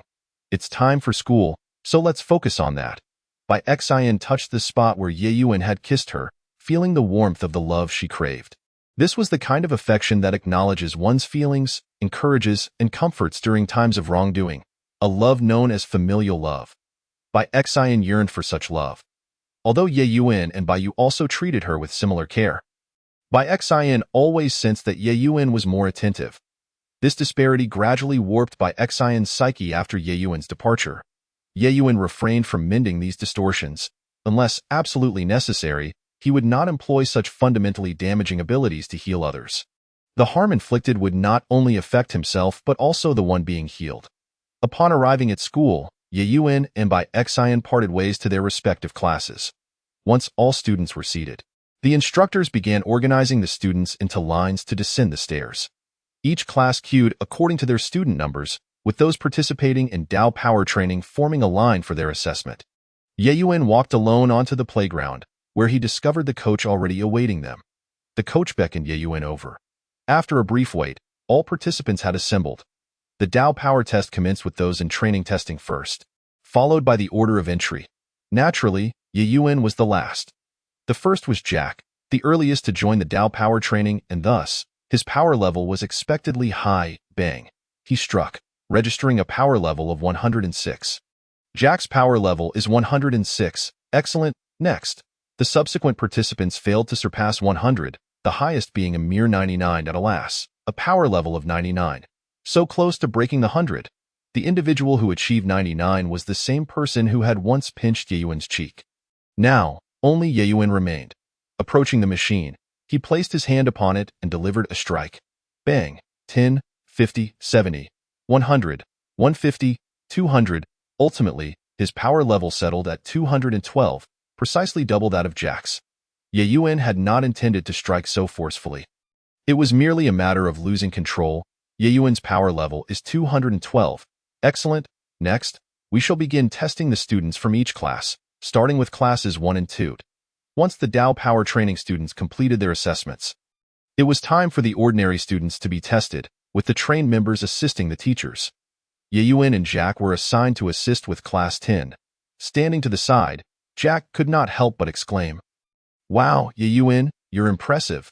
No wonder you never break a sweat during training. Your power level is so high." "It's nothing special," Ye Yuan humbly replied. Jack shrugged, having never encountered such humility. 212 is merely average, truly remarkable. However, he refrained from further comments, wary of provoking Ye Yuan. When Bai Xian's turn arrived, Ye Yuan noticed she was not in optimal condition. "Relax, don't be nervous. Just give it your all," Jack reassured, believing Bai Xian was simply anxious. Yet, Ye Yuan discerned that Bai Xian was still shaken from the events of the previous day. "Go ahead." After a brief moment of recovery, Bai Xian struck the machine with all her might. Bang! Ultimately, her power level registered at 39. Not bad. Although not passing, you're just a little short. With a better state, you would surely have qualified. Bai Xian's power level is 39, unqualified. Next, Jack delivered the report of Bai Xian's Dao power value with an expressionless demeanor. However, only a few individuals were privy to this information. Himself, the recorder Yi Bai, and Bai Xian herself. The rest could merely catch a faint echo of the announcement. There was no need for embarrassment. The next individual to be assessed was Lan Yu, who unfortunately fared poorly, achieving a mere 34 in Dao power value. Jack sighed in resignation. Lan Yu's Dao power value is 34, which is unacceptable. Next. Time passed, and while Yi Bai and Jack had concluded their evaluations, others were still engaged in theirs. As noon approached, Yi Bai and Jack decided to break for lunch, seeking out Bai Xian and Lan Yu, who were already seated in the dining area. "Let us go eat." Jack gestured, leading the two to the cafeteria. Chapter 38. Unwelcome guests. Upon entering the cafeteria, Yi Bai noticed it was sparsely populated. It was unsurprising, as the majority of students were likely outside watching the Dao power tests. Neglecting even the cafeteria, the four of them easily secured their meals. That moment, Luo Chun was embroiled in a dispute with Chen Ku, as their Dao power values were identical, rendering it impossible to determine who was superior. And thus, their wager could not be fulfilled. "I'm superior. I'm a girl, and having the same Dao power value as you implies I am more formidable." Nonsense. Even with identical Dao power values, a boy's strength should naturally exceed that of a girl. They both turned to Yi Bai for judgment. Instinctively, they made their way to the playground in search of him, but after a thorough search, they found no sign of Yi Bai. Consequently, they redirected their attention to the cafeteria, the only place where they might find him. Upon entering the cafeteria, they discovered Yi Bai and the others already engaged in their meals. Luo Chun dashed over to Yi Bai. "Yi Bai, settle this for us. Chen Ku and I have the same Dao power value, but who do you think is stronger?" Yi Bai was momentarily taken aback. "Isn't it obvious? If the Dao power values are the same, then strength is equal." Jack appeared equally puzzled, while Bai Xian and Lan Yu commenced their analyses. Biologically, boys tend to possess greater physical strength than girls, and it is generally more challenging for girls to enhance their Dao power values. Hence, I believe Luo Chen is somewhat stronger, posited Lan Yu. "But I think Chen Ke is stronger," countered Bai Xian. "I believe." Bai Xian and Lan Yu began simultaneously, but before they could finish, Yi Bai and Jack chimed in unison. "If the Dao power values are the same, shouldn't they possess equal strength?" The four of them found this reasoning flawed and retorted, "Girls inherently have lower Dao power values than boys, so if the values are equal, shouldn't the girl be stronger? How can that be? You just acknowledged that boys naturally have higher Dao power values. Therefore, boys should logically be stronger." The escalating argument rendered Yi Bai unable to enjoy his meal.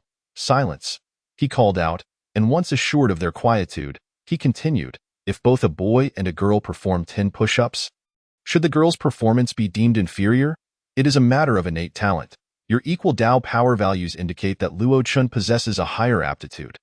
Why? Because you are on the basketball team and have been overtaken by a girl.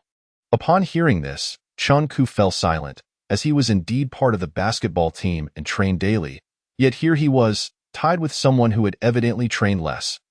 Once Yibai saw that everyone had quieted, he promptly finished his meal. Noticing that Yu Qian had yet to ascend to the upper floors, he went down to find her. However, he discovered several individuals who did not appear to be students bullying a fellow student from the school.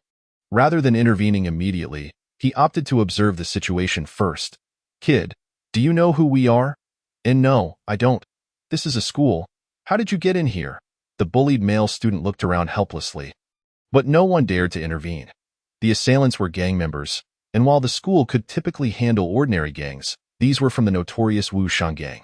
Although the Wushang gang had a strict prohibition against bullying civilians, students, or ordinary people, a few arrogant individuals still relished in such misconduct. Most of them were recently inducted youngsters, resistant to discipline. Yibai snapped a photo with his phone and sent it to Lin Tian. "Lin Tian, these are members of the Wushang gang. Find out which gang they belong to and administer punishment." Lin Tian, who was currently accompanying Xiaomu Bei to purchase a phone, paused his work upon receiving the message. Yibai's notification was of paramount importance. Lin Tian's demeanor shifted to one of urgency as he promptly forwarded the image to the leaders of the four gangs. Upon seeing the image, Zhu Xian was engulfed in fury, while Bai Qi and Xin Chun remained largely indifferent, albeit with displeased expressions. It was Qing Xian, however, who exhibited concern. This individual was a recent recruit, and despite Qing Xian having recognized some potential in him, he had never anticipated that he would repeatedly disregard the admonitions and engage in such reprehensible actions, entering a school to assault students under the banner of the Wushang gang. The repercussions of such an incident would undoubtedly tarnish the gang's reputation. "Whose man is this? Get him to step forward," Lin Tian demanded. "Brother Qilin, he is my man. I willingly accept the punishment," Qing Xian replied. "Go with Zhu Ke and bring him back alive." "Understood." Zhu Xian, naturally unwilling to refuse such a task, harbored no fondness for those who bullied others under the guise of power. Yet, she failed to recall the number of individuals she had ruthlessly dealt with using Yibai's influence. Wasn't he that an abuse of power as well? The arrogant thug would undoubtedly not survive the day. If he did, neither Qing Xian nor Zhu Xian might see the following dawned eye in the phone store. Xiaomu Bei noticed Lin Tian's troubled expression and inquired, "Lin Tian Gu, is something the matter?" Her large, clear eyes gazed at him intently. "It's a matter of moderate significance. If not handled properly, our reputation might suffer." Lin Tian disregarded the phone store owner entirely. Knowing the proprietor was one of their own, the phone purchase was merely a facade. He had previously informed the owner to prepare the devices. After collecting the phone, Lin Tian led Xiaomu Bei out, reminding her before departing, cut the surveillance. Thus, Lin Tian and Xiaomu Bei walked along the road, with Xiaomu Bei beaming at her new phone, unable to believe that Lin Tian had truly gifted it to her. The thought touched her deeply, as it was the first time someone had spent such a sum for her. "Thank you, Lin Tian Good. I truly don't know how to repay you and Yibai Gu," she expressed, already contemplating how she could repay their kindness, even if it meant giving herself to them. Contributing to the gang would suffice. At that moment, Lin Tian exuded the warmth of an elder brother. Without the title of Qilin from the Wushang gang, he would undoubtedly be a gentle soul. Meanwhile, Zhu Xian and Qing Xian sped toward the school like a tank. At that moment, the bully had fixed his gaze upon Yu Qian. Yibai positioned himself protectively behind her, casting a displeased look at the assailant, while the white dragon perched upon his shoulder mirrored his discontent. Should Zhu Xian and Qing Xian fail to arrive within 5 seconds, the white dragon would not hesitate to eliminate the thug and subsequently seek retribution from Zhu Xian and Qing Xian. 4. At the school entrance, Zhu Xian and Qing Xian burst through the gates. 3. Zhu Xian activated her observation abilities, scanning the vicinity. 2. Having pinpointed the location, Zhu Xian swiftly guided Qing Xian there. 1. Just as the white dragon was about to strike, a male voice echoed in the air. A masked figure glared furiously at Yibai's adversary. Zhu Xian, with a look of horror, turned to Yibai and the masked individual. "Damn it, this is unbelievable. Zhu Xian could hardly fathom how Yi Bai had managed to endure the situation for so long.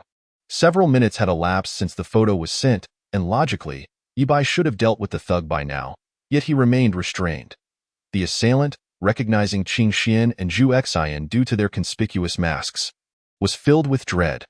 Luo Chen, Lan Yu, by Xian, and Jack peered from the second-floor cafeteria window, eagerly watching the unfolding drama. Although Qiu Tian wished to intervene, he dared not provoke the Wushang gang, opting instead to remain a spectator. Qing Xian seized the thug by the throat, addressing the crowd. "This individual is a traitor to our Wushang gang. We apologize for the harm he has inflicted upon you. And I, in my personal capacity, will donate 100 million to improve the learning environment for all students here." With that, Qing Xian escorted the thug away. Zhu Xian, however, chose to remain behind, tending to the injured students and teachers. She had acquired some healing skills from Yi Bai, albeit limited, sufficient to treat minor injuries. Approaching a student, she inquired, "Does it hurt?" The student initially nodded instinctively, only to shake his head shortly thereafter. Zhu Xian's mask emitted a faint green glow, and before long, the injured area of the student was healed. Once the treatment was complete, Zhu Xian spoke to him again, and ultimately, the student placed his unwavering trust in her words. The same applied to the second and third students. The last to arrive was Yu Qian, who still clung to Yi Bai, unwilling to let go. Upon seeing Zhu Xian and Qing Xian approaching, Yi Bai intended to walk away, but Yu Qian grasped her arm tightly, making it impossible for her to break free. Thus, they remained in that position. As Zhu Xian approached Yu Qian, she felt a pang of unease and a twinge of jealousy at the sight of Yi Bai being so closely embraced. Jealousy arose from the fact that Yu Qian could hold Yi Bai while she and her sister had previously attempted to get close to him without even a touch. Now, it seemed unfair that Yu Qian could embrace him so openly, and Zhu Xian couldn't help but feel envious. The same words were uttered, yet they held little sway over Yu Qian, who clung to Yi Bai's arm with a firm grip, clearly intimidated by Zhu Xian. Realizing that the situation was beyond salvaging, Yi Bai took a step back with Yu Qian, and then by long leaped down to position himself between them. Seeing that there was no hope for reconciliation, Zhu Xian chose to leave the scene. Upon reaching the school gate, she discovered that Qing Xian was still waiting for her, and she inquired, "Why didn't you just bring the person back? I was waiting for you." "Why wait for me? Didn't we come together? Why didn't you go back by yourself?" "I had someone to accompany me on the way, to chat." The two continued their conversation when suddenly, a vehicle screeched to a halt at the school gate, and a group of individuals clad in black emerged. Among them was the young master of the Herna family, a noble lineage. Herna Litisi, the young master, sat within that very vehicle. He had taken a liking to the school and aimed to transform it into his personal paradise. Thus, he personally brought a contingent here, including bodyguards with a formidable power level of up to 200,000. Zhu Xian and Qing Xian stood opposite the vehicle, and the disembarking bodyguards recognized them. "Young master." "They are from the Five Saints gang." "The Five Saints gang? Merely jesters. Eliminate them without hesitation," Litisi commanded with a glint of intelligence in his eyes. His subordinate understood the directive and prepared to unleash an assault on Zhu Xian and Qing Xian. Before they could comprehend the situation, the attack was already upon them. Their understanding of the Herna family was limited. They only knew that their clan leader possessed immense power, making them unassailable and allowing them to act with impunity. The clan leader's power level reached an astonishing 570,000, although Zhu Xian and Qing Xian, each possessing a power level of 200,000, could handle one or two opponents. The 10 foes before them posed a significant challenge. "Consider it extra training. We shall resolve this," Zhu Xian declared as her mask radiated a crimson glow, engulfing her in flames. Yet, the flames did not harm her. Rather, they adhered to her, a lesson imparted by Yi Bai. A towering pillar of fire erupted, capturing the attention of the students within the school, who fixated on the astonishing spectacle. Their curiosity piqued. They recognized the likelihood of a battle unfolding, deducing that it was the area where Qing Xian and Zhu Xian had departed. Consequently, few dared to approach. However, Luo Chen, emboldened, ventured to a vantage point to clandestinely capture the unfolding drama on her phone. Yi Bai instructed Bai Long to follow her. She donned her mask, prepared for action. Aware that among the adversaries was an individual with a power level of 400,000, a challenge Bai Long might struggle to overcome, given his own power level was approximately 370,000 when fully exerted. In his ordinary form, he stood at 310,000, a mere 120,000 above Zhu Xin.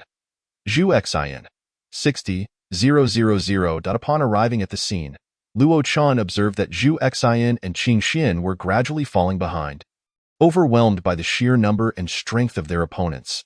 Even the formidable duo struggled to withstand such a relentless onslaught. Qing Xian exhibited no anger or fear, only a fierce determination, while Zhu Xin wore an expression of assured confidence, knowing that victory was theirs to claim. Just as they began to falter, Bai Long appeared, kicking the nearest foe away. With Bai Long's arrival, Zhu Xin felt a wave of relief wash over her. She had worried that Yi Bai might have been oblivious to the chaos, despite the towering pillar of fire she had conjured. However, with Bai Long's presence, her concerns dissipated. Luo Chun, on the other hand, felt a surge of anticipation.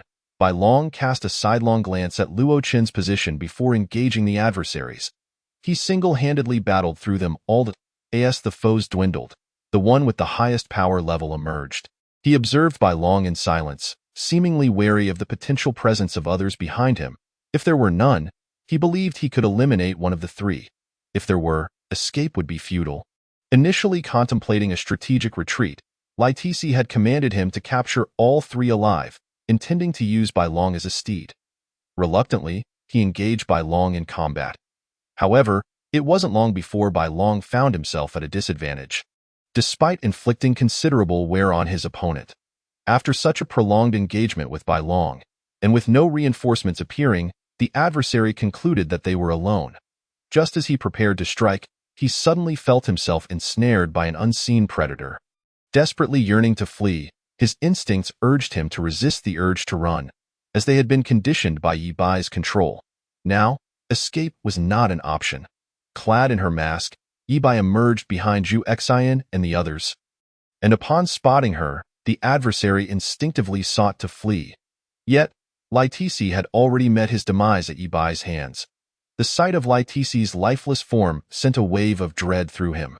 Yet, escape was beyond his reach, and no matter how forcefully he struggled, his body remained unresponsive.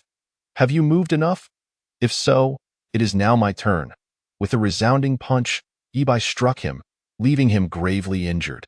Despite having expended considerable energy battling Bai Long, her strength remained formidable. A second punch sealed his fate. Subsequently, Yi Bai vanished from sight, reappearing behind Luo Chun. As Luo Chun gazed at the disappearing figure of Yi Bai. She had intended to capture more footage but was swiftly deprived of her phone. Turning her head in alarm, she encountered Yi Bai's gaze. Young lady, surreptitiously filming others is ill-advised. Your phone is confiscated. Have your brother come to retrieve it. With that, Yi Bai vanished. Luo Chun was left in a state of panic and unease, fearing the consequences of being caught filming and having her phone taken. If she truly needed her brother's assistance to reclaim it, she dreaded the thought of facing his wrath. Yet, without that option, reclaiming her phone seemed impossible. Luo Chun found herself lost in thought, pondering whether there was any way to retrieve her phone without informing Bai Qi. After some contemplation, she concluded there was none. Chapter 39. Bai Qi's embarrassment. Zhu Xin and Qing Xian also witnessed the unfolding events. Oh dear, truly the sister of Bai Qi. Her audacity knows no bounds. Indeed, she has done what I wouldn't even dare to contemplate. Bai Lao, who is not far from death. This was the assessment the trio gave Luo Chun. Regarding Yi Bai's confiscation of Luo Chun's phone and the request for Bai Qi to retrieve it, Zhu Xian decided to inform him directly. However, Qing Xian believed it would be more entertaining not to tell Bai Qi. Bai Long remained neutral, expressing no opinion. Suddenly, Qing Xian remembered she had to return to face punishment, saying, "Never mind, I won't say anything. I need to go back for my penalty. I'll take my leave now. You all can chat." With both Qing Xian and Yi Bai having already departed, Bai Long returned to a safe spot, transforming into a cat before rejoining Yi Bai. None were the wiser to the underlying issues. Zhu Xian, contemplating the situation, thought it might be worth visiting Lian, so she found a secluded spot to remove her mask and message her. Upon receiving the message, Lian first asked Zhu Xian a few questions. Was that you all fighting at the school gate? Zhu Xian replied, yes, what about it? Who were you fighting, and who were your opponents? Members of the Herna family, just a bunch of clowns that I've heard of them. They're simply jesters. When I arrive, you don't need to have your students call me older sister. Just let them call me Shui Shui. Why? Don't you like it? I remember you used to love being called older sister. Why the change? Zhu Xian wasn't averse to it. It was just that she dared not allow Yibai to call her older sister anymore. Never mind, I should get used to it. Please inform the security that I will be entering. No need. Just come in directly. The security has been dealt with, and they have provoked someone. All right. Zhu Xian paid no mind to how the security had met their end, as it was of no concern to her. Upon entering the campus, she promptly located Lian's office. That moment, students were still discussing the recent events, some testing their power levels. The teaching building was mostly empty, save for a few teachers, so Zhu Xian's arrival went unnoticed aside from Lian. Upon entering Lian's private office, Zhu Xian sat down in her chair. I'm utterly exhausted. Battling those individuals nearly cost me my life. Didn't you say it was nothing? After Lian poured a glass of water for Zhu Xian, she promptly settled onto Zhu Xian's lap, displaying no concern for his expression. Upon receiving the water, Zhu Xian took a generous sip and remarked, it's nothing, really. I'm just so exhausted, and it's infuriating that I can't compete. Are there really that many powerful individuals in the Helena family? Indeed, there are 10 bodyguards with a power level of 200,000, and one with a power level of 400,000. If it weren't for Brother Yi, we would have perished long ago. Lian appeared slightly taken aback before her expression softened in understanding. Is he nearby? Has he left? He departed earlier. It's best not to discuss him privately. His temper is rather volatile. Lian nodded in acknowledgement. By the way, why are you at school? Zhu Ke just left, and you showing up so soon is quite conspicuous. It's fine. My hair is black now. Whenever I make an appearance, my hair is red, so I won't be easily recognized. After Zhu Xian was nearly discovered by Luo Qin due to her unchanged hair color last time, she had learned to adapt. This time, she had deliberately altered her hair color. Although her appearance remained unchanged, it would suffice to deceive the average person. Well, if you get exposed, you're the one who'll pay the price. Not me. Zhu Xian chose not to engage in further banter with Lian and instead inquired, who is the highest-ranked student in terms of power at your school? Zhu Xian could easily guess who it was, without a doubt. It would be Yibai, but she still wanted to ask, just in case Yibai might let his guard down. It's someone named Yibai, whom you've met before. Zhu Xian's assumption was correct. Yibai indeed topped the power level test. I'll be leaving shortly. I still have matters to attend to. The other factions in Chantianlu haven't been resolved yet, and I've been exceedingly busy lately. Zhu Xian stretched lazily, then pushed Lian off her lap to sit down. Lian attempted to reclaim her spot, but Zhu Xian stubbornly refused. How shameless to sit in my chair like this. Zhu Xian ignored Lian's comments. Downstairs, Luo Chun returned to the group with a look of discomfort. What happened? Yibai asked, suppressing a laugh. Nothing, Luo Chen replied, clearly reluctant for this incident to be known, as it would be quite embarrassing. He had been caught trying to secretly film someone and had his phone confiscated. In any other case, Yibai might have resorted to violence, but Luo Chan was different. She was Bai Qi's sister, and killing her over this would be unworthy. Moreover, nothing crucial had been captured. Eventually, he would return the phone to Lin Tian, who would then pass it back to Bai Qi. With this thought in mind, Yibai took out his phone and messaged Lin Tian. Why Yibai? Bai Qi's sister got caught filming her, and I took her phone. I'll give it to you later so you can return it to him. Lin Tian. All right.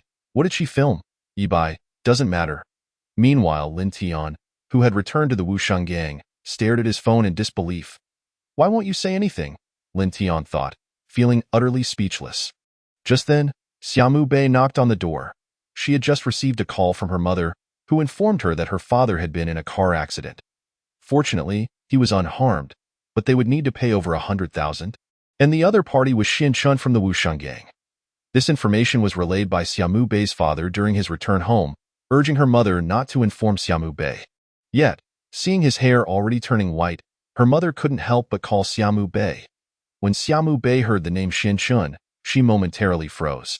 If it were someone else, she would feel upset, especially since she lacked the funds and would have to seek Lin Tian's assistance.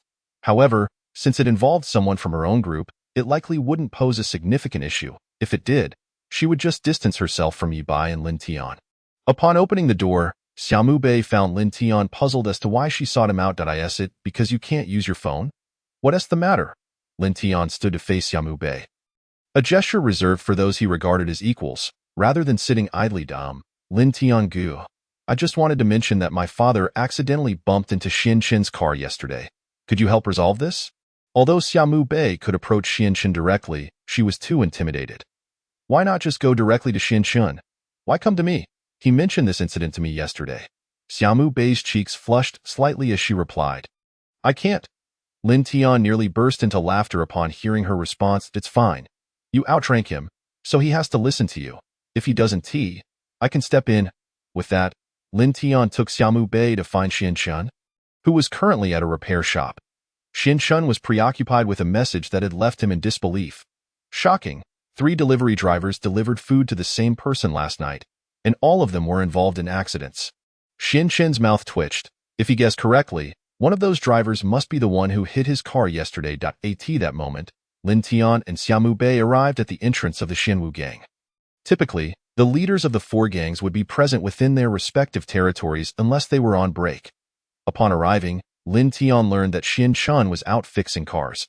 After determining Xin Shin's location, Lin Tian promptly took Xiaomu Bei to find him. The reason for not messaging Xin Shun was that Lin Tian wanted Xiaomu Bei to engage with him directly, facilitating future interactions. Xiaomu Bei was still too timid. She hesitated even to converse with others. Although the Wu Shang gang members each held several lives in their hands, her fear seemed excessive.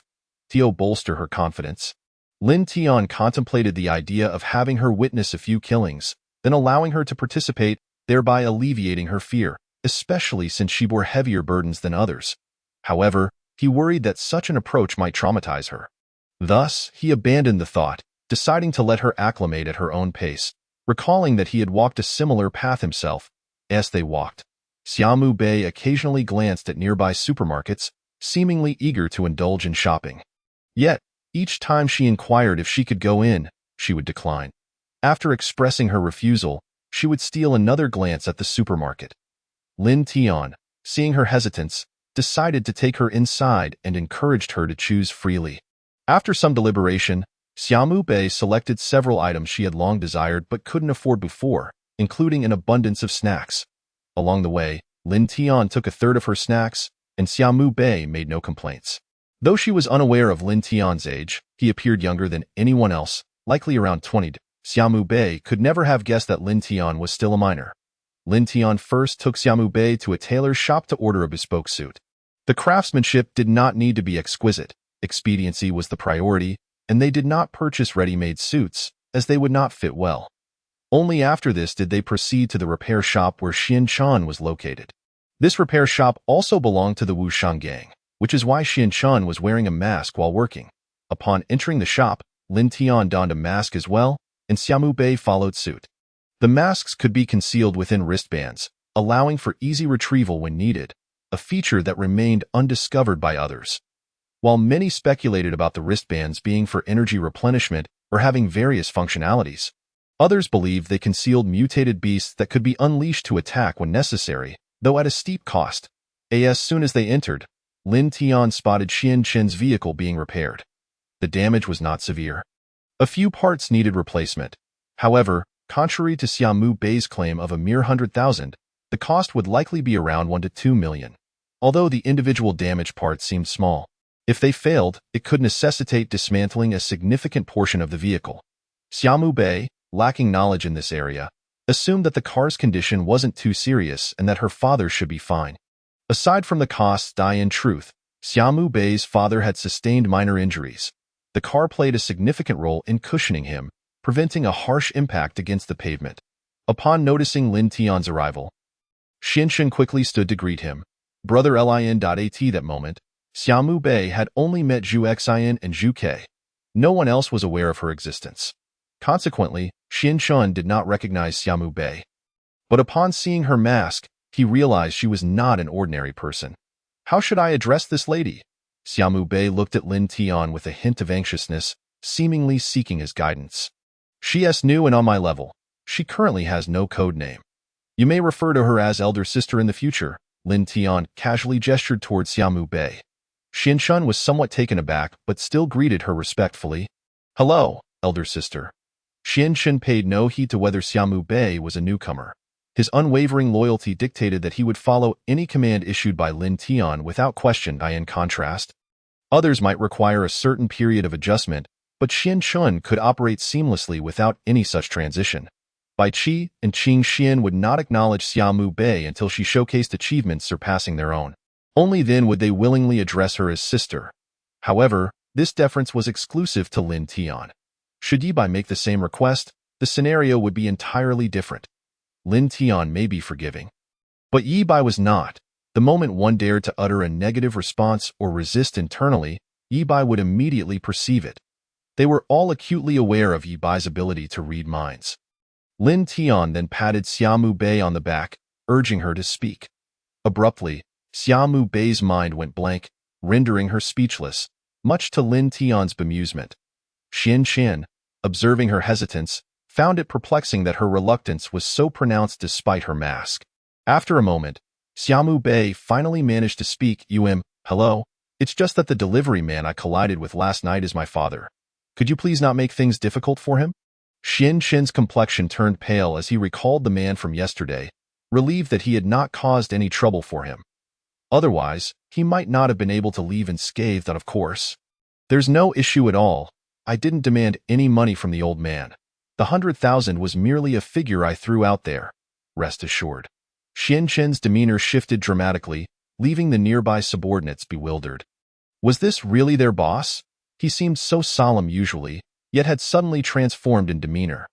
They then collectively turned their attention to the other individual who had accompanied Xian on his initial expedition to Pingyang Street. Knowing that his frequent mood swings and humor were likely to have influenced their leader, I thank you on behalf of my father, Xiaomu Bei said, attempting to bow, but before she could bend down, Xianshun supported her upright. No need for that. It's not a significant amount. He could not accept such a gesture, fearing it might lead to dire consequences. Lin Tian interjected, when you ask your subordinates to handle matters, there's no need for bowing. They should simply follow your instructions without needing to gauge your mood. However, one must also avoid being overly rude, as that might hinder their willingness to fulfill your requests. Xiaomu Bei nodded in understanding, and Xianshan mirrored her acknowledgement. Subsequently, Xianshan poured water for both individuals, and after taking a sip, Lin Tian remarked, have you been practicing diligently? You seem not to have improved much since before. Upon hearing this, Xianshan broke into a cold sweat, realizing he had been preoccupied with other matters and had not trained seriously. I assure you I've been earnest, but due to my innate limitations, I haven't increased my combat power. Do you believe me? Haha, I certainly do. If your talent has reached its limits, perhaps it's time to consider a replacement, Lin Tian replied, his fist suddenly transforming into a dark hue. Xianshan hastily knelt, pleading, please, it's merely a lack of serious training that has hindered my growth. My potential still has room for development. Do not take action. Xianshan knelt before Lin Tian, terrified that he might strike him. Upon hearing this, Lin Tian halted, retracting his formidable aura. Xiaomu Bei gazed at Lin Tian's darkened arm and realized it represented his power. Brother Lin Tian, I wish to learn that, she said, tugging at his clothing. Even through her mask, Lin Tian could discern the innocence and foolishness reflected in her clear eyes. We'll address that upon our return. Lin Tian replied dismissively, as he was not yet prepared to teach Xiaomu Bei such abilities. Her physique was too fragile. One must wait until her combat power reaches around 1,000 before commencing training in such techniques. Otherwise, it could be fatal. Observation hockey was an exception, as it did not require robust physicality to learn. Xiaomu Bei nodded a couple of times before contemplating what her codename should be. Chapter 40. Luo Chen's Frustration, Bai Qi's Exasperation. Xiaomu Bei thought her codename should relate to her own name, as Lin Tian and Yi Bai had done. Her name was Xiaomu Bei. She decided to name herself Phoenix. Although it bore no direct relation, it fit well enough. After all, among the 5 divine beasts, There was already a white dragon. Adding a phoenix seemed reasonable. Brother Lin Tian, I've decided on my codename, Phoenix. Without hesitation, Xiaomu Bei revealed Lin Tian's name to Xin Chun, who remained unfazed. As long as you've decided, that's fine, and we'll train you when we return. Your physique is too weak. Xiaomu Bei nodded, acknowledging her own fragility. The reason Lin Tian had not brought her back for immediate training was due to her previous malnutrition from inadequate meals, necessitating a period of rehabilitation. Meanwhile, at school, as noon arrived, many students had yet to measure their combat power. To avoid disrupting the lunch break, the school decided to allow students to return to their dormitories for rest. Upon returning, Luo Chen promptly closed her room door, leaving Yu Qian outside. Consequently, Yu Qian had no choice but to relocate from reading at the desk inside to one outside. Back in her room, Luo Chen pondered how to convince her brother to have Bai Qi retrieve Yi Bai's phone. Inside, Yi Bai stared at the phone in the system's space, perplexed. Did she not fear for her life? Was she unconcerned about being unexpectedly drawn into a battlefield? Yi Bai never understood why Luo Chen was so audacious. There was a fierce battle occurring outside, yet she dared to take clandestine footage. Stealthily, Yi Bai retrieved her phone, deleted the video, and then noted, next time, do not take covert footage. If others see it, you will be in danger. After jotting down her warning, Yi Bai returned the phone to the system space. At that moment, Lin Tian, at the repair shop, suddenly remembered something and messaged Bai Qi. Bai Qi, your sister took a clandestine video of Brother Yi. Her phone has been confiscated, and you must retrieve it personally. Bai Qi, leisurely scrolling through his phone, was completely taken aback by Lin Tian's message. What did she do? Taking covert footage of Brother Yi? Bai Qi felt an overwhelming sense of fatigue, primarily worry for his sister's safety and fear of Yi Bai's potential wrath towards Luo Chen. Anger soon followed. He could not fathom why Luo Chen would risk such peril, believing she could act without consequences merely because he was there to protect her. With that thought, Bai Qi immediately called Luo Chen's advisor. As every parent had access to their child's advisor's phone number or WeChat. However, recalling that Luo Chen's advisor was Lian, he opted to send a message instead. Have my sister come out for a moment. I need to speak with her. Upon receiving the message, Lian felt puzzled, then increasingly concerned. Did Bai Qi intend to harm his sister? Images of such a scenario momentarily flashed through her mind, but she quickly dismissed them. She was somewhat familiar with Bai Qi. Though he might not be the best person, he was generally decent, and it was unlikely he would harbor ill intentions towards his sister. After all, given his status, he could surely find numerous girls far more attractive than Luo Chen. What is it? Lian replied that it's urgent. Just let her out now, Bai Qi insisted. Lian, seeing the urgency in his tone, decided not to argue further. Believing him, she then messaged Luo Chen, but received no response for a while. She isn't replying. Bai Qi felt exasperated upon reading Lian's message. If she were to respond, that would be alarming. Message her classmates and have her rush to the school gate at her fastest speed. Quickly. Lian did not comprehend Bai Qi's sudden outburst but complied nonetheless. She messaged Yu Qian to inform her that Luo Chen's brother was looking for her. Why Yu Qian, upon receiving the message, knocked on the door. Calling out, Sister Luo Chen, your brother is looking for you. He wants you to meet him at the school gate. You should go. Hearing this, Luo Chen was instantly terrified. She seemed to realize why Bai Qi was seeking her. Hastily getting out of bed to put on her shoes. Meanwhile, Bai Qi had already arrived at the designated location, having rushed to the school gate as quickly as possible. After a short sprint, Luo Chen reached the gate, where Bai Qi had long been waiting. The moment she spotted him, fear enveloped her. Bai Qi waved his hand, signaling her to approach. Following his gesture, Luo Chen complied, but as she reached him, Bai Qi swiftly seized her ear and scolded. Do you have any idea what you've done? Are you not afraid for your life? Luo Chen winced as he tugged at her ear. Brother, I'm sorry. I'm sorry. Please stop. My ear is about to fall off. You still feel pain. You fear not death yet fear pain? Endure it. Luo Chen felt as though her ear had lost all sensation, as if she could feel nothing at all. Brother, I'm sorry, truly sorry. There won't be a next time. It hurts, please stop. Observing the redness of Luo Chen's ear, Bai Qi finally released his grip. Have I been too lenient with you, leading you to believe you're a young lady of privilege? If someone else had caught you, you'd be unable to see me again, do you understand? Bai Qi spoke earnestly, genuinely concerned for Luo Qin's safety. I understand, brother. There will absolutely not be a next time. Luo Qin hastily agreed, for she dared not provoke Bai Qi any further. Bai Qi sighed and spoke, Do you know why I recorded that video for you? Luo Qin shook her head. I wanted to dissuade you from the notion of joining a gang. The purpose of filming was to make you aware of the dangers inherent in such a decision, not to encourage you to pursue it. Luo Qin nodded, too apprehensive to speak. Come on, when the time comes. You'll explain yourself, Bai Qi urged as she hastened towards the Five Saints gang with Luo Qian in tow. Inside, Luo Qian felt a mix of excitement and fear. Excitement at the prospect of entering the Five Saints gang and fear because she was being brought in for questioning. Meanwhile, Yibai received a message from Lin Tian. Why Yibai felt speechless. Lin Tian's exact words were, Brother Yibai, I told Bai Qi I'd ask you to return, so please come back. Staring at the message, Yibai could only feel a sense of exasperation. However, he knew he had no choice but to return, so he made an excuse to slip away to the restroom and utilize teleportation to get back. At that moment, Lin Tian was on his way back with Xiaomu Bei. Passing by a clothing store, Lin Tian bought several new outfits for Xiaomu Bei, as her previous ones had become somewhat worn.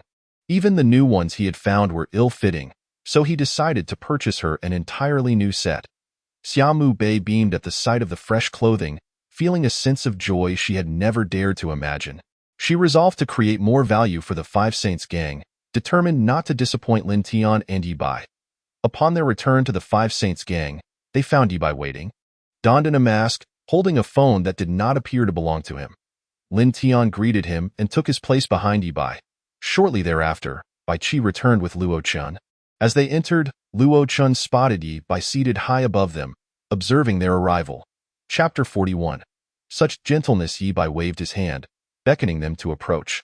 Luo Qian cautiously edged closer, feeling the mounting pressure with each step, as if 1,000 pounds were bearing down upon her. Just as she felt she could no longer bear it, Yibai lifted the oppressive weight. Luo Qian broke out in a cold sweat, her heart racing as she anxiously regarded Yibai, terrified that any misstep could lead to her demise at his hands. Lin Tian kindly offered Luo Qian a stool to sit upon. Yet, she hesitated. It was a stool brought by the esteemed Kirin, and who would dare sit on it? Aside from the two individuals beside Yibai, no one else would be so bold. Luo Qian's thoughts were partly correct. Bai Long and Xiaomu Bei would certainly sit, as would Zhu Xian and Zhu Qi, given the strong bonds between them. Sit, Yibai commanded, allowing no room for refusal.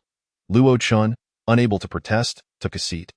Yibai regarded her with an inscrutable expression, pondering his thoughts. This foolish girl, does she truly not understand the gravity of her boldness? With Bai Qi coddling her, she should know better. How could she dare to spy on me? Lin Tian, perplexed, contemplated why Luo Qian exhibited such audacity even more than himself. Xiaomu Bei observed Luo Qian with confusion, as they were of similar ages. She could not fathom how Luo Qian had managed to incur Yibai's ire. However, she dared not inquire, fearing she might find herself in the same predicament, for that stool certainly seemed off. Yibai retrieved Luo Qian's phone, questioning her. Why did you choose to film covertly? Are you aware of the repercussions that could arise from such a video going public? His words carried a tinge of anger and a hint of helplessness. If the video were to circulate, their strategies, abilities, and combat methods would be laid bare for their enemies to scrutinize. Those who had witnessed their battles were mostly dead, and those who survived had buried the secret deep within their hearts. For years, no one had dared to spy, for those who did often met a grim fate. This was not exclusive to the Five Saints gang. Other factions would also execute spies without hesitation. Yet, Luo Qian was different. She was not so easily disposed of, and eliminating her would require effort. Furthermore, Bai Qi might retaliate, leading to the loss of a formidable ally. Lin Tian and Bai Long were Yibai's trusted lieutenants, while Xiaomu Bei served as his eyes. Upon hearing Yibai's query, Luo Qian shook her head, genuinely oblivious to the potential consequences. Yibai, exasperated by her ignorance, thought, could you not simply nod? If you acknowledged your mistake, I might go easier on you. Yet you persist in this foolishness. Reluctantly, Yibai had Lin Tian explain the gravity of the situation to Luo Qian. After a considerable time, Luo Qian, filled with genuine remorse, apologized profusely to Yibai, Lin Tian, and Xiaomu Bei that I am truly sorry. I should not have filmed that video. I assure you it will not happen again. If it does, may the heavens strike me down. With that, Luo Chun stood and bowed deeply in apology to Yibai and the others. For now, she could not kneel. Yibai had no penchant for such displays of submission. If someone chose to kneel before him, he would not even spare them a glance, for out of sight meant out of mind. Unless one found themselves in a situation of absolute desperation, where refusing to kneel would lead to certain death, Yibai held a disdain for those who bowed before him. Why Yibai waved his hand, transferring the phone to Lin Tian, who subsequently handed it to Luo Chen before departing. His prolonged absence from the restroom had led others to speculate he had drowned within. Upon returning to school, Yibai swiftly made his way back to the classroom, just as the bell rang to signal the end of class. Chun Ku, noticing Yibai's late return, remarked with disbelief, "What happened? Did you fall into a pit? You're back so late." Why Yibai had been gone for over 10 minutes, claiming to have stepped out for a brief moment. Yet 10 minutes for such a necessity seemed highly dubious. I just had a sudden urge, he explained, and lost track of time. Oh. Chanka finally conceded, accepting Yibai's explanation, though he still held doubts about the possibility of Yibai having met an unfortunate end in the restroom. Shortly after Yibai's return, Luo Chun re-entered the classroom. The corners of her eyes bore traces of red, as she had faced Bai Chi's wrath after leaving the Five Saints gang. She had endured a barrage of harsh words, a level of humiliation she had never experienced before. Consequently, Luo Chun found herself in tears, weeping for an extended period, leaving her in a fragile state.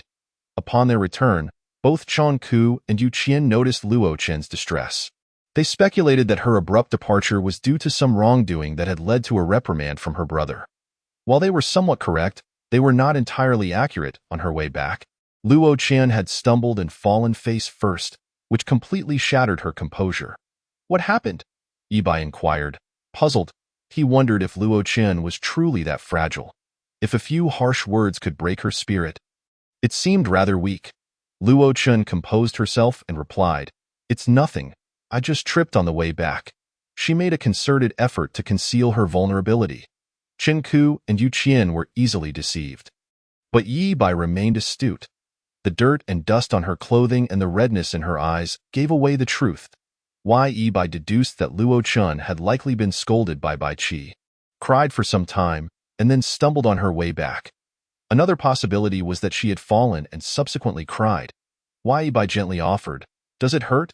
Do you need to visit the school nurse?" Luo Chen shook her head. "It's just a minor fall. Not as if I fell from a building. I don't need to see the nurse." However, she did roll up her pant leg, discovering a small scrape. Observing this, Yibai retrieved a few band-aids and a bottle of iodine from his system space, along with a cotton swab. In case of any injury, he also produced some supplements typically reserved for those who had sustained serious wounds. However, these were usually meant for individuals on the verge of death, making them excessive for Luo Chen's situation. Yibai approached Luo Chen, applying the iodine with care before placing a band-aid over the scraped area. "Thank you," Luo Chen expressed gratefully. "Try to move less for a while and get some rest. Even though it's just a scrape, it's better to take it easy," Yibai advised, his rare tenderness not escaping the notice of the system, which promptly began snapping numerous photos, at least 20 or so, documenting the entire interaction from start to finish. There were even videos, in high definition, 4K quality. The system could hardly imagine the expression on Luo Chen's face when she eventually discovered that Yibai was. In fact, yet, that was a concern for another time. At present, Luo Chen had completely fallen for Yibai.as. She lowered her pant leg. Luo Chen recalled that Yibai had just touched her leg. This thought made her blush, while Yibai remained indifferent. After all, he had endured far worse. To him, it was merely a casual touch, but for Luo Chen, it was an entirely different experience. This was her first encounter with such intimacy from someone outside her family, especially from someone she cherished. Luo Chen promptly cast aside her earlier troubles, her mind consumed with thoughts of Yibai. His gentle visage illuminated her thoughts. "How gentle you are. I truly adore you." She mused silently, unable to meet Yibai's gaze for fear he might glimpse her vulnerable side. Chapter 42. Lin Tian trained Xiaomu Bei within the Five Saints gang after Luo Chen departed. Lin Tian led Xiaomu Bei back. Along the way, Xiaomu Bei inquired with curiosity, Lin Tian, "What is up with that girl?" Lin Tian pondered for a moment before responding, "Well, I'm not entirely sure. But it seems she was caught filming without permission." Upon hearing the answer, Xiaomu Bei was momentarily taken aback. She had anticipated some grand secret, yet the reality was as Yi Bai had indicated. Just as she was about to voice her thoughts, she was interrupted by Lin Tian. "You can begin your training now. I will personally guide you tomorrow." Xiaomu Bei nodded, swallowing the words she had intended to say. Observing her hesitation, Lin Tian inquired, "What were you about to say?" Xiaomu Bei hurriedly replied, "It's nothing, really." She dared not disclose her earlier thought of wishing to forego training, for uttering such a sentiment would surely invite Lin Tian's earnest admonishment. Much like when Yi Bai had confronted Lin Tian previously. However, the distinction lay in the fact that Xiaomu Bei would not intrude into Lin Tian's personal space. Perhaps, returning to school. The end of the day was fast approaching. As the penultimate class concluded, Luo Chen made a decision that defied convention, pulling Yi Bai into a secluded corner to engage in hushed conversation. "Yi Bai, Luo Chen's hesitant tone irked Yi Bai. "You dragged me out here just to stammer? What is it?" Summoning her courage, Luo Chen stated, "How does my leg feel?" Her cheeks flushed as she spoke. Yi Bai recalled the sensation from earlier. "Well, how should I put it? Luo Chen's leg is quite smooth, with a hint of elasticity. It would be even better if she wore stockings. It's acceptable," Yi Bai replied dismissively. "Well, if you don't mind, there are other places you could touch," Luo Chen purred, attempting to ensnare Yi Bai. Yet for Yi Bai, this was trivial, having encountered even more alluring individuals before. "No need," he retorted, then glanced at their current positioning. "Could you, perhaps, get off me?" Luo Chen's form pressed against Yi Bai's chest, her legs tightly against his, her face nearly resting upon his, arms wrapped around his waist. Furthermore, she was half a head shorter than him. Luo Chen clung to Yi Bai resolutely, saying, "No, no, you must agree to me today, or I won't let go." She gazed at him with wide eyes, as if to say she would leap if he refused. Yi Bai was utterly bewildered. "What are you doing? We've only known each other for a few days, and you're acting this way? Isn't it said that girls are usually shy? Why are you so forward?" Caught in a dilemma, Yi Bai regretted not crafting a less impeccable persona. Indeed, being too outstanding could be a burden. Agreeing would seem like betrayal to Lin Tian, while refusing left him with the looming threat of Luo Chen's persistent advances. Yi Bai was at a loss, contemplating whether he should reveal his true identity. "Damn it, am I really forced to expose myself? Someone, please help me out of this predicament," he silently lamented, as the system had already prepared to record video and capture images. Any movement from either Luo Chen or Yi Bai would be instantly detected by the system, akin to an omniscient perspective. Noticing Yi Bai's inaction, Luo Chen was momentarily taken aback. "Come on, big guy. I've offered myself to you without reservation, and you have no thoughts on the matter? Are you even a man?" Her tone bore a hint of disappointment, as she couldn't fathom why Yi Bai, faced with such an opportunity, would remain indifferent. "I certainly have thoughts, but this is inappropriate. Have you considered the consequences if we were to become intimate? What if I no longer wanted you, or if you became pregnant? What would you do if I abandoned you? Have you thought about whether to keep the child? I suggest you ponder these matters before approaching me," Yi Bai articulated, prompting Luo Chen to fall into contemplation. She had indeed not considered these implications, yet she unconditionally trusted Yi Bai, believing he would never act so callously. Why Yi Bai, a product of higher education, placed significant weight on such matters. After all, if Luo Chen were to conceive, it would be his own child, a bond he could not bear to sever. Luo Chen felt the same. The love of a mother was profound. If Yi Bai were to make the harsh decision to terminate their relationship, he could do so, but Luo Chen could not. "I understand. I will think it over. However, could you kiss me once more? I wish to claim your first kiss," Luo Chen articulated simply, believing that securing his first kiss would grant her the greatest advantage. Little did she know that Yi Bai's first kiss had long been given to another male, and he had been the passive participant. This was one of Yi Bai's concerns. Should Luo Chen discover his identity and learn of his connection to Lin Tian? How would she perceive their relationship? Although it was merely a kiss, it was still significant, especially since Zhu Xian and Zhu Qi were fervently shipping them as a couple. Yet, outside of those two, no one else was aware of the situation. If anyone else learned of it, the news would likely spread like wildfire. Wei Bai contemplated the feasibility of a kiss at school. Would there be any repercussions? After mulling it over, he decided to acquiesce to Luo Qin's request. If he refused, she would undoubtedly make a scene, leaving him no choice but to leverage his identity as Yi to intimidate her. However, that presented a contradiction.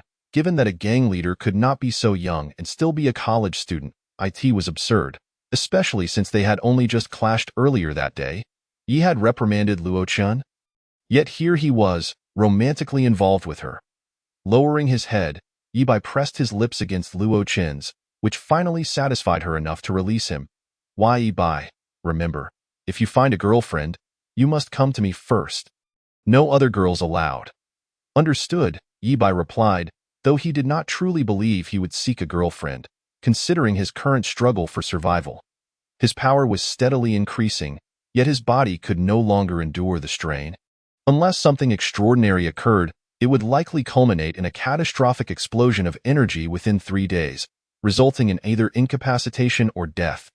Yet, Yi Bai felt no concern, for he had the system as his ally. Address me as Big Sister, the system chimed. Surely, the system would devise a solution. If all else failed, he could humble himself and plead for the system to enhance his capabilities. Let us return to class. The lesson is about to commence. Yi Bai spoke to Luo Qin with an air of indifference regarding her recent actions, as though the act of kissing Luo Qin had not been committed by her at all. Luo Qin, however, was not disheartened by Yi Bai's nonchalance. This was the familiar Yi Bai she knew. Upon returning to class, their peers paid no mind to their earlier absence, for it was merely the break between lessons. And stepping out, even for a moment, was entirely normal. Leaving together and returning in unison was also commonplace. After all, they were in university, and it was quite typical to have a girlfriend. As they resumed their seats, Qianke regarded the two with a knowing smirk, noting the faint blush adorning Luo Qin's cheeks. The memory of the kiss lingered in her thoughts, preventing the flush from fading. Qianke chose not to alarm them. Discussing such matters would be unsuitable for all three involved. He was uncertain how Yi Bai would react if he revealed the incident, but he knew it would certainly embarrass Luo Qin, potentially straining her relationship with Yi Bai. He was also mindful of his own reputation. Would such a revelation not imply that he was an ill-mannered individual oblivious to the feelings of others? He had no desire for his name to be associated with scandal. Meanwhile, at the Five Saints gang, Lin Tian was incessantly knocking on Xiaomu Bei's door, calling out for her to come out. Xiaomu Bei, come on out, time for training. Stop lounging around in there. After a considerable wait, Xiaomu Bei finally emerged, wrapped in a towel. Her cheeks flushed as she said, Lin Tiangu, I was in the shower. Could you wait a moment? Lin Tian, feeling somewhat awkward, covered his face and replied, You go ahead and wash. I was too impatient. With that, he closed the door and waited outside for her to finish. A few minutes later, Xiaomu Bei stepped out, now dressed. Let us go, Lin Tian said, pleased to see she was ready. Xiaomu Bei replied enthusiastically as she followed Lin Tian to the training area. Within the Five Saints gang, there were 5 training grounds. Each of the 4 gangs had one, and Lin Tian, along with the 4 gang leaders and their deputies, shared another, now supplemented by Xiaomu Bei. Upon arrival, Lin Tian devised a specific training regimen for her. Her combat power was merely 37, significantly lower than average. Without the leisurely strolls they had taken days prior, it might have been even less, possibly not even reaching 34. Start by jogging a few laps around here, 5 laps to be exact. After that, I'll guide you through specialized training in observation hockey. There were no strict requirements for mastering observation hockey, but the higher one's combat power, the more effective the training. Unfortunately, Xiaomu Bei's physique was rather poor. If they waited for her combat power to improve, it might take several months. Yet time was of the essence, and Xiaomu Bei was destined for prominence. Without demonstrating some tangible skills, few would take her seriously. Currently, only a handful of members in the gang possessed hockey, and even fewer had honed it well. If Xiaomu Bei could master even one form of hockey, it would certainly silence her critics. All right. Xiaomu Bei voiced no complaints. Despite the task of running 5 laps, each lap measured 1,000 meters, totaling a daunting 5,000 meters. For someone who had endured years of malnutrition and hunger, this was no small feat nevertheless. Xiaomu Bei hesitated not, for she had been well fed in recent days. And even with lingering nutritional deficiencies, she believed she could complete the run, though it might leave her rather fatigued. After what felt like an eternity, she finally managed to finish the 5 laps. Pausing intermittently to catch her breath, had it been Yi Bai, he likely would have sprinted through without a second thought. However, Lin Tian was more compassionate, particularly towards his own, though he did not extend the same courtesy to Bai Long. Thus, he tolerated Xiaomu Bei's intermittent stops. Watching her struggle reminded him nostalgically of his earlier days with Yi Bai, a time he fondly recalled. As Xiaomu Bei lay on the ground, Lin Tian promptly approached and offered her an energy bar. Don't lie down immediately after exercising. It's not good for your body. Although Lin Tian was unsure of the specific reasons for this advice, he took it to heart, having heard it from Yi Bai. Though Yi Bai himself was not entirely certain, he had been taught this by his former coach, who surely wouldn't lead him astray. After consuming the energy bar, Xiaomu Bei regained enough strength to stand, though her legs remained sore. After a brief rest, they commenced training in observation hockey. Chapter 43. Xiaomu Bei's initial lessons in observation hockey. After a sufficient period of rest, Xiaomu Bei felt rejuvenated. Observing her readiness, Lin Tian initiated the training for observation hockey. First, you must blindfold yourself. He covered her eyes with a red cloth and continued. Now, I will strike towards you. You need to sense the vibrations in the air and anticipate my movements to master observation Hakai. Do you understand? Xiaomu Bei nodded, signaling her comprehension. Lin Tian then began to throw punches at her. For the first few hundred attempts, Xiaomu Bei struggled to discern his strikes. However, by the 200th punch, she had begun to anticipate the direction of Lin Tian's blows. By the 500th strike, she could dodge 1 or 2 attacks within a series of hundreds. This was a significant improvement compared to Lin Tian, who, even with his eyes open, had taken thousands of attempts to achieve what Xiaomu Bei accomplished in just a few hundred. By the 1000th strike, she was able to visualize Lin Tian's fist in her mind, though it was often inaccurate. By the 2000th strike, she had honed her ability to predict the majority of Lin Tian's attack directions. She was only a single opportunity away from awakening her observation Hakai. In a mere 3 hours, she had progressed from nothing to a budding understanding of the ability. Lin Tian had been careful with his strength. And despite enduring numerous hits, Xiaomu Bei bore no serious injuries, only a few bruises, far less than the injuries inflicted by Yi Bai during training. After a brief rest, Xiaomu Bei approached Lin Tian with a smile. Inquiring, Lin Tian Gu, how did I do? Very well, in fact, much better than I did at your stage. It took me several weeks to reach what you accomplished in just a few hours. Xiaomu Bei felt her face heat up at his compliment. It's thanks to your guidance, Lin Tian Gu. It has little to do with me. Her playful demeanor was undeniably charming and somewhat alluring, yet Lin Tian remained disinterested, as he was a staunchly straight man. Meanwhile, after school, Yi Bai escorted by Xin home, while Bai Long was instructed to return to the Five Saints gang to check on Xiaomu Bei's progress. Luo Chen, as per usual, walked home alongside Bai Qi. Though the atmosphere was somewhat awkward due to the events that had transpired earlier that day, the two walked in silence, with Luo Chen attempting several times to initiate conversation, only to suppress her words each time.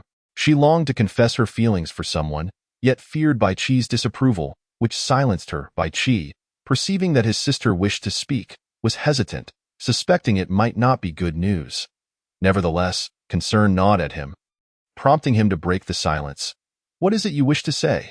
Seeing that she could no longer conceal her thoughts, Luo Chen slowly replied, Brother, I have someone I like. Sigh, brother.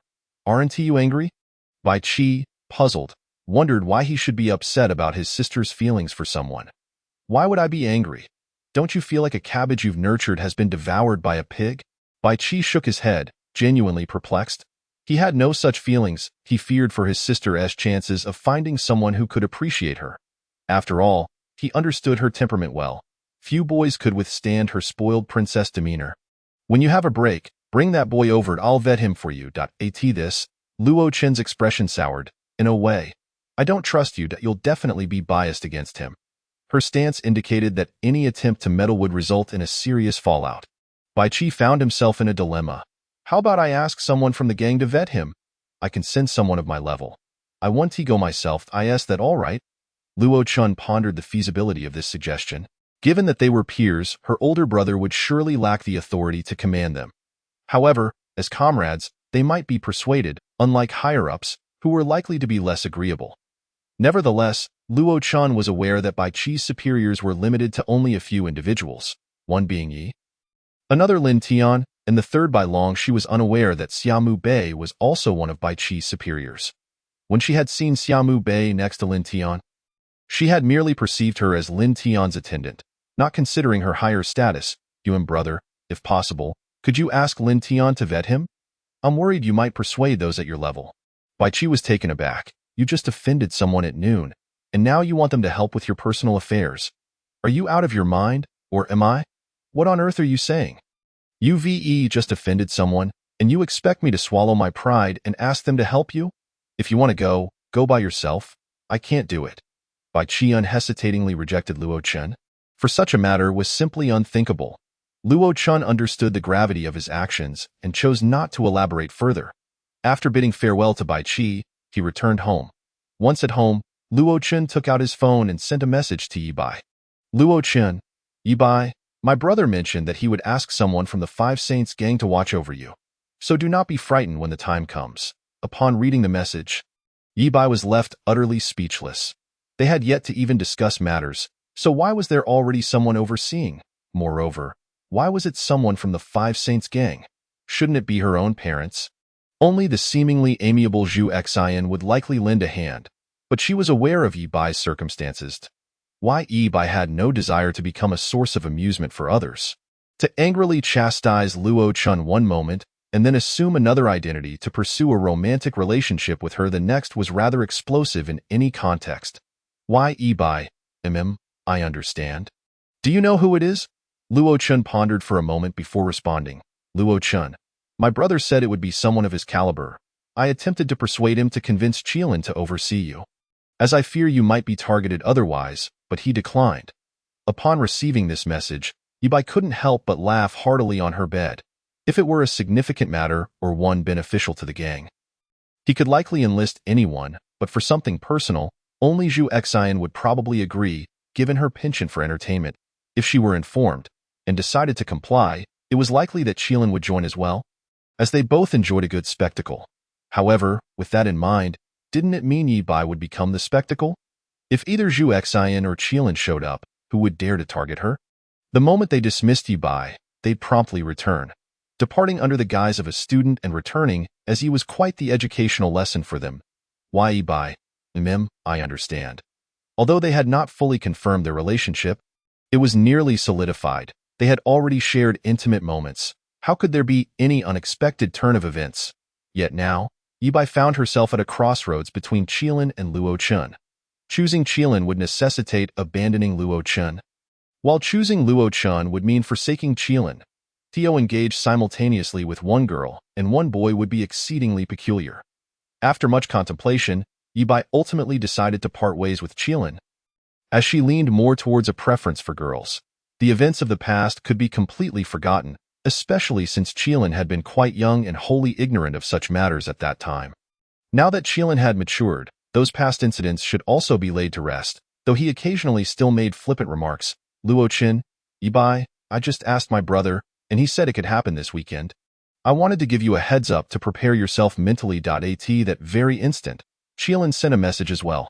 Qilin, Yi Bai, let me tell you, Bai Qi just requested Zhu Xian to oversee her sister's boyfriend, and I happened to overhear it. I wanted to share it with you. Why Yi Bai?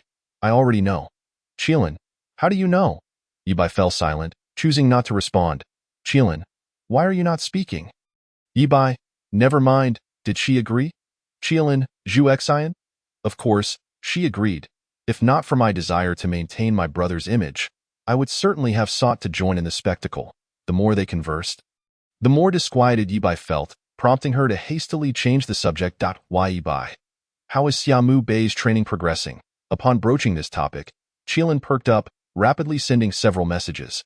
Qilin, Yibai. Let me tell you, this little one is remarkably talented. My training results from a few days were matched by her in merely a few hours. Qilin, Yibai. Furthermore, her mastery of observation haki is exceptionally effective. I am unsure why, but my own abilities seem to falter in her presence. Yibai was taken aback by Qilin's message. Wasn't this the effect of observation haki? If Xiaomu Bei possessed an innate talent for it, that would be a tremendous stroke of luck. However, if it were indeed innate, why hadn't he noticed it during their first encounter? With his capabilities, he should have been able to discern it. Yet, Yibai chose not to dwell on it. For even if it were not an innate talent, it could still render observation haki ineffective. It is crucial to note that it was ineffective, not invalidated. Ineffectiveness implies inaccuracy and errors in today's world. People had great faith in observation haki. After all, who would believe that their own abilities could harm them? Yibai was at a loss as to what this ability truly was and decided to consult the system. System, what is going on here? The system hesitated momentarily before responding that well, it should, perhaps, maybe, likely be, never mind, I don't know. Had this been in the past, Yibai would likely have expressed frustration, but having just pacified the system, he refrained from provoking it further. Fine, I will figure it out myself. Meanwhile, Qilin shared this information with Xiaomu Bei. After all, as long as it did not involve confidential matters or anything prohibited by Yibai, Qilin could hardly contain herself and often let secrets slip. After a knock on the door, Xiaomu Bei, once again wrapped in a towel, opened the door for Qilin. Why are you bathing again? Didn't you just do that at noon? I trained hard today and got all sweaty. So another wash is no trouble. By the way, Qilin, are you here for something? Is there a task? Xiaomu Bei was in urgent need of an opportunity to prove herself. If she couldn't deliver results soon, she would inevitably be cast aside, and the thought of being abandoned terrified her. She had little faith in the Five Saints gang's internal unity, suspecting that any defectors were swiftly eliminated and this fact concealed. Those cases that became public were merely the ones that couldn't be contained. No. Remember the girl who came by this afternoon? What happened to her? Of course, what did she do this time? No, she is bringing her boyfriend here in a few days for oversight. Xiaomu Bei was puzzled. Why does that require oversight? Well, Qilin pondered briefly before responding. She is already a member of the Five Saints gang, although not officially recognized yet. She did upset Yibai, but she remains Bai Qi's sister, and that fact is unchanging. Moreover, Bai Qi informed me that he would bring his sister for an assessment and asked me to go easy on her. From this perspective, she is already considered a member of the gang. As for Yibai, I did not sense any real killing intent or anger from him, only exasperation, so he likely does not mind her joining. Therefore, her boyfriend will certainly be brought into the gang as well, which necessitates our oversight to determine if he qualifies for membership. If he does, we will make special arrangements for them to share a room. If not, they will have two options, separate or leave together. Otherwise, should any issues arise, Yibai will likely flame me alive. After Qilin finished speaking, Xiaomu Bei understood why Luo Chen intended to bring her boyfriend along. However, she found some holes in Qilin's reasoning, suspecting it to be a hastily concocted excuse. The truth was evident. The Five Saints gang possessed methods to ensure compliance, preventing any acts of betrayal, and could forcibly enhance an individual's strength. Qilin's words seemed to serve merely to provide herself with a legitimate reason to indulge in the spectacle. Even if someone were deemed unqualified, either Qilin or Zhu Xian would likely declare them suitable, unless the person turned out to be a spy or truly inept. Otherwise, rejection was highly improbable. Just as the two were conversing, the individual who had betrayed Tang Huaming completed the task assigned by Yibai and returned. Most members of the gang did not recognize her, only a few were familiar with her. After explaining her mission, she brought the severed heads of several leaders to present to Qilin. Upon sensing the presence of someone outside, Qilin donned a mask and rose to welcome her. She also brought Xiaomu Bei along. After Xiaomu Bei put on her mask, she followed closely behind Qilin. Upon entering the hall, Qilin beheld the traitor kneeling on one knee before Tang Huaming. She held a sack, which unmistakably contained the severed heads of several small leaders. I have lived up to Brother Ye's expectations. I have completed the task entrusted to me. All 17 leaders of Tang Huaming's forces have been eliminated. And here are their heads for Brother Qilin's inspection. With that, she presented the sack with both hands. Qilin cast a glance at Xiaomu Bei before whispering, "Try not to vomit." Xiaomu Bei understood what was inside, steeling herself and indicating to Qilin that she could proceed. Qilin opened the sack, and the heads tumbled out, one even rolling to Xiaomu Bei's feet.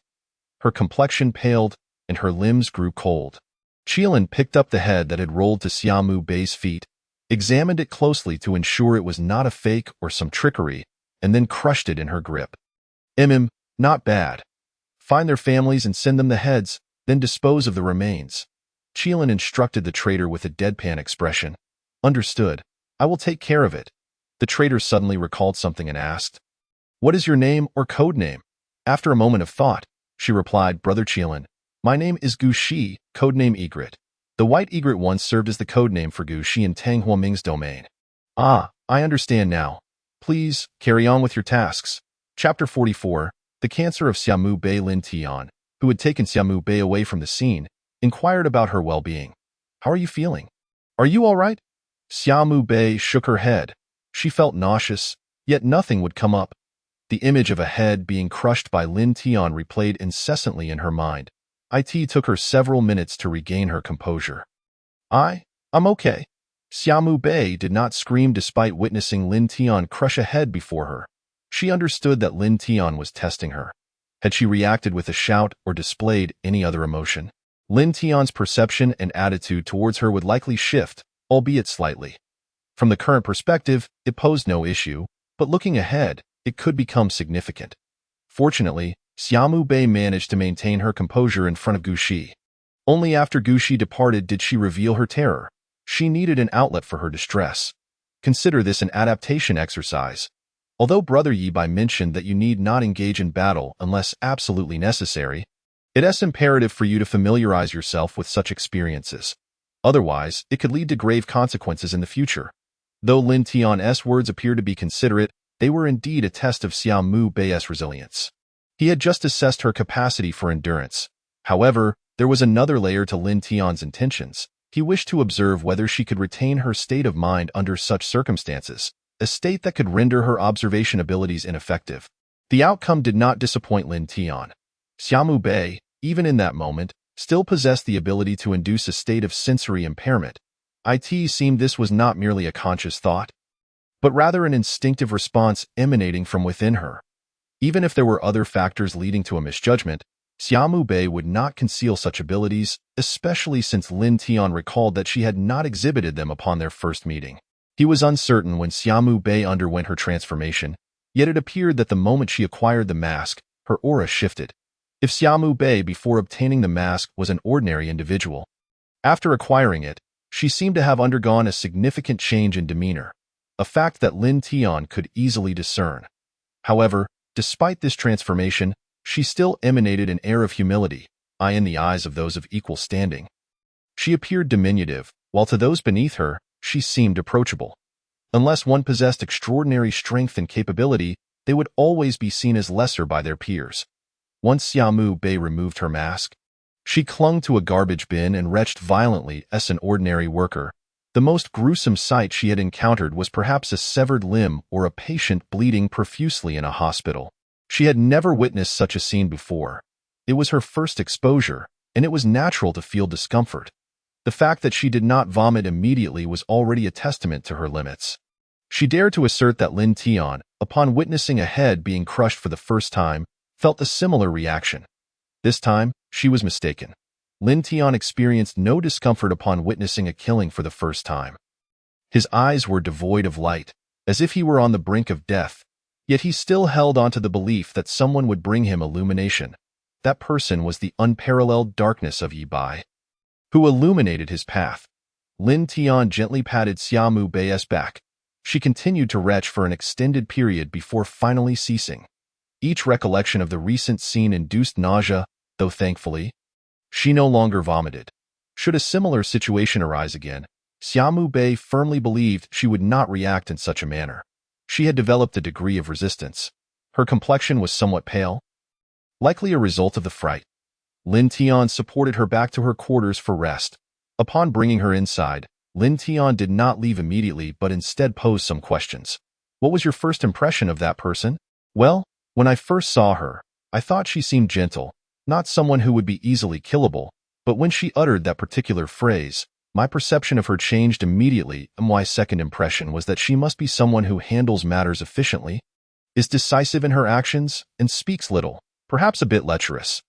Lin Tian understood the first part but was puzzled by her assertion regarding Gu Shi's lechery. How did you deduce that she was lecherous? I am not sure, but she just gives off that vibe. Although judging by appearances can be misleading, that was my initial thought, Xiaomu Bei replied, her expression one of certainty, as if her words were indisputable. In truth, her rebellion stemmed from her belief that Bai Long was handsome, coupled with her mismatched strength and status in Tang Huaming's domain, which prompted her to defect. Despite appearing as the third subordinate under Tang Huaming, she held neither military power nor status, merely the role of an enforcer. With combat prowess comparable to Bai Long, she could dominate anywhere, yet she chose to rely on others for her survival. She had offended a noble family outside, who dispatched over 10 experts with a combat power exceeding 300,000 to hunt her down, at the time. Her own combat power was merely 320,000. Although she could defeat one or two adversaries, she could not withstand the onslaught of Tian. To preserve her life, she had to seek refuge in Tang Huaming's territory. Tang Huaming generously sheltered her, but the condition was unconditional submission. She was to obey his every command. Gu Shi initially believed Tang Huaming had taken a liking to her. As a person who valued appearances, she found Tang Huaming unappealing, though he wasn't unattractive. Rather, he had a certain roguish charm. Ultimately, he was not her type. However, Tang Huaming did not impose anything inappropriate on Gu Shi. He merely assigned her the task of instructing others in cultivation. Yet her experience in the training grounds was far from smooth. Having sustained severe injuries, she had merely bandaged herself before heading to the training field, leading to a pronounced limp and a reduction in her combat power to a mere few thousand. The training grounds housed many skilled individuals, though they were merely those with combat powers in the hundreds of thousands. At that time, Yi Bai's power had only just surpassed 100,000. This illustrates how formidable Gu Shi was. Though her injuries rendered her vulnerable, upon her arrival at the training grounds, she faced harassment and mockery while attempting to impart knowledge to her students. The noble family she had offended was the same one that had caused a stir at Yi Bai's school not long ago. Gu Shi had incurred their wrath when a noble proposed marriage, and after being rejected, he sought her capture in a fit of rage. In her youthful arrogance, Gu Shi seemed to disregard the nobility. And when the bodyguard accompanying the noble had only a combat power of 100,000, she swiftly eliminated him. Had she killed the noble then and there, the subsequent troubles would have been avoided. But in a moment of whimsy, she opted to castrate him, allowing him to leave alive. Their next encounter was during Gu Shi's flight from pursuers. Lin Tianji, may I ask you a question? Lin Tian momentarily appeared distracted before responding. Go ahead. Xiaomu Bei pondered for a moment before asking, how does that person compare to you in strength? Girls are often curious. Even when they have an answer in mind, they like to inquire further. Lin Tian had not anticipated Xiaomu Bei would pose such a question. It seemed evident, I am significantly stronger than her, yet she is formidable in her own right. It's a 4-6 split against Bai Long, he added. Bai Long is 4, she is 6. This was Lin Tian's assessment of Gu Xi.ina confrontation with Bai Long. Gu Shi held the advantage. She could fly, and although Bai Long could as well, he was not as swift. Moreover, Gu Shi's observational skills were commendable. With a bit of effort, she could quickly identify Bai Long's weaknesses. However, this was under optimal conditions. In a genuine fight, they would still be evenly matched. She is that powerful. Xiaomu Bei felt disheartened. She had assumed Gu Shi's combat power was around 100,000, not realizing her strength was so formidable. Lin Tian noticed Xiaomu Bei's unusual reaction and attempted to console her.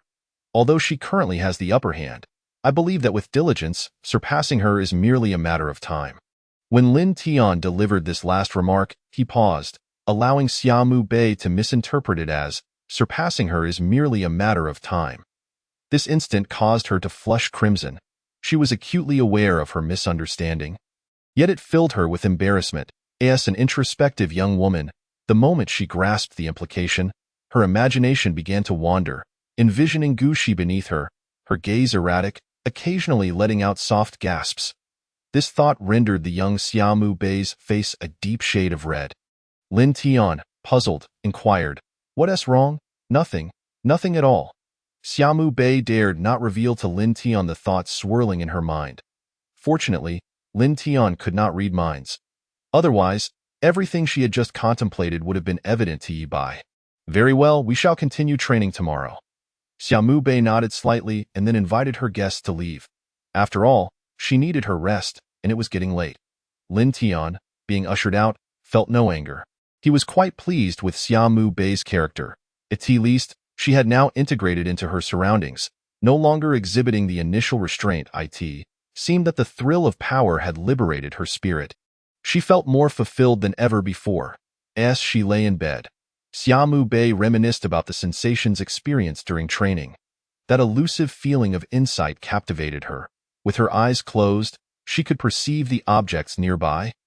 A sensation she cherished deeply. Meanwhile, the Bai Long, having been delayed by trivial matters, arrived later than anticipated. He teleported directly into Lin Tian's room, startling him. "What the hell are you doing here? And why have you come?" Lin Tian, having been abruptly interrupted, appeared quite irritable. "Bai Gu sent me to check on that girl, Xiaomu Bei, to see if you've been mistreating her," Bai Long replied. Lin Tian was left speechless. Xiaomu Bei's current life was far more luxurious than that of a typical young lady. How could she possibly be mistreated? "You're overthinking it. We dote on her instead of abusing her." When Lin Tian spoke of affection, he meant genuine care, not the superficial kind that others might presume. Bai Long's interest was piqued. "What kind of person earns your affection? Do enlighten me." Lin Tian shot him a glance. "Her observation abilities are remarkable. Her training results in just a few hours surpass ours after weeks." Both Lin Tian and Bai Long were already top-tier talents, having mastered their observation skills in about a week. Xiaomu Bei, if all goes well, could learn it in just 2 days. A common person might spend a lifetime trying to learn a single type of hockey. And even with guidance, they might only manage to grasp one, with no hope of advancing further. However, Xiaomu Bei's talent is undoubtedly comparable to that of Yi Bai. If Yi Bai weren't using an observation tool card, but rather a training method, he could likely master it in a day. And is that true? Is that impressive? Bai Long was skeptical of Lin Tian's claims, determined to uncover the truth. "She's currently asleep. If you disturb her, and she reports you to Yi Bai, you'll be done for. Besides, she's on par with us." Bai Long rolled his eyes, aware of their relative standings. "Fine. I'll stay the night and head back in the morning." Lin Tian shrugged, indifferent. "Sure, I have no objections. After all, you have your own room. If you get into trouble tomorrow, that's on you." Bai Long was unperturbed. He had no fear. By the way, I saw in the news that Xiaomu Bei has cancer. Have you treated her?" Bai Long's sudden question jolted Lin Tian. "Damn, I forgot about that. I lack the means, and I'm not sure if Yi Bai can cure her. Should we tell her to visit a hospital? Maybe we should inform Yi Bai first. He might have a solution," Lin Tian decided, promptly messaging Yi Bai to explain the situation. That moment, Yi Bai, lying in bed, was bombarded by notifications. With a look of annoyance, he unlocked his phone, immediately focusing on Lin Tian's messages, as only 2 people dared to inundate him, Lin Tian and Luo Chun. Yu Qin wouldn't do such a thing, and Chun Ku wouldn't either. Yi Bai was known for being serious. If Chun Ku dared to spam him today, he would retaliate tomorrow. Luo Chun was a different case altogether. Upon opening his phone, Yi Bai saw a string of messages from Lin Tian, which could be summarized in a few words. "Can you cure Xiaomu Bei's cancer?" Yi Bai wasn't entirely confident. His healing abilities had never been tested on diseases, so he was uncertain of the outcome. "System, can my healing abilities cure her cancer?" The system promptly responded yes. Relieved by the answer, Yi Bai quickly replied, "I can, but my confidence is not high. I'll attempt it this weekend." On the other end, Lin Tian was elated upon reading Yi Bai's message. Yi Bai had confirmed he would come to try, and instructed that they should not inform Xiaomu Bei of this development, to avoid causing her undue stress. Xiaomu Bei herself was unaware of her cancer diagnosis, which had been uncovered by Qing Xian's assistant, though no one knew how he had discovered it. The next morning at 5 a.m., Lin Tian woke Xiaomu Bei to meet Bai Long. Having never met Bai Long before, Xiaomu Bei felt nervous. despite Lin Tian's reassurances, as Bai Long was notorious for his temper, known to wreak havoc at the slightest provocation. Chapter 45. Bai Long smiles. Hello there. Xiaomu Bei greeted Bai Long, her nerves palpable as she feared saying something amiss. Hello, Bai Long responded, feeling somewhat socially anxious due to her demeanor. Lin Tian stifled a laugh from the sidelines. Xiaomu Bei scrutinized Bai Long, realizing he was indeed handsome. In terms of looks, he surpassed most young idols, possessing a natural charm. If he were to debut, he would undoubtedly become a top-tier star. She invited both into her home, and once seated, Bai Long inquired, I was sent by Yi Bai to check on you. I need to know how you're faring here, and if this guy has been bullying you. He pointed at Lin Tian. Are you looking for a fight? Lin Tian shot back, ready to retaliate. Bai Long ignored him and awaited Xiaomu Bei's response. Lin Tian has been very kind to me. And I'm doing well here, so there's no need to worry, Xiaomu Bei replied with a smile. Well, it's getting late. I should take my leave, Bai Long said, bidding farewell before disappearing through a portal similar to Yi Bai's. Once Bai Long had left, Lin Tian suggested it was time for Xiaomu Bei to eat. After returning home, Bai Long discovered Yi Bai was still asleep, and Bai Xian had yet to rise. A while later, at 5:30 a.m., Yi Bai finally got up. He retrieved a meal from his storage and then asked Bai Long, So, how is she doing? Is she settling in? Bai Long pondered for a moment before replying. She said she's doing well, and she seems to be in a much better state than when we first met. I can sense that her observation abilities might be on the verge of awakening. Nodding in satisfaction, Yi Bai was pleased with Xiaomu Bei's talent. After finishing his meal, Yi Bai woke Bai Xian. Bai Xian, her eyes still heavy with sleep, gazed at Yi Bai as if about to collapse onto him once more. After helping her get dressed, Yi Bai coaxed the drowsy Bai Xian downstairs to wash up. Following her morning routine, Bai Xian felt somewhat more alert. The school gates opened at 7 a.m., and she typically rose around 6:20. But this time, Yi Bai had woken her nearly half an hour earlier, simply out of boredom. Eat, he said, offering her food from his storage while he idly browsed his phone. Suddenly, Yi Bai recalled something and summoned the cat-shaped Bai Long. Instructing, you're to stay with the Wushang gang starting tomorrow, so make sure to head there tonight. Initially, Bai Xian thought Yi Bai was addressing her, but upon realizing that their cat was, in fact, Bai Long, she understood he was speaking to the creature. Bai Long nodded in acknowledgement. Yi Bai casually placed Bai Long on the dining table and resumed scrolling through his phone, unbothered by Bai Xian's presence. After all, this secret would be revealed sooner or later. Bai Xian was unaware of who Lin Tian was, but inferred from the name that it likely had something to do with the Qilin. Based on her deductions, Lin Tian could very well be the Qilin. With Bai Long, the two major figures of the Wushang gang had been assembled, yet Bai Xian remained oblivious to the fact that another individual of equal standing had joined Lin Tian and Bai Long, leading her to believe the Wushang gang was managed by merely 3 individuals. Yi Bai picked up his phone and sent Lin Tian a message. Tomorrow, I will have Bai Long go see you. Lin Tian quickly replied upon receiving the message. Why? Yi Bai responded, you'll find out tomorrow. After sending the message, Yi Bai silenced his phone. Bai Xian finished her meal, and the clock struck 6 a.m. With a sense of urgency, she sat on the couch, fiddling with her phone. She dared not sleep, fearing she might oversleep. Although Yi Bai had called her, she still harbored doubts. What if he forgot? The consequences of tardiness were severe. She could not fathom the repercussions. As someone who had never been late to school, the thought of being late once would tarnish her otherwise flawless academic record. Thus, she refrained from risking whether Yi Bai would wake her, especially since he had already done so. Returning to sleep would be a sign of disrespect to him.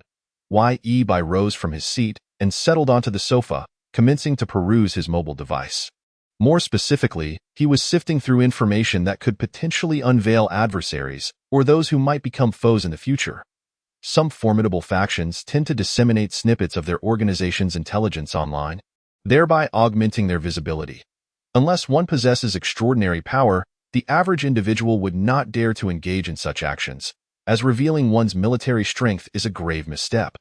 Without possessing a comprehensive grasp of the overarching situation, how could one possibly divulge their own forces?